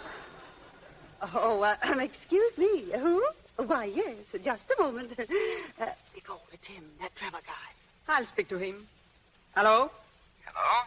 What do you want? I was thinking about that dinner you said I wanted to take you to tomorrow night. I was thinking maybe it would be a good idea. I don't have dinner with you. Oh, yes, you do. I'll send a car for you at 7 sharp. I won't come. I don't like you. I'm sorry. I'm not sorry at all. Probably saved me money. But you are coming. You remember the 4 men in my office? Well, they remember you. And if you don't come up here, I'll bring the whole quartet down there to sing Mammy right in front of Mr. Duncan's door. Goodbye.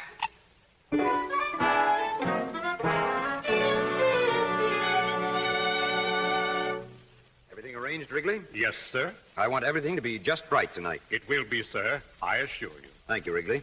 Mr. Trevor, sir, the young lady you're expecting for dinner, her name is Miss de Cotillon, isn't it? Nicole de Cotillon, yes? Why? Well, sir, I saw this item in the evening paper, the Mad Manhattan column, sir. Oh, let me see.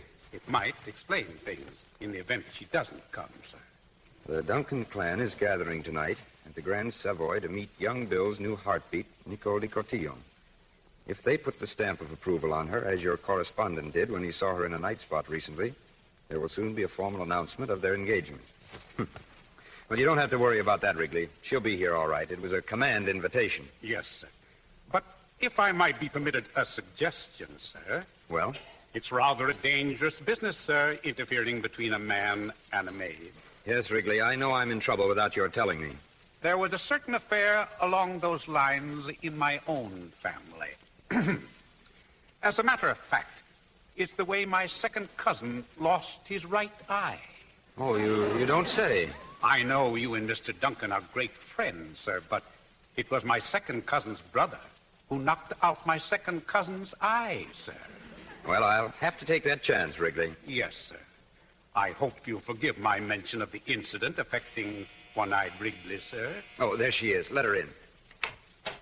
Good evening, miss. I think Mr. Trevor expects me. Indeed I do. Hello. Hello. So nice of you to come. Well, you told me to. But some little girls don't always do what they're told.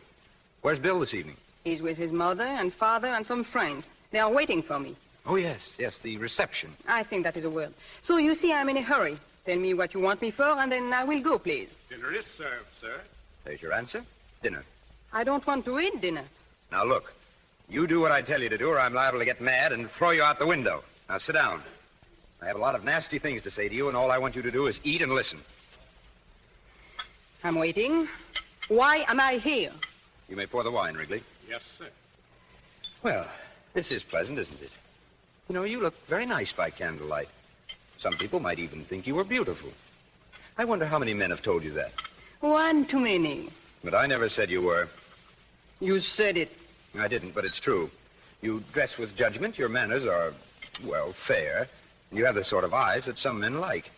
Of course, you drink your wine too fast, but I'm sure no one notices the little flaws when they look in the general direction of perfection. You said it, Mr. Trevor. Your English is rather limited, but if you never opened your mouth, if you never did anything but just sit there like that, you'd still be perfect. Except that the tip of your nose is shiny.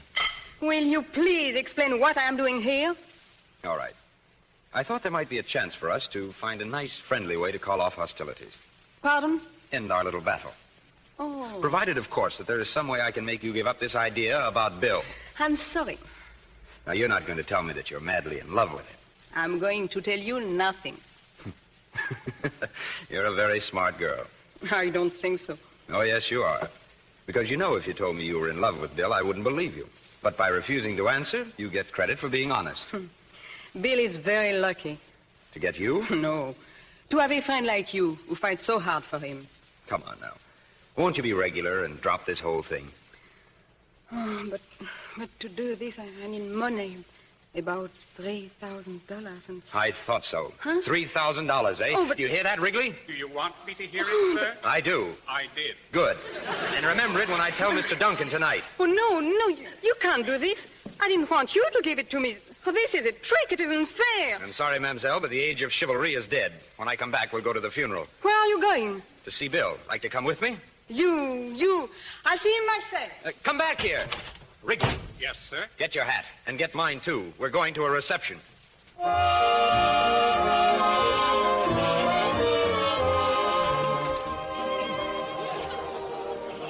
Mr. Trevor, I don't like this, sir. Shut up, Wrigley. You just have to tell the truth, that's all. But I can't seem to forget about my second cousin, sir.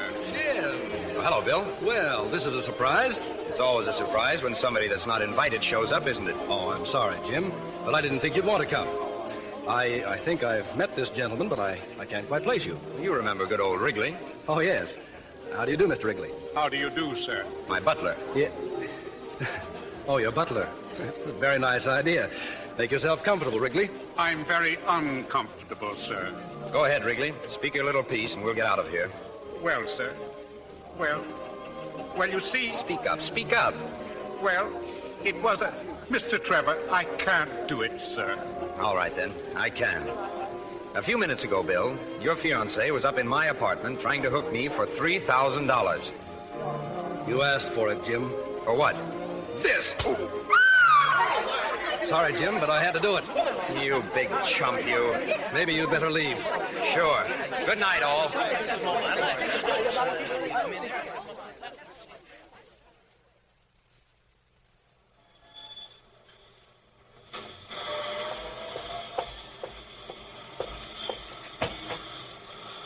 Wait, please. Wait. Mr. Trevor.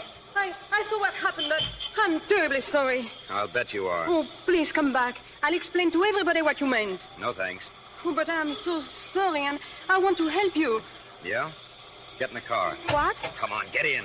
Out!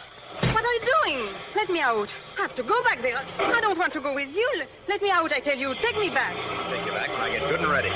You are a gangster. You are a... The beast is the word. Beast. Yes, you are a beast. But I don't stay in a car with a beast. If you don't like it here, jump out. We're only doing 40. Oh, you want me to hurt myself? I won't do that. Oh, please. Just as a favor to me. Oh, look out where you are driving it. That car! Look out! Hang on. Oh.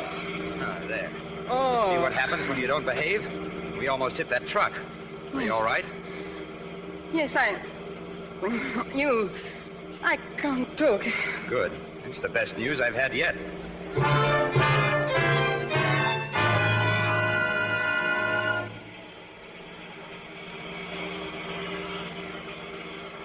Will you tell me now where you are going to take me? Keep still, and you'll soon find out. I don't care, because when I get there, I get back. Sure. How? I teach hitch. You what? Teach hitch.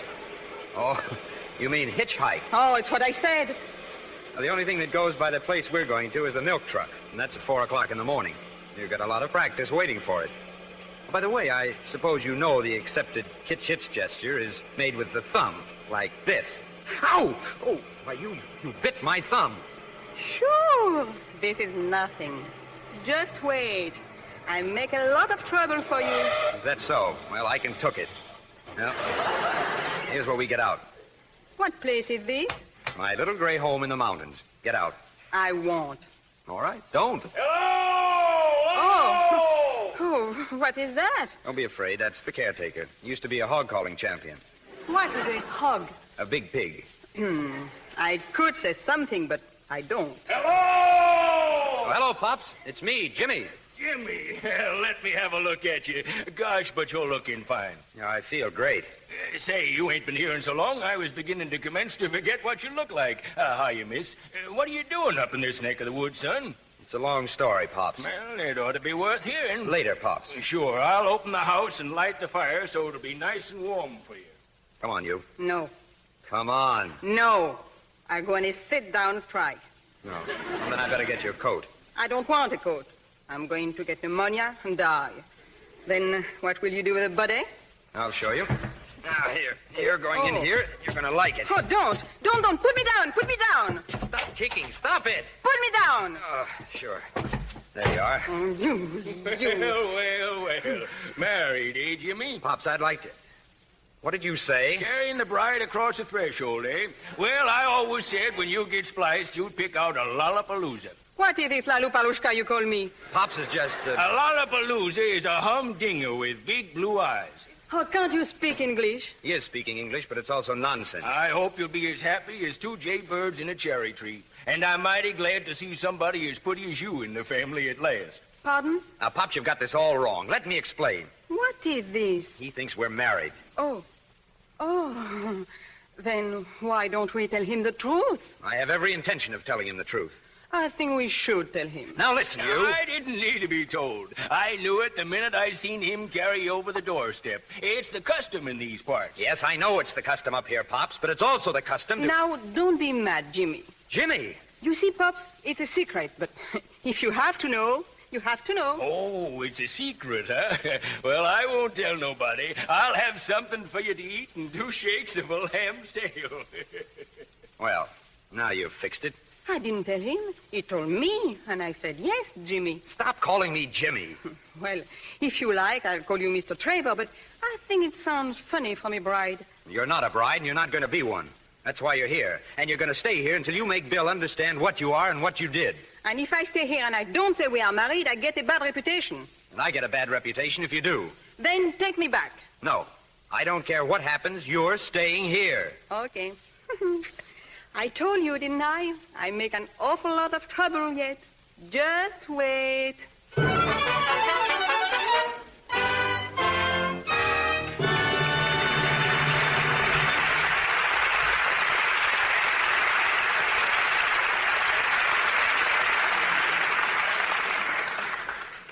In just a moment, Mr. DeMille and our stars Tyrone Power and Annabella will bring us Act 3 of The Rage of Manhattan.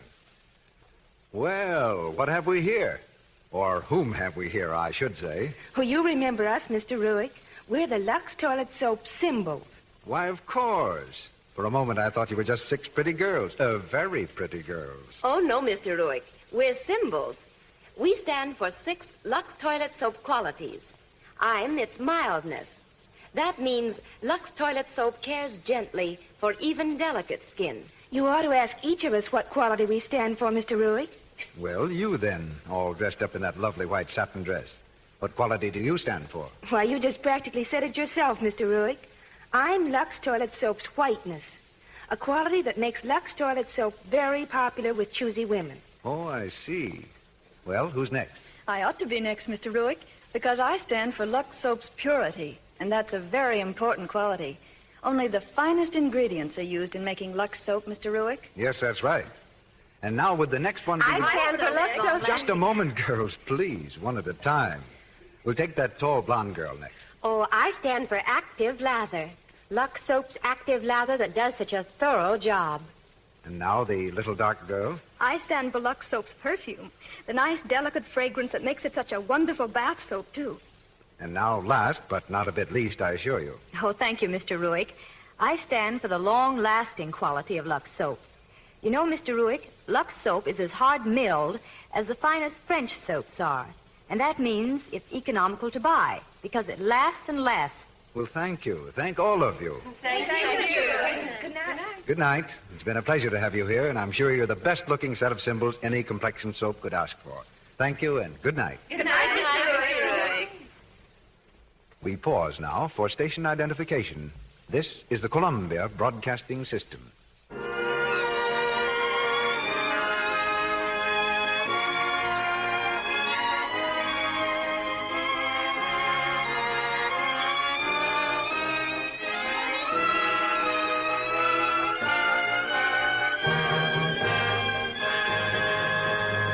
The curtain rises on the third act of The Rage of Manhattan.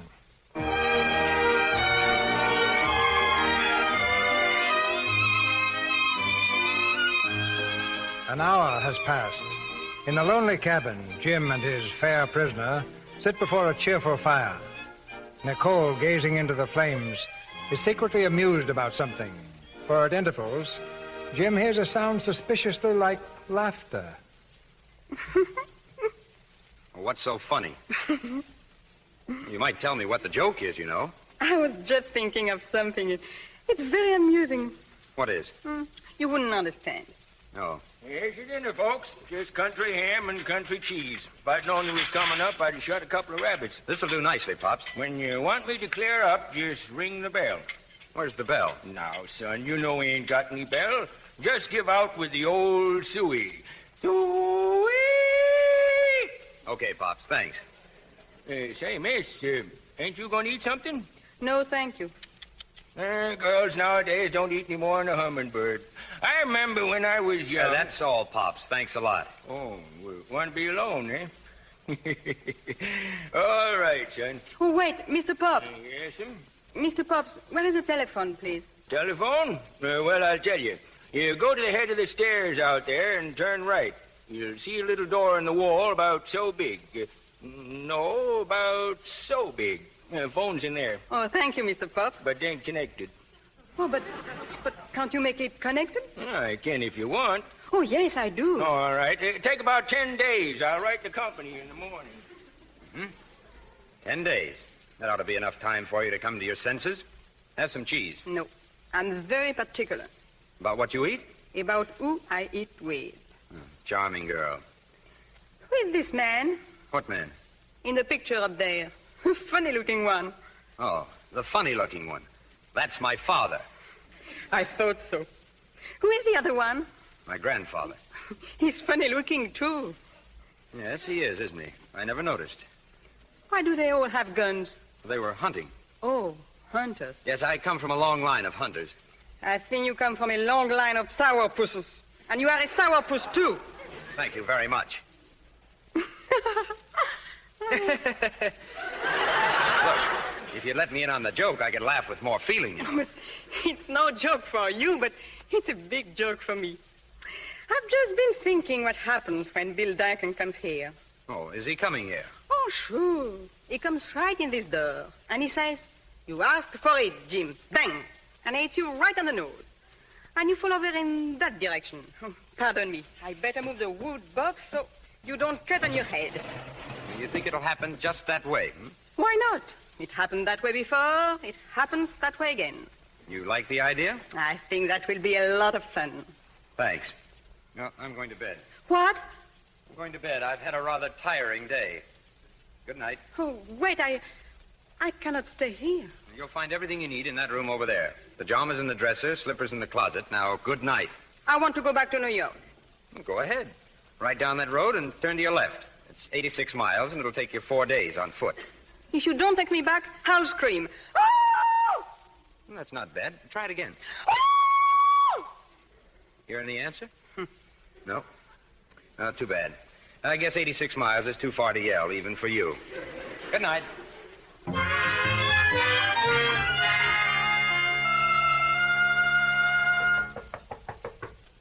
What is it? Just a minute. No, it's you. Oh, were you asleep? No, I was doing a fan dance. I'm very sorry. I know. You're afraid in that great big room. Well, go back and be scared to death. I'm not afraid. Well, I am. Go away. But I cannot get the window open in my room. A likely story. It's very simple. All you do is lift up. But I have to lift up, and nothing happens. Then go to sleep. But I cannot go to sleep if the window is not up. I need fresh air. All right. I'll get you some fresh air. Come on. Oh, this is a terrible house. The fresh air is all on the outside. There is no fresh air on the inside. Which window do you want open? Oh, how easy. Such a strong man. Well, is that all? That is all. Thank you. Good night. Oh, wait. How can I get a glass of water, please? A glass of water? Mm-hmm. Oh, that's practically impossible to get up here in the mountains because, you see, you have to go all the way over to the table here and take the carafe between the thumb and the forefinger. Remove the top, lay it gently aside. Lift the glass and, oh, it's empty, isn't it? Yes, that's what I meant. Yes, I'll get you some. Oh, don't bother. I'm not thirsty anymore. Good. And if there's anything else you want, will you kindly tell me now or forever after, shut up? No, thank you. I'm going to look out the window, if you don't mind. No, that all comes with the dinner. Pardon? Nothing at all. Go ahead, look out the window. Do anything you please.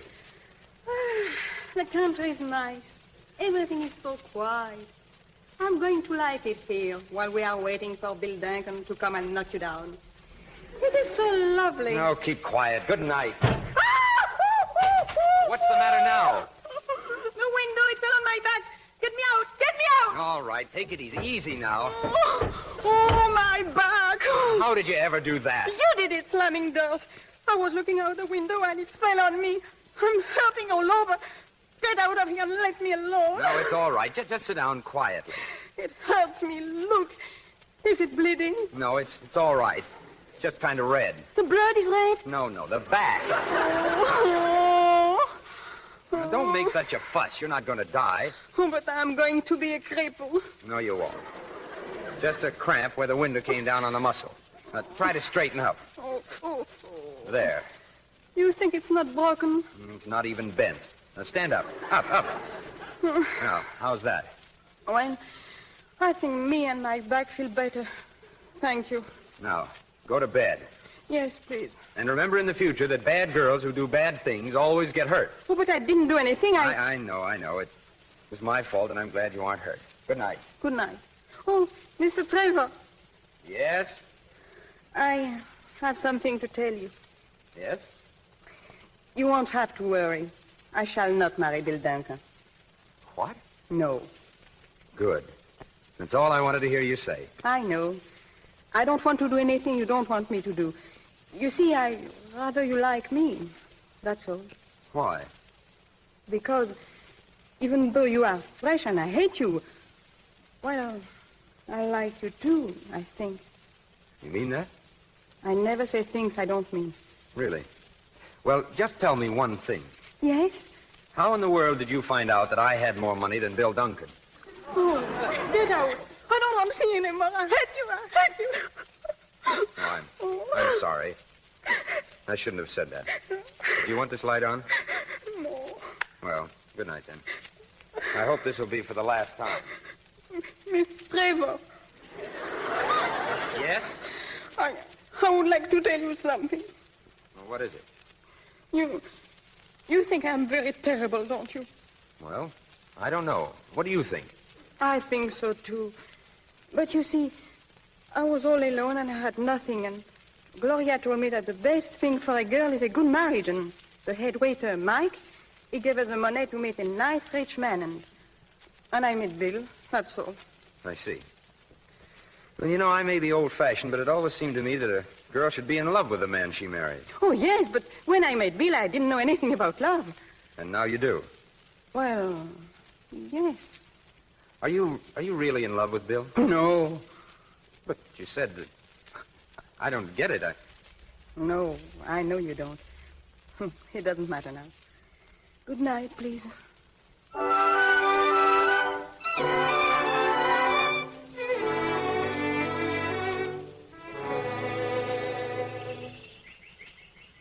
Morning, son. How are you this fine morning? Oh, I'm tired.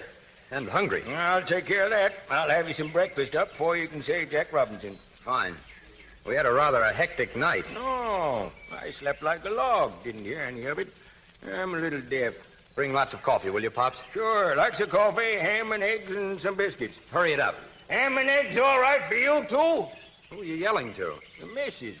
She's not in that room. She's over here. Come on. Time to get started. She don't answer. Maybe she's mad at you. She ought to be. Hey, come out. Come out or I'll come in. All right, then. I told you to hurry up, but...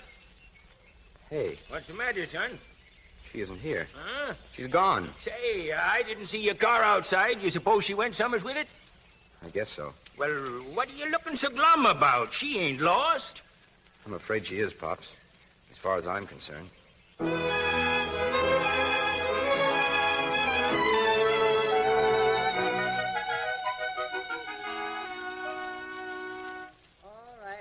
Let's have it. Where have you been, Nicole? Yes, where? I'm sorry, Gloria, Mike. Please. Where were you? Mr. Trevor, he took me. Oh, you ruined me. Why did you do it? Why? Oh, Mike, I don't know. I just ran out. You ran out on me. You ran out on Bill Duncan. You ran me out of a restaurant. You just ran out. Now, Mike, listen. I did listen. I listened to you. I listened to her. I listened to everybody. Now you listen to me, both of you. I have something to say to you. Something to say to Duncan. Something to say to everybody. Oh, what is the use? Nicole, what are you going to do? I don't know. Feel bad? No. It was all my idea. And everything's my fault. Oh, no. Yes, it was. No, I couldn't do what I promised I would do. I guess you have to figure on every woman doing that. Falling in love, I mean. Me? You're in love with Trevor. I hate him. I knew it. He's a beast. Try and forget him, honey. Yes. It's going to hurt an awful lot for an awful long time if you don't. I feel sorry for Mike, too. I pay every penny back to him. I get a job. I do any kind of work. Sure. And we'll make a deal to pay him so much a week, just to keep him from going crazy. Hello, Gloria. I am back.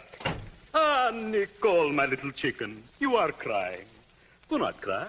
Why cry? Hey, what happened to you? It is all over but the shouting. Well, that's life. You take a chance, you draw a blank, so what? It's finally got him. Me? Oh, no. I am a gambler, so I lose. So what? Do I lose my life? Do I lose my health? Do I lose my good looks? No. I just lose my money. And after all, what's money? Nothing. Nothing at all. It's a good thing they don't have pockets in the straitjacket. Sit down and cool off, Mike. I better go to see Bill Duncan and tell him. Why see Bill Duncan? That is finished. Bury it. Forget all about Bill Duncan. I just saw him and he understands everything. He is a very understanding man. Very. Nicole, do not be sad. Go on a vacation. Go to Bermuda on a nice boat. Meet a nice man and marry him. Go to Bermuda? Yes, I would like that. Any place. Yeah, but it's a long swim. Oh, what does it cost to go to Bermuda? A few pennies. Poof. There is a boat at noon. Here is $100. Mike. There's something awful funny here. What is funny? I just told you. Mr. Duncan is a very understanding man.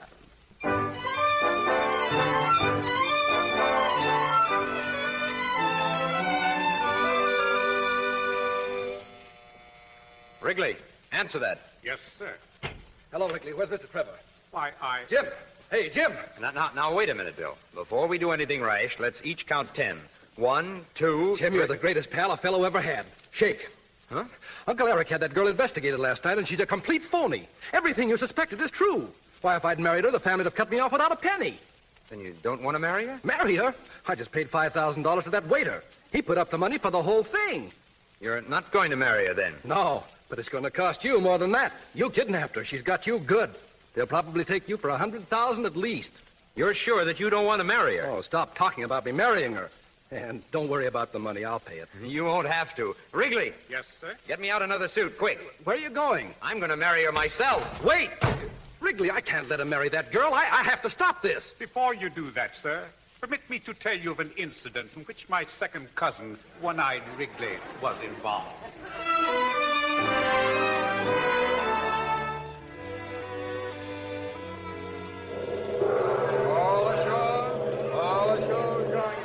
Pardon me, are you Miss Nicole de Cotten? Yes. Will you please follow me? But why? Is this your bag? Yes. I'll take it along. Oh, no. Right here, miss. This is your stateroom. This? Oh, but it's too big. Mine is... Go right in, miss. Hello. Oh. You are a certain Miss Nicole de Cotten, no? May I change my shirt here? Please, what? Where are the draps? Oh, stop it. Pardon? Oh, please, don't make fun of me now. Well, I'm not making fun of you. Then why do you do all this? Well, you wouldn't want me to get married without changing my shirt, would you? Married? Sure. Wrigley's out fixing everything up with the captain. And pretty soon you're going to be the uncertain Mrs. James Trevor. Oh, but you always think I'm so bad. And... I'll tell you a little secret. I'm pretty bad myself. Oh, but... Oh, James. Nicole. Mr. Trevor, the captain will marry you in 15 minutes. Oh. I'll go see if I can hurry it up, sir.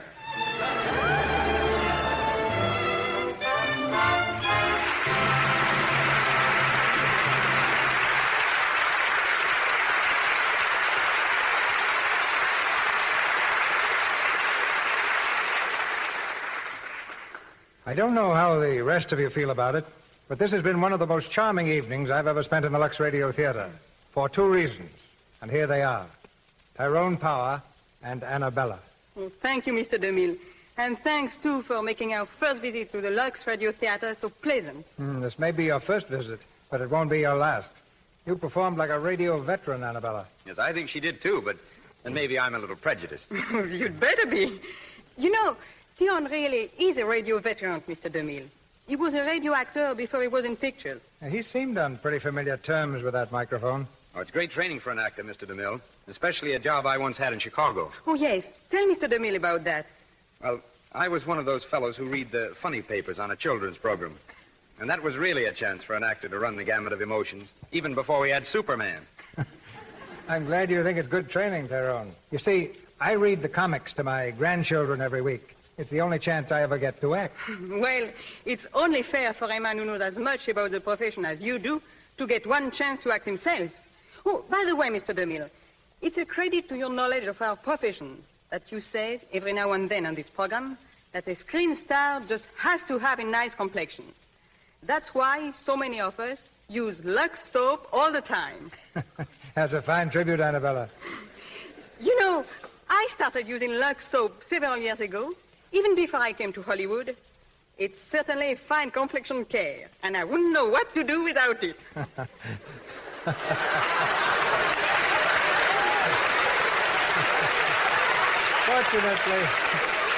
Fortunately, nobody needs to do without it, Annabella. Lux soap is just as handy as the corner store. What's doing around here next week, Mr. DeMille? Next Monday night, Tyrone, there's something very important going on here. To be exact, Loretta Young, Brian Dunleavy, and an all-star cast in the play Jezebel. A hit on Broadway and later on the screen, Jezebel is the drama of a woman who makes a great sacrifice, who rises from a trivial, selfish life to a climax of heroic idealism. A magnificent story and a great cast, headed by Loretta Young and Brian Dunleavy. Oh, with a cast like that in Jezebel, your audience has a guarantee of an exciting evening, Mr. DeMille. Well, good night. Good night. Good night. And you're a perfect team, Mr. and Mrs. Power.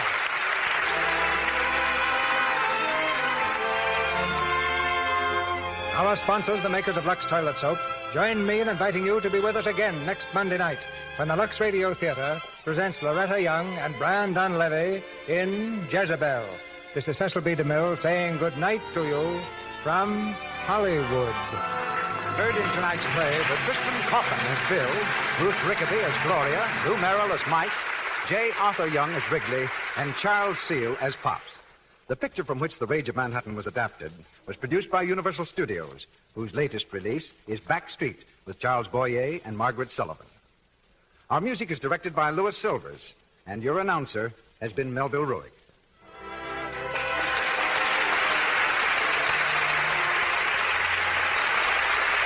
This is the Columbia Broadcasting System.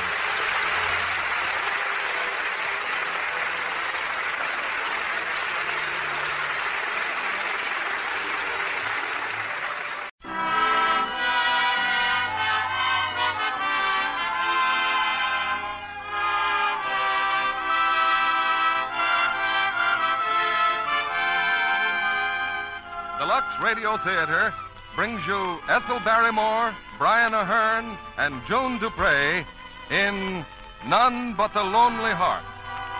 Ladies and gentlemen, your producer, Mr. William Keeley.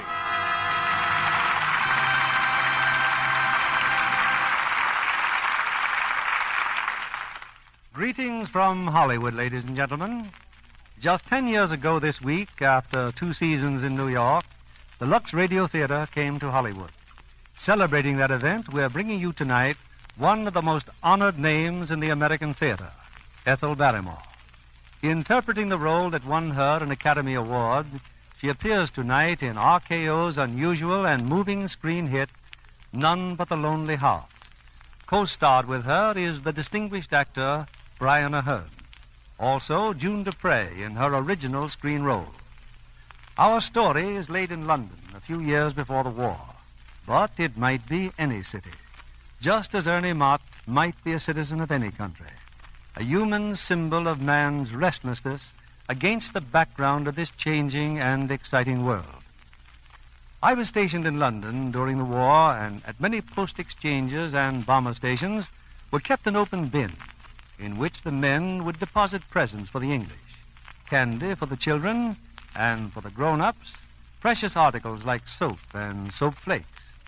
I remember vividly the gratitude of our English friends on receiving a package of Lux Flakes, a product that would help them guard their scarce and precious fabrics as well as lighten household chores in times of stress.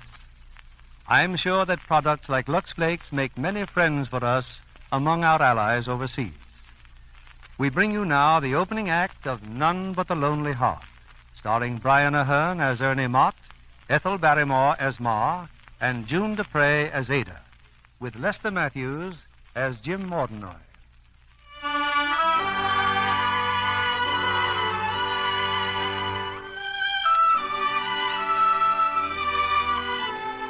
This is the story of Ernie Mott, humble citizen of the city of London. Ernie Mott, who quarreled, hungered, loved, and was loved, who searched for a free, a beautiful, and noble life in the second quarter of the 20th century.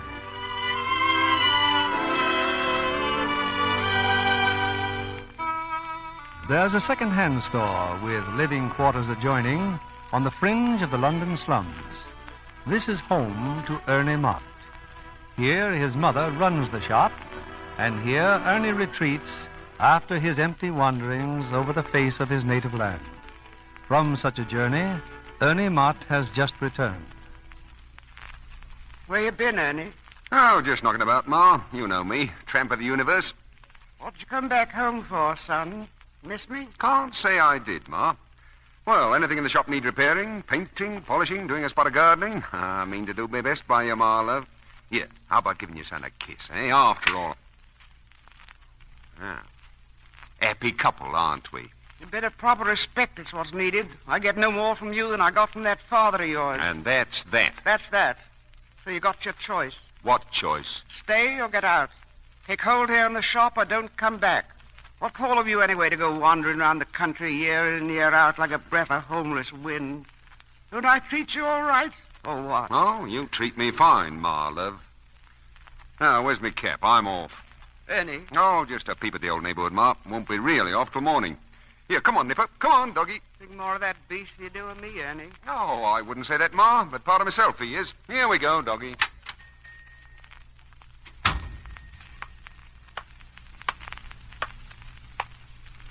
Ernie? Is that you, Ernie? Oh, good morning, Aggie. Been home long, Ernie? Bring yourself in for a cup of tea. Oh, thanks, Aggie, but my basket's full of breakfast now. Come in anyway. Well, maybe I will. Here, in we go, Nipper. Sit down. Music. Oh, music all over the room. What, practicing are you, Aggie? It's a living playing the cello. How's he, Ma? Oh, goes on like an engine, Aggie. Tower of London don't do no better. Yeah, look around, Nipper. Nicest drawing room in the neighborhood, this, eh? It's yours, Ern, whenever you want it. Have to take you with it, do I, Aggie? Well, how's the piano? Piano need tuning? Oh, right on pitch, this is. You're the biggest fool I ever met, Aggie. Why? Black as the ace I am. Don't you know that yet? Matter of fact, Ma just gave me the ultimatum. Stay put or stay out, she says. What are you going to do about it? Something. What? Kiss you, maybe. Ern. Now, play me something, Aggie. Something on the cello. Would you like to hear this? No, anything. Don't matter. This is for you, then, Ern.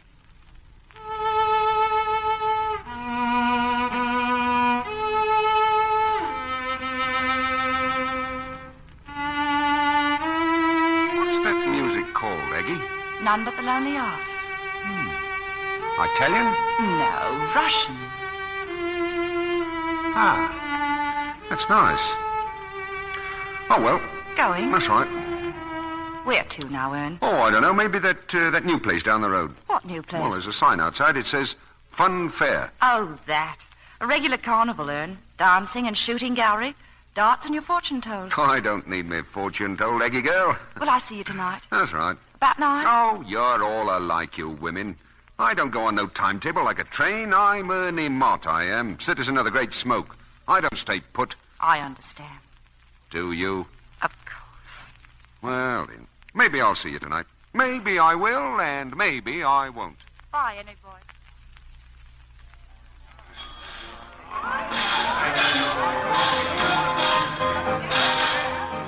Oh, just a minute, pal.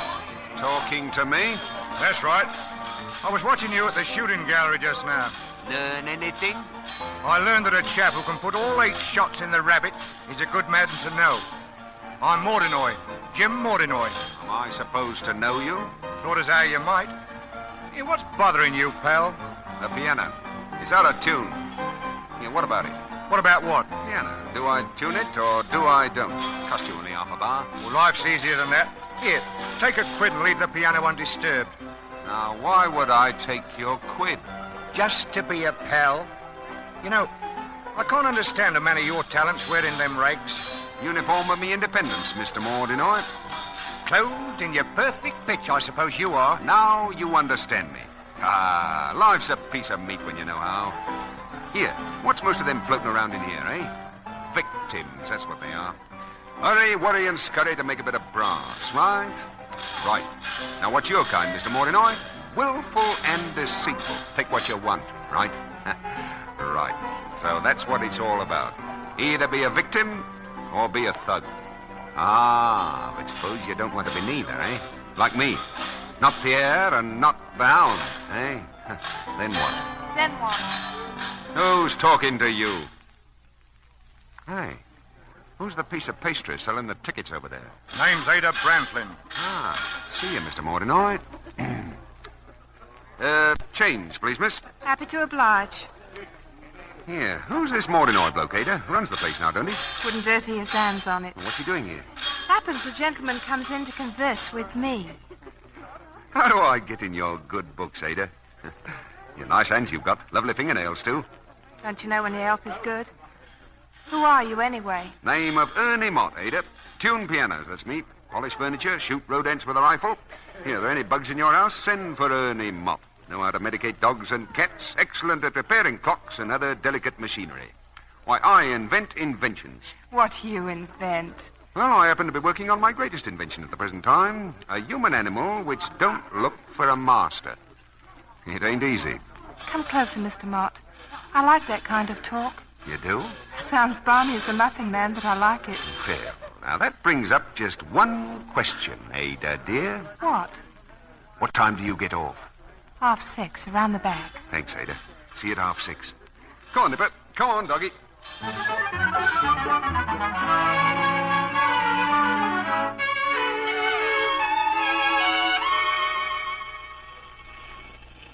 Evening, Ada, dear. Charitable sort you are, aren't you? Meaning what? I saw you just now giving money to a beggar. Got so much money you have to give it away. Oh, him. Oh, Knew him when? When what? When he was a man. Hey, you know what old Ike Webber says? Friend of Ma's, old Ike is. Has a pawn shop down the road. Well, Ike once tells me this. As I was out walking, he says, I saw in the distance what seemed to be an animal. Come up closer and see he was a man. Come still closer and see he was my brother. Meaning what? Oh, forget it. You tired? Always tired. Let's go, Mr. Mott. Nice strong cup of tea for two. Oh, why not?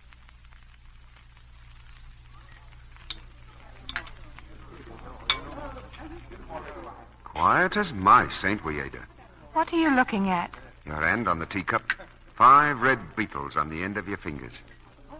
Here, listen. Listen to what? Know what that was? G sharp. Perfect pitch, that's me. G sharp. Not 1 in a million has that. Very unusual person. Are you? Well, of course. And all I want to do is to put my arms around you and hold you tight and murder anyone who'd say a blind word to you. Interesting program, but what's it get me? Only trouble. Then you can take me home. Now. That's it, Ada, love. Oh.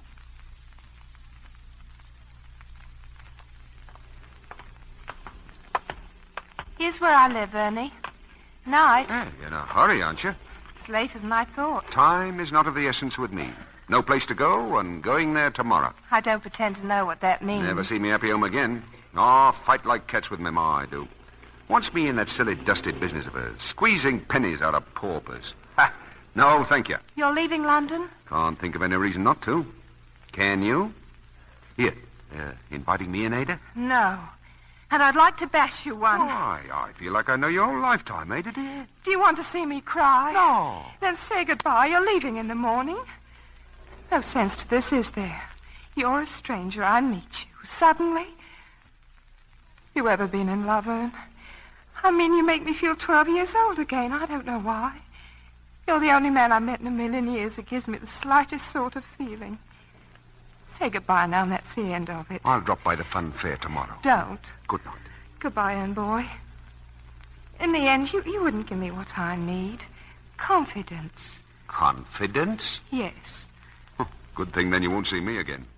Black as the ace I am, Ada girl. No future in me for anyone like you. No confidence. Goodbye, Ada. Good night, Ernie Mott.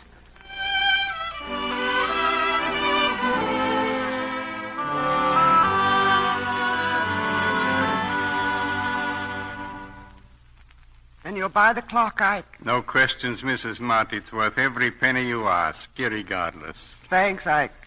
Mrs. Mott, maybe your son would like to clean the mechanism. He's got a real talent for such things. Ernie? Still the same old trouble? He won't stay home? Proud as the Queen's carriage he is, and independent. He's leaving for good today. Excuse me for mentioning it, but why don't I talk to him? You've got to help me, Ike. I'm ill. What your wife up and died of. Mrs. Mott. It might happen sooner than I think.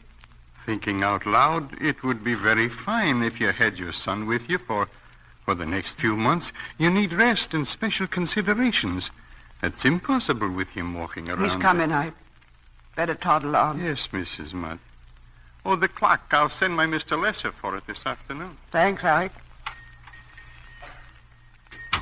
Elegant breakfast, Ma. Thanks. You leaving now, Ernie? No, Nipper and me. We're on our way. Here. What's that you're taking? Just a pill, son. Pill? For what? Just a yeast tablet. Don't think they do you any good, do you? As much as you do. There, see what I mean? See what I mean? Never a minute of peace between us, Ma. Reckon the stork brought you the wrong sort of son. I wouldn't be surprised. You'll never get me to stay in this shop. No, not if the sky fell. I'm not in the business of sweating pennies out of devils poorer than myself, Ma. Not if they drag me home with both of my legs cut off. Why, I'd crawl out in the street again, I would. Someday you'll know I'm your only friend. Well, less said the better. Maybe so. Goodbye, my love. Drop your postcard from the seaside.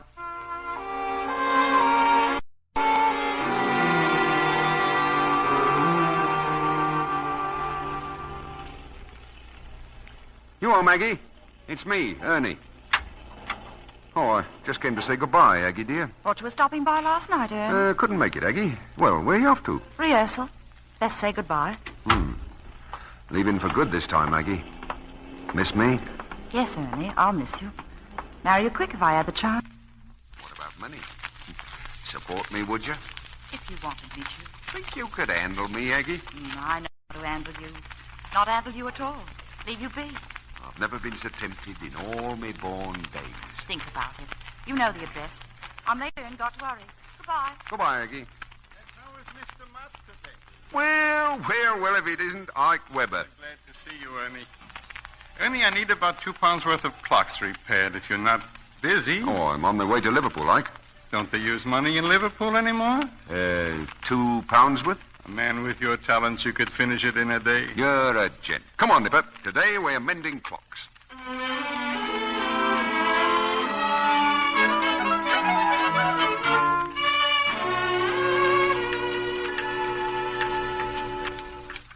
Almost finished, Ike. Good, Ernie, good. Yes? Did you ever realize your mother was once upon a time maybe the most beautiful woman in the East End of London? What about it? Excuse me if I put a flea in your ear. She's a very sick woman, Ernie. You owe me £2, Ike. Pay it. Here. Here is your £2. Yeah. What is it that she's got? A pain for her no-good son? Your mother is not a superficial woman. When she gets ill, she gets ill. What is it? Cancer. I recommend you not to say a word to her. Thanks for the job, Ike. Goodbye. Everything with a kiss.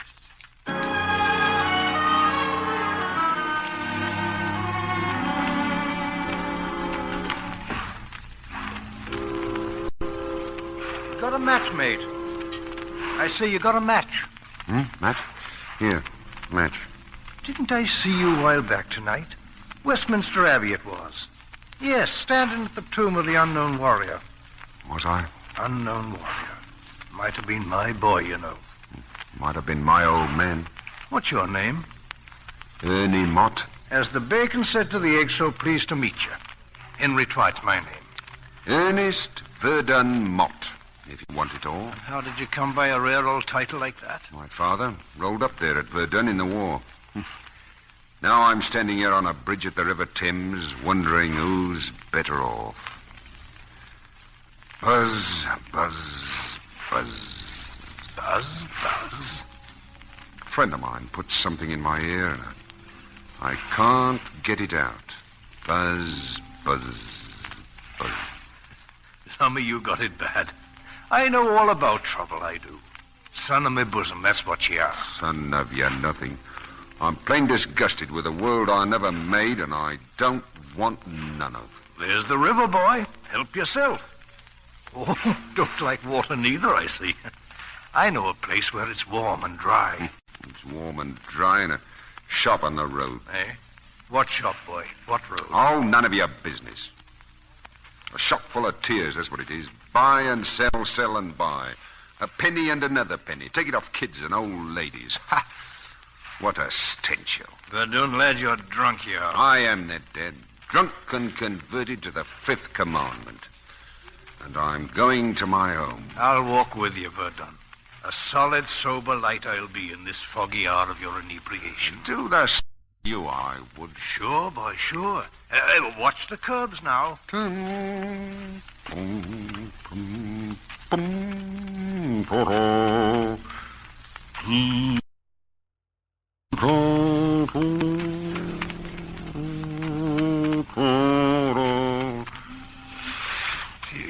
What is it, eh? What?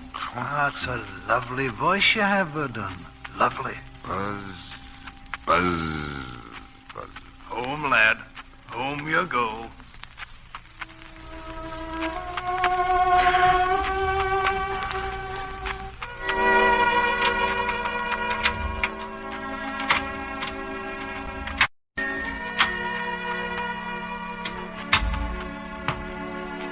Who's there? Who is it? Annie? Oh, Ma. Annie. I'm drunk. I've changed my mind. Home to stay, Ma. Less said, the better. home to stay.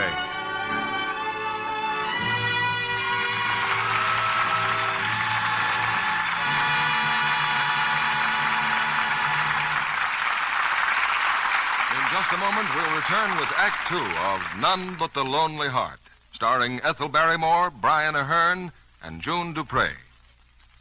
Why so thoughtful, Sally? Well, Mr. Kennedy, Anne just announced her engagement, and we're giving her a lingerie shower. So I'm writing a special verse for each gift. Official poet, eh? Well, let's have a sample. This one's for a luscious ice blue satin nightie. Through scores of stores I wandered, endured the crowds and clamor, to buy for you this nightie with lots and lots of glamour. Not bad, Sally. Though it makes shopping sound like work. Well, it is hard to find just what you want these days. That's why I wrote this verse for another gift. A negligee from Nancy with pretty pastel flowers. Lux Care will keep it lovely for many leisure hours. Good advice, too. You remember what actual washing tests have shown about Lux Care. But what are you giving Anne? 2 of the frilliest, laciest slips ever, Mr. Kennedy. And some more sound advice. We're frilly and lacy for very best wear. Cherish our beauty with gentle Lux Care. Anne's going to have her trousseau a long, long time if she follows your advice, Sally. Yes, indeed. Those famous washing tests you mentioned, Mr. Kennedy, they showed that undies stay lovely 3 times as long the Lux way. I wish the women in our radio audience could see how colors faded and seams pulled apart when the garments were washed carelessly, with strong soap, hot water, rough handling. And how lovely identical underthings looked after many Luxings. Lux Flakes are thrifty. Here's another thrift tip, Mr. Kennedy. I wash several underthings together. They take less Lux that way, make Lux Flakes go further. Here's Mr. Keeley at the microphone. Act Two of None But the Lonely Heart, starring Brian Aherne as Ernie Mott, Ethel Barrymore as Ma, and June Dupre as Ada.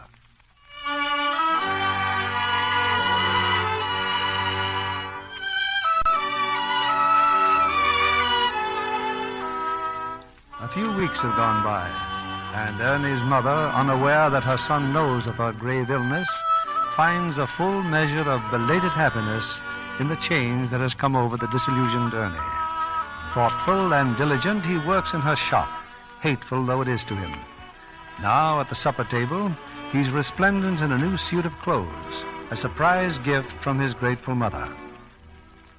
I tell you, Ma, I never had duds like these in all my born days. Glad you like them, son. Oh, makes me give it the knees, this surprise of yours. You surprise me most, taking hold here the way you have. Ah, expect you to do something for me tonight, Ma.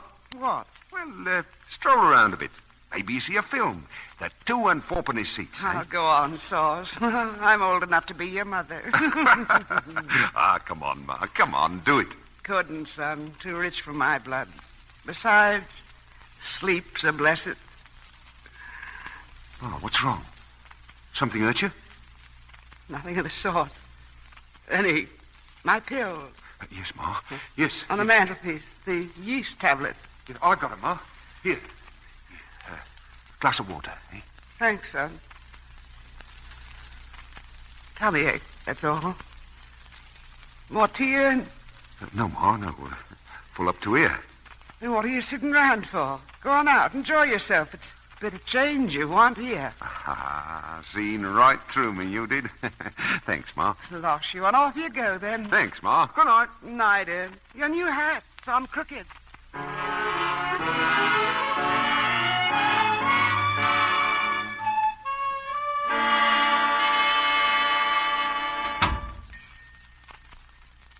Mrs. Mott? You about, Mrs. Mott? What are you doing here, Ma Snowden? You alone? I'm alone. Like to do a bit of business, Mother Mott? Don't you Mother Mott me. I've told you a dozen times I'm not in business to sell stolen goods. Easy now, dearie Mrs. Mott. Used to be just £1 here and £1 there. It's all changed, dearie Mrs. Mott. Get out. £500.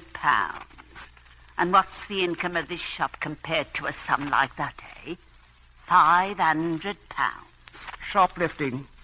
Save your breath, Mrs. Snowden. Me and my friends do the lifting. You just do the selling. What's wrong about that? You heard me. No bid. Here's Ma Mott, I says to myself. Let her make enough to live out her life in peace, I says. And maybe leave a bit for her boy, too. Good old Mother Mott, I says. And what do you say? I say get out, Mrs. Snowden. Call me a thief, you do. Happen to change your mind, you know where I'll be. £500, not less.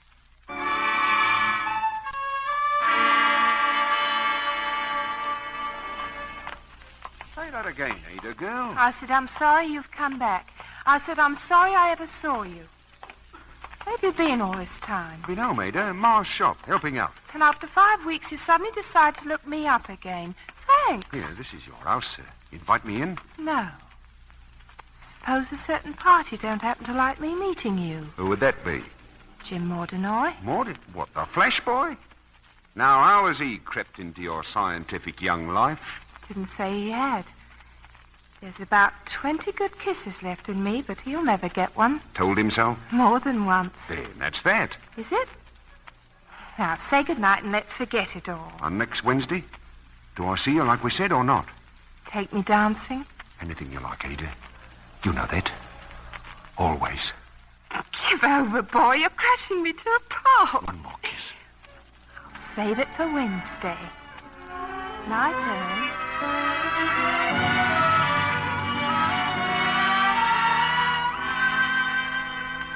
This is a fine time of night to be calling early, Mott. Well, come on in. I saw you light, Aggie.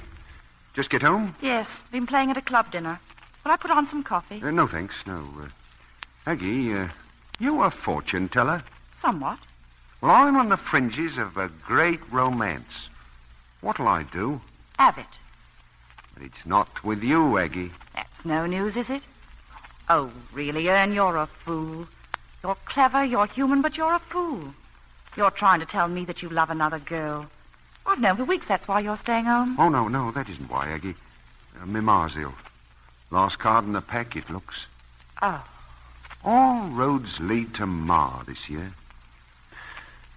Well, what do we start talking about? Nothing that won't keep. Well, I'd better make a move. I got an idea Ma don't sleep every night. Ern, wait a minute.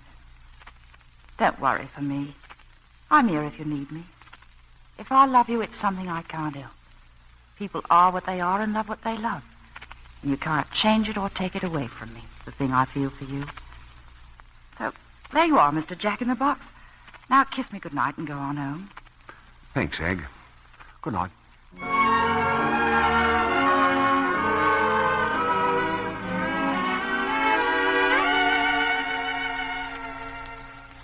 Well, Mrs. Mott, here is the inventory. Everything in your shop with the value. What's it all come to, Ike? A little more than £200. £200. That'd go through Ernie's generous hands in a year. Look at him working out there, Ike.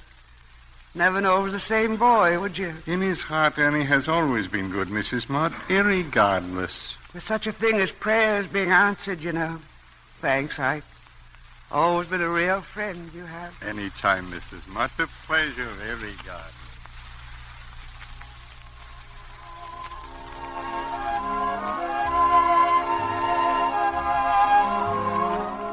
What's the matter, Ernie? Don't you want to dance? No.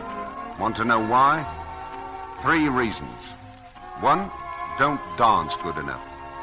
2, it's too hot. And 3, what are you doing sitting at our table, Mr. Mordenoy? Ernie. Since I own this place, Mr. Mott, I invited myself over. Thought you and Ada would like this wine. The evening's young, Ernie, dear. Don't get upset. What kind of wine is this, Mr. Mordenoy? And what's so funny? Well, I thought everybody over 16 knew champagne when he did his gizzard. Well, I won't be 16 till next March, see? Well developed for a boy, ain't you? If you're going to start a quarrel... Mott likes me. He won't fight with me. Why should I like a mug like you? You know what I like about you, Mott? Your attitude. Either kill or make you. Well, by the way, Ada, I bought the funfair today. You mean now I'm... Ada, how about a dance? Oh, didn't see you, Mr. Mordenoy. Sorry. Mr. Mordenoy don't mind. Said love to. And now we're all alone, Mr. Mott. You and me. How's your ma doing that shop of hers? Who told you about that? It interested me to find out. Why? Because you're a cut above the usual article that floats about. Only a cut, eh? There's that attitude again. Ada's interested in you, it seems. Oh, nothing special, Mordinoy. And I'm interested in Ada. Very special. I'm going to do something for you, Mott.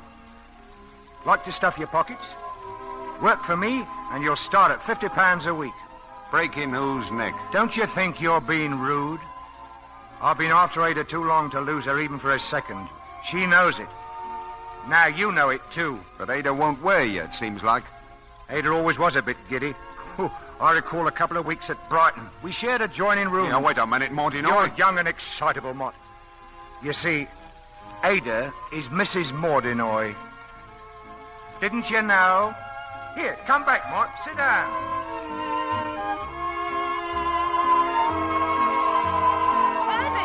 Ernie, wait. Mrs. Mordinoy.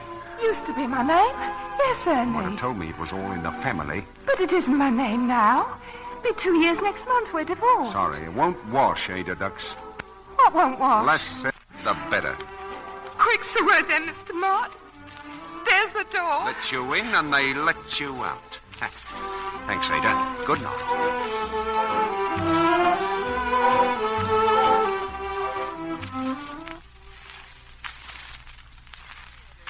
Tell me what you got on your mind to say, son.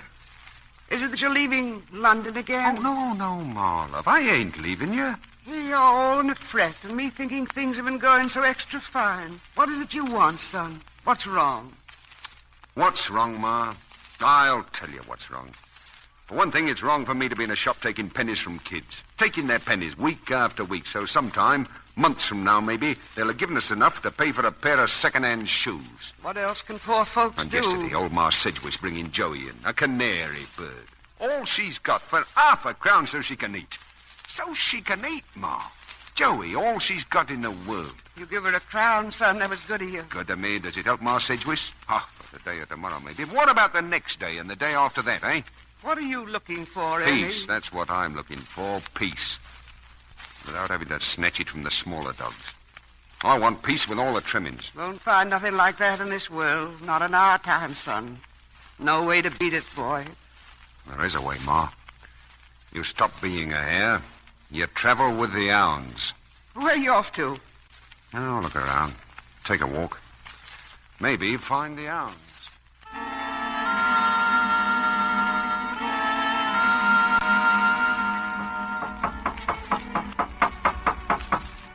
Who is it? Who's there? It's me, Mrs. Snowden. Mrs. Mott. Mrs. Mott, is it? Changed your mind, milady? £500, you said? £500 profit? Not less than 5, dearie Mother Mott. Come in and I'll tell you about it. Come in.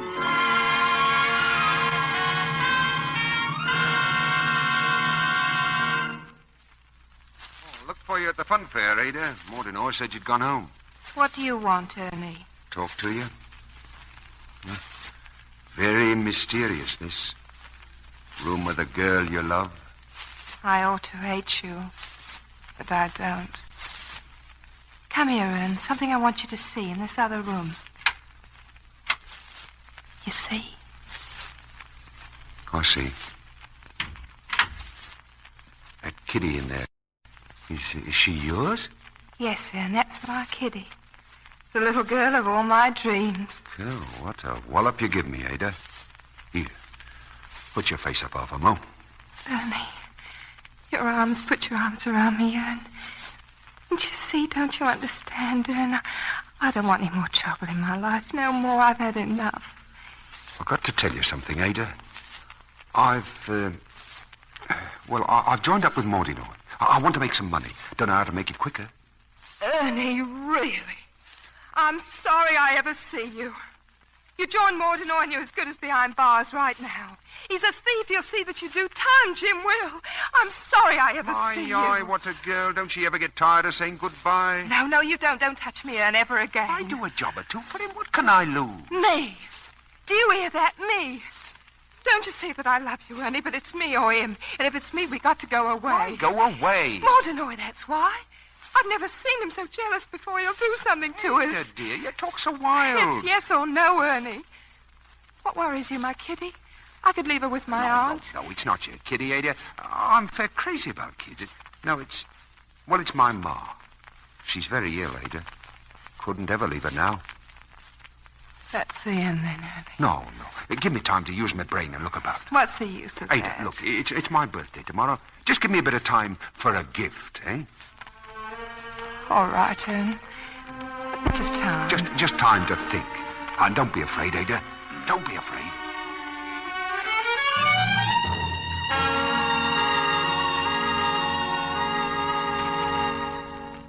Hello, Mott. Thought you were with Kosh and the boys. In case you forgot, you got a job tonight. That first shop in the Brompton Road. Oh, I haven't forgot, Jim. Plenty of time. Smoke? Thanks.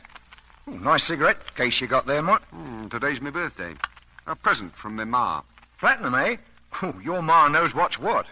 A friend of mine's in trouble, Maureen. Coppers? Girl. He loves a girl. And she loves him. All happy, then? No, there's a third party. Acting like a dog in the manger, he is. The girl don't like him, see? But he's a big boy, and he's promised to make trouble. Well, what's your friend's name? Name of Ernie. Oh, like you. Well, what's the big boy's name?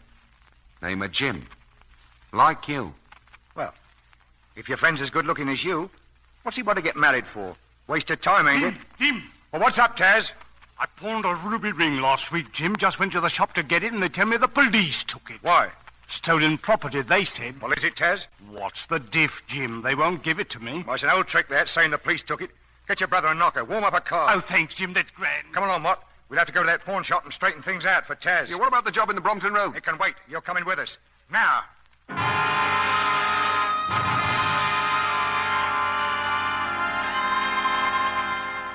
No, you must believe me. I give you my solemn oath. The police took the ring. Now, maybe you'll tell us what it is, Mr. Isaac Weber. My Mr. Lesser told you the truth. The ring was stolen property. You're a dirty, conniving, ignorant crook. And just to teach you a lesson, we're helping ourselves. Nip her with a counter, Taz. Anything you like, take it. Right, Jim. Go with him, Mott.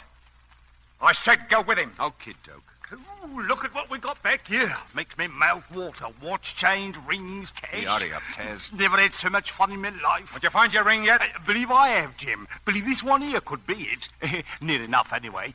What about it, Ikey? Thought you said the coppers took it. The boy lies. Now stop this stupidity and leave my shop. He's still standing, Kosh. What'll we do with him? Show you, Jim. Watch this, Mott. My brother Kosh will learn you. You take a cigarette, Mott. You shove in the bloke's face, you see? Like... Hey! What's the big idea, Mott, jolting me? Who's next? You want it next, Taz? Who's next? Get up, Kosh. We're leaving. As for you, Mr. Weber, open your mouth about this, and I'll fix you and your Mr. Lesser good. See? You're not driving back with us, Mott? I'll walk back. Sort of, turned your stomach, did it? Well, think of how you'd feel if we called on someone like your girlfriend. Let's go, Taz.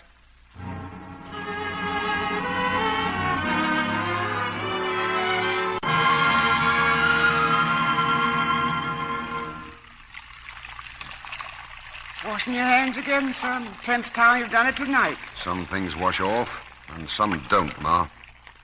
Going for a stroll? No, Mike, why? We should post this card for me to Ike Weber. Ike? Don't forget now. I wanted to price a lovely antique piece for No, me. I shan't forget, Ma. Here.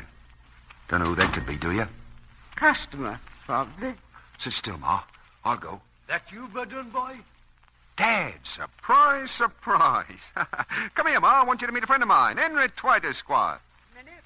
Yeah, where you been hiding, Dad? Been weeks. Peddling fruit I am, Verdun. All doing a rare old trade. Matter of fact, just sold some in a pub near the fun fair. What's up, Dad? You're in trouble, son. Mordinoy's right-hand man's after you. How'd you know? Heard it in the pub. Some sort of plan to slosh you about. You and some girl. Yeah, wait here, Dad. Half a mo. Right, Verdun. Son of my own bosom, yeah. Oh, Ma. Where's your friend, son? Going with him, Ma. Need some advice about treating his dog's ears. Water spaniel. He home late? Oh, can't say, Ducks. Don't fret. Nipper, come on, boy. Come on. Where to, Verdun? Fun fair.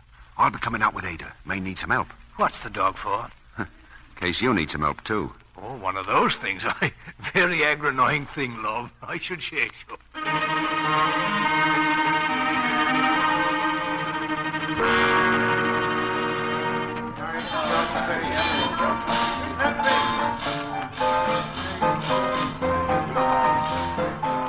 Piano's still out of tune.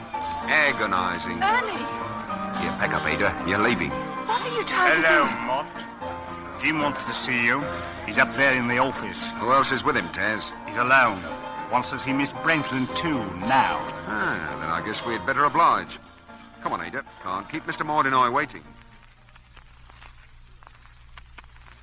Just thought you'd like to hear what I got to say too, Ada.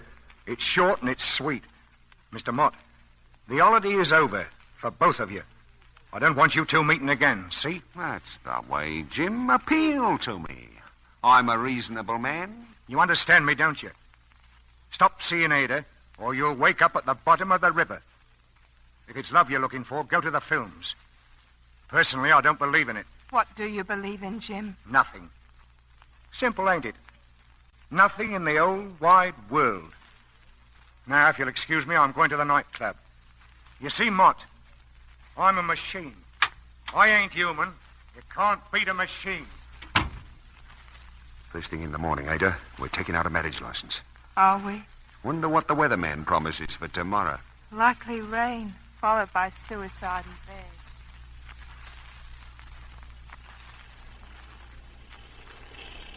Dad, it's us, Dad. Nothing stirring back here, Verdun. Not a mouse. Dad, meet the future Mrs. Ernest Verdun Mott. So this is the future Mrs. E.V.M. will stone the Crystal Palace. It wants a cab, don't it? I should say. Oh, don't be nervous, Ada. Up to your knees in dreams, aren't you? Starting tomorrow with 5 or 6 pounds and a sunny personality. Are we? Supposing I went off with Jim. What a thing to say. Suppose I went off to the North Pole, eh? I don't know what I'm saying anymore, Ernie. Why don't we go away somewhere, just the two of us, please? Couldn't do it, Ada. Here, take Nipper and get in the cab. Nothing will harm you while the dog's with you. Dad, you go with her, too. Where are you off to? Something to be said to Maud and I, what couldn't be said in front of ladies. Every time you kiss me, Ada, it gets deeper. Does it? I'll see you in the morning.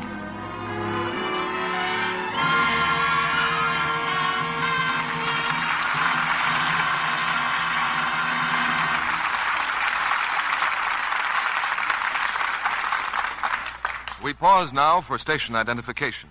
This is CBS, the Columbia Broadcasting System.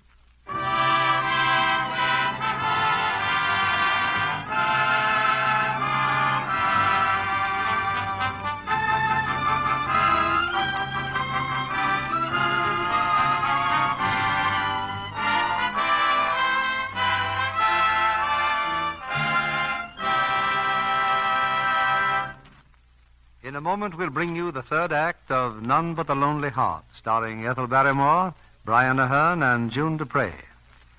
You may say that our guest tonight lassoed a contract with RKO because it was Myrna Dell's work in westerns that attracted the studio's attention. Well, I want to do really dramatic parts from now on, Mr. Keeley. Well, from the roles I've seen you in so far, you're doing a fine job. In my spare time on the RKO lot, I watch Claudette Colbert making Without Reservations. She's wonderful. A superb actress, and she'll add new laurels to her reputation in that Lasky-Leroy production. Miss Colbert always looks so glamorous, too. If I could have 2 careers, I'd like to write a newspaper column about the stars. What would you tell your readers? Oh, gossip and Hollywood fashions. And I'd emphasize how beautifully groomed stars always are. You know, that out-of-the-bandbox look. The Lux look? That's what I mean, Mr. Kennedy. Lux Flakes are a standby in Hollywood studios, Myrna, for that very reason. Yes, I learned that from the wardrobe people at RKO. You know, in Claudette Colbert's new picture, Without Reservations, she makes a train trip across the continent with 2 Marines. There are all sorts of funny complications, but she looks fresh as a daisy all the time. Thanks to Lux Flakes, I'm sure. That's right, Mr. Kennedy. Hollywood studios know Lux Care keeps colors and fabrics new-looking longer. In fact, that's been proved by scientific tests. Science interests me, Mr. Kennedy. It was one of my favorite subjects at school, along with baseball and football. Well, these tests were absolutely scientific, Myrna, made by a famous laboratory, and they included hundreds of different fabrics, both plain colors and prints. Lux Care actually kept them lovely looking up to 3 times as long. You should see the way strong soap and hot water and rough handling faded the same colors. No wonder RKO uses Lux. It's real insurance for the thousands of dollars they have invested in costumes. The same kind of insurance every girl can give her washable wardrobe. Thank you for coming tonight, Myrna. Back now to Mr. William Keeley. After our final curtain, you're invited to join us for a brief chat with tonight's stars. Here's Act 3 of None But the Lonely Heart, starring Brian Aherne as Ernie Mott, Ethel Barrymore as Ma, and June Dupre as Ada.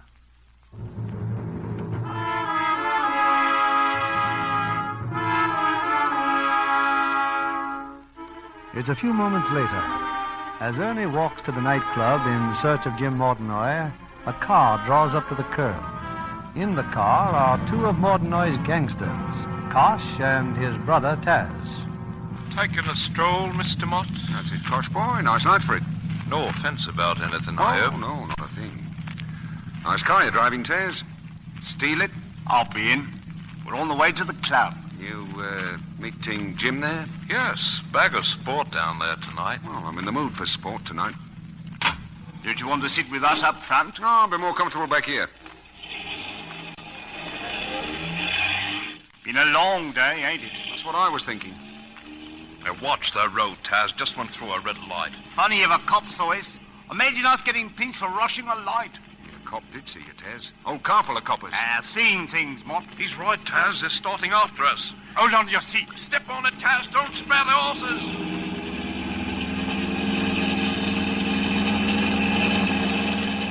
How are we doing, Kosh? Can't tell for all this traffic. Just keep your eyes on that road. You're losing ground, Taz. Can't get any more out of this. My foot's flat on the floor now. This is a police car. This is a police car. Keep going, Taz. We still can lose him. I'll stop wearing granny's hat if I can't.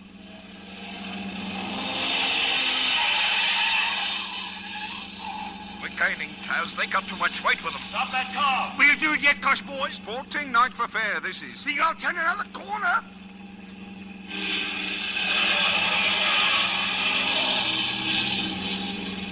You've done them again, Taz. Proper stone cold you Nice have. driving, nice driving. Hell is snow, them coppers. Always fall off on the stretch. Every time they stop... Taz, watch it. They're blowing. He's heading right up in front of us. I can't...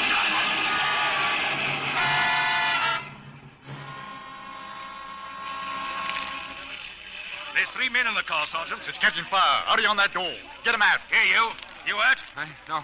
I'm all right. Come on out. I want all of you. Me brother, he's hurt. Get me brother out. Hold on to these two. Get back, Sergeant. The petrol. Get me brother out. He's in there. He burned to Hold death. on to him, Constable. The wheel. Get me brother out. We can't get near me that. brother.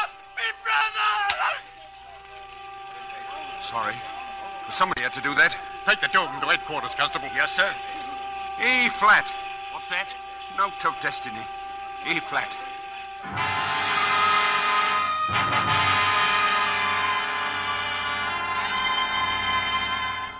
Shall I put the prisoners in a cell, sir? Wait a minute.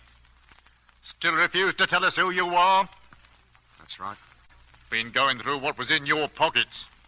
2 things here that interest me. A cigarette case and a postcard, not posted. None of your cheap, nasty silver or gold cigarettes. Oh, no. Platinum. Lucas. Sir? Take this postcard. It's addressed to I. Webber, Esquire. Get him on the phone. I'll talk to him. We'll find out who you are soon enough, laddybuck.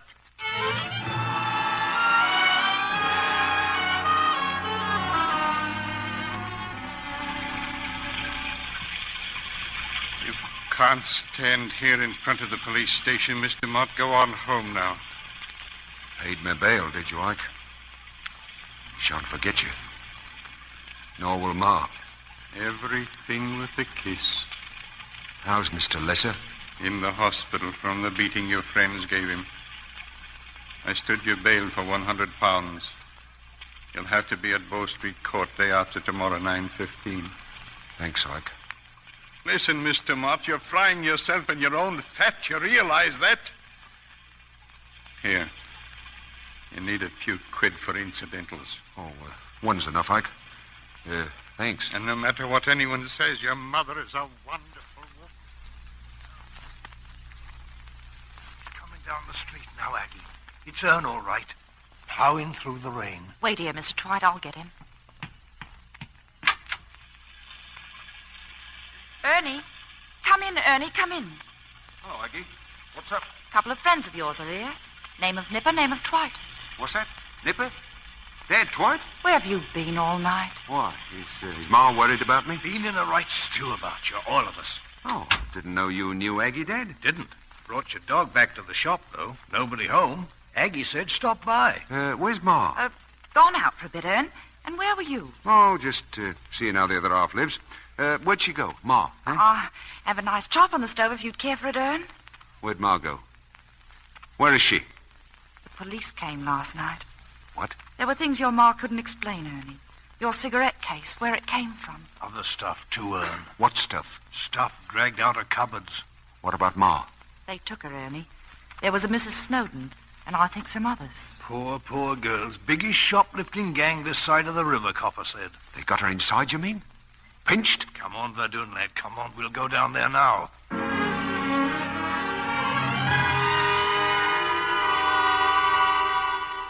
There's a smell to these places, there is. Sort of official sort of smell. Mr. Mott?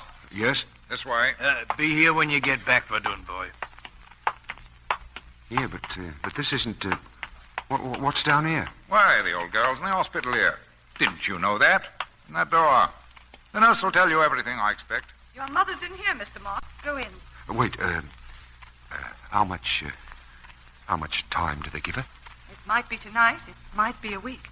She's very ill. Your son's here to see you, Mrs. Mott. Just 10 minutes, and you mustn't upset yourself. Ernie? Well, how's me daughter, eh? Hello, Ernie. Where you come from? Oh, I just thought I'd pop in and have a look at you. Raining out? Oh, wet as water, Ma. See Ike this morning? Yes. What I can't understand, Ma, what are you in bed for? What's the matter with you? Tired out. Machinery run down, son. If you get into any trouble, then see Ike. Been a good friend to me. Well, don't be in here long, Ma. I'm going to get married one of these days. Don't forget. That's right. Find a nice girl to take care of you. A good girl. Yes, Ma. Something steady, not cheap. A head on her shoulders. Love me, son. Disgrace you, I did. Disgrace you. Ma, no. Oh, disgrace you. Disgrace me, Ma? Ma, this is your son, Ernie. Ernie Mott. Oh, I can't have this, you know. You've got her all upset. You'll have to leave now, Mr. Mott. I'll be back tomorrow, Ma. Now, be quiet. Get a good night's sleep.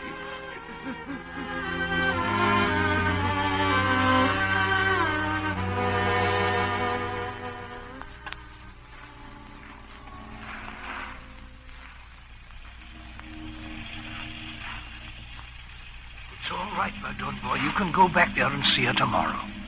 Funny thing, this here's where we met, you and me. Exact same spot over the river. What you thinking, son? I'll best be off to Ada's. She's expecting me. She'll be worried. Here, I bought this toy for a kitty, Dad. Listen. Got a note for you, Ern. She gave it me last night, Ada did. Note? For me? Here. You read it, Dad. Dear Ernie Mott, I just couldn't face it. For your sake and mine, I'm going back with Jim. I tried to be different, but it's best this way all around. I hope and pray you will forgive and forget Ada Brantlin. Stopped raining, Verdun. What are you thinking now? I'm dreaming, Dad. Dreaming the better man. What a rum go it all is. I should say so. Well, here's where I leave you, Verdun. Leave me? You'll never leave me, you old lopsided muggins. We'll see you sooner. How sooner? Who knows? It's all written in the book. All right, Dad. In the book.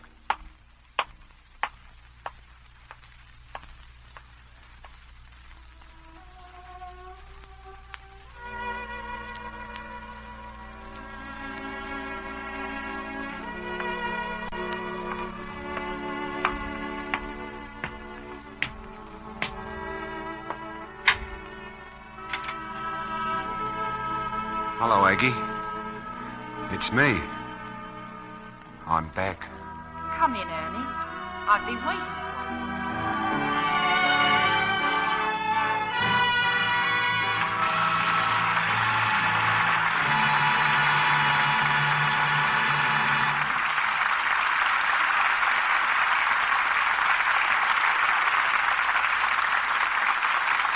Our stars will return for their curtain calls in a moment. Now, Mr. Smith likes to do his reading in bed, and when he does, he likes to be comfortable. But one night he tries to get the blanket tucked in, and... Hey, what size blanket is this? It won't cover my toes. Just pull it down, dear. Well, then it doesn't even come to my chest. I bet you gave me the babies. No, darling, I didn't. But you see what happens when I try to wash a blanket. Now, look, honey, that can't happen to every blanket in this country. Somebody must know how to wash them. Yes, Mr. Smith, thousands of housewives do know how. They wash blankets the Lux way, by hand or in a washer. Here's what is important. Extra rich, lukewarm suds made with Lux flakes and enough water to float the blanket easily. Gentle squeezing or a short 3-minute run in the washer, then thorough rinsing in water the same temperature as the suds. No warmer, no colder. Now, hang the blanket out of doors over 2 or 3 parallel lines. That's to divide the weight so the corners won't sag or whip around the line. If Mrs. Smith would do that, she might hear this. Hey, how come you're spending my hard-earned cash on new blankets? Oh, silly. They're not new. I just luxed them. Well, say, they sure look swell. Lux blankets do stay soft, fluffy, true size longer. So before you put your blankets away for the summer, Lux them on a mild, breezy day. They'll be soft and sweet-smelling when you want them again. If you can't get Lux Flakes the first time you ask, try again soon. Lux is so safe for blankets, it's worth waiting for. Here's Mr. Keeley with our stars. Once again, our spotlight turns on Ethel Barrymore, Brian Aherne, and June Dupre, who reappear for their curtain call.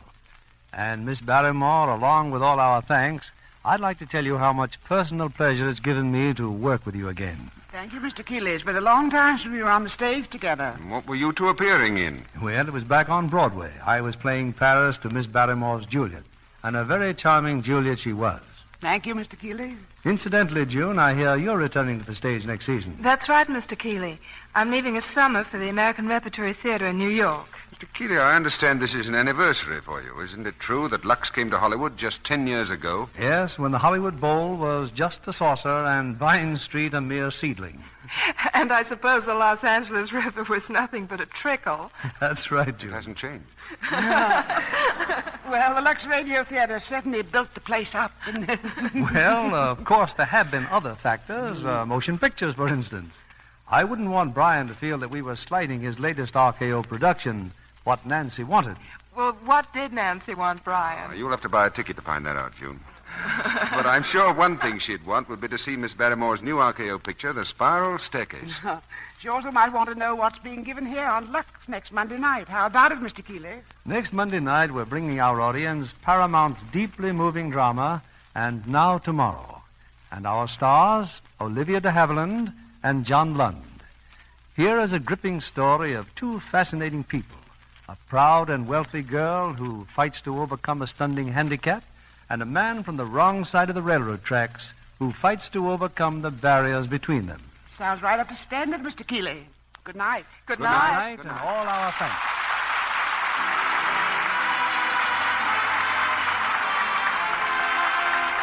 Our sponsors, the makers of Lux Flakes, join me in inviting you to be with us again next Monday evening when the Lux Radio Theatre brings you Olivia de Havilland and John Lund in And Now Tomorrow. This is William Keeley saying good night to you from Hollywood.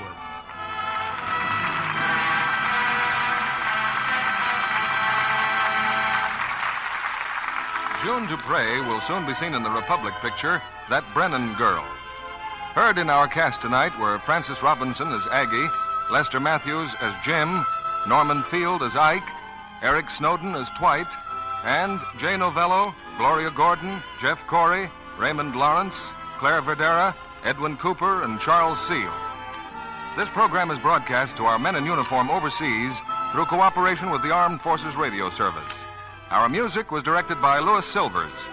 And this is your announcer, John Milton Kennedy, reminding you to tune in again next Monday night to hear And Now Tomorrow with Olivia de Havilland and John Lund.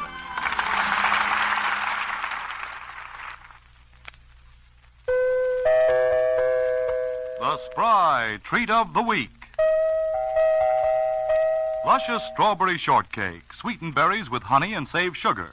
Made the Spry way, shortcake is light, extra delicate, meltingly tender. Try amazing new Spry with its magic cake improver. For all you bake and fry, rely on Spry.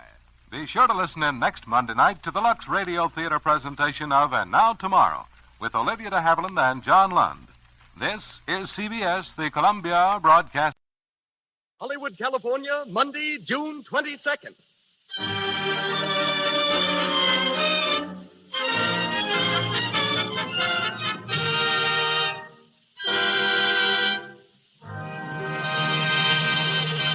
The Lux Radio Theatre presents Merle Oberon and Herbert Marshall in The Dark Angel.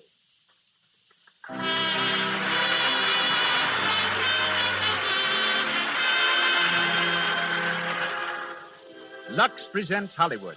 Tonight, you will meet Merle Oberon, Herbert Marshall, Rod LaRock, Cecil B. DeMille, Leroy Prinz, James Montgomery Flagg, and many others. And gathered here to witness this event is a tremendous audience of Hollywood notables.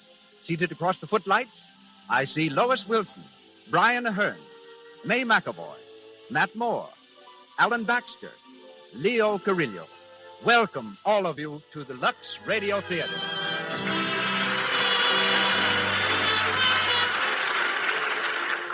This entertainment is brought to you by the makers of Lux Toilet Soap, the beauty care used by 9 out of 10 Hollywood stars. The pure white soap that can mean a lovelier complexion for you. As producer of the Lux Radio Theatre, we present one of the world's foremost motion picture producers, a man so closely identified with Hollywood that the history of the motion picture industry might well be the story of his own life. Ladies and gentlemen, Mr. Cecil B. DeMille.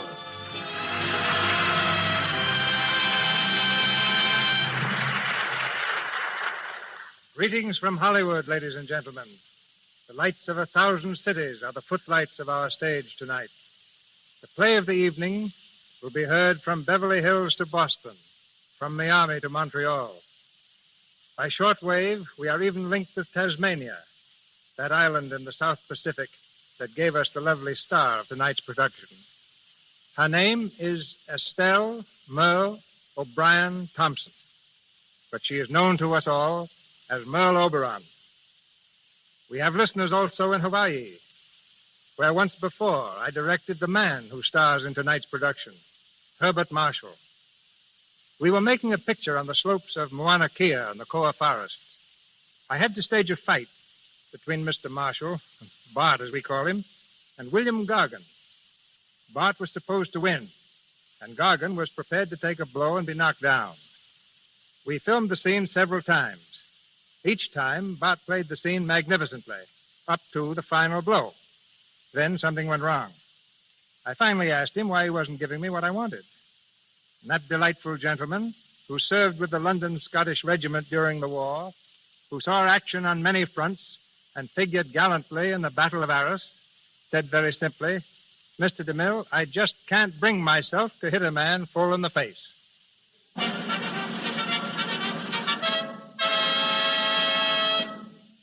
And now it is curtain time. The Lux Radio Theatre brings you The Dark Angel with Merle Oberon and Herbert Marshall.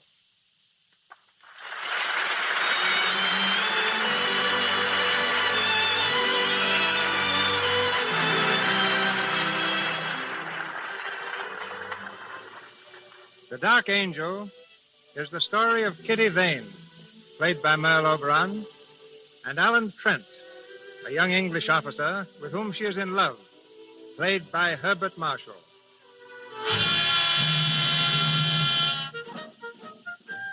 August 1915, the first year of the World War, and all Europe is trembling under the impact of the loud guns. Excitement is the keynote of the day. And in a little cottage in the country, Kitty Vane, a charming young English girl, is hurrying off to meet 2 old friends who are coming home on leave.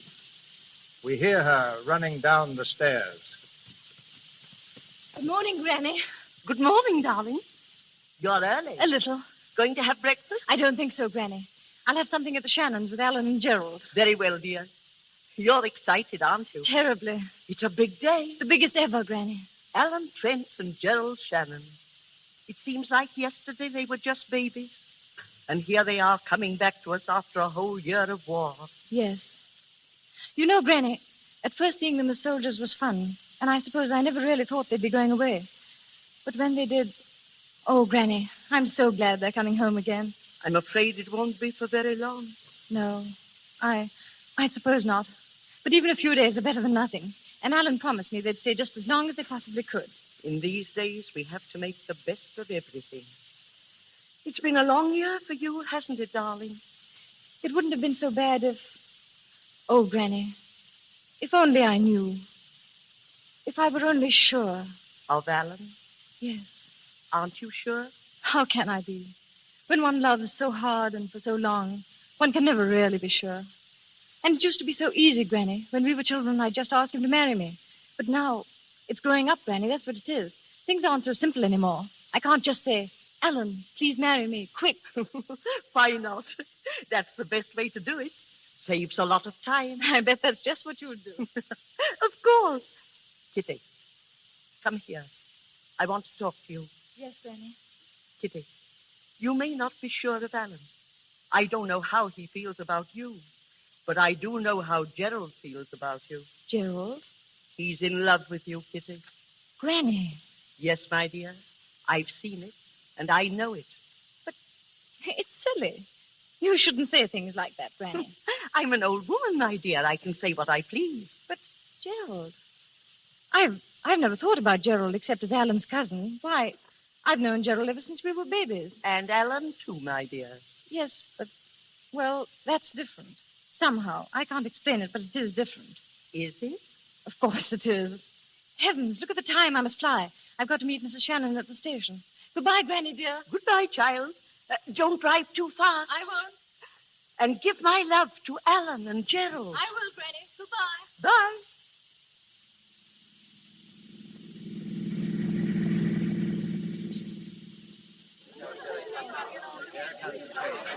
Troop train coming in on platform number 3, 20 minutes late.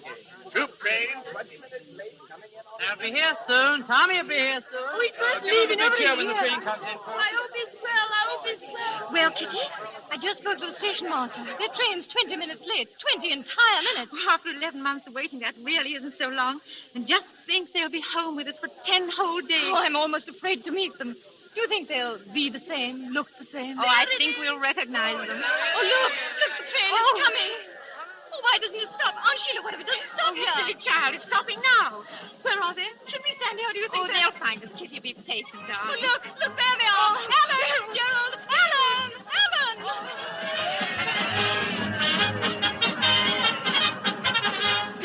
Kitty, darling! Oh, Alan, Gerald. How are you, Gerald. Aunt Sheila? Oh, my Oh, Mother, hello, darling. Aunt Sheila. It's so good to see you, Alan. You're really back. Yes, really back. Oh, look at Kitty Diddle. She's getting prettier every day. Yes, our Kitty, standing right before us. I think Aunt Sheila's getting prettier, Oh, too. stop, Alan.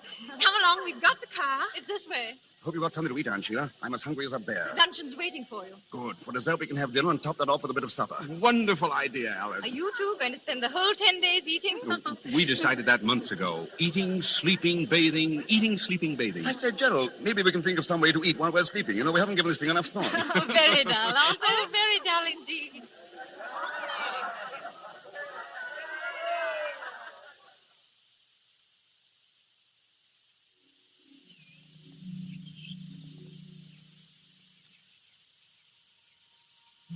Hey, Kitty, where are you going?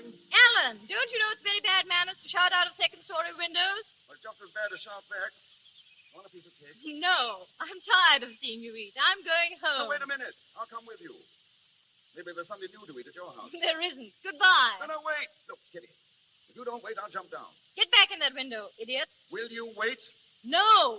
All right, here I come. Alan, don't! Alan, why did you do that? Alan, darling, get up. You're not hurt, are you? Alan, why don't you speak? Aunt Sheila always taught me not to speak with my mouth full. You like some cake? Here. Stupid clown. Now I will go. No, don't go, Kitty. See, I did scratch my hand. No, slow up there. Scratches like this cause lockjaw or something. Serves you right. Kitty, you're changed. You're positively bloodthirsty. And you haven't changed. You're still a child. You don't feel... Huh? What don't I feel? You don't feel anything. Don't I? How do you know what I feel? Do you know about the months I've been away? The agony I've been in because of you? You know how frightened I was of coming home, of finding that you'd changed, that you didn't feel the things I wanted you to feel. Oh, look here, I can't say it all. Maybe I can't see any part of it. I'm scared. Kitty, Kitty, I have so much love for you. It's like something you saved up for a lifetime and didn't know about.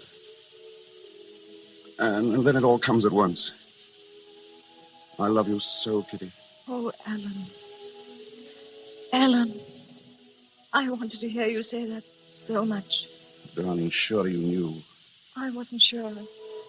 You see, I've always been around. I know. When I first looked through the bars of my crib, there you were, telling me what to do. I was not. When I saw my first tree, you were in it, peering down.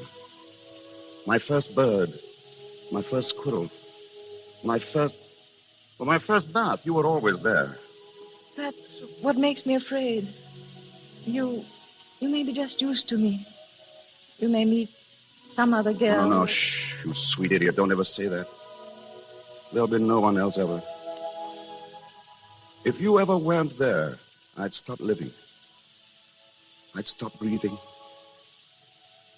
I'd stop wanting to breathe. Alan. Don't ever go away, Kitty. Never, Alan. Oh, my darling. Come on, we'll tell Aunt Sheila. And Gerald, too. No, wait, what are we going to tell them? That we're going to be married. But when? Day after tomorrow? No, tomorrow. Why, you shameless hussy. Come on, we'll run. Wait, Alan. Now, come on. You're going too fast. Up the steps, quick. Who's going to tell them? Both of us. Aunt Sheila, where are you? Hello. What's all the excitement? Oh, Gerald. Big news. Can you guess, Gerald? I think I can. So it's fully happened after all these years. Congratulations. Oh, thank you, Gerald. All my love, Kitty, for you both. This is the way it should be. I'm happy about it. Did you call me, Alan? Come here, Mother. Is anything wrong? Oh, no, it's right. These two have got themselves engaged. Getting married tomorrow. Married? Oh, that's splendid, Kitty, dear. I'm very happy. I know you'll be happy. Both of you. We'll all of us be together. Always now. Do you mind if I run? I can't wait to tell Granny. I think you should come with me, Alan. I fully intend to. We'll be back. Come on, Kitty.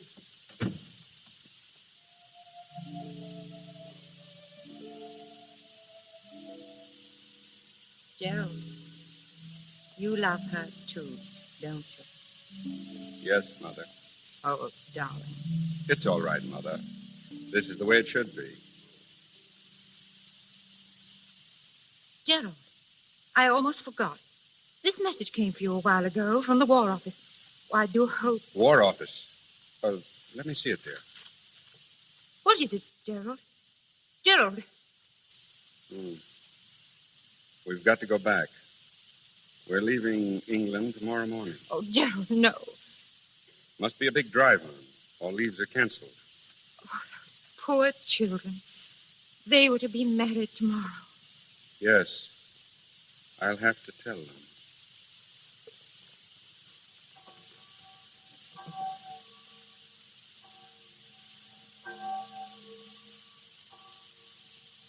You mean you can't marry us, Father Charles?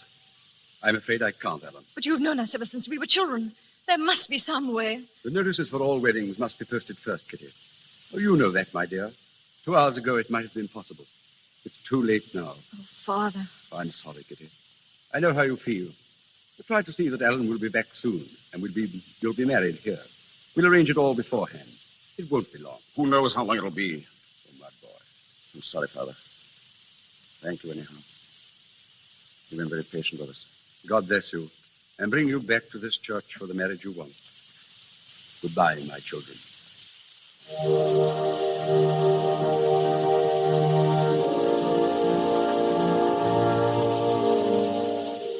Well, Kitty, nobody will marry us. And after all these years, we're 2 hours too late. 2 hours, Kitty, that would have changed our lives. No, Alan. They're not going to change our lives. Kitty. I marry you, Alan Trent, in front of the church. And I marry you, Kitty Vane, for always, until the day I die.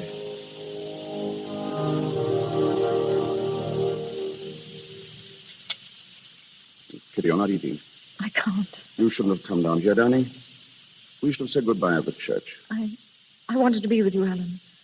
Right to the last. Is there anything I can do for you, sir? No, thank you. Well, I hope the dinner was good. Yeah, quite good. That's right. I always like to see a soldier eat before he's off. I suppose you're one of them as is leaving on the boat tonight, sir. Yes. Well, over the top with the best of luck, say I. What's that? Oh, the guns. You can hear them when the wind's this way. I always tell my husband that those guns make it like living right in the war, so to speak. I always say... Yes, I know, yes, of course. I wonder, would you mind bringing some more coffee? Coffee? Not at all, sir. Fetch it right away, I will. Kitty, darling. Oh, Alan, those guns, they frighten me, Alan. And the men we pass coming down, thousands and thousands and thousands of them. And in a little while you'll be gone with the rest of them. You'll... No, listen to me. They're going. I'm going. There's nothing to be done about that. There isn't much time left. And we must face the truth. And the truth is that in the few hours we have left, we must live a whole life together. We must play a game. And we must know it's a game. And if it's a silly game, it's the best we can do. The game is this. We must pretend that there is nothing tense and desperate about these few hours. And that the only time I'll have to leave you for the rest of our lives is to buy us both a loaf of bread and a bottle of milk. No, Alan. Do you think you could pretend that, darling? I'll try. What time do you really have to leave, Alan? Very soon, dear, 5:30. But until then, remember, we are together for the rest of our lives.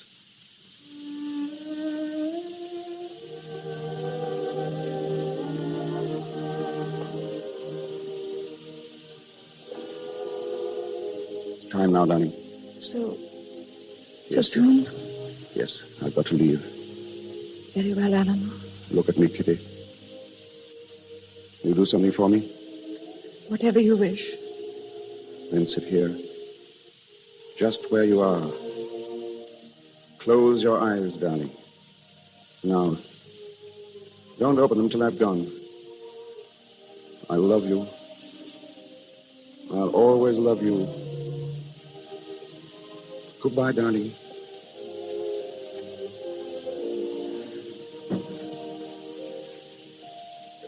Goodbye, my love. Goodbye.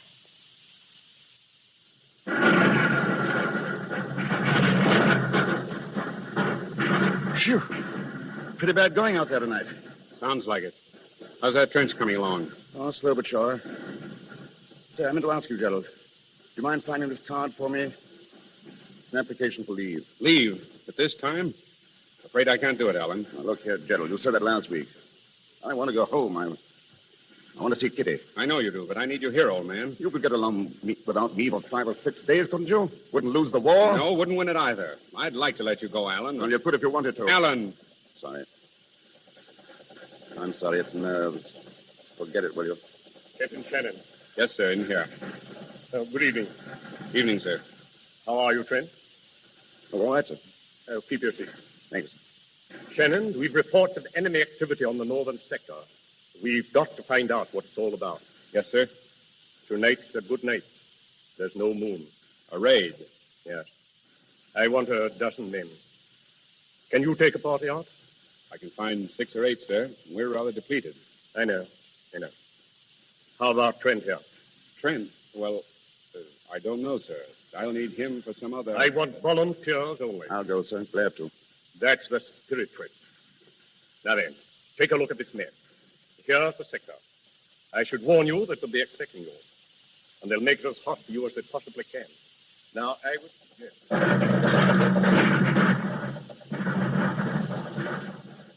Ready, Alan? Ready. How much time? 30 seconds. Sorry I got you into this, old man. That's all right. Look out!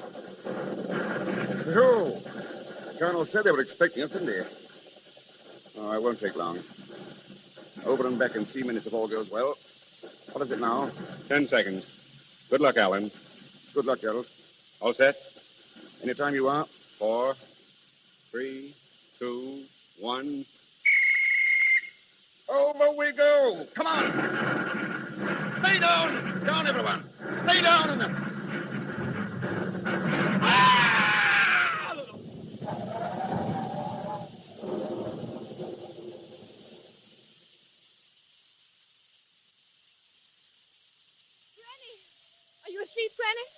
Kitty, what's the matter? Granny, did you hear something? Only the wind, darling. Why? I thought I heard a scream. A long scream. Oh, Granny. You've been dreaming, child. Yes. Yes. I thought I saw Alan.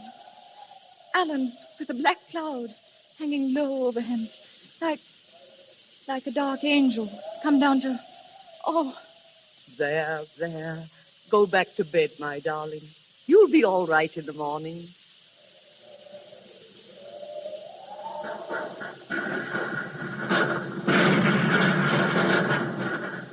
Well, Captain Shannon, everything went off all right, didn't it? Yes, sir. Did you bring back a prisoner? Yes, sir. Good. What about the men? Lose any?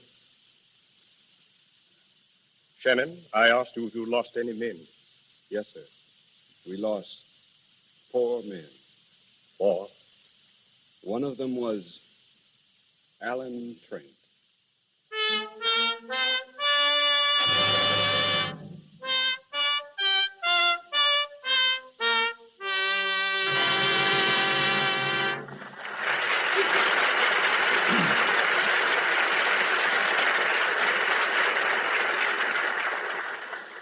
You are hearing Merle Oberon and Herbert Marshall in the Lux Radio Theatre presentation of The Dark Angel, coming to you direct from Hollywood. We continue with the play in just a few moments, but now let's take a side glance at the screen capital.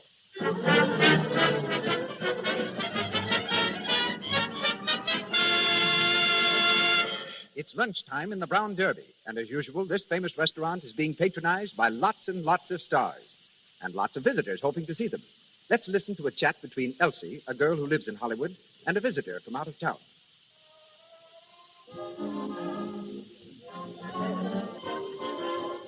Oh, look, Elsie. That must be...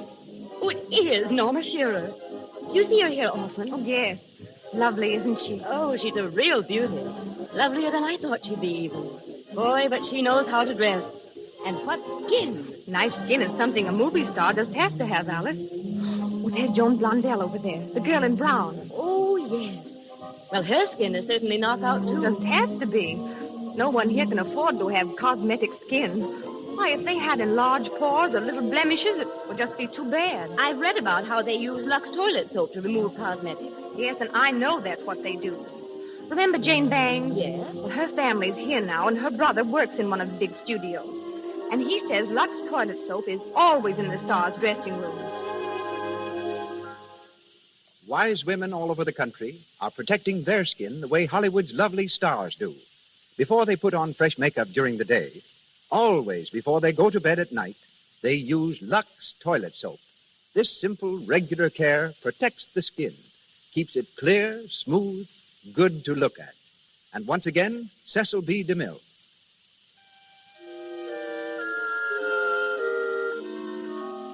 The Dark Angel, with Merle Oberon as Kitty Vane and Herbert Marshall as Alan Trent, continues.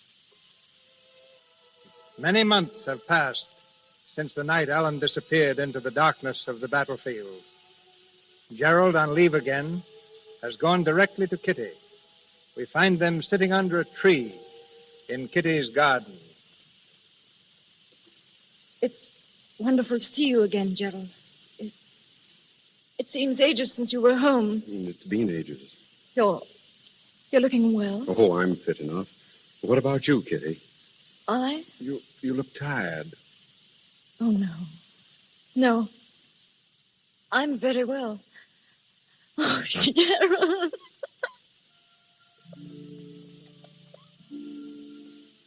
Kitty, darling, don't cry, please. I'm so sorry. What a bad homecoming for you. I wanted it to be different, happier for you. No, it couldn't have been without Alan. Gerald, when Alan died, it was the night of the 17th, wasn't it? Yes. What time was it? I don't know, dear. There was an explosion, and I never saw him again. I think it must have been shortly after... Shortly after 11 o'clock. I know. He had wired me he was expecting leave, and then... He wanted leave, Kitty. He wanted to come home to you. And he couldn't get leave? I wouldn't give it to him. What? I wouldn't give it to him. I could have, but I didn't. I refused, Kitty. I killed Alan. Gerald, what are you saying? It's my fault. If I'd done what he wanted me to, he'd be alive today. It's my fault, Kitty. I killed Alan.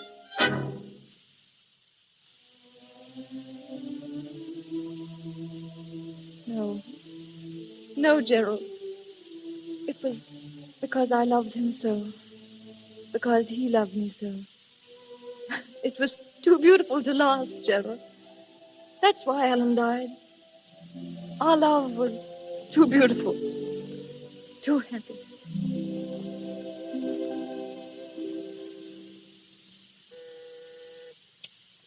Yes, Doctor? Bring Roger Crane in, please. Yes, sir. Roger Crane? Yes? Dr. Barton would like to see you. Of course. Give me your hand. I'll lead you in. Thank you.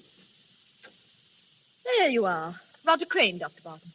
Come in, Crane. Thanks. This way, Crane. There's a chair right in front of you. Here, let me help you. Oh, it's all right. I can find it, Doctor. I'm learning to feel my way around quite well now. Fine, fine. Nature takes care of a man, doesn't she, Doctor? If she takes away his eyes, she gives him a good sense of direction. Compensation, we call it. You notice the difference between night and day yet? No, not yet. Well, that'll come. Is that all I can ever hope for, Doctor? To notice the difference between night and day? Will I never see anything again? No, Crane. I'm sorry. Oh, well.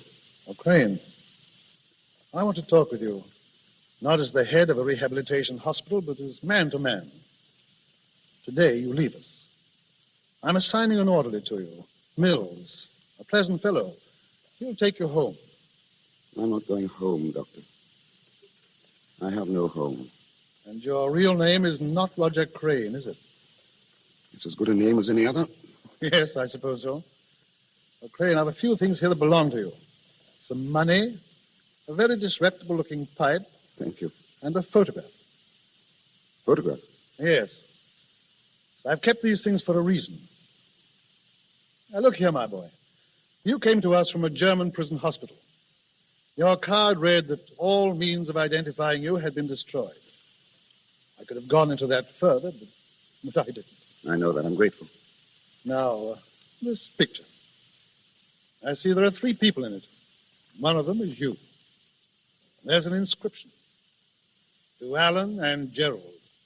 Take care of each other. Kitty. Now, Crane, those 3 people are not strangers to one another. Who are the other 2? Why aren't you going home?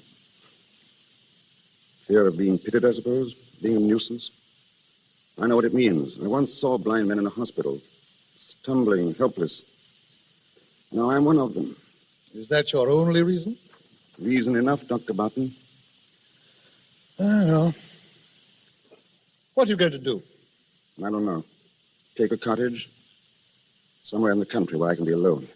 And I've always wanted to write. I think now might be a good time to start, don't you? And that's going to be your life. Away from your home, your friends, away from everything that made life sweet. Yes. It's a lonesome existence you've picked for yourself, Crane. I know it. But that's the way it's got to be. And I can't go back. Never.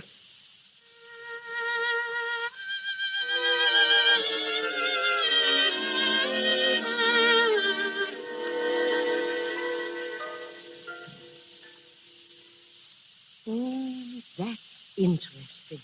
What are you reading, Granny? The book review section. There's an article here about a young fellow who writes children's stories. They say he's blind. Blind? He has to dictate all his books. Poor fellow. I dare say he's happy, though. Courage, that's what does it. Courage, Kitty. Yes. It's too bad we're not all like him. We could be, if we tried. I've tried, Granny. Yes, my child, but not hard enough. You are living in the shadow of a death, Kitty. A deep, dark shadow. You must come out into the sun again. Oh, Granny, what's the use? I'll never forget Alan. Never. I don't ask you to forget, Kitty. I ask you to remember. But make your memories pleasant. Happy memories, not sad ones. I'll try, Granny. Miss Kitty? Yes, Martha? Mr. Gerald's at the door, Miss Kitty. He asked if he might see you. Well, dear? Ask him to wait, Martha. I'll be right there. Yes, Miss Kitty. I'm glad you're going to see him. He's been very unhappy about you lately. Has he? He's still in love with you, darling. Excuse me, Granny.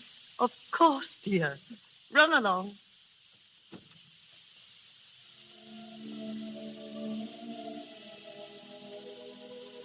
Hello, Gerald. Kitty, how are you? All right.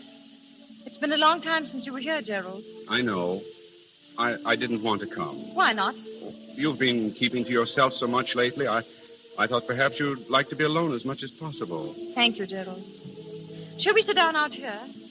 How is your mother? Oh, she's very well. She's been worried about you, though.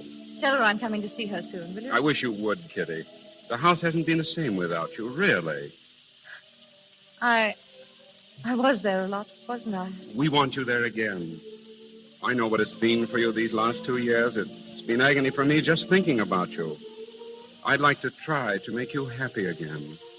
Will you let me try, Kitty? Oh, Gerald, you're very sweet to me.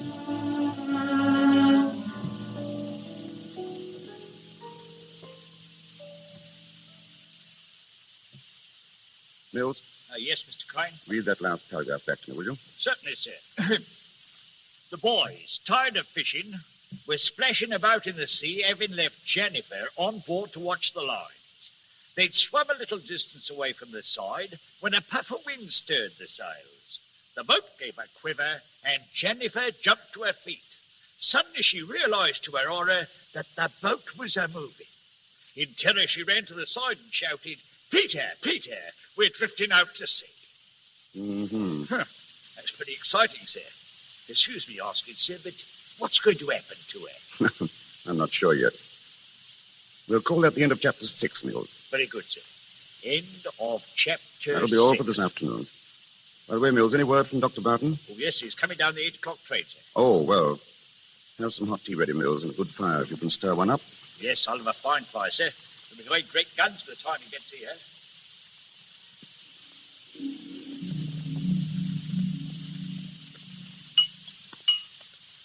Another cup of tea, Dr. Barton? No, thanks. It's a nice place you have here, Crane. I like it. Very comfortable. And how's the new book coming along? Oh, we made a start. That's fine. You've certainly made a success of it. Well, it's been amazingly easy. I just stretch out all day here in the study or back there in the garden and dictate to Mills. Sometimes I laugh at myself. Imagine me writing adventure stories for boys. Read a piece about you a few weeks ago in the book section of the Times. I wondered why you refused to let anyone print your photograph. I don't think my picture would interest anyone, Doctor. No? Oh, Crane, during the war, you were in the artist rifles, weren't you? Yes. Why? Did you ever come across a chap called Shannon? Gerald Shannon? Yes. We were in the same company. Oh, is that so? Crane, do you remember a photograph of yours I gave back to you when you left the hospital? A photograph of 3 people? Remember? I think I saw 2 of those people again. Oh, their pictures, I mean. Where? In the Sunday Times. I brought it along with me. The caption says they're Gerald Shannon and Kitty Vane. Is that right? Yes, that's right. What's it say about them? It says they're going to be married. Married? Are they? I'm very glad. We used to be quite good friends. They've been very close to each other all their lives. I was hoping this would happen. When is the wedding? June 3rd. They're giving an engagement dance tonight at his home. Oh, that's fine, isn't it? I'm glad.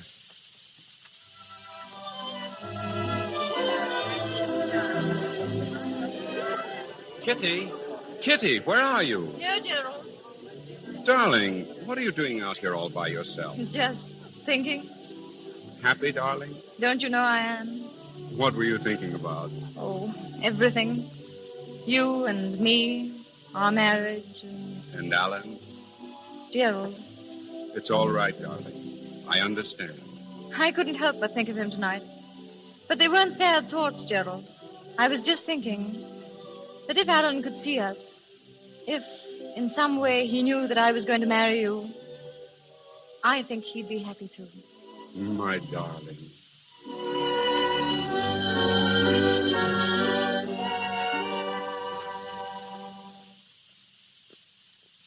I say, Crane. Crane. What? Oh, yes, Doctor? You've been sitting there for over an hour without saying a word. Anything wrong on that? No, nothing's wrong. Wasn't that talk about the picture, was it? I thought so. I'm sorry. I guess I've gone off the deep end again. No, that's all right, Doctor. Right. Oh, it's my own fault. It's been my own fault right from the beginning. I ought to put 1,000 miles between her and me, but I didn't. I stayed here where I might be near her, hear a word of her. I had it coming to me, and now I've got it. I've lied to myself, Doctor. I pretended that I've made a life, that I was happy. Now I've found myself out. The work of all these years thrown away. It's tough luck, old man. Sorry I let go. I ought to be darn well ashamed of myself. I think I'll take a stroll in the garden and cool off. Can I take you out? No, I can find my way. I'm used to it now. Doctor, that picture in the paper, is she just as pretty as she always was? Yes. She's very pretty. I'm glad it's a good picture. I wish I could see it.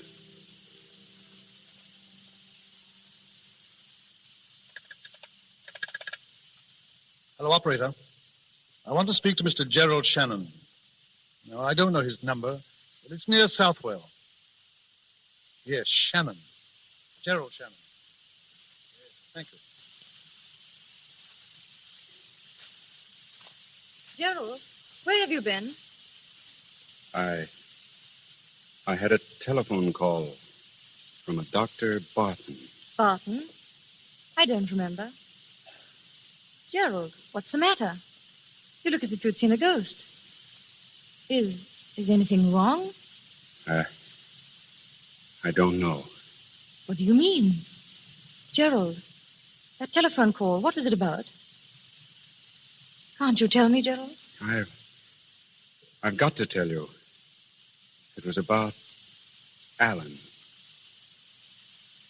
Alan? Alan's alive. Alive? Gerald. Gerald, what are you saying?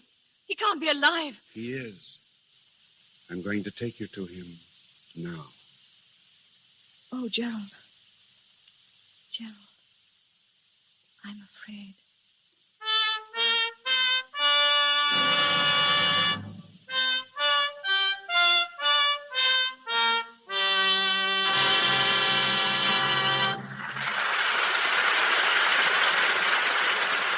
Pause for station identification. This is the Columbia Broadcasting System.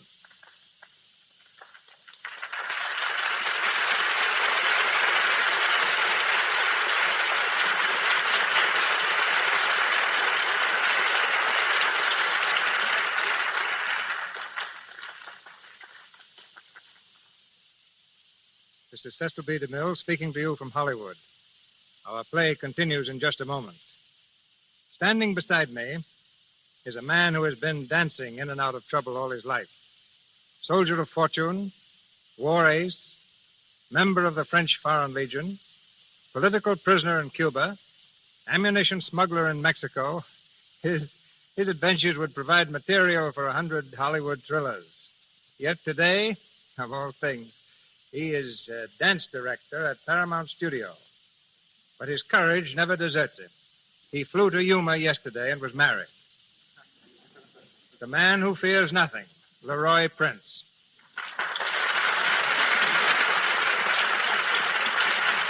You're wrong, CB. There are two things I am scared of. One is this microphone, and the other is DeMille. I don't know why. I've trusted you with some of my oddest odd jobs, including me help make fox hunting scenes. I sure remember that. Every time you got through shooting a scene of the dogs chasing a fox, you made me chase the dogs back home. I'm a dance director, not a dog catcher. And I'm telling you right now, I'm not going to chase any Indians for you in your next picture. The Plainsman. Let Gary Cooper do that. I'm doing bigger things now. Bigger than a DeMille production? You must be starting another revolution. Are you? Well, I might be. I'm picking the 100 most beautiful girls in Hollywood for Paramount's new picture, the big broadcast of 1937. Dancing into trouble again, huh? You said it. Because Hollywood's just jam full of girls with trim figures and nice complexions. I mention nice complexions not only because this happens to be the Lux Radio Theatre, but because good complexions are really important. And, of course, Lux toilet soap is what almost all of these girls with nice complexions use. As a matter of fact, I use it myself. But I guess that's beside the point. But I can tell you why the girls use it. There are so many good dancers that if you want to get anywhere, you've got to stand out from the crowd. And nothing does that for a girl better than a really beautiful skin. And that's why more and more of these kids are using Lux toilet soap. Because the nice-looking girls are the ones that get the breaks. They use their heads as well as Lux, huh? Like your brother Eddie. Yes, and he still has a headache from it. You see, ladies and gentlemen, Mr. DeMille wanted a novelty act for his picture, Madam Satan. I knew my brother could provide it. Eddie's stunt consisted of leaping over a piano, landing gracefully on his head, and rolling up to his feet. We set the scene. Eddie ran, sailed through the air, cleared the piano, and made a perfect landing on his head. Just as we guaranteed. How do you like it? I asked Mr. DeMille. It's all right, said Mr. DeMille, looking steadily at Eddie. Why doesn't he get up? He certainly used his head to get into pictures. So long, Maestro. So long, soldier.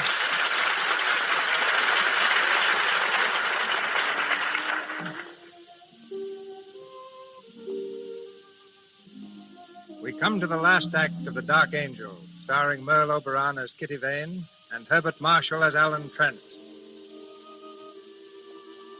It is 1 hour later. Dr. Barton and Alan stand facing each other across a table in Alan's cottage. The doctor has just told Alan of his telephone call to Gerald. Why do you do it, Barton? Why? I had to, old man. I knew it was right and that it had to be done. Shannon ought to be here soon. I expect you'll want to speak to him alone. Yes, of course. Well, I'll clear out. Did you tell him that I was blind? No. Only that you were here. Is he coming alone? He didn't say. I don't know what this will do to your feeling for me. I hope not too much. Good night, old man. Gerald coming here. Mills. Mills.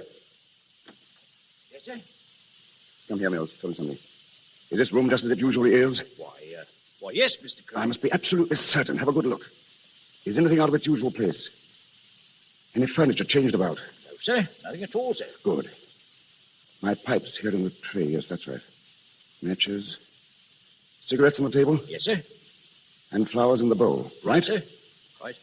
What kind? What color? Yellow, sir. Tea roses. Tea roses. I must remember that. Anything else, Mr. Crane? No, thanks, no. Oh, wait.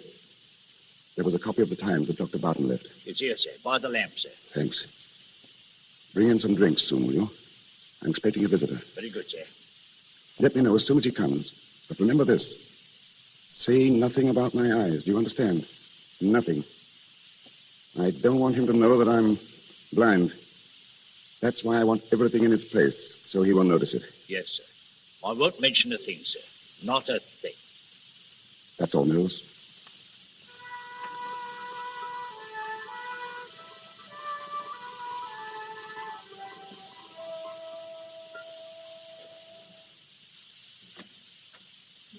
How's it, Mills?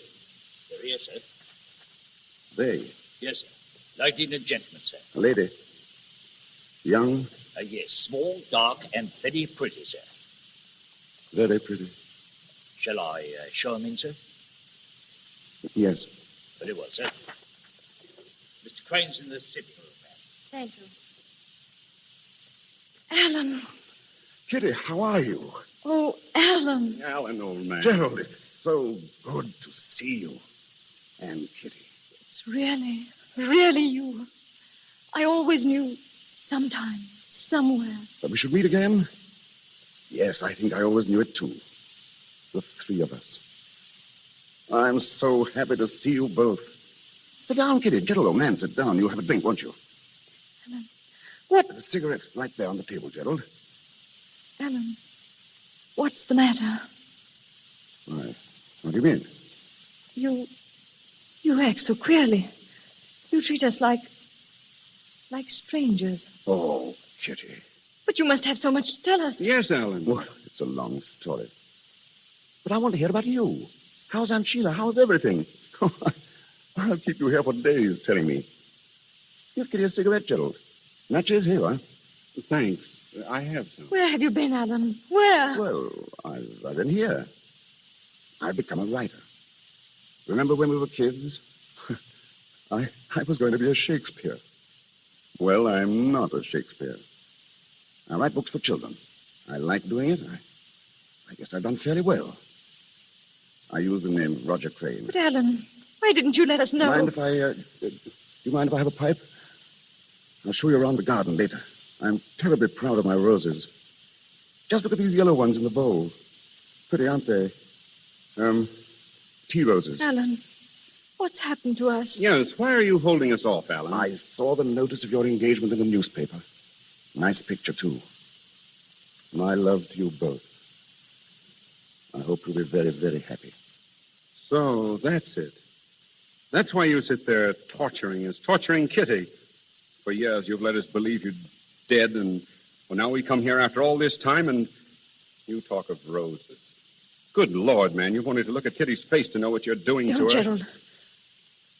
Go outside, Gerald.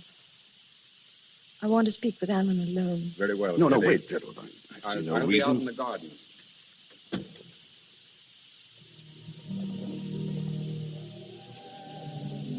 Alan, tell me now. There's very little to tell, really. You suffer, darling. Something's hurt you. Won't you tell me? Why didn't you come home, Alan? It's hard to tell you, Kitty. But I've got to. The war did something to me. I've changed. Changed? Yes, after all, the war doesn't leave you quite where it found you, does it? I spent months in a German hospital, months in a prison camp. When I came out, I wanted to be alone for a little while. To build a new life away from old friends and old memories. So I came here. I always meant to come back someday. But I like it here, and well, I just didn't come back. You stopped loving me. Is that it, Alan? I love you, Kitty. I loved you then. But in a different way, I suppose. I didn't have the courage to tell you. I see. I understand. Forgive me. I've been tormenting you. This means we won't see each other again. It would be better if we didn't, Kitty. Very well. But before that happens, I want to tell you that I loved you then. I love you now. I love you with all my heart. I've never loved anyone else. I never will again.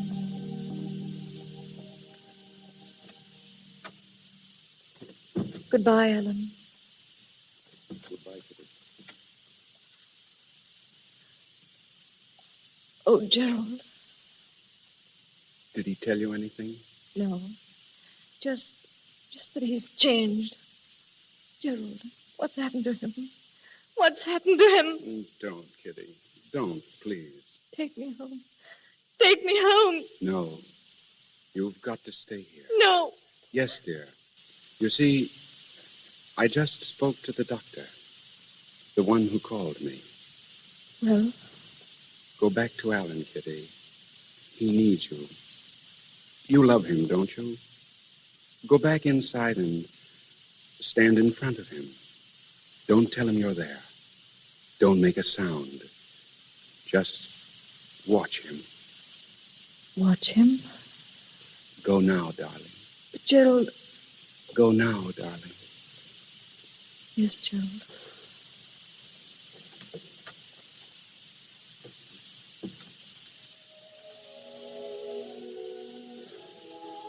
Who's that, Mills? Mills, come here. I was just about to call you. I've been thinking lately of going away, leaving the country. I have reasons, unfortunately, and I'll have to let you go. I'm sorry, Mills, but... Mills, are you there? Who is it? Who's standing there? Alan. Oh, Alan, my darling. Kitty. My darling, my darling. Why didn't you tell me? Why didn't you tell me you couldn't see me? Kitty, don't. I'm here now, darling. Right here in front of you. Put your arms around me. Hold me. Hold me tight. Stop. Think what it means. It means life again. I've been dead. Oh, dearest, it was cruel of you. How could you know me so little? Kitty, will you listen to me? No, I won't. I won't. You told me once never to go away. I never shall. You may as well face it. You'll never be alone again, darling. Wherever you are, I'll be with you. Always. Always. Oh, Kitty. I never could escape from you, could I? Never. You were always popping up. Always. Thank God you popped up this time.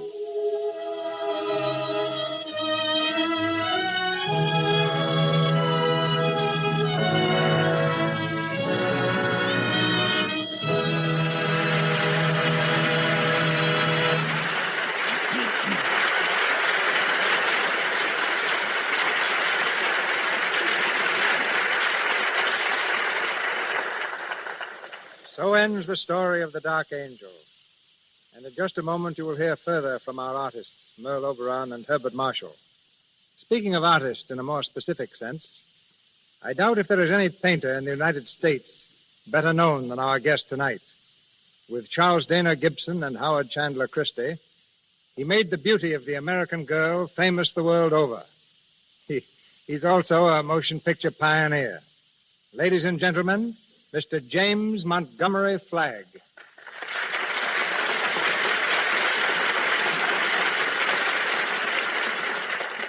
Yes, you may not have noticed it, Mr. DeMille, but I was making two-reelers when you were making your first great spectacle films. I produced and supervised 26 satirical comedies. They were billed as comedies because they claimed no one would know what a satire was. They thought it was a gent with goat's legs and horns. I even acted in some of them. I hope your acting was better than my painting. Well, D.W. Griffith offered me $30 a week to play villains. He's never withdrawn the offer. I made one called Perfectly Fiendish Flanagan. To take off on my pal William S. Hart, I played Mr. Fiendish Flanagan, the scourge of the prairies. But this time I came out here from the United States to make a series of 12 portrait drawings of leading stars for photoplay covers. I've already drawn your star tonight, Miss Merle Oberon. I'd seen her in several pictures, but never had the slightest desire to make a portrait of her. There seemed to be a false glamour about her features. But as soon as I met her, I found Miss Oberon beautiful. The same charming, unaffected, real person she portrayed tonight in The Dark Angel. In regard to my drawing these stars, they were invariably charming and gracious, and I fully realized the terrific claims made on their time, their unreal life under the glare of the world's bloodshot eye.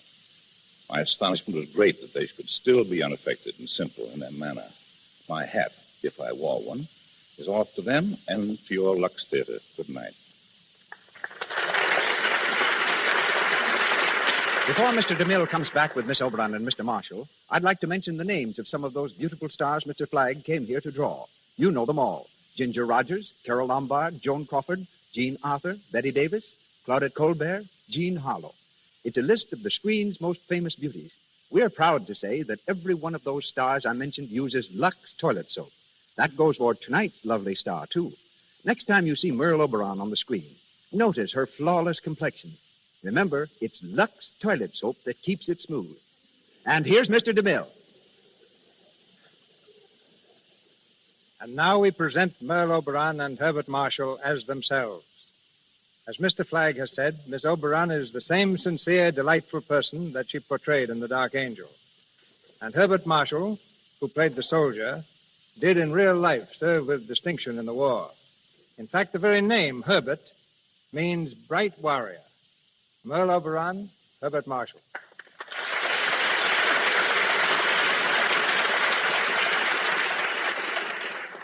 Now, just a minute, Mr. DeMille. You have me a little mixed up. Before the play, I was a man who hated to fight. During the play, I did, and now you say my name proves I love it, and I don't. Names are deceiving. Cecil means dim-sighted. Yet out of 3,000 people at a Roman banquet, I can detect the one extra girl on the back of the set who's chewing gum. And Merle means nightingale, but I never sing in my pictures. I'm told you sing and speak in many languages. French, Spanish, Russian, even Hindustani. That's from living years in India, Mr. DeMille. It was there that I first saw the picture, The Dark Angel. It was the silent version, with Ronald Colman and Vilma Banky. And I longed to be an actress and do it myself. Well, you realized your dream magnificently, both on the screen and tonight in the Lux Radio Theatre. It's your best performance so far. What's your next? It's called, for the time being at least, In Love and War. What's yours, Bart? All's fair? Now, next week I start in Portrait of a Rebel with Katharine Hepburn. Who's the rebel, you or Catherine? Oh, it's Katharine. But I was a rebel once. My family wanted me to be an accountant. I wanted to be an actor. That's one rebellion I approve of. Oh, thank you, C.B. Good night. Good night, Bart. Good night, Miss Oberon. Thank you, Miss Oberon and Mr. Marshall. Ladies and gentlemen, this is your announcer, Melville Ruick. Before Mr. DeMille returns to tell you of next week's play, may I say that our cast tonight included Rod LaRock as Gerald, Edward Cooper, Lillian Kemble Cooper, Crawford Kent, Juana Lidbell, Gwenn Mannering, Lionel Pate, Edward Reimers, Charles Romano, and Zeffie Tilbury. Miss Merle Oberon appeared through the courtesy of Mr. Samuel Golden. Herbert Marshall comes to us from RKO. Louis Silver's our musical director from 20th Century Fox. And from Paramount, our director, Cecil B. DeMille. And here is Mr. DeMille to speak to you.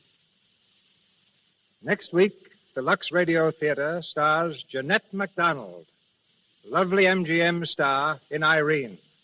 A large and colorful cast will join Miss MacDonald in singing the exquisite music of Irene, and the girl in the Alice blue gown will live again, this time on the air.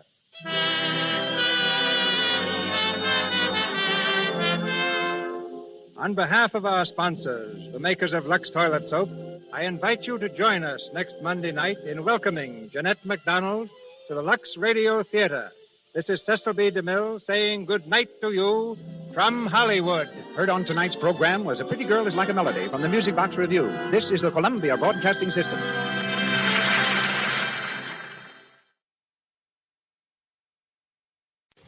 Lux presents Hollywood.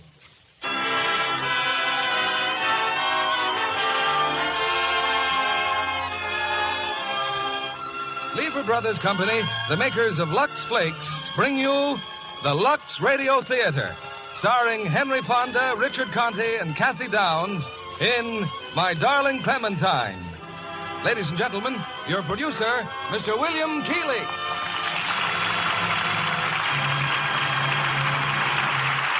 Greetings from Hollywood, ladies and gentlemen. Tonight we bring you the story of Wyatt Earp.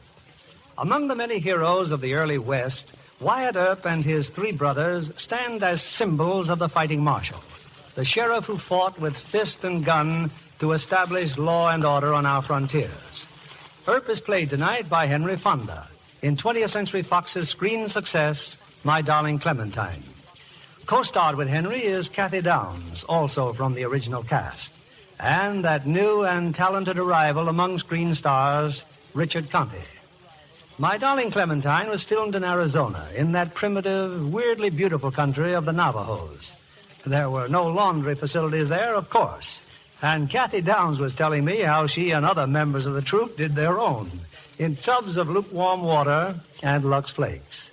They were observed in this daily ceremony by a group of fascinated squaws, and one of Kathy's favorite souvenirs is a cake of soap made of yucca roots that an Indian woman gave her, in exchange for, yes, you're right, a box of Lux, which only goes to prove that the bargaining instincts of the red man, or red woman in this case, are as keen as ever. It's playtime, and here's Henry Fonda, starred as Wyatt Earp, Richard Conte as Doc Holliday, and Kathy Downs as My Darling Clementine. Our curtain rises on the first act. Oh, my darling, oh, my darling, oh, my darling Clementine.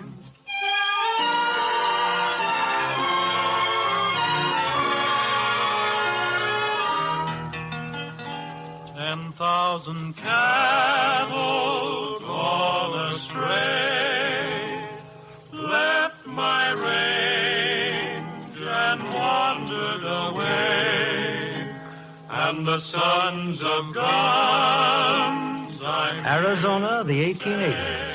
Along a broad sweep of rangeland, a herd of cattle settles down for the night. Nearby, around a campfire, four men have just finished supper. The men are brothers, the Earp brothers, James, Virgil, Morgan, and Wyatt. Wyatt Earp, until recently, United States Marshal at Dodge City. Suddenly, breaking through the twilight, 5 riders draw up to the camp.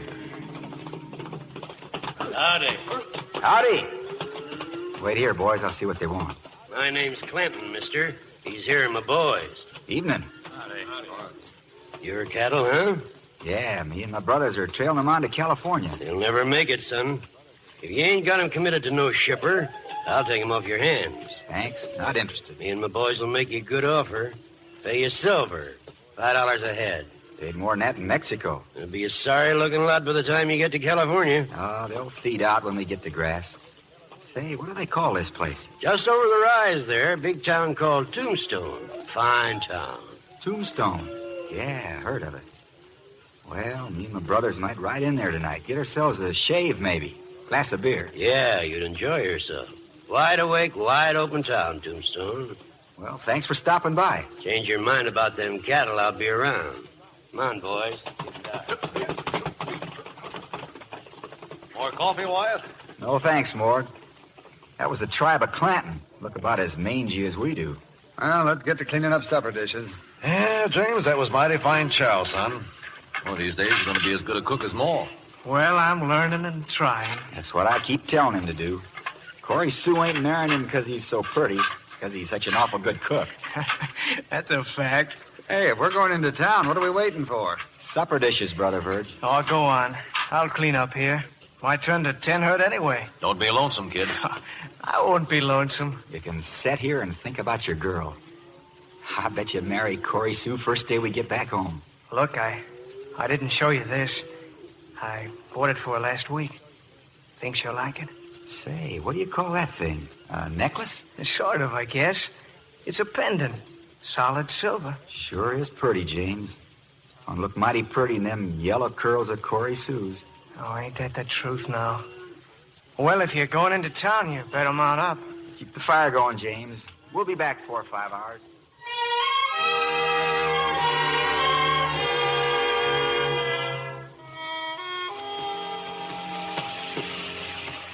Yeah, sure wasted $1 for that bath in town.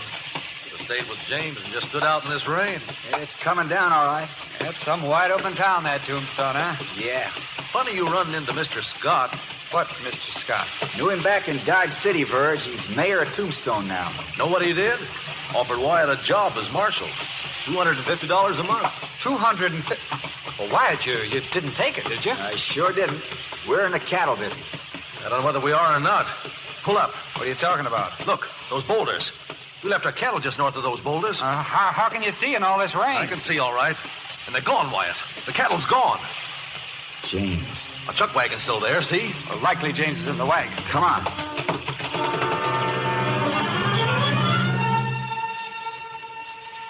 He's dead, Wyatt. James is dead. Shot in the back. Our kid brother shot in the back. Morgan, Virgil, we're going back into town.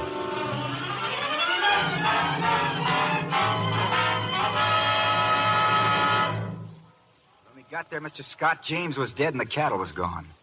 All I want to know is whether that marshaling job's still open. Sure is, Wyatt. I'd like to take it then, providing my 2 other brothers are deputies. When do you want to start? Now. Who runs the gambling in this town? Fella named Holiday. Doc Holiday.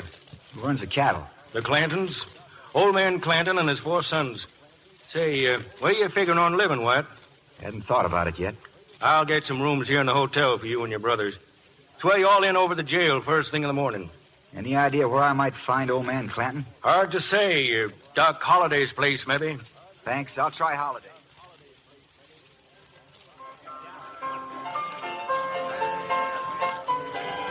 Good evening, Mr. Clanton. Huh? Oh, evening. Well, you were right. Huh? Our cattle. You said I wouldn't get very far with them. It was Russell this evening. That's so? Well, that's too bad. You hear that, boys? Fella's heard was Russell. Well, guess you ain't heading for California then. No, I just got myself a job. Cowpunching? Marshalling. Marshal? In Tombstone? Well, good luck to you, Mr. Earp. Wyatt Earp. Huh? Oh. Well, good night, Mr. Earp. Come on, boys.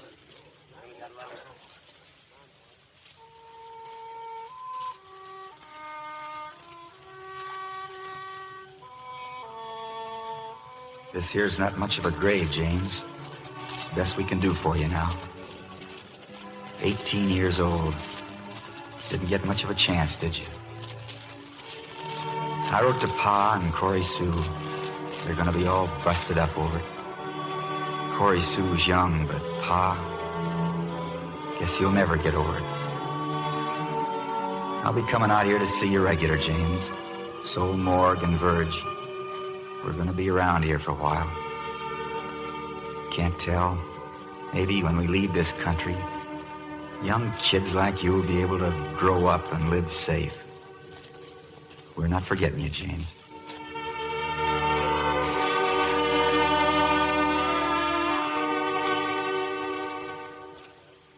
We're getting nowhere sitting around the jailhouse, Wyatt.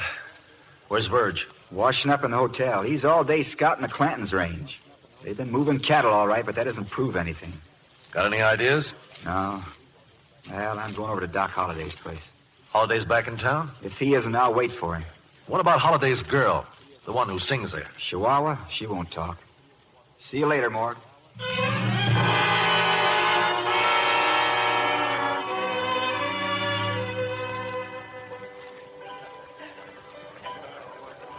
Baldy, you busy? Bar's kind of slow this afternoon, Chihuahua. You know when Doc's coming back. I hear he'll be back tonight. Maybe. I ain't heard. Where has he been this time, Baldy? Tucson, over the border. Who knows where Doc goes? That's right. Who knows?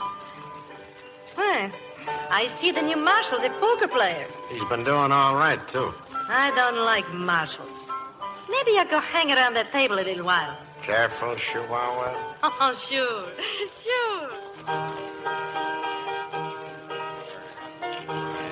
Well, Marshal, your play. My play. I love poker. Yes, sir, I really love poker. Oh, howdy, Chihuahua. Mind if I watch? Hang around. Maybe you'll bring me some luck. It's still your play, Marshal. Now, what would I do if I was in your boots, Colonel? You're a real gambler. Huh? Like you're living at it, huh? Oh, well, I just... You drew 3 cards, and I stood pat, and yet you raised me. Now, the question is, what should I do? Take your time, Marshal. Poker's a game of chance, isn't it, Chihuahua? Some people think so. But the way you're standing over my shoulder increases the odds considerable. What's the matter, sport? Oh, nothing, except you just told the Colonel what cards I'm holding. Oh, you got eyes in back of your head, huh? That mirror over the bar, I saw you raise 3 fingers. You better get out of here, Chihuahua. Listen, you tin star If I marshal. catch you doing that again, I'll send you back over the border where you belong. This is Doc Holliday's town. When he comes Better back... run along, Chihuahua. Oh, sure. Sure, I run along. Now, where were we?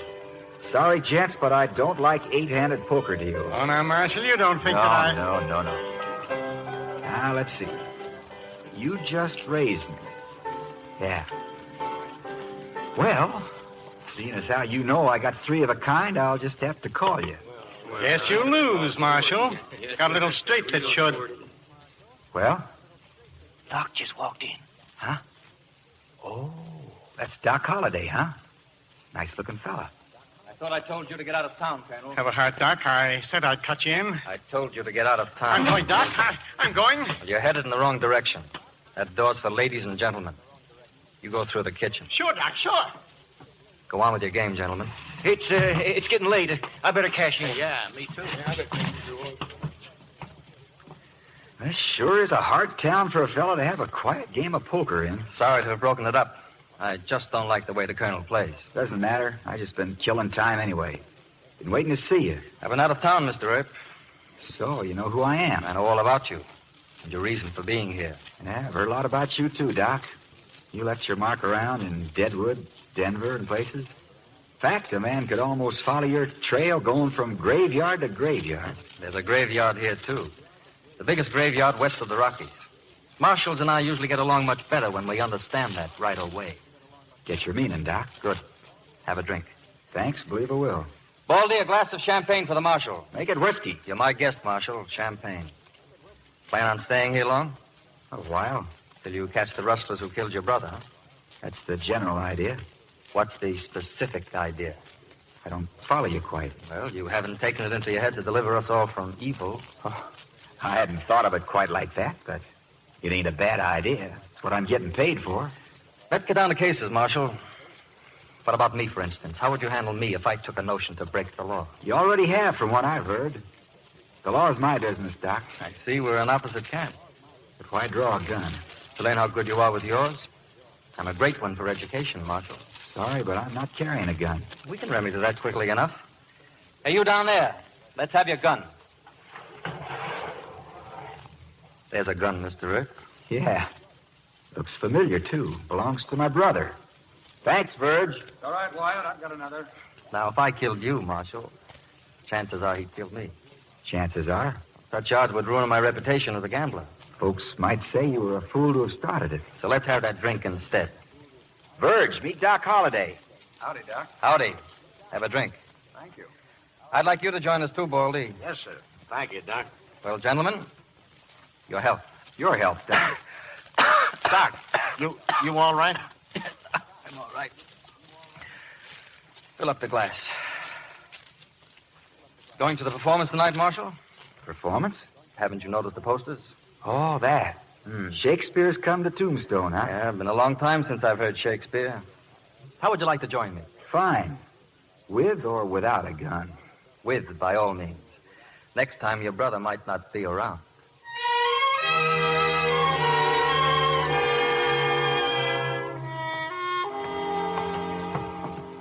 Where are we going, Doc? To find our Shakespearean actor.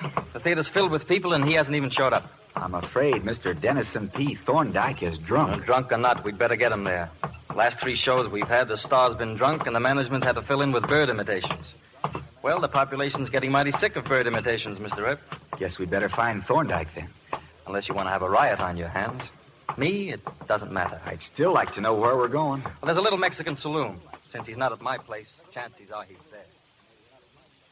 Oh, but really, gentlemen, I must get to the theater. Shut up, Thorndyke. We want any more poetry, understand? If you're an actor, act. Maybe he'd rather dance, Oh, no, please. I want to see please. some acting, Finn. You can dance later. Very well. To be or not to be? That is the question. Whether 'tis nobler... Well, there's your actor, mind to Mr. Rip. suffer that slings Now to get him out of here. Now, wait. breaks Stay back. fortune, I want to hear this. or to take arms against a sea of troubles, and by opposing, end them. To die. To sleep no more. And by a sleep to say, we end the heartache and the 1,000 natural shocks that flesh is heir to. 'Tis a consummation devoutly to be wished. To die. To sleep. To sleep, perchance to dream. Aye, there's the rub. For in that sleep of death, what dreams may come when we have shuffled out this mortal coil? That's enough. You don't know nothing but poems. Leave him alone, Clanton. What? Oh, sure, Doc, sure. Please go on, Mr. Thorndyke. Thank you, sir. Must give us pause. Must give us pause. Please help me, sir. Must give us pause. There's the respect that makes calamity of so long life. For who would bear the whips and scorns of time, the law's delay, the insolence of office, and the spurns that patient merit of the unworthy takes, when he himself might his quietus make... Excuse me, Marshal. What's the matter with Doc? I don't know. They're waiting for you at the theater, Mr. Thorndyke. Thank you, sir. Shakespeare was not intended for tavern, sir. Nor for tavern louts. Hey, wait a minute, Marshal. Hamlet stays here.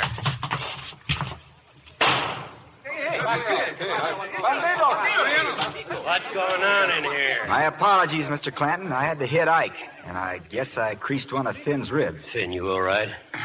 I'm all right. Guess they had a little too much to drink, Mr. Herb. Sure, I figured they were just having themselves some fun. Come on, Mr. Thorndyke. I'll take you to the theater. What happened? I pulled my gun on him, Pa, and when I did... You see this whip? All of you? You see this whip? Next time, when one of you pulls a gun, kill him. Understand? Kill him.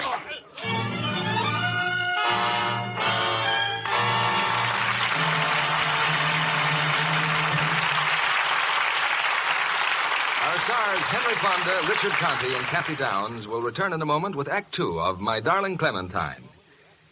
Libby, I hear there was quite a bit of monkey business going on over at Paramount Studios while they were filming that exciting adventure story, Calcutta. Monkey Shines, to be exact. How come? Well, when I arrived on the set, there was Gail Russell. She co-stars in Calcutta with Alan Ladd and William Bendix, doesn't she? Mm-hmm. And the scene of the picture is the glamorous, mysterious city in India.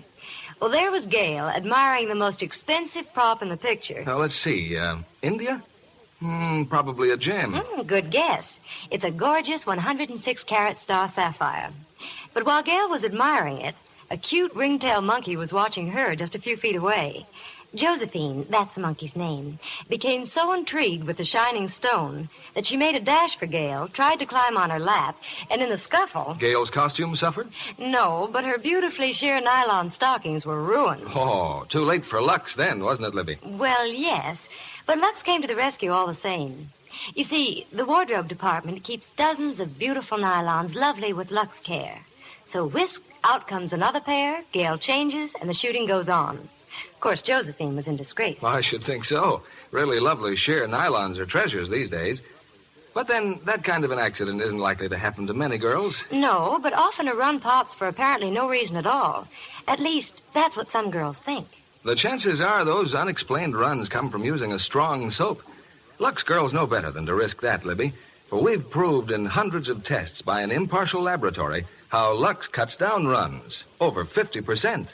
Yes, Lux stockings lasted twice as long under the most severe strain tests. Twice as long as stockings washed with a strong soap. So it's never wise to take chances. Use gentle Lux to double stocking wear. We return you now to William Keighley. Act 2 of My Darling Clementine, starring Henry Fonda as Wyatt Earp, Richard Conte as Doc Holliday, and Kathy Downs as Clementine.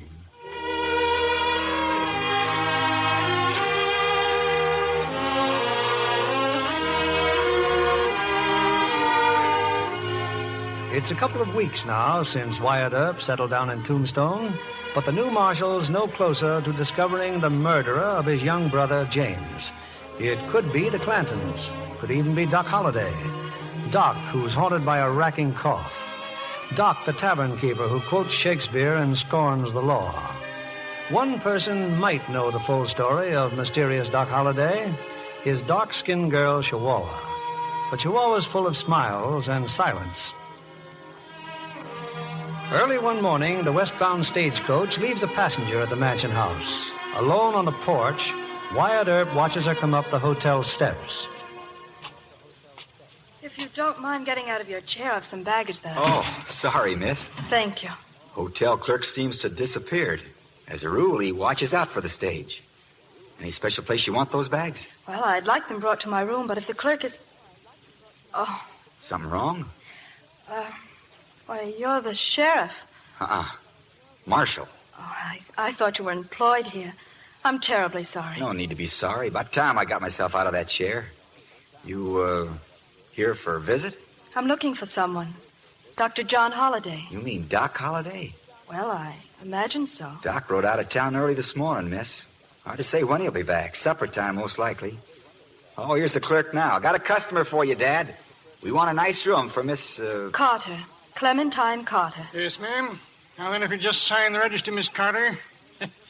Don't mean nothing. Tones up the place a little, though. You really didn't have to bring my bags upstairs, Marshal. I'm sure the clerk... I told him to send up a couple of buckets of hot water in case you wanted to take a bath. That's very thoughtful of you. Well, here's your room. Hey, what do you know? What's the matter? Looks like they put you right across the hall from Doc Holliday. That's John's room? Yes, ma'am. Why, I wonder if it's locked. He doesn't have to lock his doors, miss. Nobody in Tombstone be fool enough to waltz in there. I would. Come along, then. This is where he lives, then. Where John lives. That's right, miss. Look, on the wall. His diploma from college. Yeah. That's a diploma, all right. He's a wonderful surgeon, isn't he? I wouldn't know, ma'am. And here, his photograph. I remember when he had this picture taken. See? He wore a mustache then. That other picture, that's you, ain't it? Yes, I was a nurse then in a hospital in Boston. That's how I met John. Well, I guess I better get along, miss. Thank you for your trouble, Marshal. Real pleasure. Hope Doc shows up soon. Would he come straight here to the hotel, do you suppose? Well, I imagine he'd go to that place down the street. What place? Well, it's sort of a bar. Well, then I'll wait for him there. What's the name of it? Well, it's called Doc Holliday's place.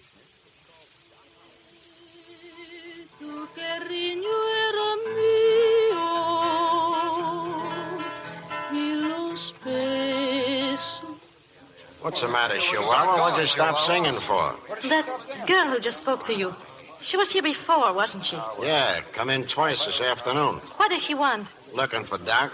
So you sent her to him? Well, of course I did. He's back now, ain't he? Maybe he wants to see her, too. Oh, don't look so mad, Chihuahua. You know Doc. Yes, I know Doc. Well, stop worrying. You're the only girl he pays any attention to. Am I? Still, I should like to know what's going on back there. Oh, forget it, will you? Come on, sing something. Sing something for old Baldy. No, sure, Baldy. Sure.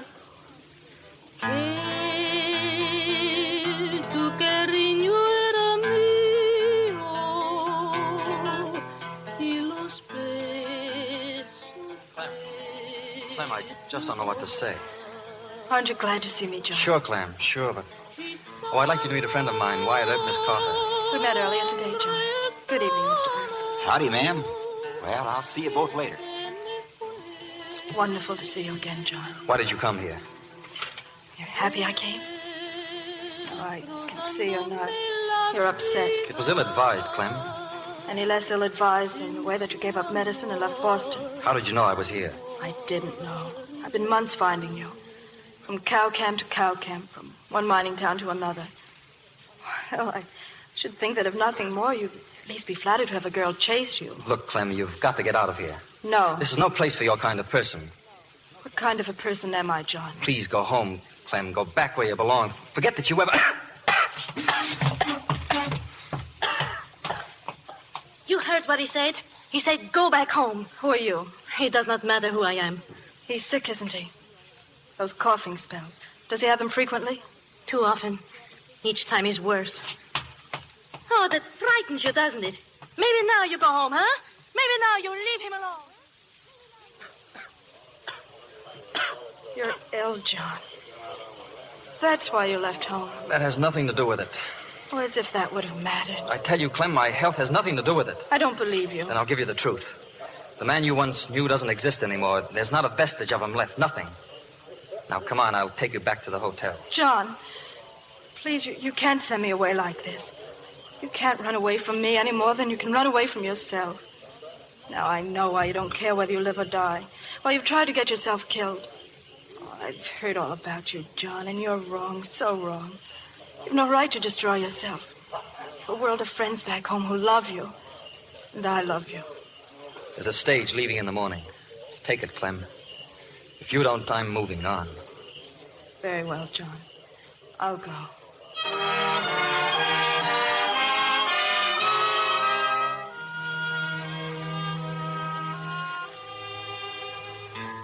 Here, Ed. If you think your brothers can finish supper all by themselves, I'd like to see you. Sure, Doc. Trouble? I don't think so, Mort. From where I'm standing, Herb, that tin badge you're wearing doesn't give you the right to stick your nose into my personal affairs. What's eating you, Doc? Why didn't you tell me Miss Carter had come to Tombstone? Didn't she tell you why? She wanted to surprise you. All right. Now let me alone. I'll be around for a while if you have any more questions. Baldy? Yeah, Doc? Give me that bottle in the glass. Oh, Doc, you're not going to start drinking whiskey again, are you? I said, give me that bottle in the glass. I'll pour it, Doc. Shut up.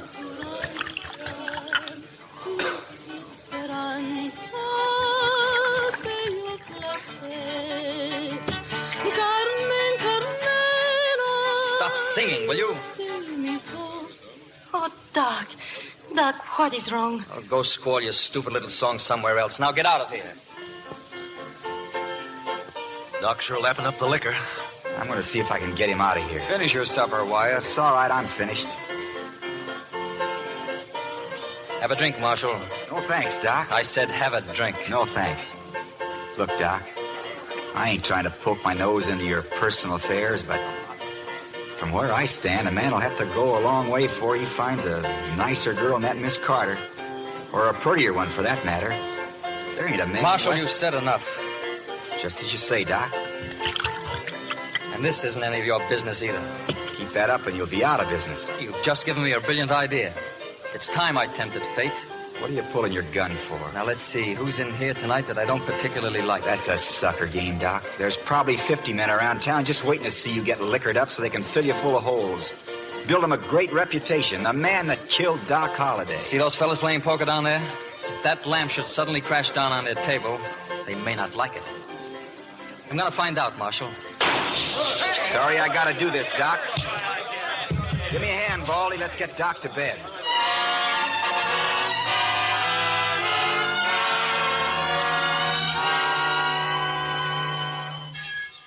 Morning, Wyatt. Morning, Morg. Morning, Verge. Have a good breakfast? 3 chops and 4 eggs. Feel pretty good. Hey, you sitting all alone on the porch? Yeah, just came from the barber shop. Had my hair cut, see? Looks nice. Verge and I figured on riding out to James's grave. Figured I might ride out myself this afternoon. Say, is that a church bell I hear? Yeah, that's a church bell, all right. You know, if I wasn't in the territory, I'd swear we were back home on a Sunday morning. Yeah, with Ma scrubbing our necks to go to camp meeting. By golly, I bet that's what it is. A camp meeting. Could be. You know, I can almost swear I smell the honeysuckle blossoms. That's me.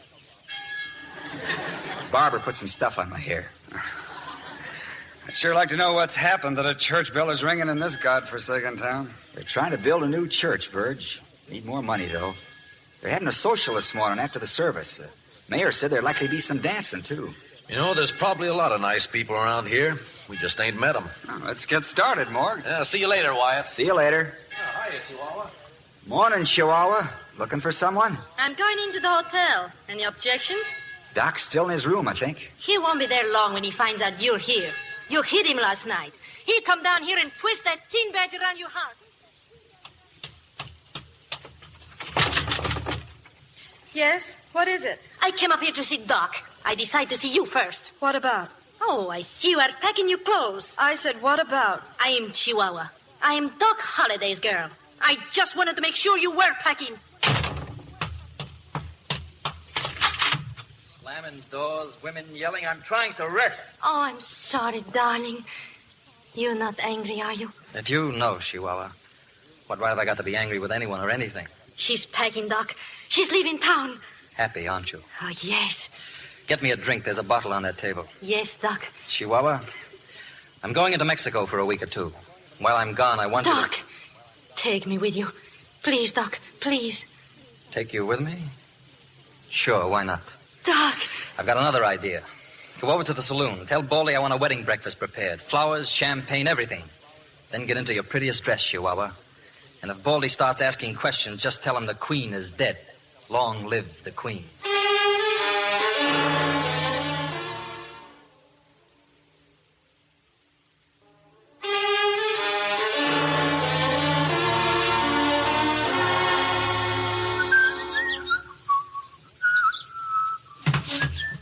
Good morning, Miss Carter. Good morning, Mr. Earth. You've been standing there long? I just came down. I thought I'd wait here on the porch for the stagecoach. You leaving? I'm going back east. Well, eastbound stage don't leave till noon on Sunday. It's a mighty short visit, miss. John thinks I've overstayed my visit already. Well, I don't know, ma'am, but if you ask me, I think you're giving up too easy. If you ask me, I don't think you know too much about pride. No, ma'am, maybe I don't. You hear that, Miss Carter? A church bell. Church bell in Tombstone. I believe that's the first church bell I've heard in months. This may sound strange, Marshal, but I love your town in the morning. The air's so clean and clear, and the scent of the desert flowers. That's me. Oh. Barber. Are you going to the church service?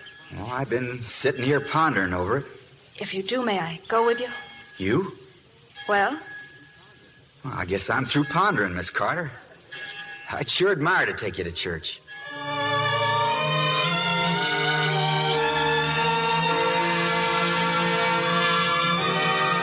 That's all, folks. Well, all we got's a foundation and a bell. I hereby declare the First Church of Tombstone, which don't have a name yet, no preacher either, officially dedicated. Now, I don't pretend to be a preacher, but I've read the good book from cover to cover and back again. And I never found nothing against dancing. So we'll commence by having a dad-blasted good dance. Start the music, boys.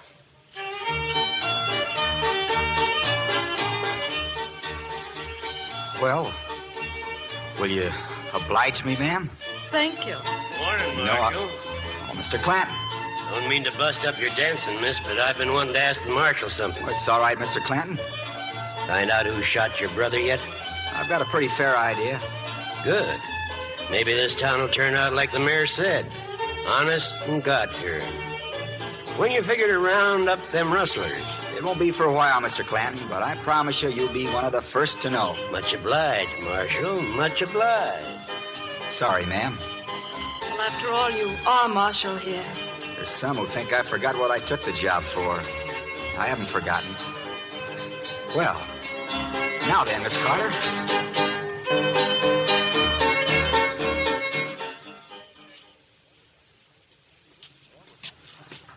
Well, we're back in time for Sunday dinner, ma'am. If you want to freshen up, you...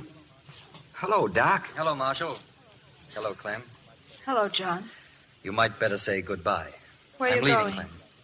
It doesn't matter. I told you last night to leave Tombstone. I told you if you didn't, I would. Just a minute, Doc. Running people out of town, that's my business. That's what I'm getting paid for. Miss Carter or any other decent citizens can stay here just as long as they want to. We're through talking, Marshal. My advice to you is to start carrying your gun. That's good advice, Doc. Thanks.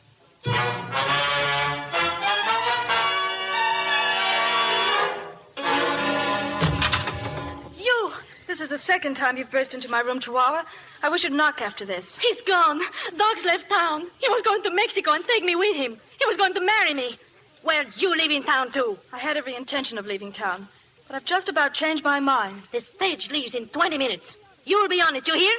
You'll be on it. What's going on, Miss Carter? It looks like a slight case of hysteria, Marshal. What are you doing here, Chihuahua? None of your business. Why don't you behave yourself? Now go back where you belong. I'm not getting out till she leaves town. What do you know about it anyway? What do you know about Doc and me? We were going to get married.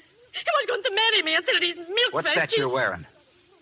Doc told me to dress up. There would be wedding breakfast. That pennant around your neck. Where'd you get it? Doc gave it to me. Where did you think I got it? You're sure that's the truth? Why should I lie about it? It's solid silver. Doc gives me everything I got. Go to your house, Chihuahua. Go to your house and stay there. I go where I wish. It's your house or the jail till I bring Doc Holliday back here. Why? Never mind why, and give me that pendant. Sorry, Miss Carter. Maybe we can have that Sunday dinner some other time. I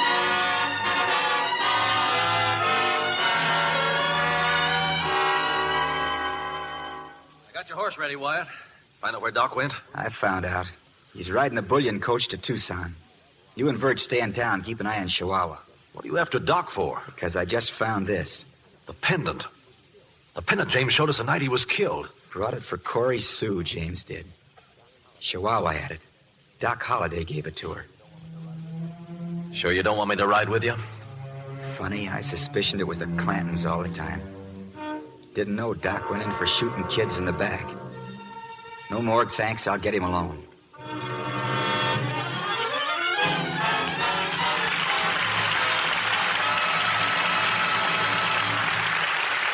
We pause now for station identification. This is CBS, the Columbia Broadcasting System.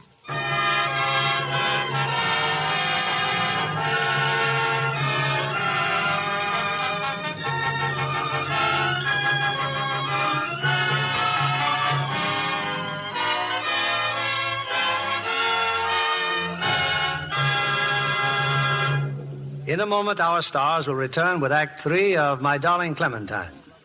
Millions of people saw lovely Colleen Townsend on the cover of a national magazine. But it took an alert 20th Century Fox talent scout to see her screen possibilities. Colleen, you look like an outdoor girl. That's true, Mr. Keeley. I love swimming, and I'm crazy about horses. Did you see those fine thoroughbreds 20th Century Fox had for the shooting of Homestretch? Oh, yes, indeed. In fact, one day I met Cornell Wilde down at the corral. He invited me back to the set to watch him do a scene with Maureen O'Hara. You studied their technique. Well, frankly, Mr. Keeley, the Technicolor sets were so lovely, and Maureen's wardrobe was so gorgeous, well, that's all I had eyes for. You see, pretty clothes are a weakness of mine. Well, how about those shorts and old shirts you wore in your own picture? Scudda-hoo, scudda-hey. Well, maybe they'll let me wear more glamorous costumes next time. June Haver and I had quite a time with our Technicolor suntan makeup. We practically covered ourselves with it for our farmer roles, and, well, of course, it got in our lingerie as well as our costumes. But what do you think, Mr. Kennedy? I think I know, Miss Townsend. The wardrobe department whisked those things away, luxed them, and they look wonderful again. Yes, that's it. Our things were luxed day after day. And yet, after all the shooting, I do believe they look just as nice as ever. Well, that's not surprising, Miss Townsend, because we've proved by actual tests that Lux Care actually keeps lingerie color fresh and lovely 3 times as long. Now, if the studio had washed them the wrong way, although only careless people do that, you'd have found your lingerie looked faded and drab much too soon. That's what happened in our tests. But when identical underthings had gentle Lux Care, they still looked lovely after 3 times as many washings. Well, I've always been a Lux fan myself. But when I found the studio using Lux Flakes, too, I was pleased to think how smart I'd been. Smart girls everywhere are Lux girls, Miss Colleen Townsend. Thank you so much for coming tonight. Now, back to our producer, William Keeley. Act 3 of My Darling Clementine, starring Henry Fonda as Wyatt Earp, Richard Conte as Doc Holliday, and Kathy Downs as Clementine.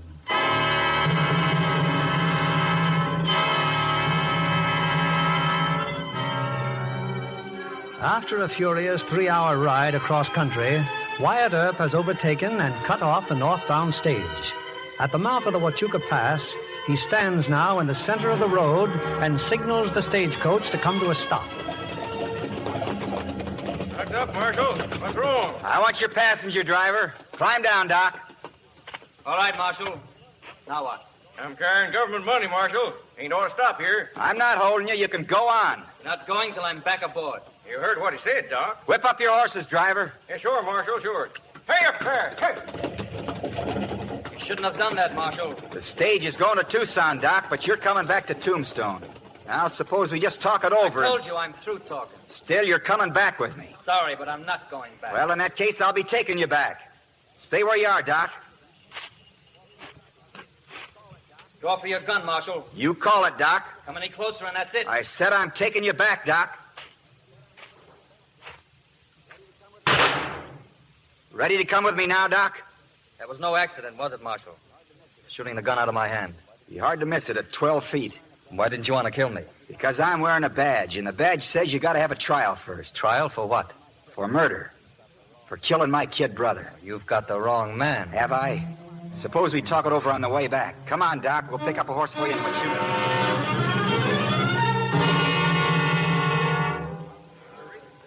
Come on, bartender. Whiskey for me and my boy Ike. Maybe I better pour 3, Mr. Clanton. 3? Ain't that your other son coming in?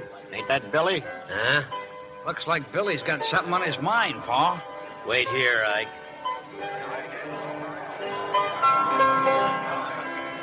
What's the matter, Billy? Paul, I just seen him riding into town. The Marshal and Doc Holliday. Well, what you fretting about? They're heading for Chihuahua's place, and they're going to start asking Chihuahua questions. You fool. You crazy? I told you to keep away from that girl. But, Pa, what can I do now? What am I going to do? There's only one thing you can do. Go on. Get going.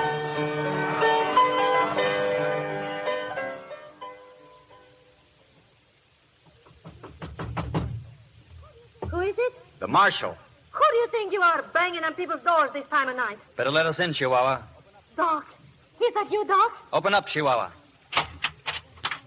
Oh, Doc, you came back. Why did you tell the Marshal I gave you this silver pendant? Well, you did, Doc. You gave it to me. I never saw this piece of junk before in my life. Who gave it to you? When? You can remember everything you gave me, Doc. Sure you did. Don't you remember? When? I don't know. A week ago, maybe. What difference does it make? That being the case, Doc, I charge you with the murder of my brother, James Earp. Oh, Doc, he's fooling. I ain't fooling, Chihuahua. It was stolen from my brother the night he was shot in the back. Do you still insist I gave it to you? Oh, no, of course not. Then who did?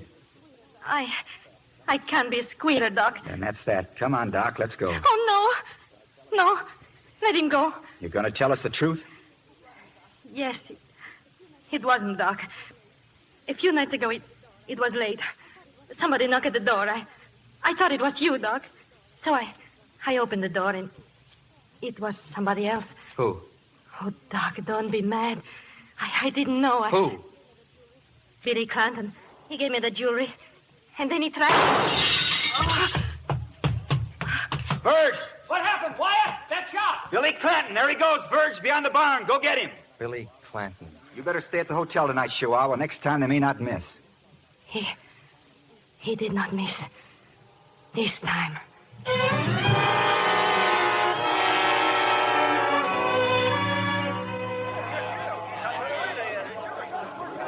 I got everybody out of the saloon, Marshal. But why'd you bring her down here for? She's hurt real bad, Mayor. Put a couple of them poker tables together and set some lamps around them. Give him a hand, Baldy. Sure, Marshal. Morgue, get her at the hotel. Get Miss Carter. She's a nurse. Tell her to stop by Doc's room and get that doctor's bag. I told you I can't do it. You gotta do it, Doc. Chihuahua's badly hurt, and I stopped being a doctor 3 years ago. You said she'd have to be operated on. And why haven't you sent to Huachuca for the army doctor? That'd take hours. He may not even be there. Doc, you're gonna operate. I'll try. I'll do what I can. I'll be in the kitchen. We'll need boiling water. She's unconscious again, Marshal. Yeah, Baldy. Billy Clanton, huh? Maybe your brother got him. You heard them shots before. He'd have been back by now. No, I guess Verge has got a chase on his hands. He'll get him.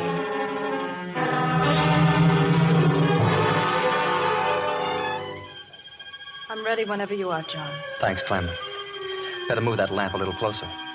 She seems to be regaining consciousness. It's a pity.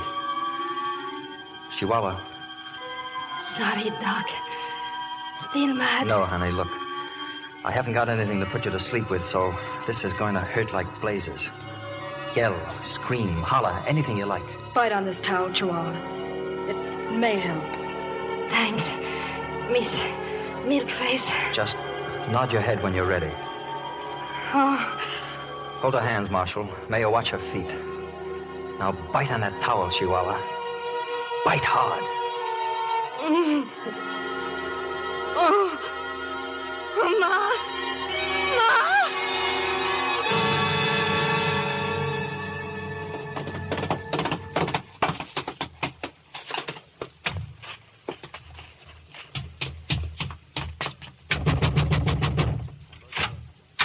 What is it?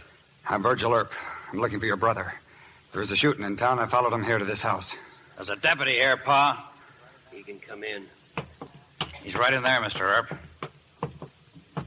On the bed. He's dead. My boy, Billy. Shot down on the streets of Tombstone. Murdered. It's too bad it had to end this way, Mr. Clanton. He got off his horse, walked in, and dropped down dead. Who shot him, Deputy? I did. I was doing my duty. Yeah. Sometimes killing is a man's duty. You can go back to town now, can't you? Yes. I'm sorry.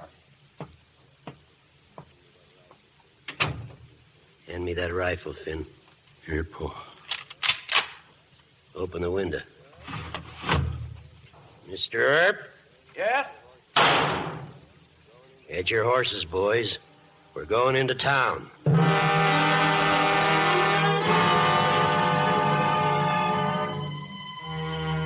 It's all over now, Chihuahua. I'm all finished. It doesn't hurt anymore, Doc. Yeah, you're all right now, honey. You've been a brave girl. We're taking you to the hotel, Chihuahua.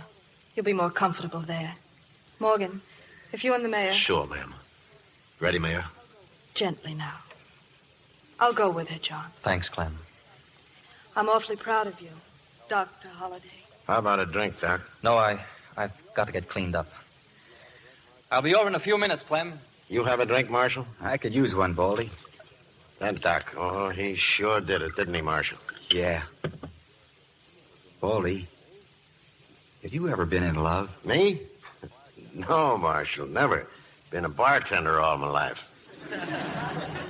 Well, I better get started looking for Verge. You'll find his body in front of the hotel. Clanton. You'll find me and my boys waiting for you at the Wells Fargo Corral.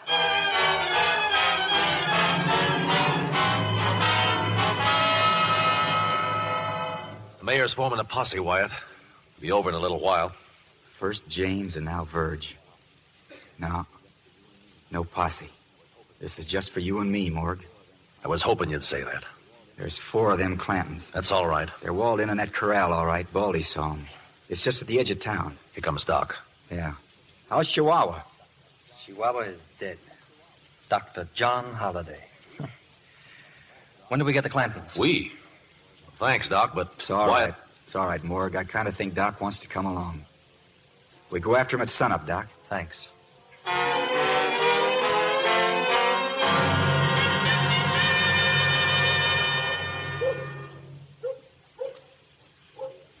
Here they come, Pa.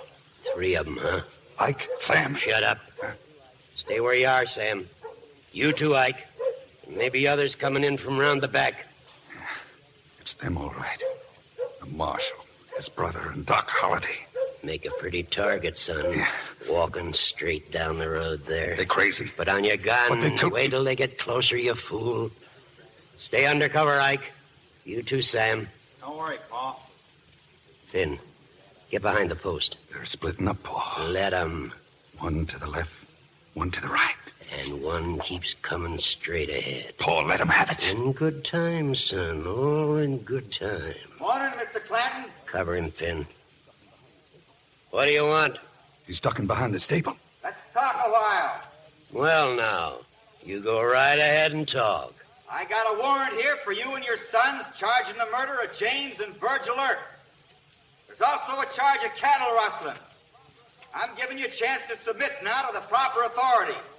You come right on and serve your warrants, mister. Which one of you killed James? I did. And the other one, too. And I'm killing you this morning. Ike, in back here. Give it to him, boys. I got him. I got Doc.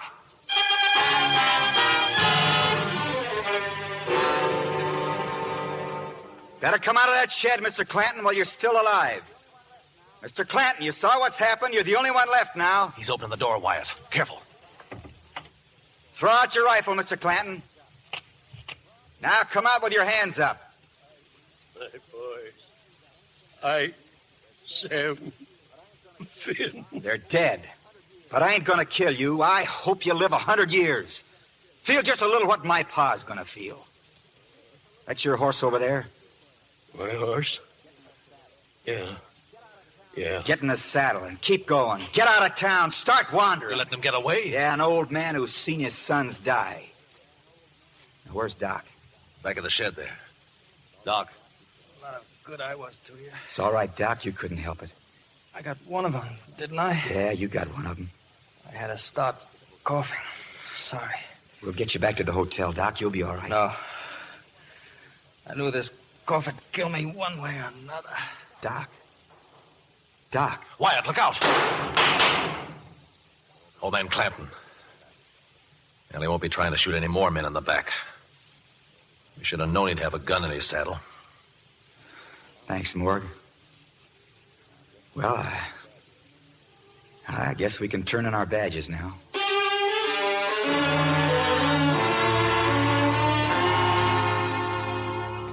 Come on, Wyatt. Got some ground to cover today. Be right there, Morg. I'm sorry to see you leave, Wyatt. Thank you, ma'am. There were so many things I wanted to say, and now nothing seems appropriate. Yes, ma'am. Yeah, I know. The mayor says you might be staying here a while. Maybe helping get a school started. Maybe. Well, that's mighty nice, ma'am. Me and Morg are going out to see Pa, tell him what happened.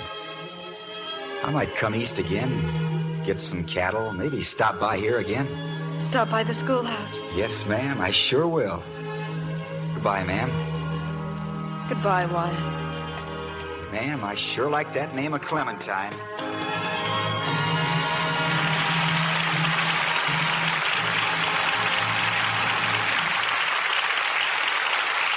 Before our stars return for their curtain calls, I'd like to ask the women in our audience a question. How do you wash dishes? After every meal? Twice a day? Once a day? There's a lot of debate on which method is most efficient. It might interest you to know that many home economists say you can save considerable time if you wash the dishes from all 3 meals together, instead of washing them after each meal. That is, of course, if you scrape the dishes first and rinse them well with warm water. Now, another way to make dishwashing go faster is to use Lux Flakes. Just pour in enough to make rich suds, turn on the water, and in a flash the suds billow up. Lux Flakes dissolve fast, leave no gummy, undissolved bits to stick to the dishes. A quick hot water rinse, and your dishes are sparkling clean. Dishes dry without wiping, too. Best of all, Lux is thrifty for dishes. Lux Flakes actually go so much further and are so rich, ounce for ounce, that they wash up to twice as many dishes as any of 10 other leading soaps tested. But here's the thing you ladies will be most interested in.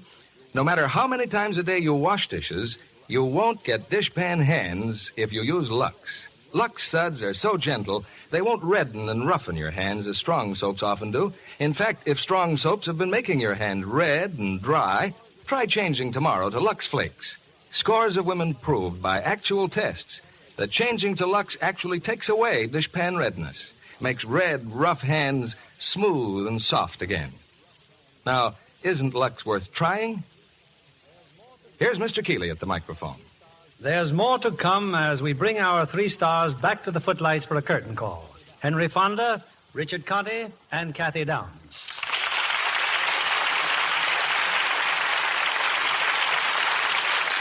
You made the Old West seem very real tonight. Thanks, Bill. Actually, it seemed very real to us when we were shooting the picture. Is it true about you being surrounded by Indians most of the time? Yes. In fact, the producer hired a lot of them as extras. Did you pick up any of the language? Oh, simple words like Nanya for rain and Shushay for papoose. Papoose? Sure. Indian baby. Oh, I thought you meant the rear end of a railroad train. But the Indians were really mighty helpful when it came to keeping us posted on the weather. You don't mean they could predict the weather? One old codger could. Every morning we'd ask him what it was going to do, and he'd tell us. Never missed, huh? Oh, he failed us once. At least he shook his head and said he didn't know. What reason did he give? His radio had broken down that morning. Well, Bill, if that Indian is listening in tonight, I'm sure he's waiting to hear what's on for next week. And we're glad to tell him, because next Monday from the studios of Universal International, we're presenting that current howling comedy success, The Egg and I. And our stars are Claudette Colbert and Fred McMurray. Both, as you know, from the original screen cast. That's a very funny picture, Bill. And I'm sure it will make a delightful play for us. The story of two refreshing people who seek peace and riches on a chicken farm and end up more scrambled than the eggs. Sounds like something to crow about. We'll be listening. Good night. Good night, and our sincere thanks.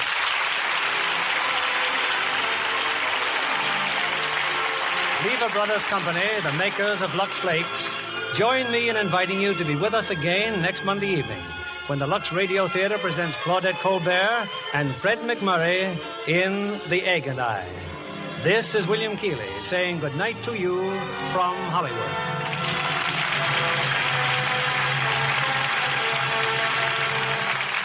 Have you taken a can of used fat to your meat dealer lately? Ask him what he pays. You'll be surprised and delighted at the high prices you can get for used fat now.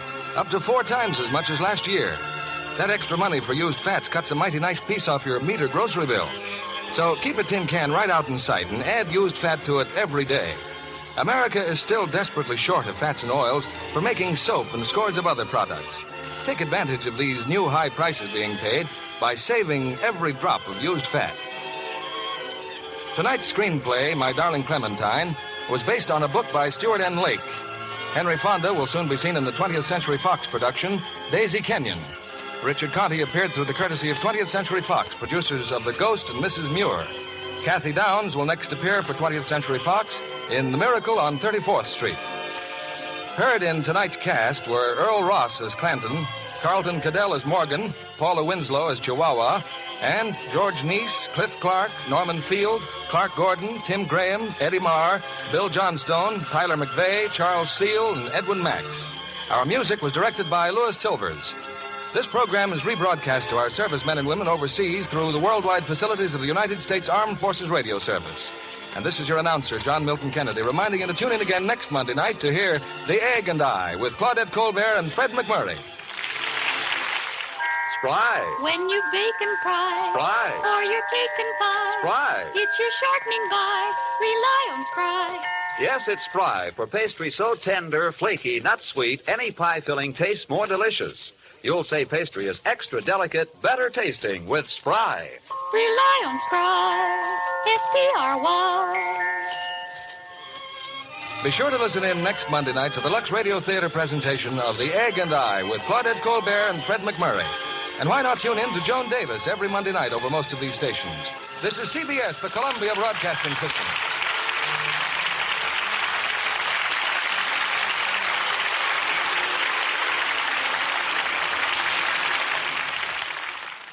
From Hollywood, the Hollywood Radio Theatre.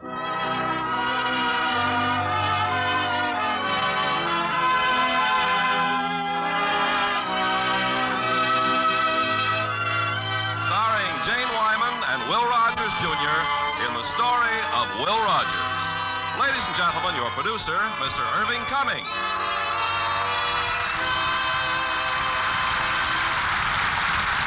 Greetings from Hollywood, ladies and gentlemen. If a vote were taken for the most popular American of all time outside of public office, I'm sure Will Rogers' name would head the list. His keen perception, gentle humor, and simplicity made him one of the most beloved men of our time. Tonight, playing his original role in the story of Will Rogers, we have the perfect choice, Will Rogers, Jr. And as his co-star in this humorous drama from the Warner Brothers studio, their glamorous Academy Award winner, Jane Wyman, in her original role of Mrs. Rogers. Now, the story of Will Rogers, starring Jane Wyman as Betty Rogers and Will Rogers, Jr. in the title role.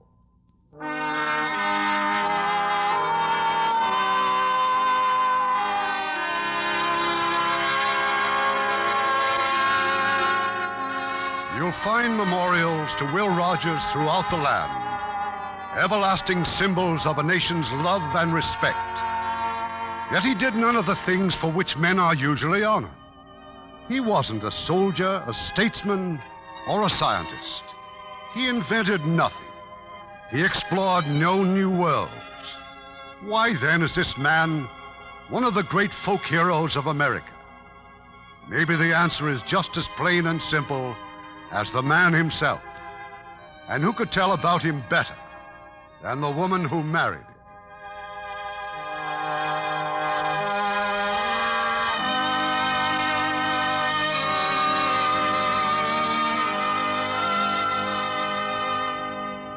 Will rode into my life just after the turn of the century. Oklahoma was still Indian territory, and Oologah, one of the few cow towns that boasted a railroad. If it weren't for that railroad, I wouldn't have been there at all. My sister's husband, Dave, was a station master, and I'd come for a visit. I saw Will tie his horse outside the station, just another saddle-weary drifter, and then he wandered into the baggage room. Anybody here? Quit hiding, Dave. I ain't the railroad inspector. Yes? Oh, I beg your pardon, ma'am. I thought Dave was, he ain't been fired, has he? Oh, no. Mr. Marshall's on the committee for the Congress from Washington. They're having a reception at the Rogers home. Now, if there's something I can do for you... Mean you're the baggage man? Well, is anything wrong with that? Not at all. It's kind of interesting. Only ain't exactly got the bill for it, ma'am. May I have your check, please? Thank you. Is it a trunk or a valise? Well, it's more like a carpet bag, ma'am. It's about so big, and it's, Can't I help you, ma'am? Oh, no, no. No, this is it right here. Sure is, ma'am. Only where's the banjo? The banjo? The banjo was tied here to the bag, ma'am. Why, it couldn't be here. I'd seen it. Ma'am, Clint Green once had a baby carriage shipped in here. The infant was 9 years old before they ever found it. And if I remember correctly, it was lost in that corner right over there. Well, mistakes can happen any place, if it is a mistake. Well, I don't see anything like a banjo. Well, I'm not saying it's here or it ain't, but it's worthwhile looking for a mite more earnestly. What might that be, ma'am? Well, that's a bathtub, of course. As if you didn't... Oh, dear. Here, let me help you. Well, if you could just raise it up a little higher, please. I can't imagine how a banjo got under the bathtub. Ain't no harm done except to the case. Bathtub seems to be in good shape, too. Well, I'm sorry about the case, but the railroad's responsible, so if you'll just fill out this claim sheet... That's all right, ma'am. I won't be needing the case. Don't aim to be traveling far anymore. Can you play the banjo? No. And if you'll excuse me, I have to go now. I didn't mean to keep you away from your work. Well, it really isn't work. I've been invited to the Rogers house for that party, and I'd... Oh, well, you go right ahead, ma'am. We can finish this conversation later. Oh, indeed? Oh, yes, ma'am. We sure will, ma'am.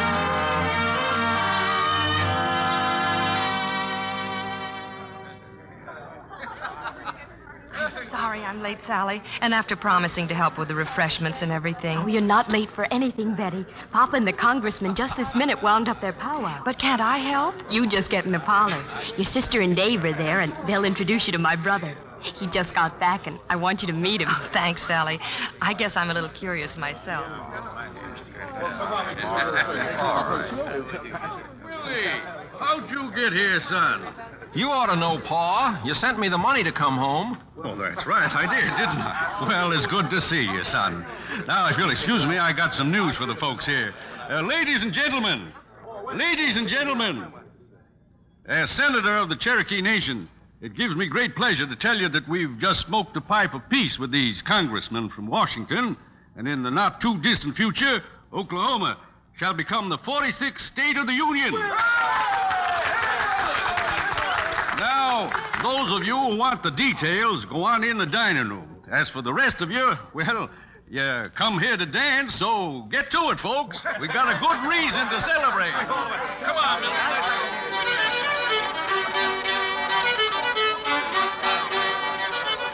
This is my sister, Will, Betty Blake. Betty, this is Will Rogers. Hello again, ma'am. Again? How do you do? Mr. Rogers, I think it was mean of you not to tell me who you were down at the station. Well, say, a name don't change anybody, ma'am. I don't want you to be fooled by my name. I may be Clem Rogers' son, but the similarity stops right there. Now, for instance, you see how good Pa cuts a caper? Well... You come dance with me, and I'll show you the difference. I may not be able to put one foot in front of the other, but I try awful hard. Will you? Well, thank you. I think I'd like to.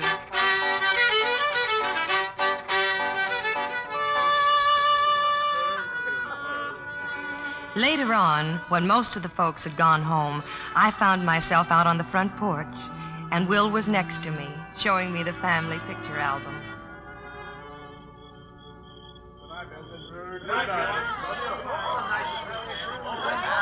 And this one here, that's Ma and Pa when they were married. Ma died when I was 10. She was part Cherokee, too, so I get it from both sides. And, who's this little boy? Well, that's me. All of these are me. Each one was taken when I started a new school. You must have run out of schools early. No, ma'am. Those schools, they kept cropping up like mushrooms. Became a case of Pa and me out stubborning each other. This one here is Pa's last fling, Kemper Military Academy. I was there for 2 years, one in the guardhouse and one in the 4th grade. Mr. Rogers, now that you're home again, well, what is it you want to do? Well, that's what Pa and I have been debating about a long time. Maybe if we got together, we ought to make a man out of me.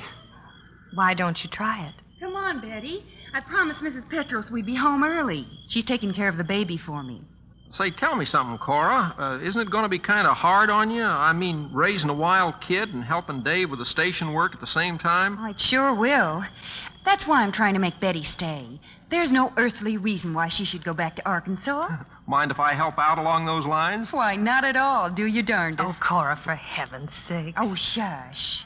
Now help me find Dave, honey, and let's get on home. That you out there, Will? Be right in, Pa. Good night, Miss Blake. Good night, Mr. Rogers.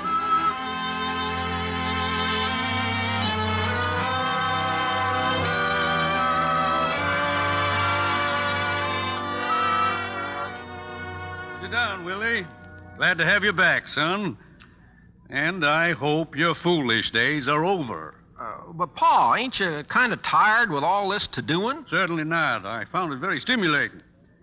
Well, you've been gone for 2 years. I'm interested to learn what you've accomplished. Well, I worked a lot of ranches, Pa. Met a lot of fine people. Gotten some practice with my rope. I even had an offer to go with a big roundup. If that's your ambition, that aimless drift in life, there's no use my even talking to you. You sent me $100, Pa. Don't seem like you're getting your money's worth out of this conversation. I ain't with the roundup. I'm here. But are you any different than when you left? Pa, you and me have been making this same mistake for 20 years. You wanted me to be Clem Rogers' boy, and I've just stampeded away from it. I might do better as just plain Will Rogers. Why not give it a try? Things are happening around here. Big things. We'll need young, new leaders. Pa, the folks around here are on to me. Why, I couldn't lead them to a water trough. I'm trying to be patient, Willie, but I'm blamed if I understand you. It's time you face some responsibility. I can't argue that, Pa. Well, I'm opening a bank in Claremore. Between that and our coming statehood, I'll have little time for this ranch. Well, I'm turning it over to you. Run it your own way. But remember, ranching's a business, and the minute anything goes wrong... Are you threatening me or hiring me? I'm hiring you, son. Thank you, Pa. I'm obliged.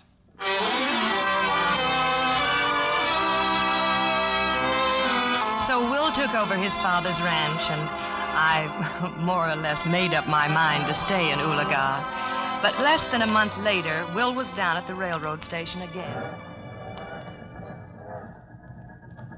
So I'd like 2 tickets, Betty, to Fort Smith.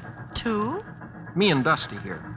Howdy, miss. Dusty, 2 round trips will be $9.80. One way will do. Will? Yeah, it's me and Pa again. Anyways, from Fort Smith, me and Dusty are heading down Texas way.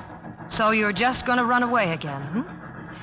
Well, if you had any gumption, you'd stay here and face up to things and take your rightful place in this community. Like doing what, Betty? Well, after all, Will, you're a... Clem Rogers' son. Yeah, everybody keeps reminding me. I kind of got it figured out that I ain't. I'm myself. It wouldn't take much gumption to stick around here. It'd be the easiest thing in the world now that you've decided to stay. Then why don't you? I can't. Maybe there's no explaining it, but I just got to get out of here. Well, here are your tickets. Here's your change, and there's your train. Thanks. Be seeing you, Betty.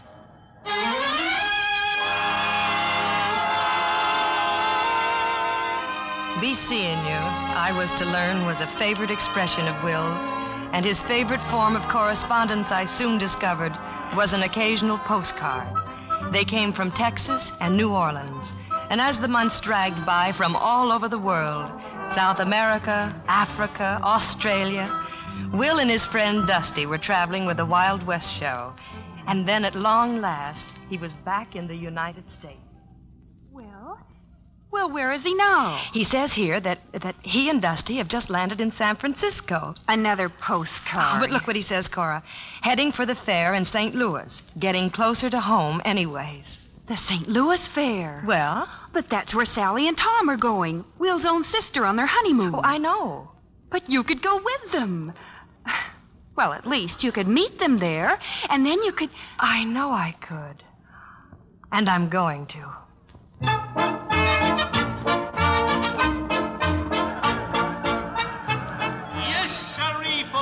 Original Santa Fe Jack in his Wild West show. The greatest assembly of prairie daredevils ever gathered under one tent. You'll see Honey Girl Kate. You'll see Chief Big Horse of the Untamed Apaches and the one and only Cherokee Kid, the foremost roping artist in the world, fresh from triumphs before the crowned heads of Europe, Asia, and the Greater Antilles. He can lasso the tail off a boat.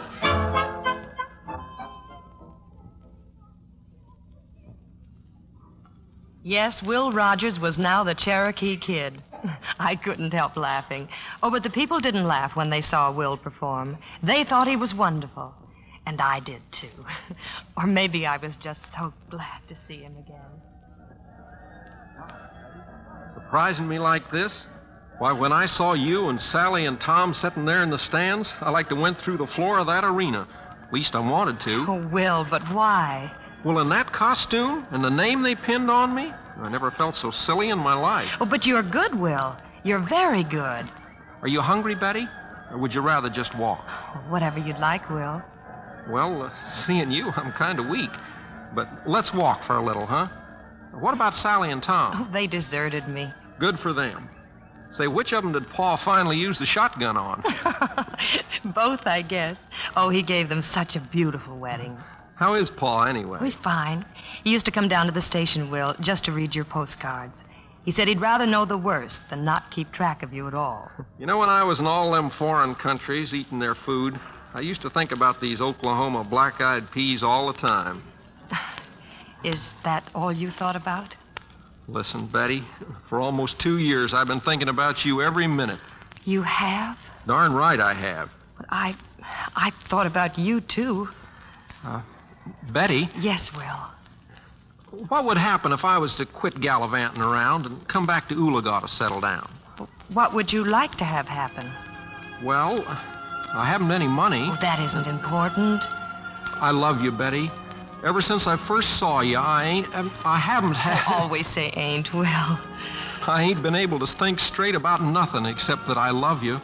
Is that important? Oh, it's awfully important. Then you'll marry me? Yes, Will. Golly Moses, I feel like hollering. Well, why don't you? Yahoo! Yahoo!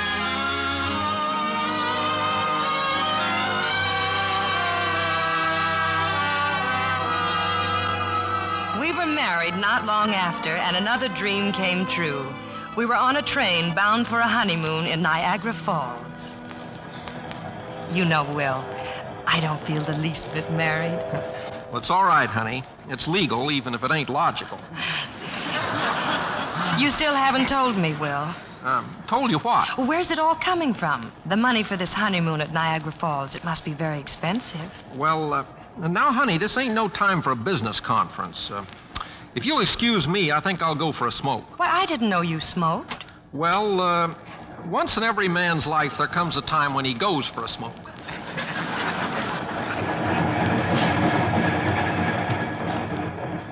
Well, did you break it to her, Will? Not yet, Dusty. I ain't found just the right moment, so you better stay out of sight. Got the horse on all right? Yeah, he's in the baggage car. Awful nervous, though.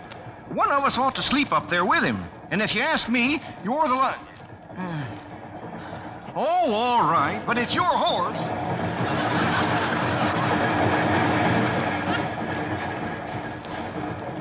Sorry it took so long, honey. Somebody must have sewed up the sleeves of this nightshirt. Somebody like Dusty? Now, how in the world could Dusty be on this here train? Oh, I just saw him in the corridor. You saw him? Will, for heaven's sakes, what is it? Well, he's coming with us, honey, to look after the horse. The horse? What horse? Well, the horse I'm going to use in the act. You see, that's how I aim to make the money we've been talking about. I'm booked with a big traveling show. It's kind of a circus, I guess. We open in Buffalo. Well, that's right near Niagara Falls. But what about Ulaga? You said we were going home. We will, honey, at the end of the season, when we've saved up enough money to do it in style. We finish in New York, at Madison Square Garden. But why didn't you tell me, Will? Well, I was kind of waiting for the right minute, like now. I'm telling you now. Of course, if you don't want me to... Oh, I should have told you, honey, but I just couldn't go creeping home to Pa broke again. But it's all right, Will. Everything's all right. But you mustn't ever be afraid to tell me anything. I'm your wife. And wherever you think you have to go, then I'll follow. Even if I'm following the train seals? Even then. Thanks, honey.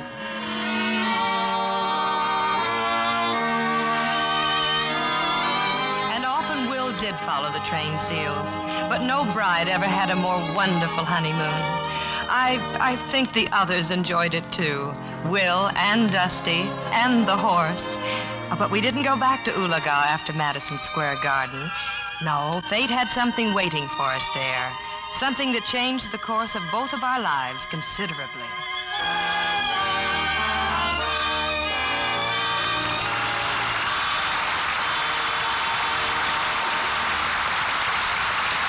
We'll continue with this week's production of the Hollywood Radio Theatre in just a moment.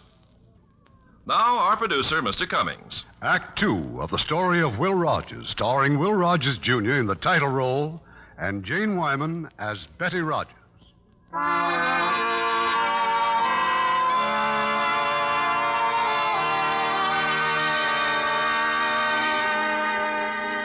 Will had said that we'd finish in New York at Madison Square Garden, which we did.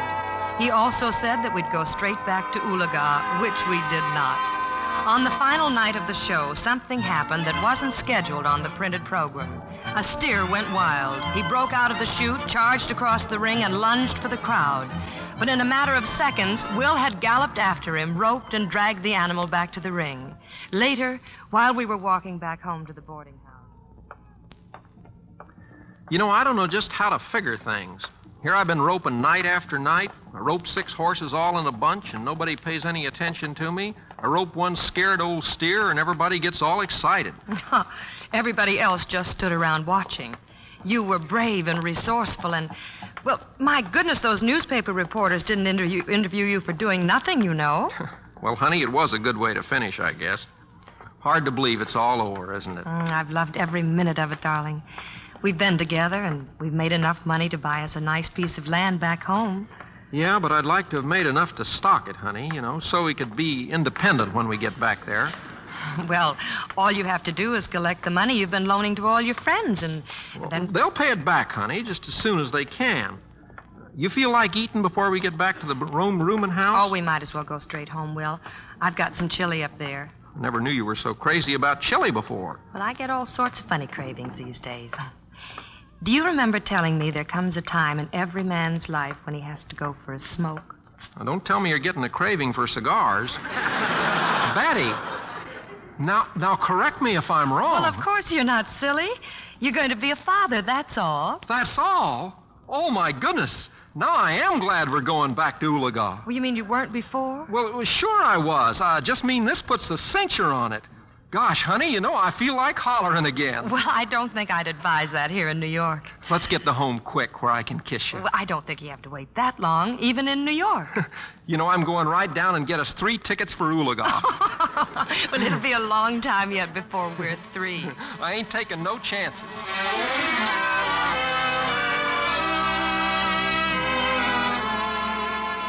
The next morning, the newspapers were full of it. No, not about the baby, but all about Will and how he'd stopped a panic when he roped that loco steer. And then, when the carriage pulled up at the boarding house to take us to the station.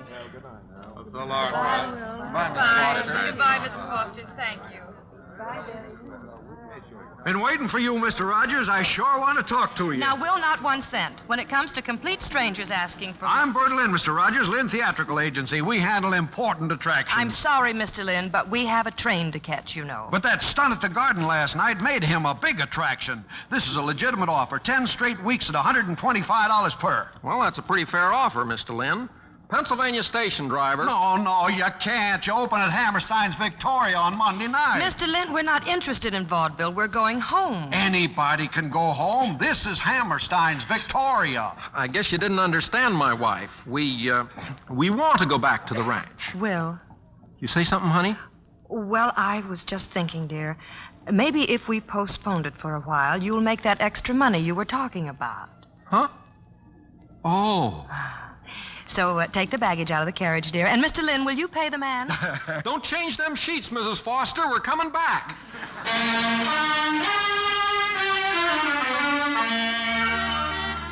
So Will played Hammerstein's Victoria.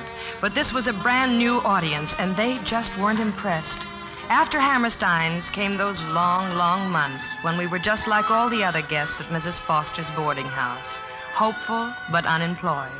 And every day, Will called on Bert Lynn, the booking agent. I just can't understand it, Will. 6 months going by and not a sign of a job. Guess I'm not good enough. That's the answer. Now stop talking like that. It's the theaters. They just don't want roping acts, that's all. I gotta get something, Bert. Betty's gonna have a baby any minute, and there'll be doctor bills, and... Bert, I'm desperate and I'm broke. I know, Will, I know. Just as soon as I... Hello? He's what? But he's supposed to be in Brooklyn. How could a guy get his foot caught in a bar rail? Berkelani again, out on the south. Yeah, I guess you got your troubles too, Bert. Troubles? I booked him in Sam Webb's theater. That's only the toughest manager in the business. Now I got to call him up and I've got to... Will, get those ropes. You're going on in place of Berkelani. But Mr. Webb, I'll handle Mr. Webb just soon as we get to Brooklyn. Yeah, but what about Dusty and the horse? They're all part of the act. Phone him. Tell Dusty to rush over there. Here's the address. Oh, I've been trying to book you there for months. But... Yeah, sure. Tell me all about it on our way over.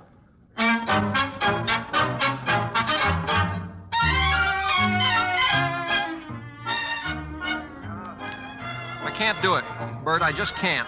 I telephoned the boarding house. It's Betty. Well, they've sent for the doctor. But will you go on in 3 minutes? Besides, what could you do at the boarding house? Nothing, maybe. But I just can't let her be there alone. Look, I'll call him back. I'll stay right here on the telephone. I'll let you know the minute something happens. I can't do it, Bert. Besides, there's Dusty and the horse and no sign of him here then yet. Just go out there and give him 6 minutes with your ropes. Think of your room rent. Think of your doctor bills. Go on, you can do it. Well, don't leave that phone. Yeah. Now, pick up your ropes and get out.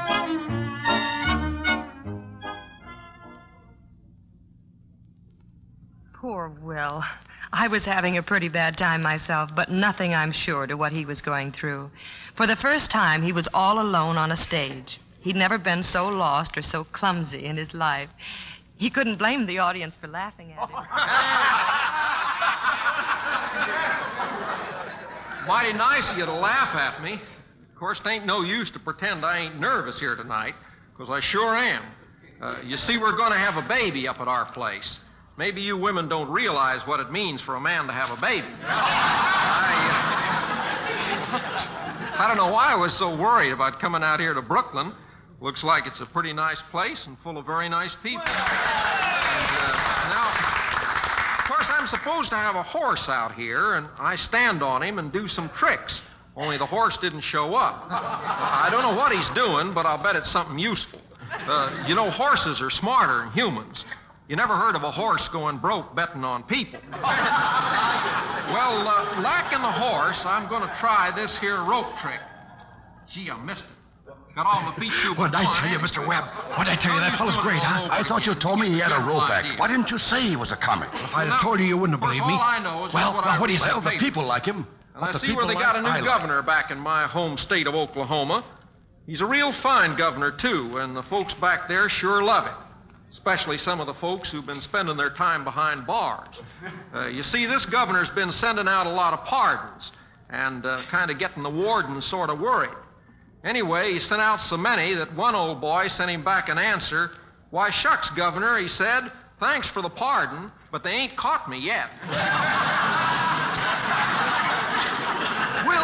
Will, it's a boy, and Betty's fine. It's a boy, folks, and Betty's fine.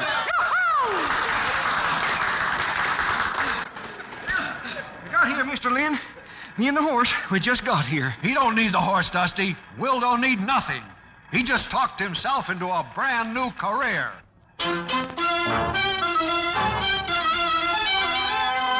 Yes, Will had a brand new career. He just went out on the stage and kept talking, never knowing what he was going to say until he said it, and always surprised at the success it brought him. In a few years, Will was a headliner, a star. And what people seemed to love most was to hear Will talking about politics and Congress. And then one day, the United States Secret Service ordered him to Washington, the request of President Wilson. I know I've said a lot of things about Washington, Mr. President. If I've offended you in any way, I'm sorry. I didn't ask you here to censor you, Mr. Rogers. For a long time, I wanted to thank you for your war work and everything else. That's mighty nice of you, Mr. President. And to be perfectly honest, I've always wanted to see the master of the verb ain't. I've heard you've had several offers to write. How's it I've never seen you in print? Why, Mr. President, as an ex-college professor, you ought to know that I can't put two words together without making them come out wrong. That may be, but from the quotes I've heard, your meanings come out pretty right.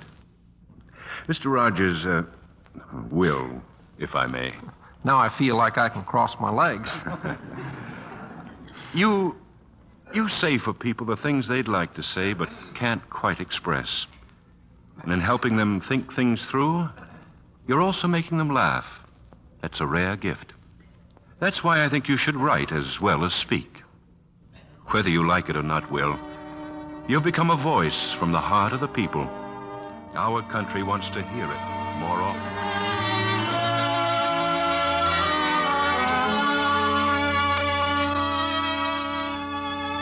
If the President of the United States had said all those things to me, I'd simply burst.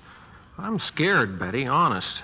When they start taking me serious, that scares me. Well, it's just because it's something new. And besides, the paper prints what you say all the time, and not just the funny things either, so you might as well let them pay you for doing it. It's no use, honey. Why, I couldn't sleep nights for worrying but what some poor soul might take me up on something and get himself into a peck of trouble. Oh, you're nervous, that's all. Just like you are on every opening night. But I'm not in the least bit nervous. But you just said you were scared. See how a fellow's words get twisted? Even you do it. But I don't notice that your words are being twisted at all. If you're so afraid of getting into trouble, then why do you say the things you do about people and governments and things? I didn't say I was afraid of getting into trouble. I said some poor fellow might take me serious and he'd get himself into trouble. It seems to me, Will, that you're just afraid to take the responsibility. Take my rightful place in the community? This is what you told me years ago. Is that still it? Oh, Will, I'm sorry. I didn't mean that. I understood when you left Ulaga, and I understand now. Only a wife likes to see her husband get the best that he deserves and give the best that she knows is in him. Look out now. You're beginning to spoil it again. It's a closed subject, I promise. I know something else that's going to be closed, too. My big mouth.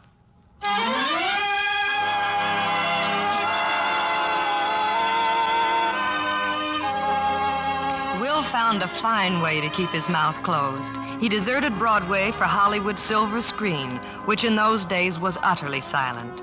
We bought a ranch in Santa Monica, and Will settled down to making movies. Well, one day, while they were shooting a scene out of doors, something happened that disturbed the producer considerably. Crazy fool. Landing his airplane right in range of our cameras.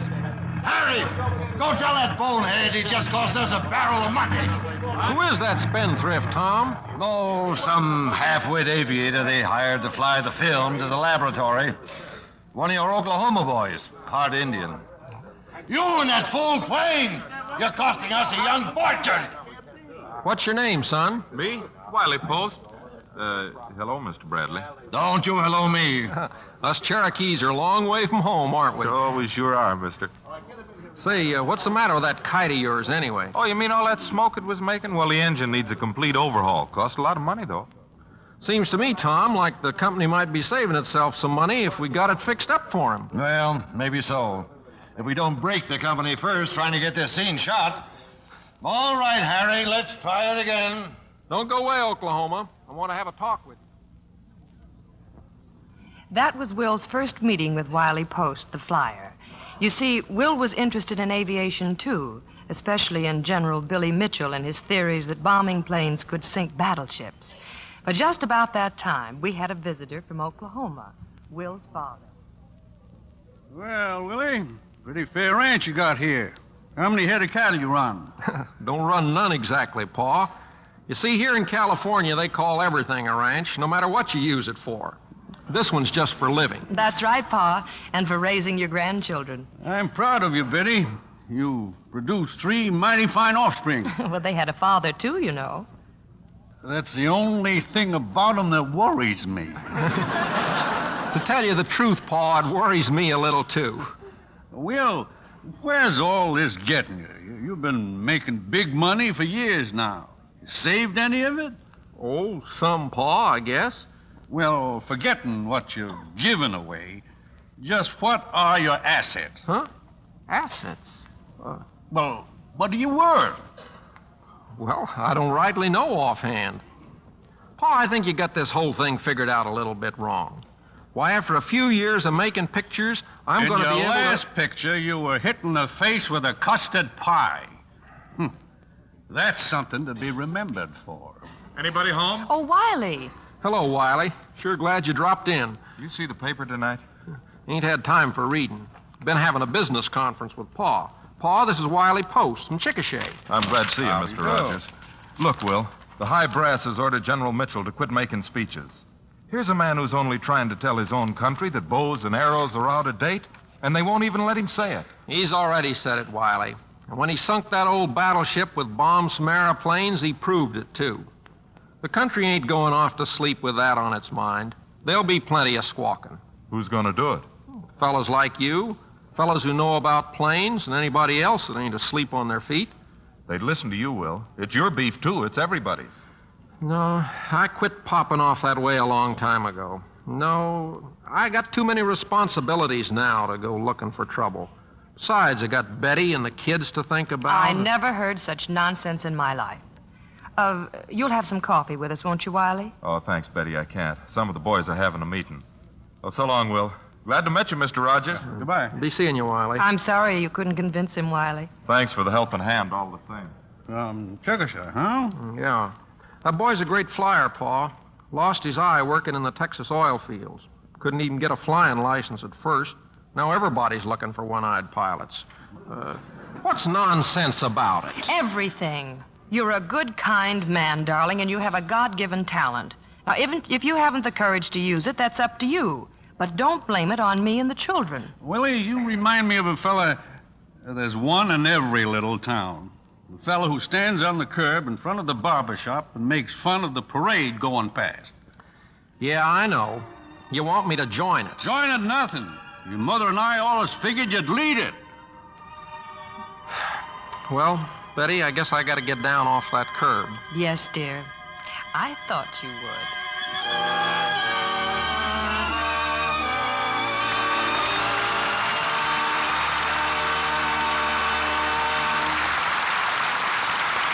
In a few moments, we'll continue with Act 3 of the story of Will Rogers. We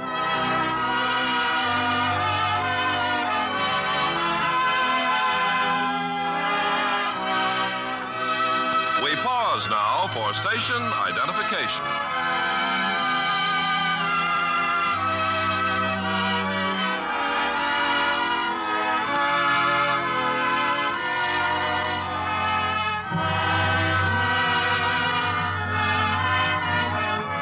Curtain rises on Act 3 of the story of Will Rogers, starring Jane Wyman as Betty Rogers and Will Rogers, Jr. in the title role.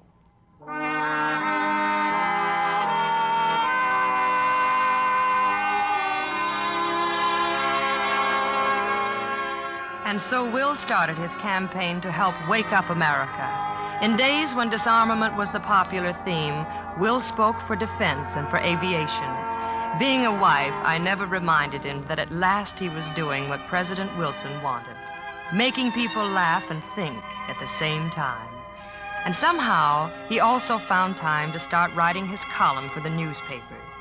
Then in 1927, Warner Brothers made a picture called The Jazz Singer, which revolutionized the film industry. The screen could talk, and talking pictures made Will its biggest star. But it wasn't long before Will was on his way again, this time overseas. He talked to prime ministers and shopkeepers up and down the continent. I'll have to stay in Europe a long time to find some country that don't blame America for everything that's happened to them in the last 15 years. Here in Germany, they got a fella named Hitler. He began in a beer hall, and he'll give the whole world a hangover before he's through.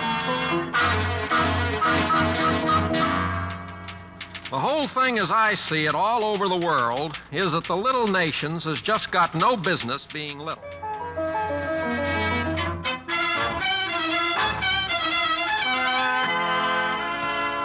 Home in the fall of 1929, just in time for the Wall Street crash.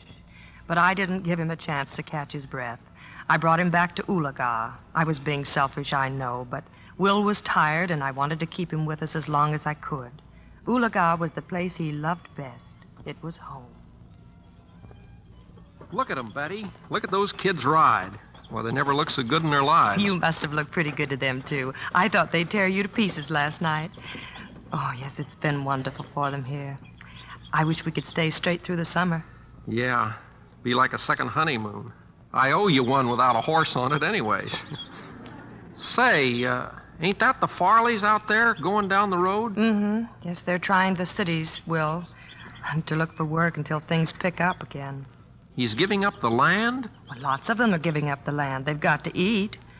Pa was saying that Orville Jones is leaving this afternoon. I guess men can't afford to go to a barber shop anymore. Betty, let's ride to town, huh? Now? Now. There were others in town in front of the barber shop saying goodbye to Orville and his family. Well, Orville, you're getting smart. Going out to California to be my neighbors. We ain't looking for no handouts, Will. I know you ain't, Orville. That don't mean we can't be neighborly when you get out there. I guess I'm a little touchy. So many things change around here. Seems a fella sort of changes, too. Say, Will, what about this depression? What do you suppose caused it all? Wish I could answer that. Of course, the Democrats are trying to pin it on the Republicans. But them Republicans ain't smart enough to think of all the thing that's been happening lately. One thing, though, you sure can tell the two of them apart these days. The Republicans say, well, things could have been worse. The Democrats say, how? Well, doesn't anybody give a hoot what's happened to us? Back east and out west, they're calling us Okies. Well, it just don't sit so good, Will. Spell back, I did a newspaper piece on George Washington. How proud he'd be of his country if he'd lived till his 200th birthday. Guess I didn't know what I was writing about. If old George was around today, I bet he'd sue us for calling him father. Maybe you don't make no sense, Will, but you sure make a fellow feel better. Even if he is on his way to the poorhouse. Well, so long, Will, Betty. Goodbye, Orville, and good luck. And when you get your barber chair set up out there, Orville, look me up. I haven't had a decent trim since the stock market crash. Well, I'll do that. Now, come on, boys. Give me a hand loading up the truck. Come on. Well, dear, It ain't right what's happening. It just ain't right. what can you do about it, Will? I don't know, but somebody's got to do something. I guess we'll just have to postpone that honeymoon, dear.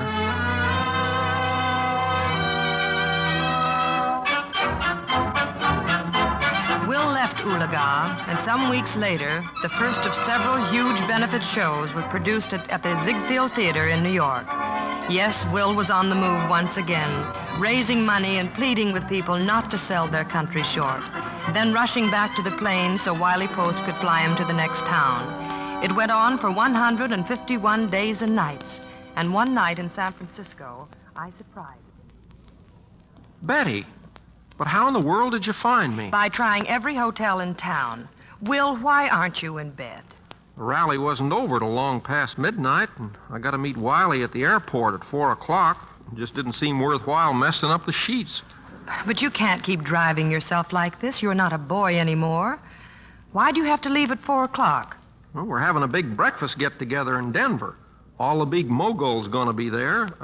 Say, what are you doing, honey? You're going to bed. But I just told you I got to... You have to be in Denver for breakfast, I know. Well, I'll call the committee and tell them that they can have a luncheon instead. I'm sure they'd rather have you there alive instead of half dead. Well, I guess I am a little wary. Oh, you're such a fool, dear. Oh, maybe I'm the fool, worrying about you so much. You know what, honey? If it hadn't been for you, why, I'd be scattered all over the prairie someplace. Never amounted to a hill of beans. Somehow you always manage to piece me together again. Oh, don't be silly. I just want you to keep your health, that's all. You know, I don't think you realize all the wonderful things you're doing. It's not just the money you're raising. You're giving people back something they've lost. It's kind of a courage and morale and hope all rolled into one. People are beginning to laugh at themselves again. Maybe that's it. But whatever it is, you're doing it. And if you're... Will, you sleep, darling? Huh? Oh, now, if that ain't just exactly like a woman. A minute ago, you bawled me out for not being asleep. Well, not in the chair, dear. Now get undressed. Yes? Sorry, Mr. Rogers. It's not permitted to have a lady in the room. Hotel rules, you know. But this ain't no lady. This is my wife.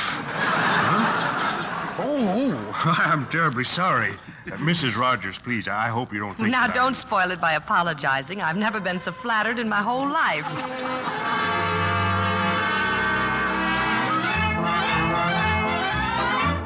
Well, there's something else that some of you may remember. The Democratic National Convention in Chicago in 1932, and the nomination from the state of Oklahoma.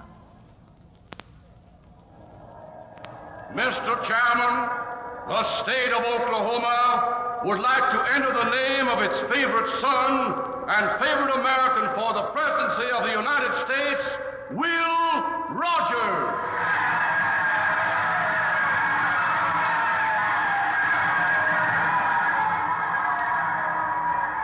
For once in my life, I'm kind of stuck for something to say.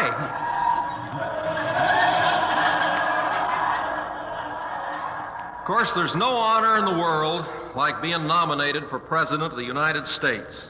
Even if this is just a favorite son nomination, and even if my being up here is just sort of a joke, I couldn't be prouder. It's been my lot in life to play the fool and to make people laugh.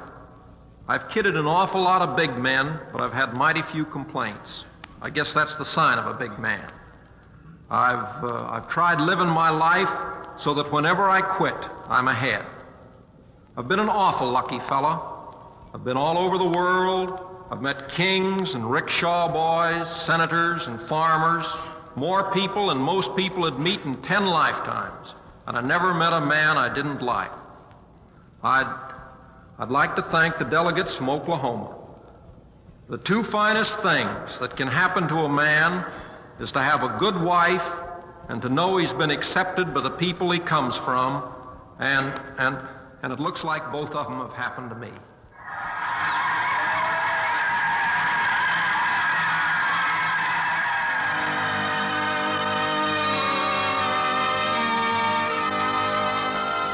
long after that, Will was back home, back to the ranch in California.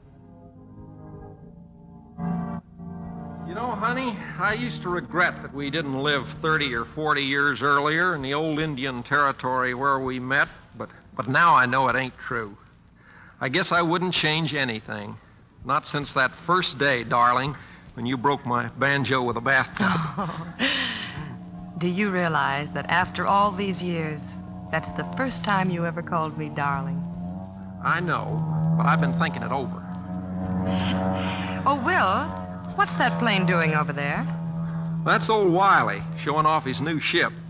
I forgot to tell you, honey, he's dropping in tonight for supper. Not just for supper. Wiley's like Pa. He doesn't drop in unless he has something on his mind. Well, maybe. We have been kind of figuring on a little trip up to Alaska. Well, why way up there? Well, you see, honey, when I was a kid, I flunked a geography exam, and ever since then I've had a hankering to go up there and find the right answers. Look, if you don't want me to read the letters you get from Washington, then don't leave them open on the dining room table. What letters? Well, for instance, the one about the appropriation bill for Alaskan defense. Huh? Well, isn't that a pretty unpopular thing for you to be backing? Nowadays, everybody's talking about saving rather than spending. This is the best country in the world, honey, but you can't live in it for nothing.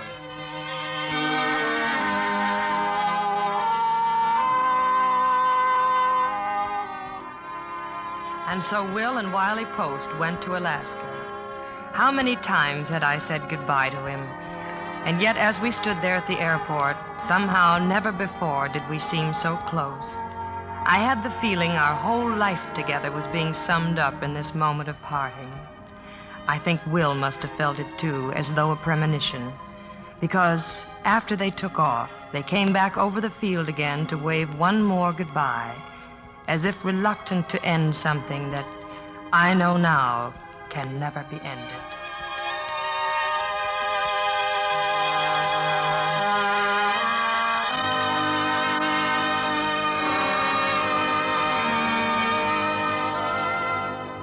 Will Rogers never came back from that flight.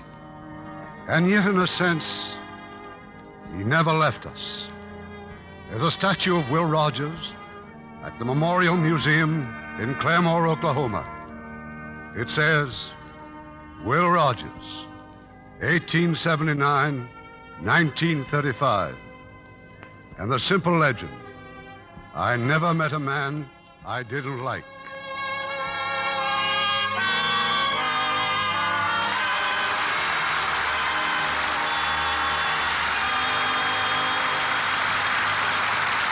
In a moment, our stars will return. Up in Newfoundland, there's an Air Force base called Fort McAndrew. Two tech sergeants were out on the field one day and noticed a 9-year-old girl hobbling around on a pair of crutches. She was a polio victim and a cripple. Her father, whom they finally located after much questioning of the girl, was a civilian employee on the field. He had 8 children and simply couldn't afford the costly treatments that would be necessary to help his little girl. Well, that was enough for the two sergeants. They got up entertainments, collected donations, and, well, soon every enlisted man, officer, and civilian worker around the place was in on the project. They raised $4,300, enough to fly the little girl to the United States and provide treatments at Warm Springs, Georgia. Such acts by you and your friends today are shaping our world of tomorrow. Now, here's Mr. Cummings with our stars. Jane Wyman and Will Rogers, Jr., you were simply great. Please come forward for a bow.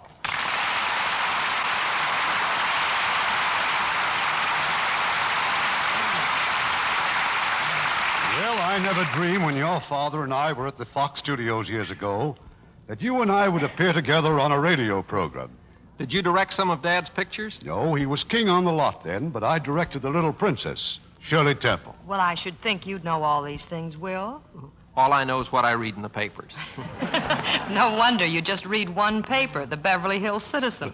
Largest weekly in the West, and the best paper in Beverly Hills. Stop, you're killing me. It's the only paper in Beverly Hills. And still the best. And if you'll read it... If you read it, you'd know Stop, You're Killing Me is Warner Brothers' latest picture starring Broderick Crawford and Claire Trevor. Plug. And if everybody read it, they'd know that Will is the publisher. and that he was only persuaded to act because he's so like his father. You know, Will, I once asked your father why he never kissed his leading lady in pictures, and he said because he saved his kisses for your mother. That's right. But he'd had a hard time resisting Janie here. You kissed Janie in the picture. Yes, but when I did that, I figured it was like I was kissing my mother. I mean, it was like my father kissing my mother. Oh, what's playing here next week? A taut, suspenseful story that will keep you right on the edge of your seat. Because it's that exciting Paramount picture, Appointment with Danger. And as our stars, one of your outstanding favorites, William Holden. And one of our most charming young actresses, Colleen Gray. We'll be listening, Irving. Good night. Good night, and all our thanks.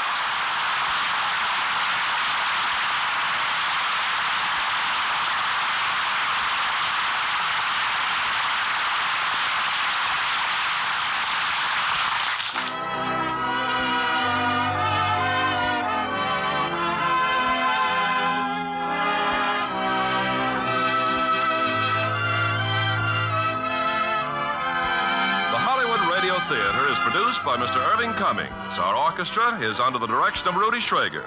This is Ken Carpenter inviting you to join us next week at this same time for another presentation of the Hollywood Radio Theater.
Radio Theater is a presentation of the United States Armed Forces Radio Service.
Lux presents Hollywood.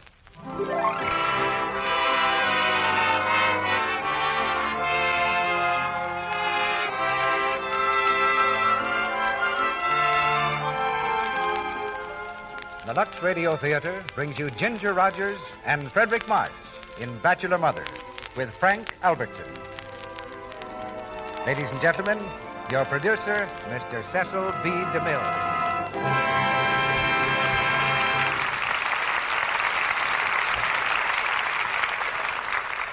Greetings from Hollywood, ladies and gentlemen.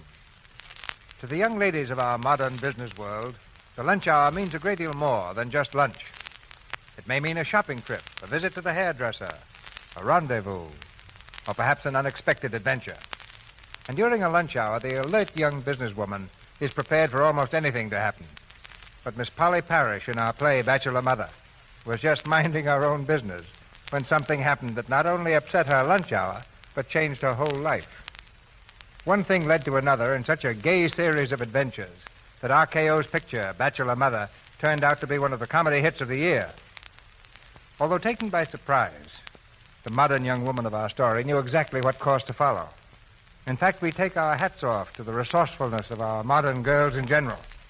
Consider the example sent to me by a member of our audience. It's a clipping from the Birmingham, Alabama News, in which a resourceful young lady advertises, "Girl in need of work at once. Will consider dishwashing if Lux is used." I'll make a bet she got a job with a wise employer. When Lux Flakes is in the dishpan, both Judy O'Grady and the Colonel's lady are sisters in the care of their skin.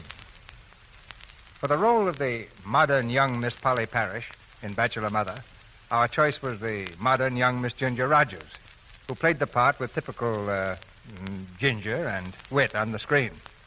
She comes to us from the set of the new RKO picture, Primrose Path. As David Merlin, the son of Polly's employer, we planned to have Joel McCrae.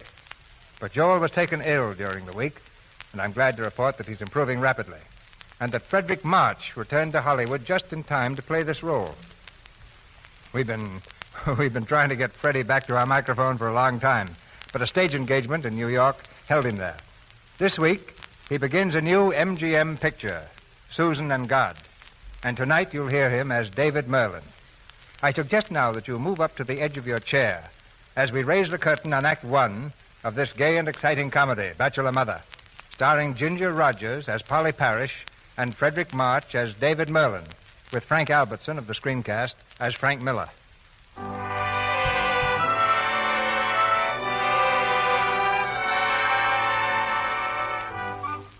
Polly Parrish, young and pretty, is about to lose her job. This is hard enough to face at any time, but when it happens on the day before Christmas, it's almost too much. During her lunch hour, Polly Parrish walks slowly along a street in downtown New York. Vaguely, she wonders what's to become of her. As she passes the Atkins home for foundlings, fate steps in. Gallops in. For a woman in a heavy shawl is just leaving a bundle at the door. With a gasp of indignation, Polly rushes to the woman and catches her by the arm. Here, don't you dare. Why, don't you dare leave your baby. Please, I'm not the baby's mother. There is no mother. They'll take good care of it here. Just the same, you have no right to do I thought I could take care of it after the mother died, but I couldn't. Oh, it's such a wonderful baby. They'll be good to it. Wait! Hey, come back here! Come back! Oh, you poor little kid. All alone? Now, don't cry, darling. Here, I'll hold you. Oh. Would you come in? What? Oh. Just come this way, please. Oh, take your finger out of your mouth. There, now, don't eat your finger. You hungry? Well, I'll give you something to eat here. That's a good baby. Right here, please. Another one, Mr. Fry. Oh, yes. Your name, please? Poor little thing. Your name, please. Polly Parrish. Come on, take your finger out of your mouth. Are you employed anywhere? I'm at Merlin's until tomorrow. You darling, that's a good baby. Now, just why did you abandon your baby, Mrs. Parrish? It's such a sweet... What? Oh, well, this isn't my baby. It was on the doorstep. Yes, we know. Well, no, really. Well, an old lady left it on the doorstep, and I thought it'd roll off. My dear, we're only here to help you. We're your friends. Well, I wish it was mine, but it isn't. I wasn't leaving it. I was just picking it up. Many mothers say babies are not their own, but from experience, we've discovered the wisest thing is to make a clean breast of it. Now, look here. This is ridiculous. This is not my baby, whether you believe it or not. Here, nurse, you take the baby. I'm getting out of here. You see, my dear? When you give the baby to the nurse, it cries. Take it back. Just for a moment. There. Well, my dear, Oh, for heaven's sake. the baby seems to know you. Well, I don't know it. Here, you take it. No. No, let me alone. When I want a family, I'll get married and do it right. Oh, it's pathetic, isn't it? Well, anyway, we know she works at the Merlin department store. Mr. Merlin and his son have always been very charitable. I'll go right over there after lunch.